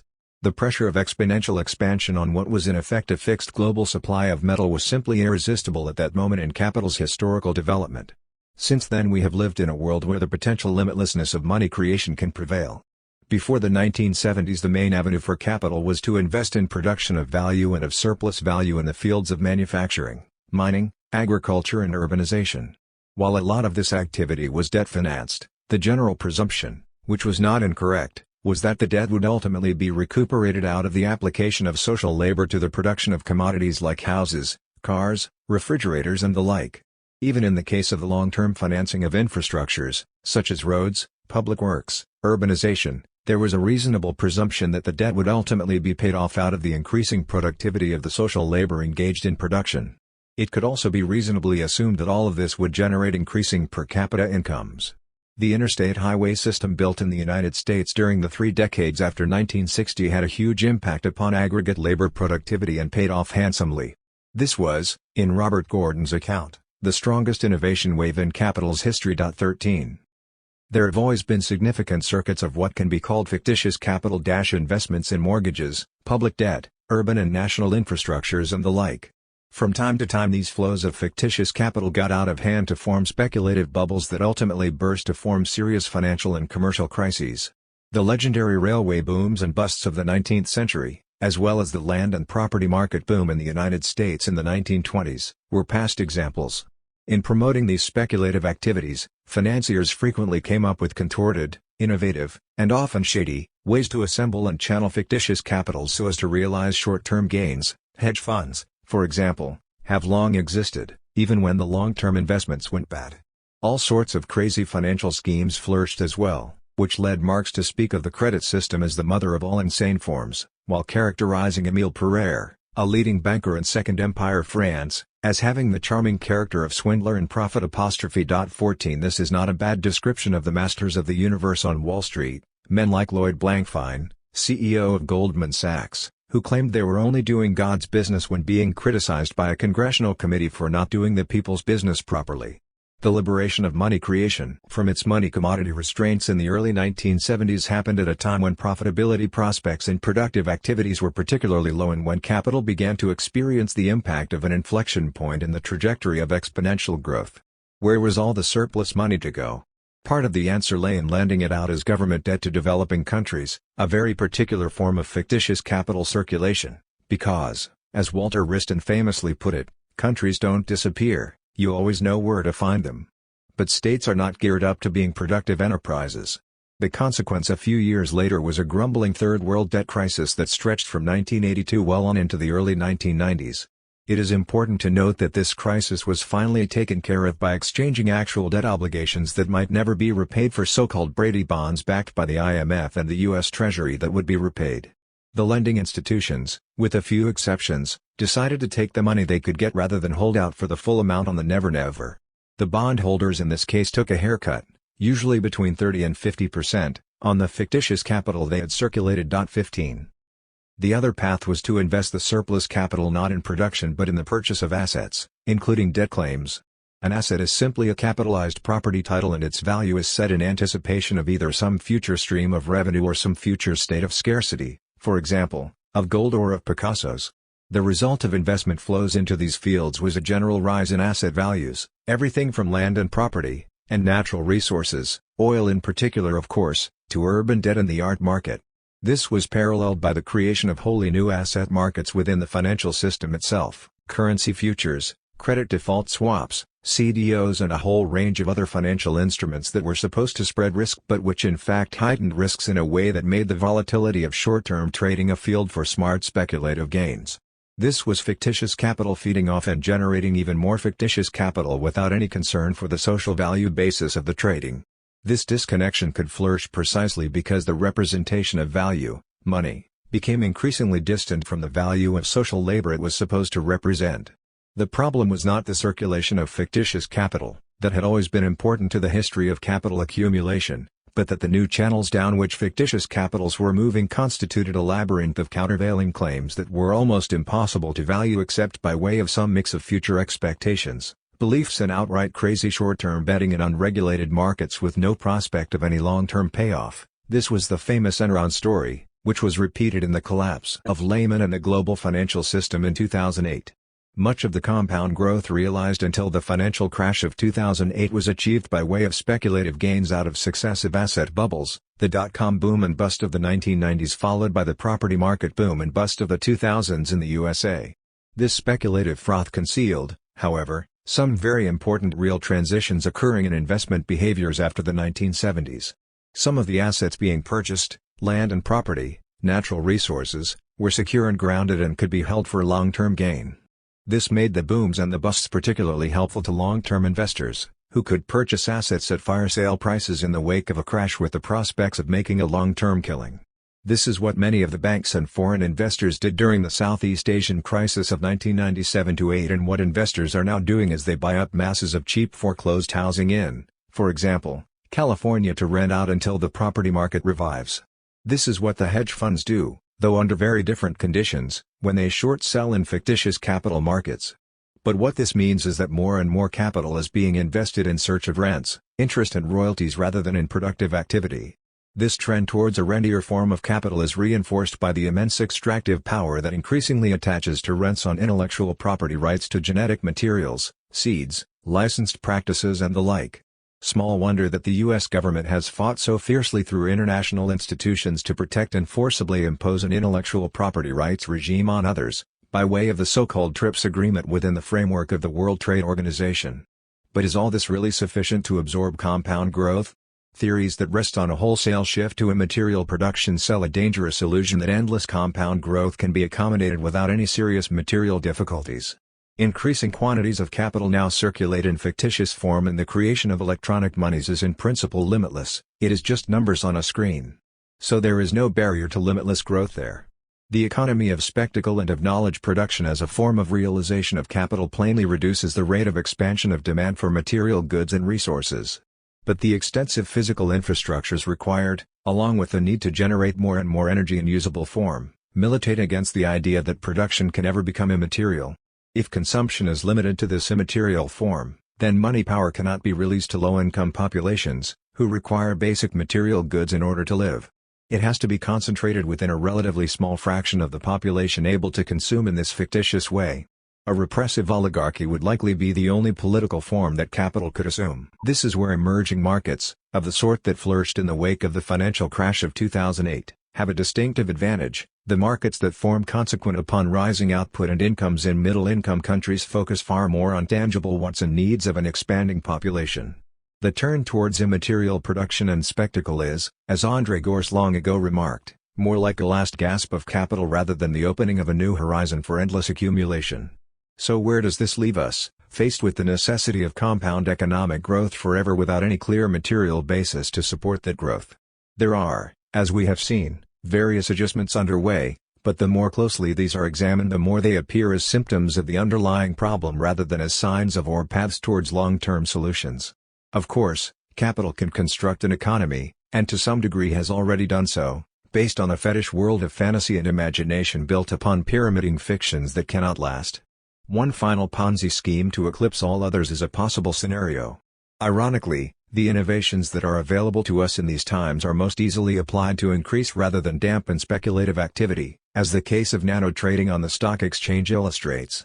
Such an economy will, before any ultimate denouement, be subject to periodic volcanic eruptions and crashes. Capital will not, under this scenario, end with either a bang or a whimper but with the sound of innumerable asset bubbles popping across the uneven geographical landscape of an otherwise listless capital accumulation. Such disruptions will almost certainly merge with the outbreaks of popular discontent that bubbles just beneath the surface of capitalist society more generally. Episodic volcanic eruptions of popular anger, of the sort seen in London, 2011, Stockholm, 2013, Istanbul, 2013, 100 Brazilian cities, 2013, etc., are already much in evidence. The discontent, it must be remarked, does not simply focus on the technical failings of capital to deliver on its promises of a consumer paradise and employment for all, but increasingly objects to the degrading consequences for anyone and everyone who has to submit to the dehumanizing social rules and codes that capital and an increasingly autocratic capitalist state dictate. There is, however, one particularly dark side to this account that rests upon the contagious impact that compound growth will most likely have on many if not all the other contradictions here identified. The impact upon environmental contradictions is likely to be huge, as we shall shortly see. The ability of capital to rebalance relations between production and realization, as well as between poverty and wealth, becomes less agile, while the gap between money and the social labor it supposedly represents becomes ever wider as more and more fictitious capital has to be created at a far higher risk premium to sustain the compounding growth. It will likewise be extremely hard, if not impossible, to reverse the commodification, monetization and marketization of all use values without severely curtailing the terrain for capital accumulation. The reckless push towards speed-up and consequent devaluations through increasing volatility and uneven geographical developments will be harder to contain. And so it goes. Far from constraining each other's excesses, as has sometimes happened in the past, the contradictions are far more likely to explode contagiously with the rising pressure of unnecessary compounding growth at their back. Use values are bound to become an even more trivial consideration against the background of an explosion of exchange value considerations and speculative fevers. And from this some rather surprising results may derive. There is, for example, one thread of a threat that may be a minor footnote to my argument, but which has a curious resonance with the fears expressed about the future of capital by the political economists of long ago. Capital will end, said Ricardo, when land and natural resources become so scarce that all revenues will be absorbed either by the wages needed to cover the high price of food or, what in the end amounts to the same thing, as rents by an all-powerful but unproductive rentier class. This unproductive class will so squeeze industrial capital as to make the latter's productive operations impossible. A parasitic class of rentiers will suck industrial capital dry, to the point where no social labor can be mobilized and no value produced. Without the production of social value, capital will come to an end. In making this prediction, Ricardo relied heavily on Malthus's erroneous assumptions of diminishing returns to labor on the land. For this reason later economists generally dismissed the idea of a falling rate of profit, though Marx tried to keep it alive by appeal to a quite different mechanism. Keynes, for example, living under very different circumstances, optimistically looked forward to the euthanasia of the rentier and the construction of a state-supported regime of perpetual growth, the possibilities of which were partially realized in the period after 1945. What is now so striking is the increasing power of the unproductive and parasitic rentiers, not simply the owners of land and all the resources that reside therein, but the owners of assets, the all-powerful bondholders, the owners of independent money power, which has become a paramount means of production in its own right, and the owners of patents and property rights that are simply claims on social labor freed of any obligation to mobilize that social labor for productive uses. The parasitic forms of capital are now in the ascendant. We see their representatives gliding through the streets in limousines and populating all the upmarket restaurants and penthouses in all the major global cities of the world: New York, London, Frankfurt, Tokyo, Sao Paulo, Sydney. These are the so-called creative cities, where creativity is measured by how successfully the masters of the universe can suck the living life out of the global economy to support a class whose one aim is to compound its own already immense wealth and power. New York City has a huge concentration of creative talent, creative accountants and tax lawyers, creative financiers armed with glitteringly new financial instruments, creative manipulators of information, creative hustlers and sellers of snake oil, creative media consultants, all of which makes it a wondrous place to study every single fetish that capital can construct. The fact that the only class in the world to benefit from the so-called economic recovery, such as it is, after 2009 is the top 1%, and that there is no visible protest on the part of the rest of the population left behind in the economic doldrums, is testimony to the success of their project. The parasites have won the battle. The bondholders and the central bankers rule the world. The fact that their success is bound to be illusory and that they cannot possibly win the war for capital's survival scarcely raises a sliver of doubt. After days spent conscience laundering with their philanthropic colleagues in attempts to correct, as Peter Buffett puts it, with their right hand the damage they had earlier created with their left, the oligarchs may sleep well at night. Their inability to see how close they are sailing to the edge of disaster reminds one of King Louis XV of France, who is reported to have prophetically said, "Après-moi, le déluge." Capital may not end with a deluge. The World Bank is fond of reassuring us that a rising tide of economic development is bound to lift all boats. Maybe a truer metaphor would be that exponentially rising sea levels and intensifying storms are destined to sink all boats. Contradiction 16. Capital's relation to nature. The idea that capitalism is encountering a fatal contradiction in the form of a looming environmental crisis is widespread in certain circles. I consider it a plausible but controversial thesis. Its plausibility largely derives from the accumulating environmental pressures arising from capital's exponential growth. There are four main reasons to cast doubt on the idea. First, capital has a long history of successfully resolving its ecological difficulties, no matter whether these refer to its use of natural resources, the ability to absorb pollutants or to cope with the degradation of habitats, the loss of biodiversity, the declining qualities of air, land and water, and the like. Past predictions of an apocalyptic end to civilization and capitalism as a result of natural scarcities and disasters look foolish in retrospect. Throughout capital's history, far too many doomsayers have cried wolf too fast and too often. In 1798, Thomas Malthus, as we have seen, erroneously predicted social catastrophe, spreading famine, disease, war, as exponential population growth outran the capacity to increase food supplies. In the 1970s, Paul Ehrlich, a leading environmentalist, argued that mass starvation was imminent by the end of the decade, but it did not occur.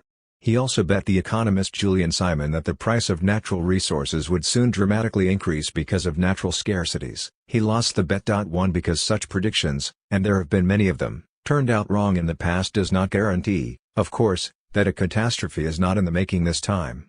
But it does give strong grounds for skepticism. Second, the nature we are supposedly exploiting and exhausting and which then supposedly limits or even takes revenge on us is actually internalized within the circulation and accumulation of capital. The ability of a plant to grow is incorporated, for example, into agribusiness in its pursuit of profit, and it is the reinvestment of that profit that has the plant growing again the next year. Natural features and elements are active agents at all points in the process of capital accumulation. Money flow is an ecological variable, and the transfer of nutrients through an ecosystem may also constitute a flow of value. While matter can neither be created nor destroyed, its configuration can be radically altered. Genetic engineering, the creation of new chemical compounds, to say nothing of massive environmental modifications, the creation of whole new ecosystems through urbanization and the fixing of capital in the farms, fields and factories on the land, now go well beyond what has been a long history of humanly induced environmental modifications that have remade the earth in aggregate into a far more hospitable place for human life and, over the last 3 centuries, for profitable activity.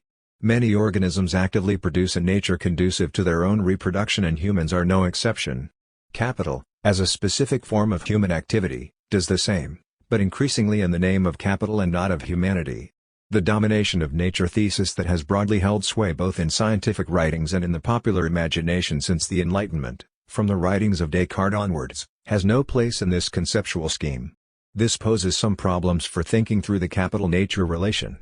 Cartesian thinking wrongly constructs capital and nature as 2 separate entities in causal interaction with each other, and then compounds this error by imagining that one dominates over, or, in the case of nature, takes revenge upon, the other. More sophisticated versions incorporate feedback loops. The alternative way of thinking proposed here is at first not so easy to grasp. Capital is a working and evolving ecological system within which both nature and capital are constantly being produced and reproduced. This is the right way to think of it. To the only interesting questions then are, what kind of ecological system is capital, how is it evolving, and why might it be crisis-prone? The ecosystem is constructed out of the contradictory unity of capital and nature, in the same way that the commodity is a contradictory unity between use value, its material and natural form, and exchange value, its social valuation. Recall, also, the definition of technology as a human appropriation of natural things and processes to facilitate production.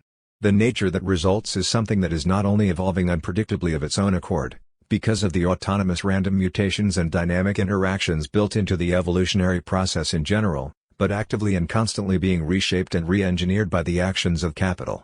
This is what Neil Smith has called the production of nature, and these days it is production all the way down into the level of molecular biology and DNA sequencing. 3. The direction this production of nature takes is an open and not a closed question. It has long been apparent, also, that it is full of unintended consequences.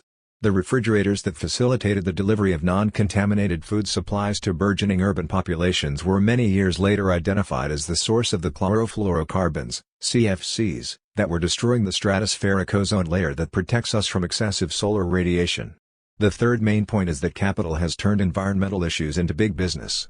Environmental technologies are now a big-ticket item on the world's stock exchanges. Once this happens, as with the case of technologies in general, the engineering of the metabolic relation to nature becomes an autonomous activity relative to actual existing needs.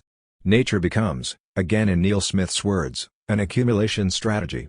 When, for example, a new medicinal drug is invented or a new way to reduce carbon emissions is devised, then uses have to be found for them.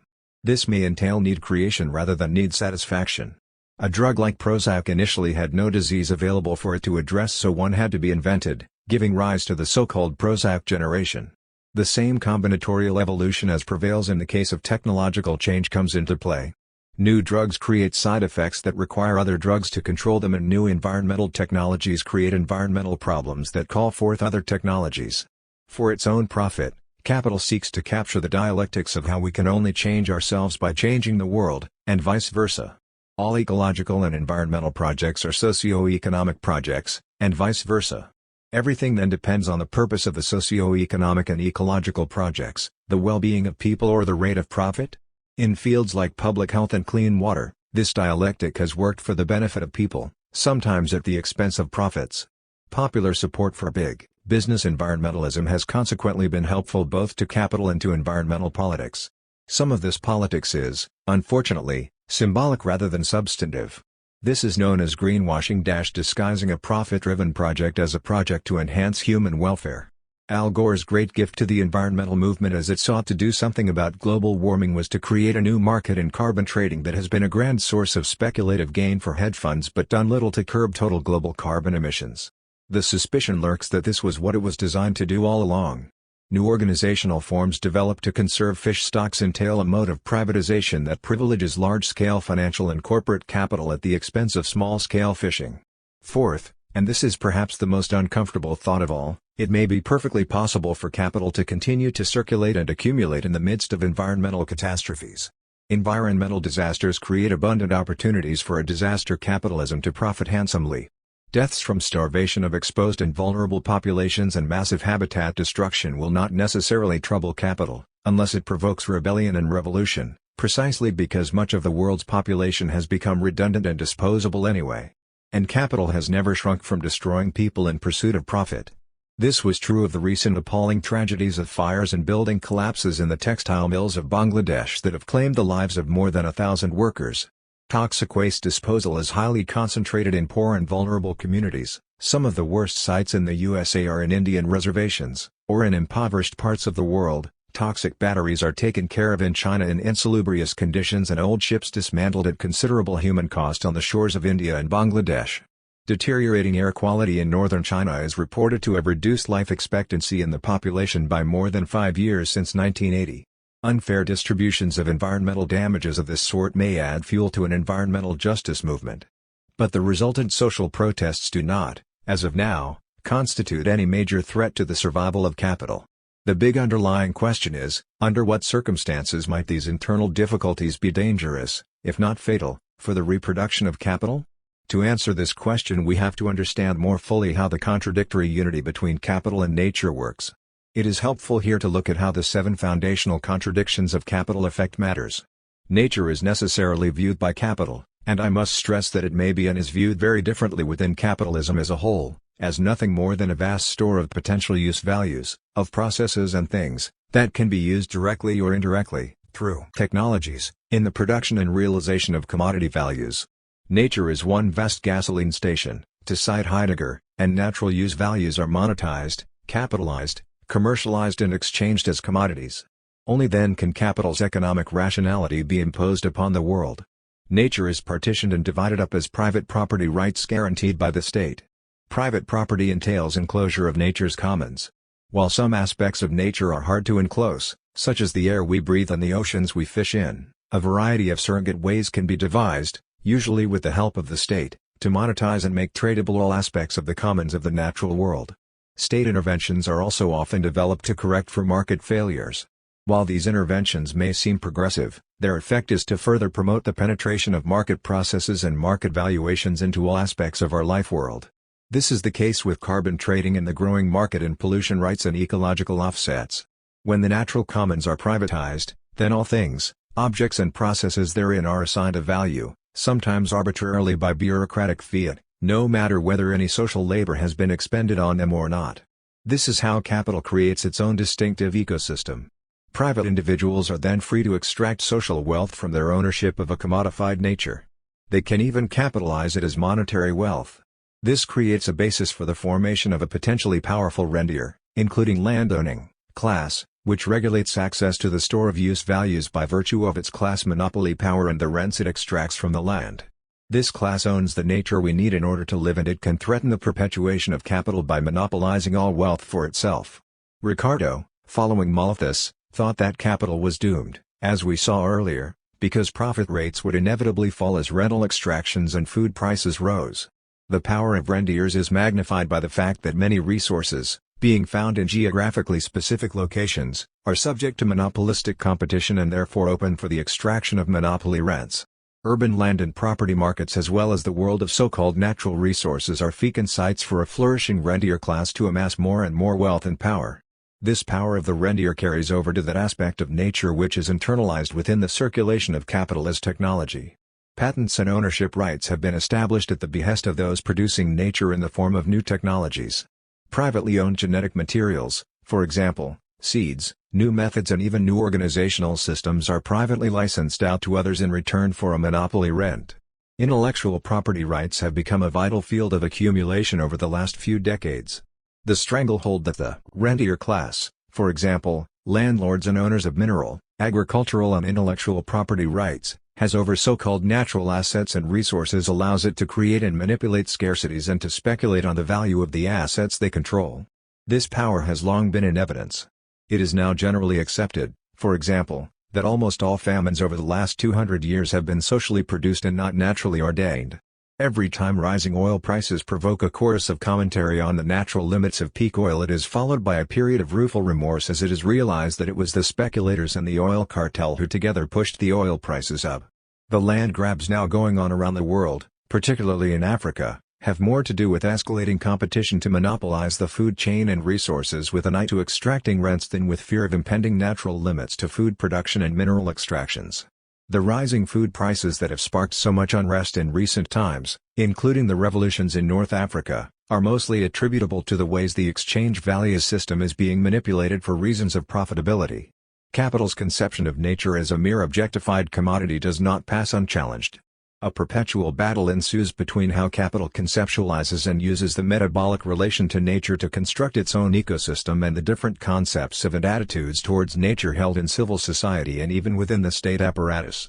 Capital cannot, unfortunately, change the way it slices and dices nature up into commodity forms and private property rights. To challenge this would be to challenge the functioning of the economic engine of capitalism itself and to deny the applicability of capital's economic rationality to social life. This is why the environmental movement, when it goes beyond a merely cosmetic or ameliorative politics, must become anti-capital. The concept of nature that underpins various philosophies of environmentalism is radically at odds with that which capital has to impose in order to reproduce itself.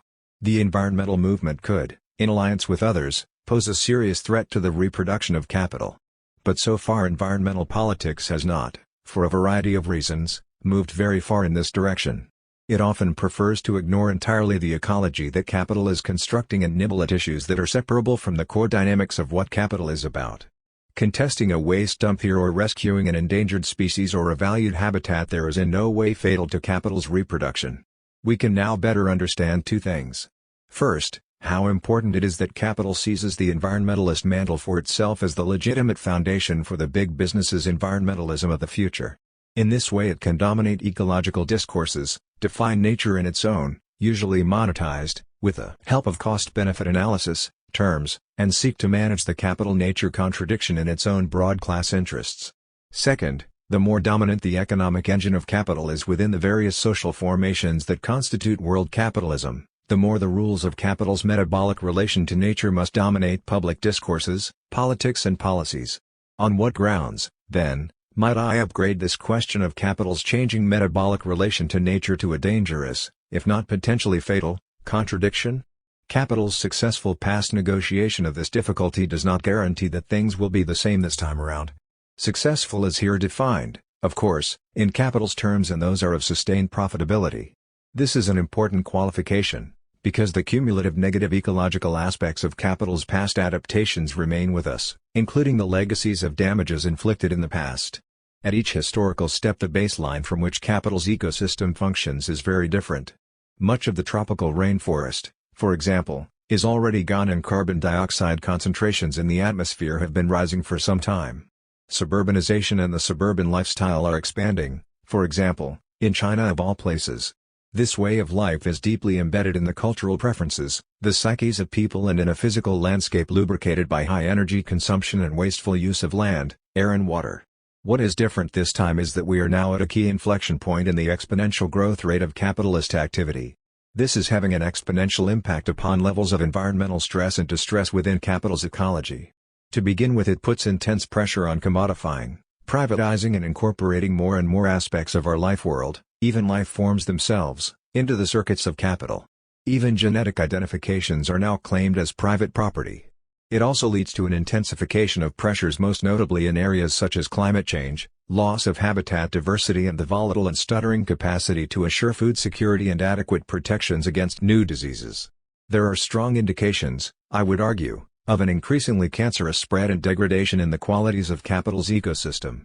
Much of this is associated also with rapid urbanization and the construction of built environments, sometimes referred to as a second nature, of a very low quality. This has been very much the case in Asia's rapid recent urbanization. The struggle within capital over how to ameliorate its own ecological conditions is ongoing and sharpening. Ecological effects are typically experienced by capitalist firms as cost shifting, or as what economists call externalities, defined as real costs for which capital does not have to pay, for example, the pollution that is unloaded into the environment or onto others free of charge. Even right-wing economists recognize that there is a problem of market failure here and that there is just cause for state interventions, compensatory taxes and regulatory action. But, as always, uncertainties and unintended consequences attach to both action and inaction on such issues. The greatest danger is that necessary action will be delayed by recalcitrant political and corporate powers, and that we might go beyond some irreversible tipping point before the problem is identified, let alone resolved. The reproductive cycle of sardine populations off the California coast, for example, was unknown, and overfishing blithely continued in the 1930s to the point of zero reproduction before anyone realized there might be a problem. The sardines have never returned. In the case of the Montreal Protocol, to take another example, the time horizon was long because the CFCs in the stratosphere take many years to dissipate. Capital is understandably not good at dealing with time horizons of this sort. This is one of the big problems with combating the long-term repercussions of climate change and the loss of planetary biodiversity. Under the pressure of continued exponential growth, cancerous degradation will most likely accelerate. I do not preclude apocalyptic-seeming moments in this process. The frequency of severe weather events is increasing, for example. But catastrophic localized events can readily be accommodated by capital, since a predatory disaster capitalism is raring to respond. Capital in fact thrives upon and evolves through the volatility of localized environmental disasters. Not only do these create new business opportunities, they also provide a convenient mask to hide capital's own failings. It is that unpredictable, capricious and willful shrew called Mother Nature who is to blame for misfortunes that are largely of capital's making. By contrast, it is the slow, cancerous degradations that are the big problem for which capital is so ill prepared, and for the management of which new institutions and powers have yet to be created. The temporal and geographical scales of capital's ecosystem have been shifting in response to exponential growth. Whereas the problems in the past were typically localized, a polluted river here or a catastrophic smog there, they have now become more regional: acid deposition, low-level ozone concentrations and stratospheric ozone holes, or global climate change, global urbanization, habitat destruction, species extinction and loss of biodiversity, degradation of oceanic, forest and land-based ecosystems, and the uncontrolled introduction of artificial chemical compounds, fertilizers and pesticides, with unknown side effects and an unknown range of impacts on land and life across the whole planet. In many instances local environmental conditions have improved, while it is the regional and above all the global problems that have deteriorated. As a result, the capital nature contradiction now exceeds traditional tools of management and of action.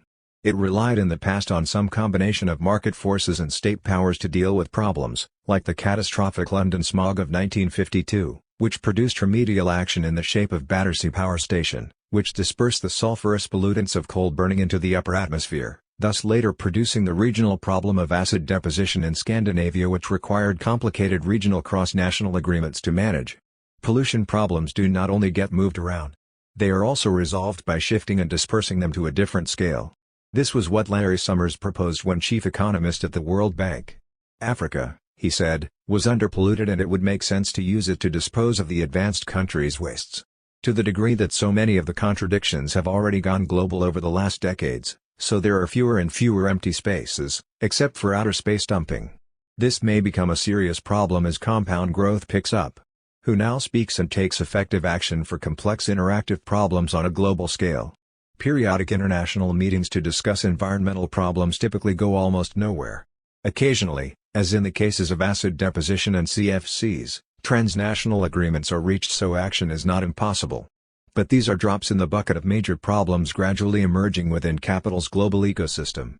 If capital does not successfully manage these contradictions, it will not be because of barriers in nature, but because of its own economic, political, institutional and ideological failings. In the case of climate change, for example, the problem is not that we do not know what is happening or that we do not know in very broad terms, complicated though it may be, what to do. The problem is the hubris and the vested interests of certain factions of capital, and of certain capitalist state governments and apparatuses, that have the power to dispute, disrupt and prevent actions that threaten their profitability, competitive position and economic power. Capital's ecosystem has, of course, been global all along. International trade in commodities entails either a real or a virtual transfer of inputs, water, energy, minerals, biomass and nutrients, as well as the effects of human labor, from one part of the world to another. This trade is the glue that holds capital's ecosystem together, and it is the expansion of this trade that expands and intensifies activities within that ecosystem.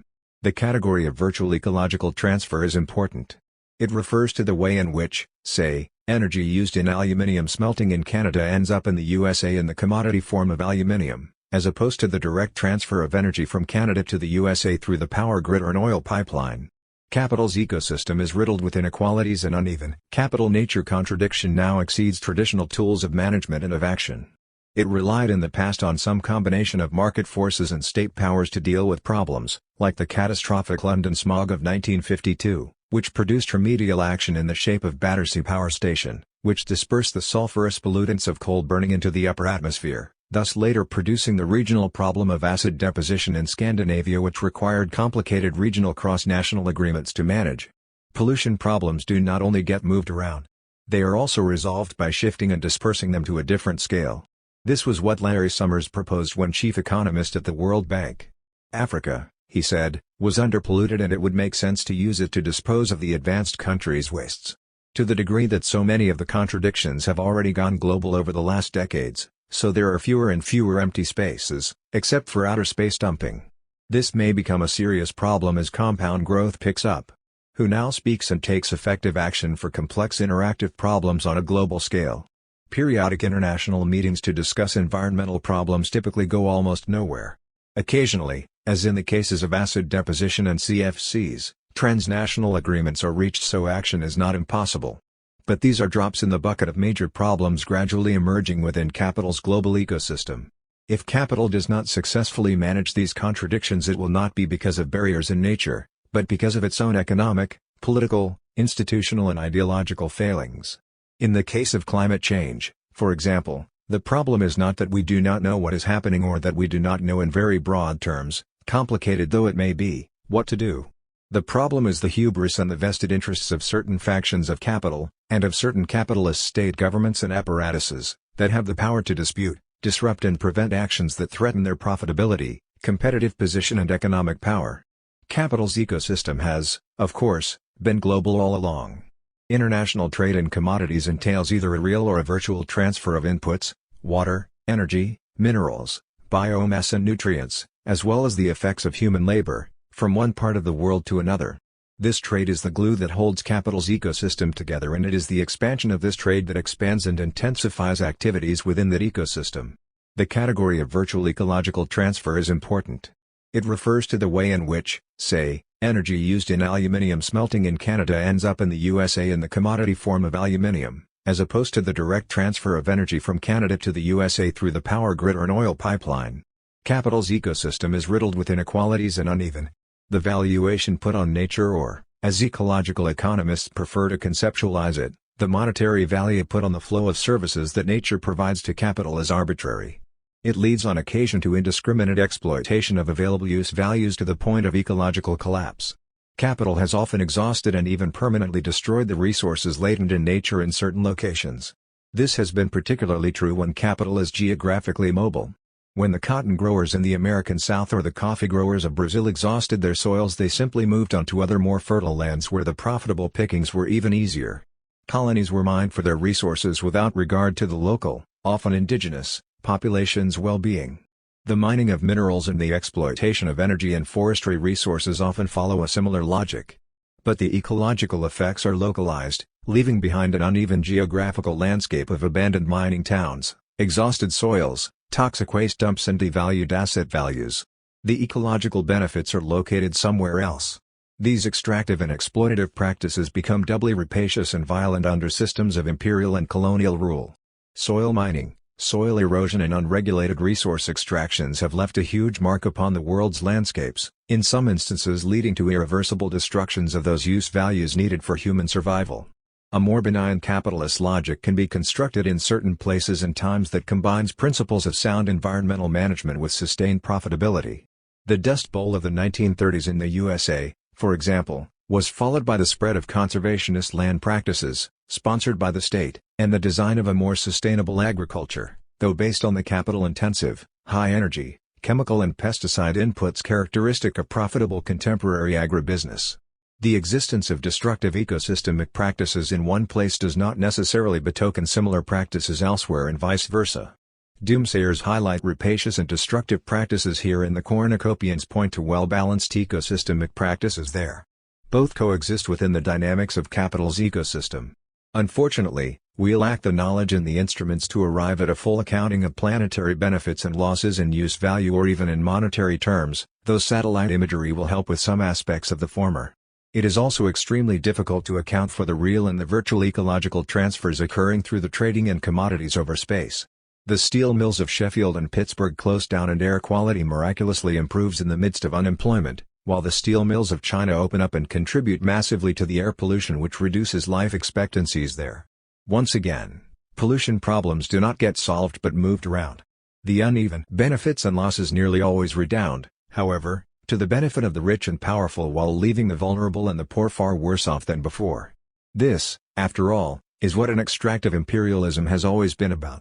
In the absence of any secure knowledge of how capital's ecosystem is actually functioning as a whole, it is difficult to make any clear judgment on how fatal environmental degradations may be for the further continuous expansion of capital. This situation in itself signals, perhaps, a pivotal danger. Not only do we lack the necessary instrumental arrangements to manage capital's ecosystem well, but we also face considerable uncertainty as to the full range of socio-ecological issues that must be addressed. We do know that both the spatial and temporal scales at which environmental issues are now being posed have shifted radically and that the institutional framework to handle management at these scales is clearly lagging. We also know the measures necessary to ensure against catastrophic changes may not be designed and implemented in time, even presuming the political willingness on the part of contentious parties to take precautionary action. The general stance that it seems sensible to take in the face of these reservations is this: there is nothing natural about so-called natural disasters and humanity knows just about enough to ameliorate or manage the threat of most, though never all, environmental catastrophes. But it is unlikely that capital will take the necessary action without a struggle, both between its warring factions and with others who are affected by the cost shifting that so conveniently goes on. The reasons problems persist are political, institutional and ideological and are not attributable to natural limits. If there are serious problems in the capital-nature relation, then this is an internal contradiction within and not external to capital. We cannot maintain that capital has the power to destroy its own ecosystem while arbitrarily denying that it has a like potential power to cleanse itself and resolve or at least properly balance its internal contradictions. Usually prodded or mandated by state powers, that are often thoroughly incoherent with regard to environmental policies when taken in aggregate, or influenced by pressures emanating from capitalist society more generally, capital has in many instances successfully responded to these contradictions. The rivers and atmospheres of Northern Europe and North America are far cleaner now than they were a generation ago and life expectancies are generally rising and not falling as in northern China. The Montreal Protocol restricting the use of CFCs curbed, though by no means perfectly, a serious environmental threat through international agreement. The harmful effects of DDT have likewise been restricted, to cite one more example out of many. In the case of the Montreal Protocol on CFCs, it was the conversion of the conservative and otherwise free market cheerleader Margaret Thatcher to the role of an active supporter, in part because she was trained as a chemist and understood the technical issues involved, of the intergovernmental agreement that made all the difference. With climate change, there are simply too many deniers in positions of power to permit ameliorative actions and so far no Margaret Thatcher figure has ridden to the rescue. It has been left to some of the poorer and immediately threatened countries, like Bolivia and the Maldives, to plead the cause of climate justice. We are therefore not in a position to find out if capital could accomplish the massive adaptations required to deal with this problem effectively. The bulk of the evidence now available does not support the thesis of an impending collapse of capitalism in the face of the environmental dangers.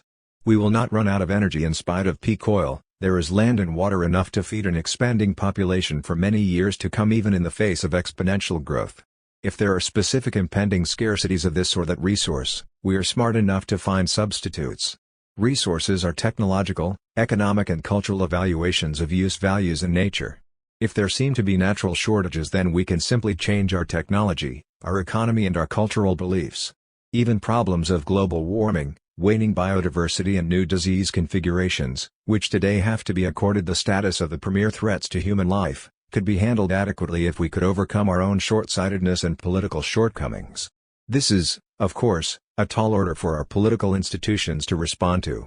There will therefore doubtless be resource wars, famines in some places and environmental refugees by the millions elsewhere, and frequent disruptions to commerce.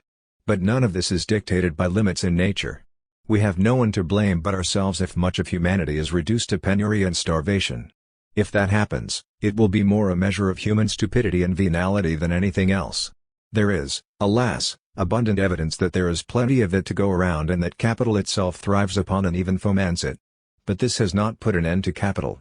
This brings us to the nub of what might be so threatening to the future of capital within the contradictory metabolic unity of capital and nature. The two answers are somewhat surprising. The first concerns the rising power of the rentier class to appropriate all wealth and income without paying any mind to production. The ownership and commodification of land and its natural scarcity allow an unproductive landlord class to extract monopoly rents at the expense of productive capital, ultimately reducing the profit rate, and hence the incentive to reinvest, to zero. This fits, as we have seen, with a broader concept of the rentier, which combines the traditional landlord with all forms of property ownership which are in themselves unproductive but which facilitate the appropriation of wealth and income. The appropriation of natural forces and the occupation of key points in capital's ecosystem may threaten the strangulation of productive capital. The second reason this contradiction could become fatal lies in a different dimension entirely. It rests on the alienated human response to the kind of ecological system that capital constructs. This ecosystem is functionalist, engineered and technocratic. It is privatized, commercialized and monetized, and oriented towards maximizing the production of exchange values, rents in particular, through the appropriation and production of use values. Like all other aspects of capital, it is increasingly automated. It is capital and energy intensive with often very little labor input. In agriculture, it tends to be monocultural, extractive and, of course, perpetually expanding under the pressures of exponential growth.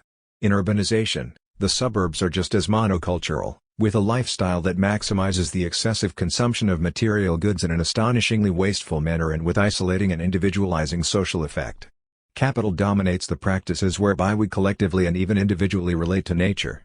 It disregards anything other than functionalist aesthetic values. In its ruinous approach to the sheer beauty and infinite diversity of a natural world, of which we are all a part, it exhibits its own utterly barren qualities. If nature is fecund, given over to the perpetual creation of novelty, then capital cuts that novelty into pieces and reassembles the bits into pure technology. Capital carries within itself a desiccating definition not only of the teeming diversity of the natural world but of the tremendous potentiality of human nature to evolve freely its own capacities and powers. Capital's relation to nature and human nature is alienating in the extreme. Capital cannot help but privatize, commodify, monetize and commercialize all those aspects of nature that it possibly can. Only in this way can it increasingly absorb nature into itself to become a form of capital, an accumulation strategy, all the way down into our DNA. This metabolic relation necessarily expands and deepens in response to capital's exponential growth. It is forced onto terrains that are more and more problematic. Life forms, genetic materials, biological processes, knowledge of nature and intelligence in how to use its qualities and capacities and powers, whether of the artificial or distinctively human variety matters not a whit, are all subsumed within the logic of commercialization. The colonization of our life world by capital accelerates. The endless and increasingly mindless exponential accumulation of capital is accompanied by an endless and increasingly mindless extension of capital's ecology into our life world. This provokes reactions, revulsions and resistances. The joy of a sunset, the smell of fresh rain or the wonder of a spectacular storm, even the brutality of a tornado, cannot be reduced to some crude monetary measure. Polanyi's complaint that the imposition of the commodity form upon the natural world is not only weird but inherently destructive goes much deeper than the sense that natural forces and powers get disrupted and destroyed to the point where they become unusable for capital. What gets destroyed is the capacity to be human in any other way than that which capital requires and dictates. This is seen by many as an offense against true nature and, by extension, against the possibility of another and better human nature. This idea that capital mandates the destruction of a decent and sensitive human nature has long been understood. It early on produced an aesthetic revolt, led by the Romantic movement, against a purely scientific approach to capitalist modernity. In deep ecology it produced a non-anthropocentric vision of how we should construe ourselves in relation to the world around us. In social and political ecology it produced severely critical forms of anti-capitalist analysis. In the critical work of the Frankfurt School it pioneered the emergence of a more ecologically sensitive Marxism in which the dialectics and the revolt of nature brooked large. 5 What is called the revolt of nature is not that of an irate and out-of-sorts Mother Nature, as some indigenous thinking would now have it and as every presenter on the weather channels of the world likes to portray it. It is in truth a revolt of our own nature about who we have to become to survive within the ecosystem that capital necessarily constructs. This revolt is across the political spectrum. Rural conservatives are every bit as outraged as urban liberals and anarchists at the commodification, monetization and commercialization of all aspects of nature. The seeds are sown for a humanist revolt against the inhumanity presupposed in the reduction of nature and human nature to the pure commodity form. Alienation from nature is alienation from our own species' potential. This releases a spirit of revolt in which words like dignity, respect, compassion, caring and loving become revolutionary slogans, while values of truth and beauty replace the cold calculus of social labor. Contradiction 17. The revolt of human nature, universal alienation. It is not entirely beyond the realms of possibility that capital could survive all the contradictions hitherto examined at a certain cost. It could do so, for example, by a capitalist oligarchic elite supervising the mass genocidal elimination of much of the world's surplus and disposable population while enslaving the rest and building vast artificial gated environments to protect against the ravages of an external nature run toxic, barren and ruinously wild. Dystopian tales abound depicting a grand variety of such worlds and it would be wrong to rule them out as impossible blueprints for the future of a less than human humanity.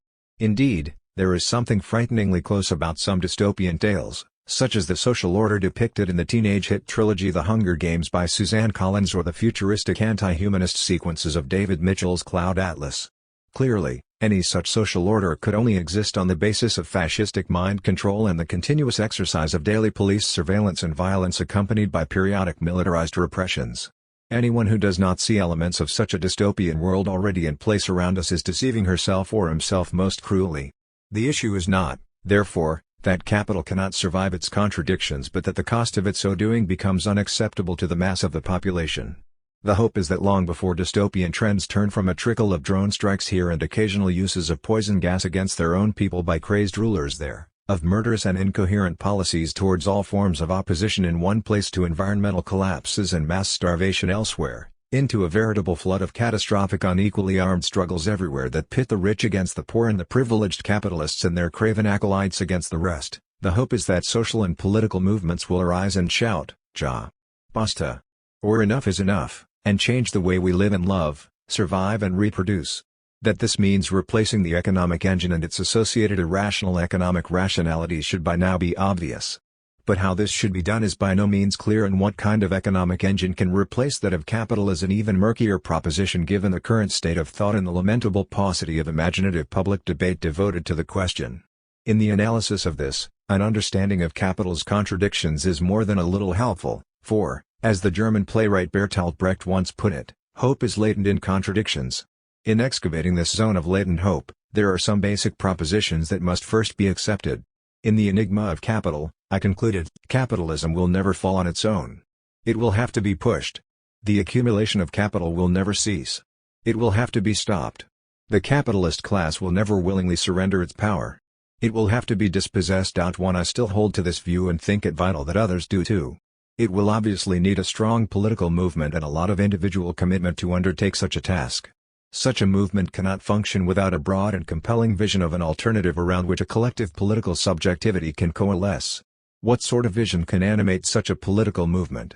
We can seek to change the world gradually and piecemeal by favoring one side of a contradiction, such as use-value, rather than the other, such as exchange value, or by working to undermine and eventually dissolve particular contradictions, such as that which allows the use of money for the private appropriation of social wealth.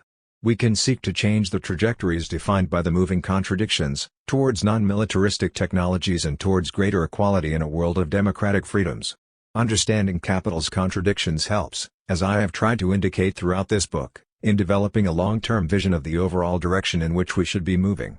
In much the same way that the rise of neoliberal capitalism from the 1970s onwards changed the direction of capital's development towards increasing privatization and commercialization, the more emphatic dominance of exchange value and an all-consuming fetishistic passion for money power, so an anti-neoliberal movement can point us in an entirely different strategic direction for the coming decades. There are signs in the literature as well as in the social movements of at least a willingness to try to redesign a capitalism based in more ecologically sensitive relations and far higher levels of social justice and democratic governance. 2. There are virtues in this piecemeal approach. It proposes a peaceful and non-violent move towards social change of the sort initially witnessed in the early stages of Tahrir, Syntagma, and Taksim Squares, although in all these instances the state and police authorities soon responded with astonishing brutality and violence, presumably because these movements had the temerity to go beyond the boundaries of repressive tolerance. It seeks to bring people together strategically around common but limited themes. It can have, also, wide-ranging impacts if and when contagious effects cascade from one kind of contradiction to another. Imagine what the world would be like if the domination of exchange value and the alienated behaviors that attach to the pursuit of money power as Keynes described them were simultaneously reduced and the powers of private persons to profit from social wealth were radically curbed. Imagine, further, if the alienations of the contemporary work experience, of a compensatory consumption that can never satisfy, of untold levels of economic inequality and discordance in the relation to nature, were all diminished by a rising wave of popular discontent with capital's current excesses. We would then be living in a more humane world with much reduced levels of social inequality and conflict and much diminished political corruption and oppression. This does not tell us how highly fragmented though numerous oppositional movements might converge and coalesce into a more unified solidarious movement against capital's dominance.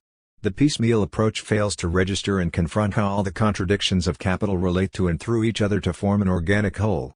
There is a crying need for some more catalytic conception to ground and animate political action. A collective political subjectivity has to coalesce around some foundational concepts as to how to constitute an alternative economic engine if the powers of capital are to be confronted and overcome. Without that, capital can neither be dispossessed nor displaced. The concept I here find most appropriate is that of alienation. The verb to alienate has a variety of meanings. As a legal term it means to transfer a property right to the ownership of another. I alienate a piece of land when I sell it to another.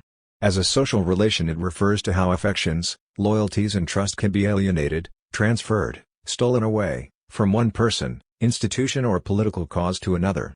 The alienation, loss, of trust, in persons or in institutions such as the law, the banks, the political system, can be exceedingly damaging to the social fabric. As a passive psychological term alienation means to become isolated and estranged from some valued connectivity. It is experienced and internalized as a feeling of sorrow and grief at some undefinable loss that cannot be recuperated. As an active psychological state it means to be angry and hostile at being or feeling oppressed, deprived or dispossessed and to act out that anger and hostility, lashing out sometimes without any clear definitive reason or rational target, against the world in general. Alienated behaviors can arise, for example, because people feel frustrated at the lack of life chances or because their quest for freedom ended up in domination. The diversity of meanings is useful. The worker legally alienates the use of his or her labor power for a stated period of time to the capitalist in return for a wage. During this time the capitalist demands the loyalty and attention of the worker and the worker is asked to trust that capitalism is the best system to generate wealth and well-being for all. Yet the worker is estranged from his or her product as well as from other workers, from nature and all other aspects of social life during the time of the labor contract and usually beyond, given the exhausting nature of the work. The deprivation and dispossession are experienced and internalized as a sense of loss and sorrow at the frustration of the worker's own creative instincts. Ultimately the worker stops being melancholic and morose and gets angry at the immediate sources of his or her alienation, either at his boss for working him too hard or at her partner for wanting dinner and sex and not sympathizing with her exhausted state. In this totally alienated state, the worker either throws sand in the machine at work or the teacups at her partner at home. The theme of alienation is present in many of the contradictions already examined. The tactile contact with the commodity, Its use value is lost in the sensual relation to nature is occluded by the domination of exchange value. The social value and meaning of laboring get obscured in the representational form of money. The capacity to arrive democratically at collective decisions gets lost in the perpetual battle between the conflicting rationalities of isolated private interests and of state powers. Social wealth disappears into the pockets of private persons, producing a world of private wealth and public squalor. The direct producers of value are alienated from the value they produce. An ineradicable gulf is created between people through class formation. A proliferating division of labor makes it more and more difficult to see the whole in relation to the increasingly fragmented parts. All prospects for social equality or social justice are lost even as the universality of equality before the law is trumpeted as the supreme bourgeois virtue. Accumulated resentments at accumulation by dispossession in the field of the realization of capital, through housing displacements and foreclosures, for example, boil over. Freedom becomes domination, slavery is freedom. The catalytic political problem that derives from all this is to identify, confront and overcome the many forms of alienation produced by the economic engine of capital and to channel the pent-up energy, the anger and the frustration they produce into a coherent anti-capitalist opposition. Dare we hope for an unalienated, or at least less alienated and more humanly acceptable, relation to nature, to each other, to the work we do and to the way we live and love? For this to be so requires that we understand the source of our alienations. And this is exactly what the study of Capital's contradictions does so much to illuminate. The traditional Marxist approach to the revolutionary transformation to socialism/communism has been to focus on the contradiction between productive forces, technology, and social, class, relations. In the lore of traditional communist parties, the transition was seen as a scientific and technical rather than a subjective, psychological and political question. Alienation was excluded from consideration since it was a non-scientific concept that smacked of the humanism and utopian desire articulated in the young Marx of the economic and philosophic manuscripts of 1844 rather than through the objective science of capital. This scientistic stance failed to capture the political imagination of viable alternatives in spite of the passionate beliefs of adherents to the communist cause. Nor did it provide any spiritually compelling and subjective, rather than scientifically necessary and objective, reason to mobilize arms in a sea of anti-capitalist struggle. It could not even confront the madness of the prevailing economic and political reason, in part because scientific communism embraced much of this economic reason and its fetish attachment to production for production's sake. It failed in fact to fully unmask the fetishisms and fictions peddled in the name of the ruling classes to protect themselves from harm. The traditional communist movement was, therefore, in perpetual danger of unwittingly replicating these fictions and fetishisms. It fell victim in addition to the static and dogmatic views of the leaders of an all-powerful vanguard party. The democratic centralism that often worked well in opposition and at dire moments of violent repression proved a disastrous burden the closer the movement came to exercising legitimate power. Its search for freedom produced domination. But there is more than a mere kernel of truth in the idea of a central contradiction between revolutions in the productive forces and their conflictual and contradictory social relations. There is, as we saw in the case of Contradiction 8, a deep connection between the technical evolution of capital and the radical transformation of work and of social value. But there are further implications when we address this and other contradictions, such as those arising out of divisions of labor, from the standpoint of alienation. André Gorz has pioneered the way in illuminating these, so I shall simply follow him here. The economic rationalization of work that occurs with the capitalist development of technological powers, writes Gorz, produces individuals who, being alienated in their work, will necessarily be alienated in their consumption as well, and eventually, in their needs.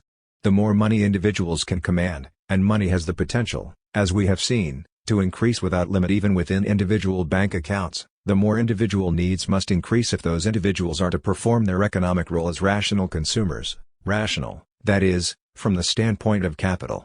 A dialectical relation, a spiral of interactions, is established between the desire for money and an economy of needs promoted within the social order. The idea of a stable good life and of good living according to modest requirements is displaced by an insatiable desire for gaining more and yet more money power in order to command more and yet more consumer goods. The effect is to sweep away the ancient idea of freedom and existential autonomy and to surrender true freedom for the limited freedoms of endless striving to participate in and beat the market. 3. Let us unpack the details of this argument. The essential question, Gorz writes, is the extent to which the skills and faculties a job employs constitute an occupational culture and the extent to which there is a unity between occupational culture and the culture of everyday life, between work and life, The extent, in other words, to which involvement in one's work implies the enrichment or sacrificing of one's individual being. The technology of work is on the surface totally indifferent to this question, but, as we have seen, much of the dynamic of technological change has been orchestrated to disempower and diminish the worker. Such a trajectory for innovation is deeply incompatible with the enrichment of the worker's life. Technology does not and cannot give rise to a distinctive culture over and beyond what it itself commands. The violence of technology resides in the way it cuts the link between the person and sensory interaction with the world. It is, says Gorse, a form of repression that denies our own sensitivity. Tenderness and compassion are not allowed. Nature, as we have seen, is treated in an instrumental way, and this does violence to nature and to our own and other people's bodies. The culture of everyday life is, with all the disturbing ambiguity this antinomic creation contains, a culture of violence, or, in its most extreme form, a systematic, thought-out, sublimated, aggravated culture of barbarism. For this is most obvious, of course, when we think of drone strikes and gas chambers. But Gorse's point is that it is this that also deeply penetrates to the very core of daily life by way of the instruments we daily use to live that life, including all those we handle in our work. There is, evidently, a deep longing in popular culture to somehow humanize the impacts of this barren culture of technology. We see that in the way that the replicants in Blade Runner acquire feelings, how Sonmi 451 learns an expressive language in Cloud Atlas, how the robots in WALL-E learn to care and shed a tear while human beings, bloated with compensatory consumer goods, passively float alone, each on their separate magic carpet, above the ruinous world the robots are seeking to order below, and even, more negatively, how HAL the computer in 2001, A Space Odyssey goes rogue. The sheer impossibility of the stream of humanizing technology does nothing to deter its repeated articulation. So where, then, do we go to find a more human way to reconstruct our world? Working, Gorse insists, is not just the creation of economic wealth, it is also always a means of self-creation. Therefore we must also ask apropos the contents of our work whether the work produces the kind of men and women we wish humanity to be made of. We know that many if not most of those at work are not happy with what they do. A recent comprehensive Gallup survey in the USA showed, for example, that about 70% of full-time workers either hated going to work or had mentally checked out and become, in effect, saboteurs, spreading discontent everywhere and thereby costing their employer a great deal in the form of lost efficiency. The 30% who were engaged were mainly what Gorse called reprofessionalized workers, the designers, engineers and managers of highly complex technological systems. Are these sorts of workers, asks Gorse, closer to a possible ideal of humanity than the more traditional types of workers? Can the complex tasks they are allotted fill their life and give it meaning, without simultaneously distorting it? How, in a word, is this work lived? Can the violence of technical culture be transcended? Gorse's answer is discouraging. Technology can certainly be used to increase the efficiency of labor, and reduce the toil involved in the number of working hours. But this has a price. It divorces work from life, and occupational culture from the culture of everyday life. It demands a despotic domination of oneself in exchange for an increased domination of nature. It reduces the field of lived experience and existential autonomy. It separates the producer from the product to the point where she or he no longer knows the purpose of what she or he is doing. If this is not total alienation within the labor process, then what is? The price we have to pay for technicization is only acceptable, Gorse continues, if the latter saves work and time. This is its declared aim and it can have no other. It is to allow us to produce more and better in less time and with less effort. There is no ambition here for work to fill the life of each individual and be the principal source of meaning. This defines the heart of the contradiction within the labor process. In saving time and effort at work, technology destroys all meaning for the worker. A job whose effect and aim are to save work cannot, at the same time, glorify work as the essential source of personal identity and fulfillment. The meaning of the current technological revolution cannot be to rehabilitate the work ethic and identification with one's work. It could only have meaning if it released the laborer from drudgery at work for non-work activities in which we can all, the new type of worker included, develop that dimension of our humanity which finds no outlet in technicized work. 5 Whether it takes the form of unemployment, marginalization and lack of job security, or a general reduction of working hours, the crisis of the work-based society, that is, based on work in the economic sense of the word, forces individuals to look outside work for sources of identity and social belonging. It is only outside of work that the worker has the possibility to achieve personal fulfillment, to acquire self-esteem and, hence, the esteem of others. 6 Society at large has been forced to make an existential choice. Either the economic sphere of capital accumulation had to be curbed to allow for the free development of human capacities and powers outside the tyranny of the market and of work, or else economic rationality would have to make the needs of consumers grow at least as quickly as the production of commodities and commodified services.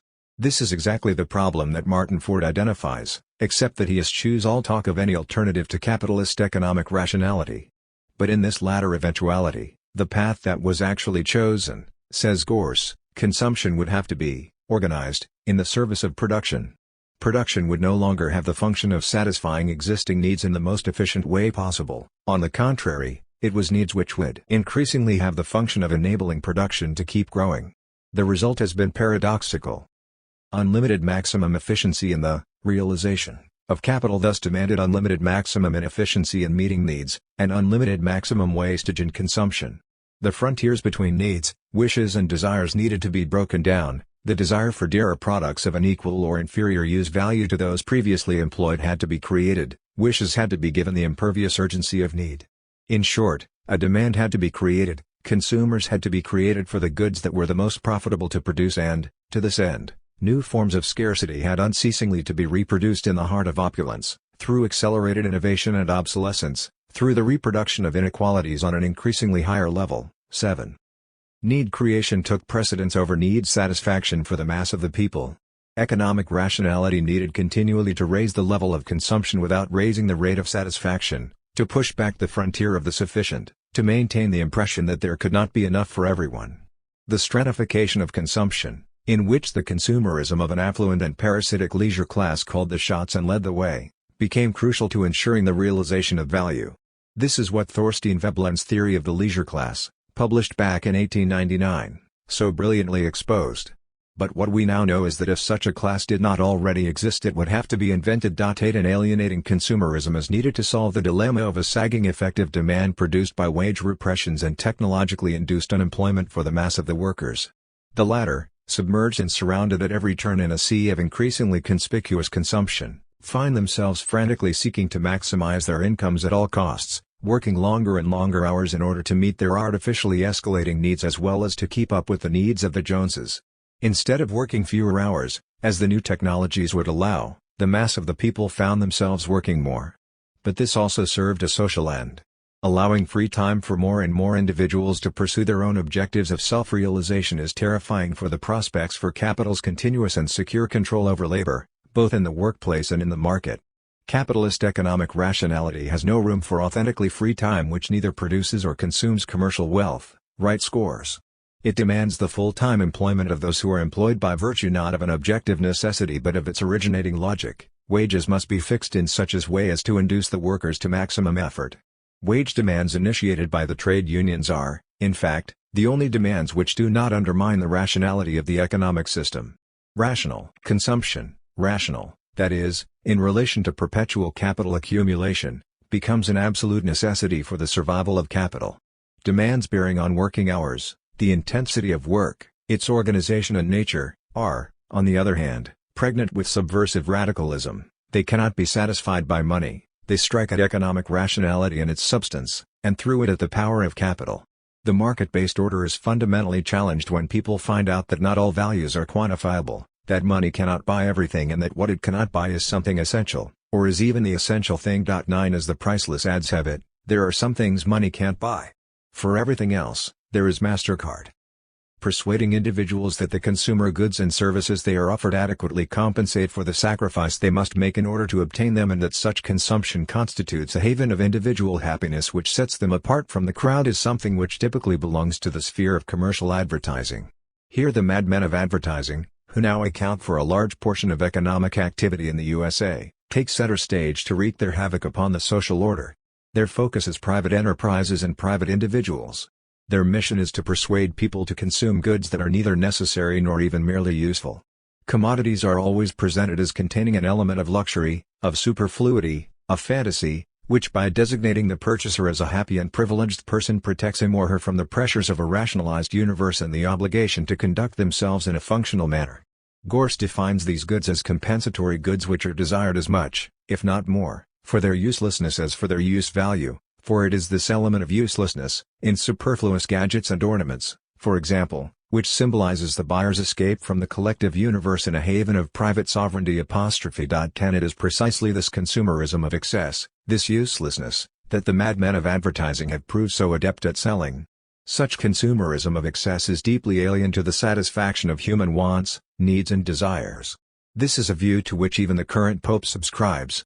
The limitless possibilities for consumption and distraction offered by contemporary society, he complains in his recent apostolic exhortation, lead to a kind of alienation at every level, for a society becomes alienated when its forms of social organization, production and consumption make it more difficult to offer the gift of self and to establish solidarity between people. 11 But, as Gorse notes, functional workers, who accept alienation in their work because the possibilities of consumption it offers are adequate compensation for them, can only come into being if they simultaneously become a socialized consumer.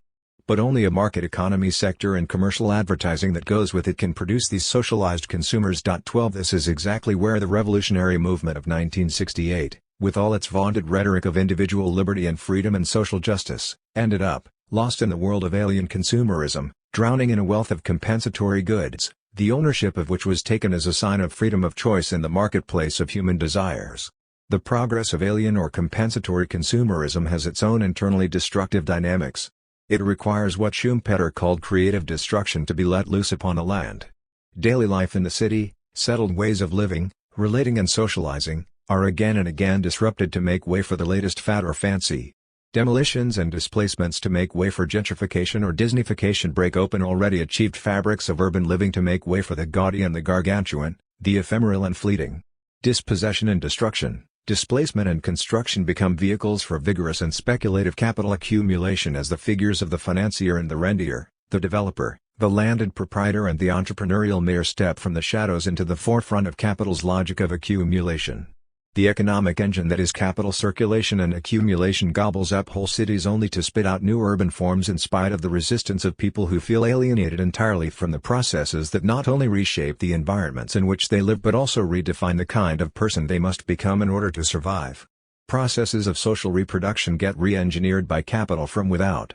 Everyday life is perverted to the circulation of capital. The coalition of the unwilling in relation to this forced redefinition of human nature constitutes a pool of alienated individuals that periodically erupts in riots and potentially revolutionary movements from Cairo to Istanbul, from Buenos Aires to Sao Paulo, and from Stockholm to El Alto. All this rests, however, upon the possession of sufficient money, the crushing need for which persuades previously unpaid straight out of society to seek wage work, which further increases the need for compensatory consumption. As a result, getting paid becomes the primary objective of the activity to the extent that any activity which does not have a financial compensation ceases to be acceptable. Money supplants other values and becomes their only measure. Along with this goes an incentive to withdraw into the private sphere and give it priority, to the pursuit of personal advantages. This then contributes to the disintegration of networks of solidarity and mutual assistance, social and family cohesion and our sense of belonging.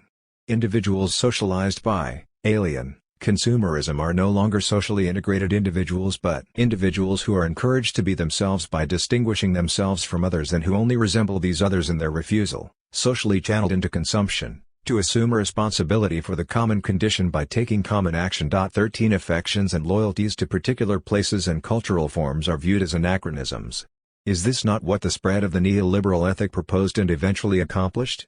But the more time has been released from production, the more imperative it has become to absorb that time in consumption and consumerism, given that, as was earlier argued, capitalist economic rationality has no room for authentically free time which neither produces nor consumes commercial wealth. The ever-present danger is that freely associating and self-creating individuals, liberated from the chores of production and blessed with a whole range of labor-saving and time-saving technologies to aid their consumption, microwaves, washing and drying machines, vacuum cleaners, to say nothing of electronic banking, credit cards and cars, might start to build an alternative non-capitalistic world. They might become inclined to reject the dominant capitalist economic rationality, for example, and start evading its overwhelming but often cruel rules of time discipline. To avoid such eventualities, capital must not only find ways to absorb more and more goods and services through realization but also somehow occupy the free time that the new technologies release. In this, it has been more than a little successful. Many people find themselves with less and less time for free creative activity in the midst of widespread time-saving technologies in both production and consumption. How does this paradox come about? It takes a lot of time, of course, to manage, run and service all the time-saving household paraphernalia with which we are surrounded, and the more paraphernalia we have, the more time it takes. The sheer complexity of the support apparatus embroils us in endless telephone calls or emails to service centers, credit card and telephone companies, insurance companies and the like. There is also no question that the cultural habits with which we have surrounded the fetish worship of technological gizmos capture the playful side of our imaginations and has us uselessly watching sitcoms, trawling the internet or playing computer games for hours on end. We are surrounded with weapons of mass distraction at every turn. But none of this explains why time flies away from us in the way it does. The deeper reason lies, I think, in the structured manner in which capital has approached the issue of consumption time as a potential barrier to accumulation. Producing and marketing goods that do not last or easily become outdated or unfashionable, along with the production of events and spectacles that are instantaneously consumed, culminates, as was earlier argued, in an astonishing categorical inversion as consumers produce their own spectacle on Facebook. While the rents that accrue to capital from these forms of social media are vital, these forms of consumption also absorb an incredible amount of time. Communicative technologies are a double-edged sword. They can be wielded by an educated and alienated youth for political and even revolutionary purposes. Or they can so absorb time, while steadily producing value for others like Google and Facebook shareholders, through idle chatter, gossip and distractive interpersonal banter. Capitalist economic rationality is difficult if not impossible to refute when people's lives, mental processes and political orientations are taken up and totally absorbed either in the pseudo-busy work of much of contemporary production or in the pursuit of alien consumerism. Getting lost in our emails and on Facebook is not political activism. Gore says it right: if savings in work time do not serve to liberate time, and if this liberated time is not used for the free self-realization of individuals, then these savings in working time are totally devoid of meaning. 14 Society may be moving towards the programmed, staged reduction of working hours, without loss of real income, in conjunction with a set of accompanying policies which will allow this liberated time to become time for free self-realization for everyone. But such an emancipatory development is threatening in the extreme for capitalist class power, and the resistances and barriers created are strong. The development of the productive forces may of itself reduce the amount of labor that is necessary. It cannot of itself create the conditions which will make this liberation of time a liberation for all. History may place the opportunity for greater freedom within our grasp, but it cannot release us from the need to seize this opportunity for ourselves and derive benefit from it.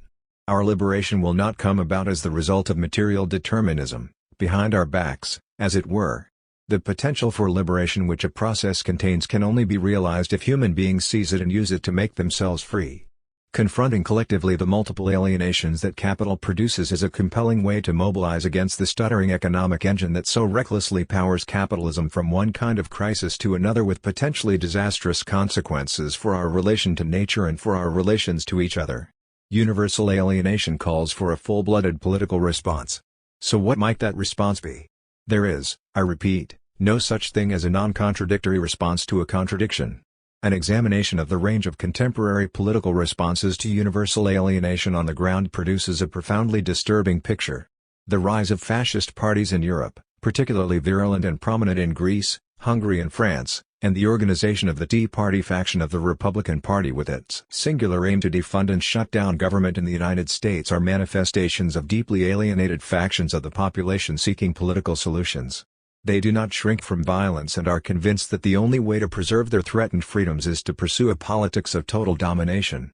This political current is supported and to some degree meshes with increasingly violent militarized responses to any and all movements that threaten to break through the walls of that repressive tolerance so crucial to the perpetuation of liberal governmentality. Consider as examples the unduly violent police repression of the Occupy movement in the United States, the even more violent response to ongoing peaceful protests in Turkey that began in Taksim Square, police actions in Syntagma Square in Athens that smack of the fascist tactics of Golden Dawn, the continuous police brutality visited on student protesters in Chile, the government-organized attack upon protesters against the unsafe labor conditions in Bangladesh, the militarization of the response to the Arab Spring movement in Egypt, the murder of union leaders in Colombia and many more.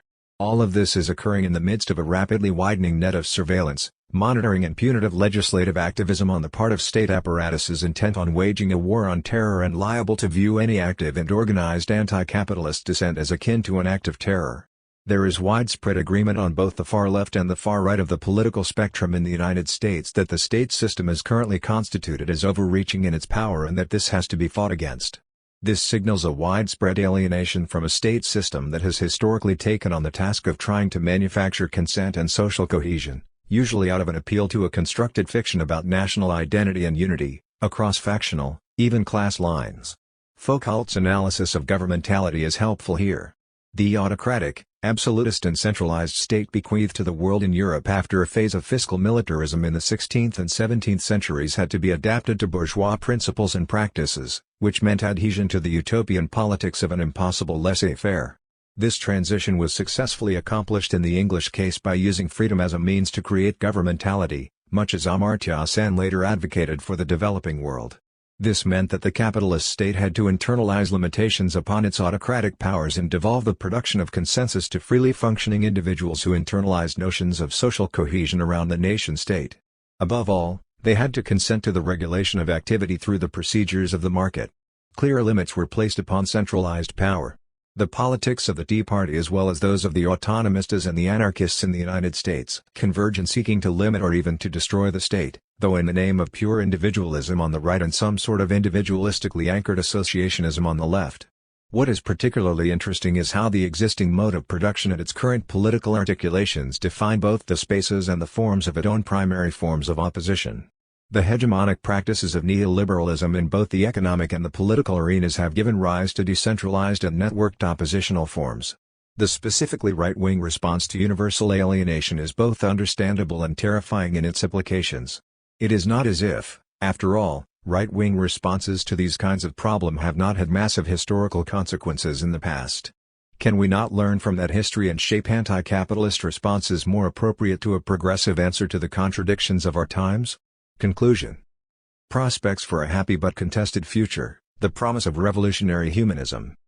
From time immemorial there have been human beings who have believed that they could construct, individually or collectively, a better world for themselves than that which they had inherited. Quite a lot of them also came to believe that in the course of so doing it might be possible to remake themselves as different if not better people. I count myself among those who believe in both these propositions. In Rebel Cities, for example, I argued that the question of what kind of city we want cannot be divorced from the question of what kind of people we want to be, what kinds of social relations we seek, what relations to nature we cherish, what style of life we desire, what aesthetic values we hold. The right to the city, I wrote, is far more than a right of individual or group access to the resources that the city embodies, it is a right to change and reinvent the city more after our heart's desire. The freedom to make and remake ourselves and our cities is one of the most precious yet most neglected of our human rights. One perhaps for this intuitive reason, the city has been the focus throughout its history of an immense outpouring of utopian desires for happier futures and less alienating times. The belief that we can through conscious thought and action change both the world we live in and ourselves for the better defines a humanist tradition. The secular version of this tradition overlaps with and has often been inspired by religious teachings on dignity, tolerance, compassion, love and respect for others. Humanism, both religious and secular, is a worldview that measures its achievements in terms of the liberation of human potentialities, capacities and powers. It subscribes to the Aristotelian vision of the uninhibited flourishing of individuals and the construction of the good life. Or, as one contemporary Renaissance man, Peter Buffett defines it, a world which guarantees to individuals the true flourishing of his or her nature or the opportunity to live a joyful and fulfilled life. 2. This tradition of thought and action has waxed and waned from time to time and from place to place but never seems to die. It has had to compete, of course, with more orthodox doctrines that variously assign our fates and fortunes to the gods, to a specific creator and deity, to the blind forces of nature, to social evolutionary laws enforced through genetic legacies and mutations, by iron laws of economics that dictate the course of technological evolution, or to some hidden teleology dictated by the world spirit. Humanism also has its successes and its dark side. The somewhat libertine character of Renaissance humanism led one of its leading exponents, Erasmus, to worry that the Judeo-Christian tradition was being traded in for those of Epicurus. Humanism has sometimes lapsed into a Promethean and anthropocentric view of human capacities and powers in relationship to everything that exists, including nature, even to the point where some deluded beings believe that we, being next to God, are ubermensch and having dominion over the universe. This form of humanism becomes even more pernicious when identifiable groups in a population are not considered worthy of being considered human. This was the fate of many indigenous populations in the Americas as they faced colonial settlers. Designated as savages, they were considered a part of nature and not a part of humanity. Such tendencies are alive and well in certain circles, leading the radical feminist Catherine McKinnon to write a book on the question, "Are Women Human?" .3 That such exclusions have in many people's eyes a systematic and generic character in modern society is indicated by the popularity of Giorgio Agamben's formulation of the state of exception in which so many people now exist in the world, with the inhabitants of Guantanamo Bay being a prime example. 4. There are plenty of contemporary signs that the enlightened humanist tradition is alive and well, perhaps even staging a comeback. This is the spirit that clearly animates the hordes of people employed around the world in NGOs and other charitable institutions whose mission is to improve the life chances and prospects of the less fortunate. There are even vain attempts to dress up capital itself in the humanist garb of what some corporate leaders like to call conscious capitalism, a species of entrepreneurial ethics that looks suspiciously like conscience laundering along with sensible proposals to improve worker efficiency by seeming to be nice to them. 5 All the nasty things that happen are absorbed as unintentional collateral damage in an economic system motivated by the best of ethical intentions. Humanism is, however, the spirit that inspires countless individuals to give of themselves unstintingly and often without material reward to contribute selflessly to the well-being of others. Christian, Jewish, Islamic and Buddhist humanisms have spawned widespread religious and charitable organizations, as well as iconic figures like Mahatma Gandhi, Martin Luther King, Mother Teresa, and Bishop Tutu.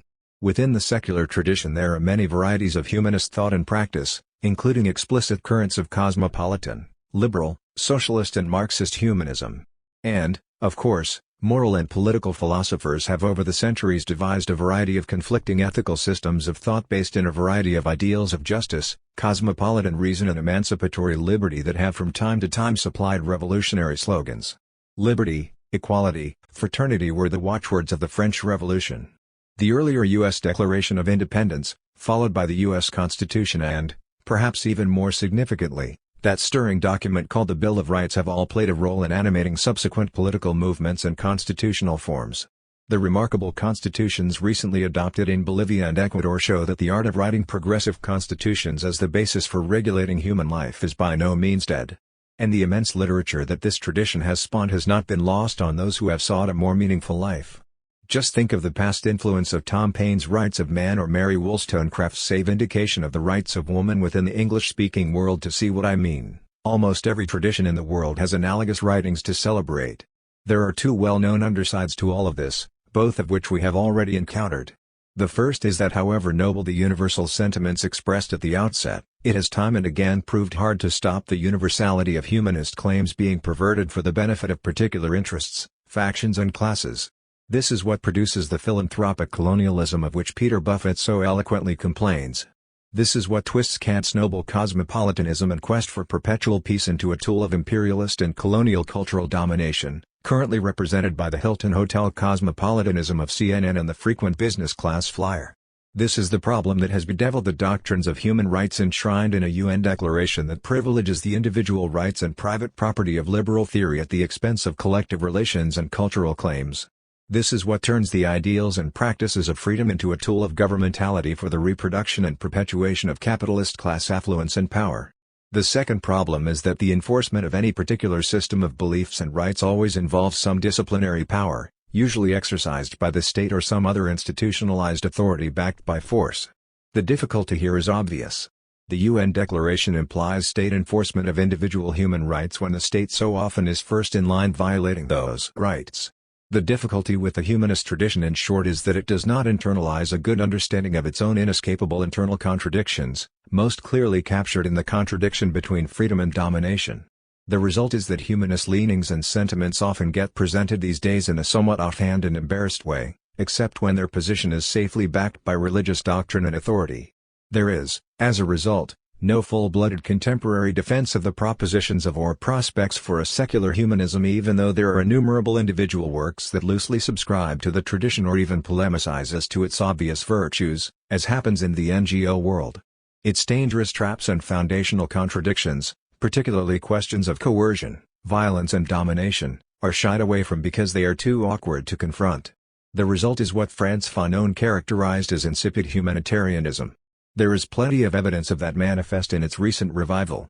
The bourgeois and liberal tradition of secular humanism forms a mushy ethical base for largely ineffective moralizing about the sad state of the world and the mounting of equally ineffective campaigns against the plights of chronic poverty and environmental degradation. It is probably for this reason that the French philosopher Louis Althusser launched his fierce and influential campaign back in the 1960s to eject all talk of socialist humanism and alienation from the Marxist tradition. The humanism of the young Marx, as expressed in the economic and philosophic manuscripts of 1844, Althusser argued, was separated from the scientific Marx of capital by an epistemological rupture that we ignore at our peril. Marxist humanism, he wrote, is pure ideology, theoretically vacuous and politically misleading, if not dangerous. The devotion of a dedicated Marxist like the long-imprisoned Antonio Gramsci to the absolute humanism of human history was, in Althusser's view, entirely misplaced. 6. The enormous increase in the nature of the complicitous activities of the humanist NGOs over recent decades would seem to support Althusser's criticisms. The growth of the charitable industrial complex mainly reflects the need to increase conscience laundering for a world's oligarchy that is doubling its wealth and power every few years in the midst of economic stagnation. Their work has done little or nothing in aggregate to deal with human degradation and dispossession or proliferating environmental degradation. This is structurally so because anti-poverty organizations are required to do their work without ever interfering in the further accumulation of the wealth from which they derive their sustenance. If everyone who worked in an anti-poverty organization converted overnight to an anti-wealth politics, we would soon find ourselves living in a very different world. Very few charitable donors, not even Peter Buffett I suspect, would fund that. And the NGOs, which are now at the center of the problem, would not in any case want that, though there are many individuals within the NGO world who would but simply can't. So what kind of humanism do we need in order to progressively change the world through anti-capitalist work into another kind of place populated by different kinds of people? There is, I believe, a crying need to articulate a secular revolutionary humanism that can ally with those religious-based humanisms, most clearly articulated in both Protestant and Catholic versions of the theology of liberation as well as in cognate movements within Hindu, Islamic, Jewish and indigenous religious cultures, to counter alienation in its many forms and to radically change the world from its capitalist ways. There is a strong and powerful, albeit problematic, tradition of secular revolutionary humanism both with respect to both theory and political practice. This is a form of humanism that Louis Althusser totally rejected. But, in spite of Althusser's influential intervention, it has a powerful and articulate expression in the Marxist and radical traditions as well as beyond. It is very different from bourgeois liberal humanism. It refuses the idea that there is an unchanging or pre-given essence of what it means to be human and forces us to think hard about how to become a new kind of human. It unifies the Marx of capital with that of the economic and philosophic manuscripts of 1844 and arrows into the heart of the contradictions of what any humanist program must be willing to embrace if it is to change the world. It clearly recognizes that the prospects for a happy future for most are invariably marred by the inevitability of dictating the unhappiness of some others. A dispossessed financial oligarchy which cannot any more partake of caviar and champagne lunches on their yachts moored off the Bahamas will doubtless complain at their diminished fates and fortunes in a more egalitarian world. We may, as good liberal humanists, even feel a bit sorry for them. Revolutionary humanists steel themselves against that thought. While we may not approve of this ruthless approach to dealing with such contradictions, we have to acknowledge the basic honesty and self-awareness of the practitioners. Consider, as one example, the revolutionary humanism of someone like Frantz Fanon. Fanon was a psychiatrist working in hospitals in the midst of a bitter and violent anti-colonial war, rendered so memorable in Pontecorvo's film The Battle of Algiers, a film, incidentally, that the U.S. military now uses for anti-insurgency training purposes. Fanon wrote in depth about the struggle for freedom and liberty on the part of colonized peoples against the colonizers. His analysis, though specific to the Algerian case, illustrates the sorts of issues that arise in any liberation struggle, including those between capital and labor. But it does so in stark, dramatic and more easily legible terms precisely because it incorporates the additional dimensions of racial, cultural and colonial oppressions and degradations, giving rise to an ultraviolent revolutionary situation from which no peaceful exit seems possible. The foundational question for Fanon is how to recover a sense of humanity on the basis of the dehumanizing practices and experiences of colonial domination. As soon as you and your fellow men are cut down like dogs, he writes in The Wretched of the Earth, there is no other solution but to use every means available to re-establish your weight as a human being. You must therefore weigh as heavily as possible on your torturer's body so that his wits, which have wandered off somewhere, can at last be restored to their human dimension. In this way man both demands and claims his infinite humanity. There are always tears to be wiped away, inhuman attitudes to be fought, condescending ways of speech to be ruled out, men to be humanized. Revolution, for Fanon, was not simply about the transfer of power from one segment of society to another. It entailed the reconstruction of humanity, in Fanon's case a distinctive post-colonial humanity, and a radical shift in the meaning attached to being human. Decolonization is truly the creation of new men. But such a creation cannot be attributed to a supernatural power. The thing colonized becomes a man through the very process of liberation. It was therefore inevitable in a colonial situation, Fanon argued, that the struggle for liberation would have to be constituted in nationalist terms. But if nationalism is not explained, enriched, deepened, if it does not very quickly turn into a social and political consciousness, into humanism, then it leads to a dead end. 7. Fanon, of course, shocks many liberal humanists with his embrace of unnecessary violence and his rejection of compromise. How, he asks, is non-violence possible in a situation structured by the systematic violence exercised by the colonizers? What is the point of starving people going on hunger strike? Why, as Herbert Marcuse asked, should we be persuaded of the virtues of tolerance towards the intolerable? In a divided world, where the colonial power defines the colonized as subhuman and evil by nature, compromise is impossible. One does not negotiate with evil, famously said Vice President Dick Cheney. To which Fanon had a ready-made reply, the work of the colonist is to make even dreams of liberty impossible for the colonized. The work of the colonized is to imagine every possible method for annihilating the colonist. The theory of the absolute evil of the colonist is in response to the theory of the absolute evil of the native. In such a divided world there is no prospect of negotiation or compromise. This is what has kept the USA and Iran so far apart ever since the Iranian Revolution. The native sector of the colonial city, Fanon points out, is not complementary to the European sector. The city as a whole is governed by a purely Aristotelian logic and follows the dictates of mutual exclusion.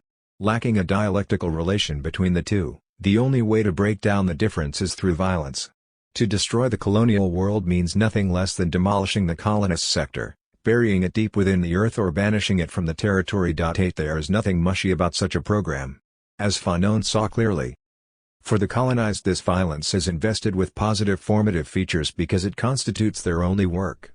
This violent praxis is totalizing since each individual represents a violent link in a great chain, in the almighty body of violence rearing up in reaction to the primary violence of the colonizer. At the individual level, violence is a cleansing force. It rids the colonized of their inferiority complex, of their passive and despairing attitude. It emboldens them and restores their self-confidence. Even if the armed struggle has been symbolic, and even if they have been demobilized by rapid decolonization, the people have time to realize their liberation was the achievement of each and every one. 9. But what is so stunning about the wretched of the earth, and what indeed brings tears to the eyes on a close reading and makes it so searingly human, is the second half of the book, which is taken up by devastating descriptions of the psychic traumas of those on both sides who found themselves forced by circumstances to participate in the violence of the liberation struggle.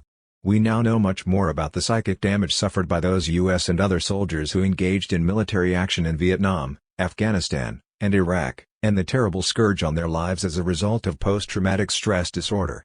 This is what Fanon wrote about with such compassion in the midst of the revolutionary struggle against the colonial system in Algeria. After decolonization there is an immense work that remains to be done, not only to repair the psyches of damaged souls, but also to mitigate what Fanon clearly saw as the dangers of the lingering effects, even replication, of colonial ways of thought and being. The colonized subject fights in order to put an end to domination. But he must also ensure that all the untruths planted within him by the oppressor are eliminated. In a colonial regime such as the one in Algeria, the ideas taught by colonialism impacted not only the European minority but also the Algerian. Total liberation involves every facet of the personality. Independence is not a magic ritual but an indispensable condition for men and women to live in true liberation, in other words to master all the material resources necessary for a radical transformation of society. 10. I do not raise the question of violence here, any more than did Fanon, because I am or he was in favor of it. He highlighted it because the logic of human situations so often deteriorates to a point where there is no other option. Even Gandhi acknowledged that. But the option has potentially dangerous consequences. Revolutionary humanism has to offer some kind of philosophical answer to this difficulty, some solace in the face of incipient tragedies. While the ultimate humanist task may be, as Aeschylus put it 2,500 years ago, to tame the savageness of man and make gentle the life of this world, this cannot be done without confronting and dealing with the immense violence that underpins the colonial and neo-colonial order.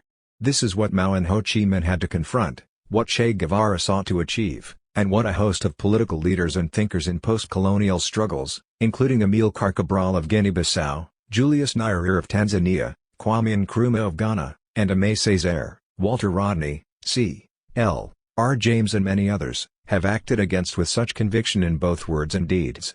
But is the social order of capital any different in essence from its colonial manifestations? That order has certainly sought to distance itself at home from the callous calculus of colonial violence, depicting it as something that must necessarily be visited on uncivilized others over there for their own good. It had to disguise at home the far too blatant inhumanity it demonstrated abroad. Over there things could be put out of sight and hearing. Only now, for example, is the vicious violence of the British suppression of the Mau Mau movement in Kenya in the 1960s being acknowledged in full. When capital drifts close to such inhumanity at home, it typically elicits a similar response to that of the colonized. To the degree that it embraced racialized violence at home, as it did in the United States, it produced movements like the Black Panthers and the Nation of Islam along with leaders like Malcolm X and, in his final days, Martin Luther King, who saw the connectivity between race and class and suffered the consequences thereof. But capital learned a lesson. The more race and class get woven seamlessly together, then the faster the fuse for revolution burns. But what Marx makes so clear in Capital is that daily violence constituted in the domination of capital over labor in the marketplace and in the act of production as well as on the terrain of daily life. How easy it is to take descriptions of contemporary labor conditions in, for example, the electronics factories of Shenzhen, the clothing factories of Bangladesh or the sweatshops of Los Angeles and insert them into Marx's classic chapter on the working day and capital and not notice the difference. How shockingly easy it is to take the living conditions of the working classes, the marginalized and the unemployed in Lisbon, Sao Paulo and Jakarta and put them next to Engels's classic 1844 description of the condition of the working class in England and find little substantive difference. 11. Oligarchic capitalist class privilege and power are taking the world in a similar direction almost everywhere. Political power backed by intensifying surveillance, policing and militarized violence is being used to attack the well-being of whole populations deemed expendable and disposable. We are daily witnessing the systematic dehumanization of disposable people. Ruthless oligarchic power is now being exercised through a totalitarian democracy directed to immediately disrupt, fragment and suppress any coherent anti-wealth political movement, such as Occupy. The arrogance and disdain with which the affluent now view those less fortunate than themselves, even when, particularly when, vying with each other behind closed doors to prove who can be the most charitable of them all, are notable facts of our present condition. The empathy gap between the oligarchy and the rest is immense and increasing. The oligarchs mistake superior income for superior human worth and their economic success as evidence of their superior knowledge of the world, rather than their superior command over accounting tricks and legal niceties. They do not know how to listen to the plight of the world because they cannot and willfully will not confront their role in the construction of that plight. They do not and cannot see their own contradictions. The billionaire Koch brothers give charitably to a university like MIT even to the point of building a beautiful daycare center for the deserving faculty there while simultaneously lavishing untold millions in financial support for a political movement, headed by the Tea Party faction, in the U.S. Congress that cuts food stamps and denies welfare, nutritional supplements and daycare for millions living in or close to absolute poverty. It is in a political climate such as this that the violent and unpredictable eruptions that are occurring all around the world on an episodic basis, from Turkey and Egypt to Brazil and Sweden in 2013 alone, look more and more like the prior tremors for a coming earthquake that will make the post-colonial revolutionary struggles of the 1960s look like child's play. If there is an end to capital, then this is surely from where it will come and its immediate consequences are unlikely to prove happy for anyone. This is what Fanon so clearly teaches. The only hope is that the mass of humanity will see the danger before the rot goes too far and the human and environmental damage becomes too great to repair. In the face of what Pope Francis rightly dubs the globalization of indifference, the global masses must, as Fanon so neatly puts it, first decide to wake up, put on their thinking caps and stop playing the irresponsible game of Sleeping Beauty '12. If Sleeping Beauty awakes in time, then we might be in for a more fairy tale-like ending. The absolute humanism of human history, wrote Gramsci, does not aim at the peaceful resolution of existing contradictions in history and society but rather is the very theory of these contradictions. Hope is latent in them, said Bertolt Brecht. There are, as we have seen, enough compelling contradictions within capital's domain to foster many grounds for hope. Epilogue. Ideas for political praxis. What does this X-ray into the contradictions of capital tell us about anti-capitalist political praxis? It cannot, of course, tell us exactly what to do in the midst of fierce and always complicated struggles on this or that issue on the ground. But it does help frame an overall direction to anti-capitalist struggle even as it makes and strengthens the case for anti-capitalist politics. When pollsters ask their favorite question, do you think the country is headed in the right direction? That presumes that people have some sense as to what the right direction might be. So what do those of us who believe capital is headed in the wrong direction consider a right direction, and how might we evaluate our progress towards realizing those goals? And how might we present those goals as modest and sensible proposals, for such they really are, relative to the absurd arguments put forward to deepen the powers of capital as an answer to humanity's crying needs? Here are some mandates, derived from the 17 contradictions, to frame and hopefully animate political praxis. We should strive for a world in which 1. The direct provision of adequate use values for all, housing, education, food security etc., takes precedence over their provision through a profit-maximizing market system that concentrates exchange values in a few private hands and allocates goods on the basis of ability to pay. 2. A means of exchange is created that facilitates the circulation of goods and services but limits or excludes the capacity of private individuals to accumulate money as a form of social power. 3. The opposition between private property and state power is displaced as far as possible by common rights regimes, with particular emphasis upon human knowledge and the land as the most crucial commons we have, the creation, management and protection of which lie in the hands of popular assemblies and associations. 4. The appropriation of social power by private persons is not only inhibited by economic and social barriers but becomes universally frowned upon as a pathological deviancy. 5. The class opposition between capital and labor is dissolved into associated producers freely deciding on what, how and when they will produce in collaboration with other associations regarding the fulfillment of common social needs. 6. Daily life is slowed down, locomotion shall be leisurely and slow, to maximize time for free activities conducted in a stable and well-maintained environment protected from dramatic episodes of creative destruction. 7. Associated populations assess and communicate their mutual social needs to each other to furnish the basis for their production decisions. In the short run, realization considerations dominate production decisions. 8. New technologies and organizational forms are created that lighten the load of all forms of social labor, dissolve unnecessary distinctions and technical divisions of labor, liberate time for free individual and collective activities, and diminish the ecological footprint of human activities. 9. Technical divisions of labor are reduced through the use of automation, robotization and artificial intelligence. Those residual technical divisions of labor deemed essential are dissociated from social divisions of labor as far as possible. Administrative, leadership and policing functions should be rotated among individuals within the population at large. We are liberated from the rule of experts. 10. Monopoly and centralized power over the use of the means of production is vested in popular associations through which the decentralized competitive capacities of individuals and social groups are mobilized to produce differentiations in technical, social, cultural and lifestyle innovations. 11. The greatest possible diversification exists in ways of living and being, of social relations and relations to nature, and of cultural habits and beliefs within territorial associations, communes and collectives. Free and uninhibited but orderly geographical movement of individuals within territories and between communes is guaranteed.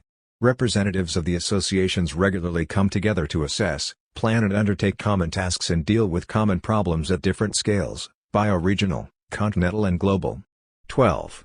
All inequalities in material provision are abolished other than those entailed in the principle of from each according to his, her or their capacities and to each according to his, her, or their needs. 13. The distinction between necessary labor done for distant others and work undertaken in the reproduction of self, household and commune is gradually erased such that social labor becomes embedded in household and communal work, and household and communal work becomes the primary form of unalienated and non-monetized social labor. 14. Everyone should have equal entitlements to education, health care, housing, food security, basic goods and open access to transportation to ensure the material basis for freedom from want and for freedom of action and movement. 15. The economy converges on zero growth, though with room for uneven geographical developments, in a world in which the greatest possible development of both individual and collective human capacities and powers and the perpetual search for novelty prevail as social norms to displace the mania for perpetual compound growth. 16. The appropriation and production of natural forces for human needs should proceed apace but with the maximum regard for the protection of ecosystems, maximum attention paid to the recycling of nutrients, energy and physical matter to the sites from whence they came, and an overwhelming sense of re-enchantment with the beauty of the natural world, of which we are a part and to which we can and do contribute through our works. 17. Unalienated human beings and unalienated creative personas emerge armed with a new and confident sense of self and collective being. Born out of the experience of freely contracted intimate social relations and empathy for different modes of living and producing, a world will emerge where everyone is considered equally worthy of dignity and respect, even as conflict rages over the appropriate definition of the good life. This social world will continuously evolve through permanent and ongoing revolutions in human capacities and powers. The perpetual search for novelty continues. None of these mandates, it goes without saying, transcends or supersedes the importance of waging war against all other forms of discrimination, oppression and violent repression within capitalism as a whole. By the same token, none of these other struggles should transcend or supersede that against capital and its contradictions. Alliances of interests are clearly,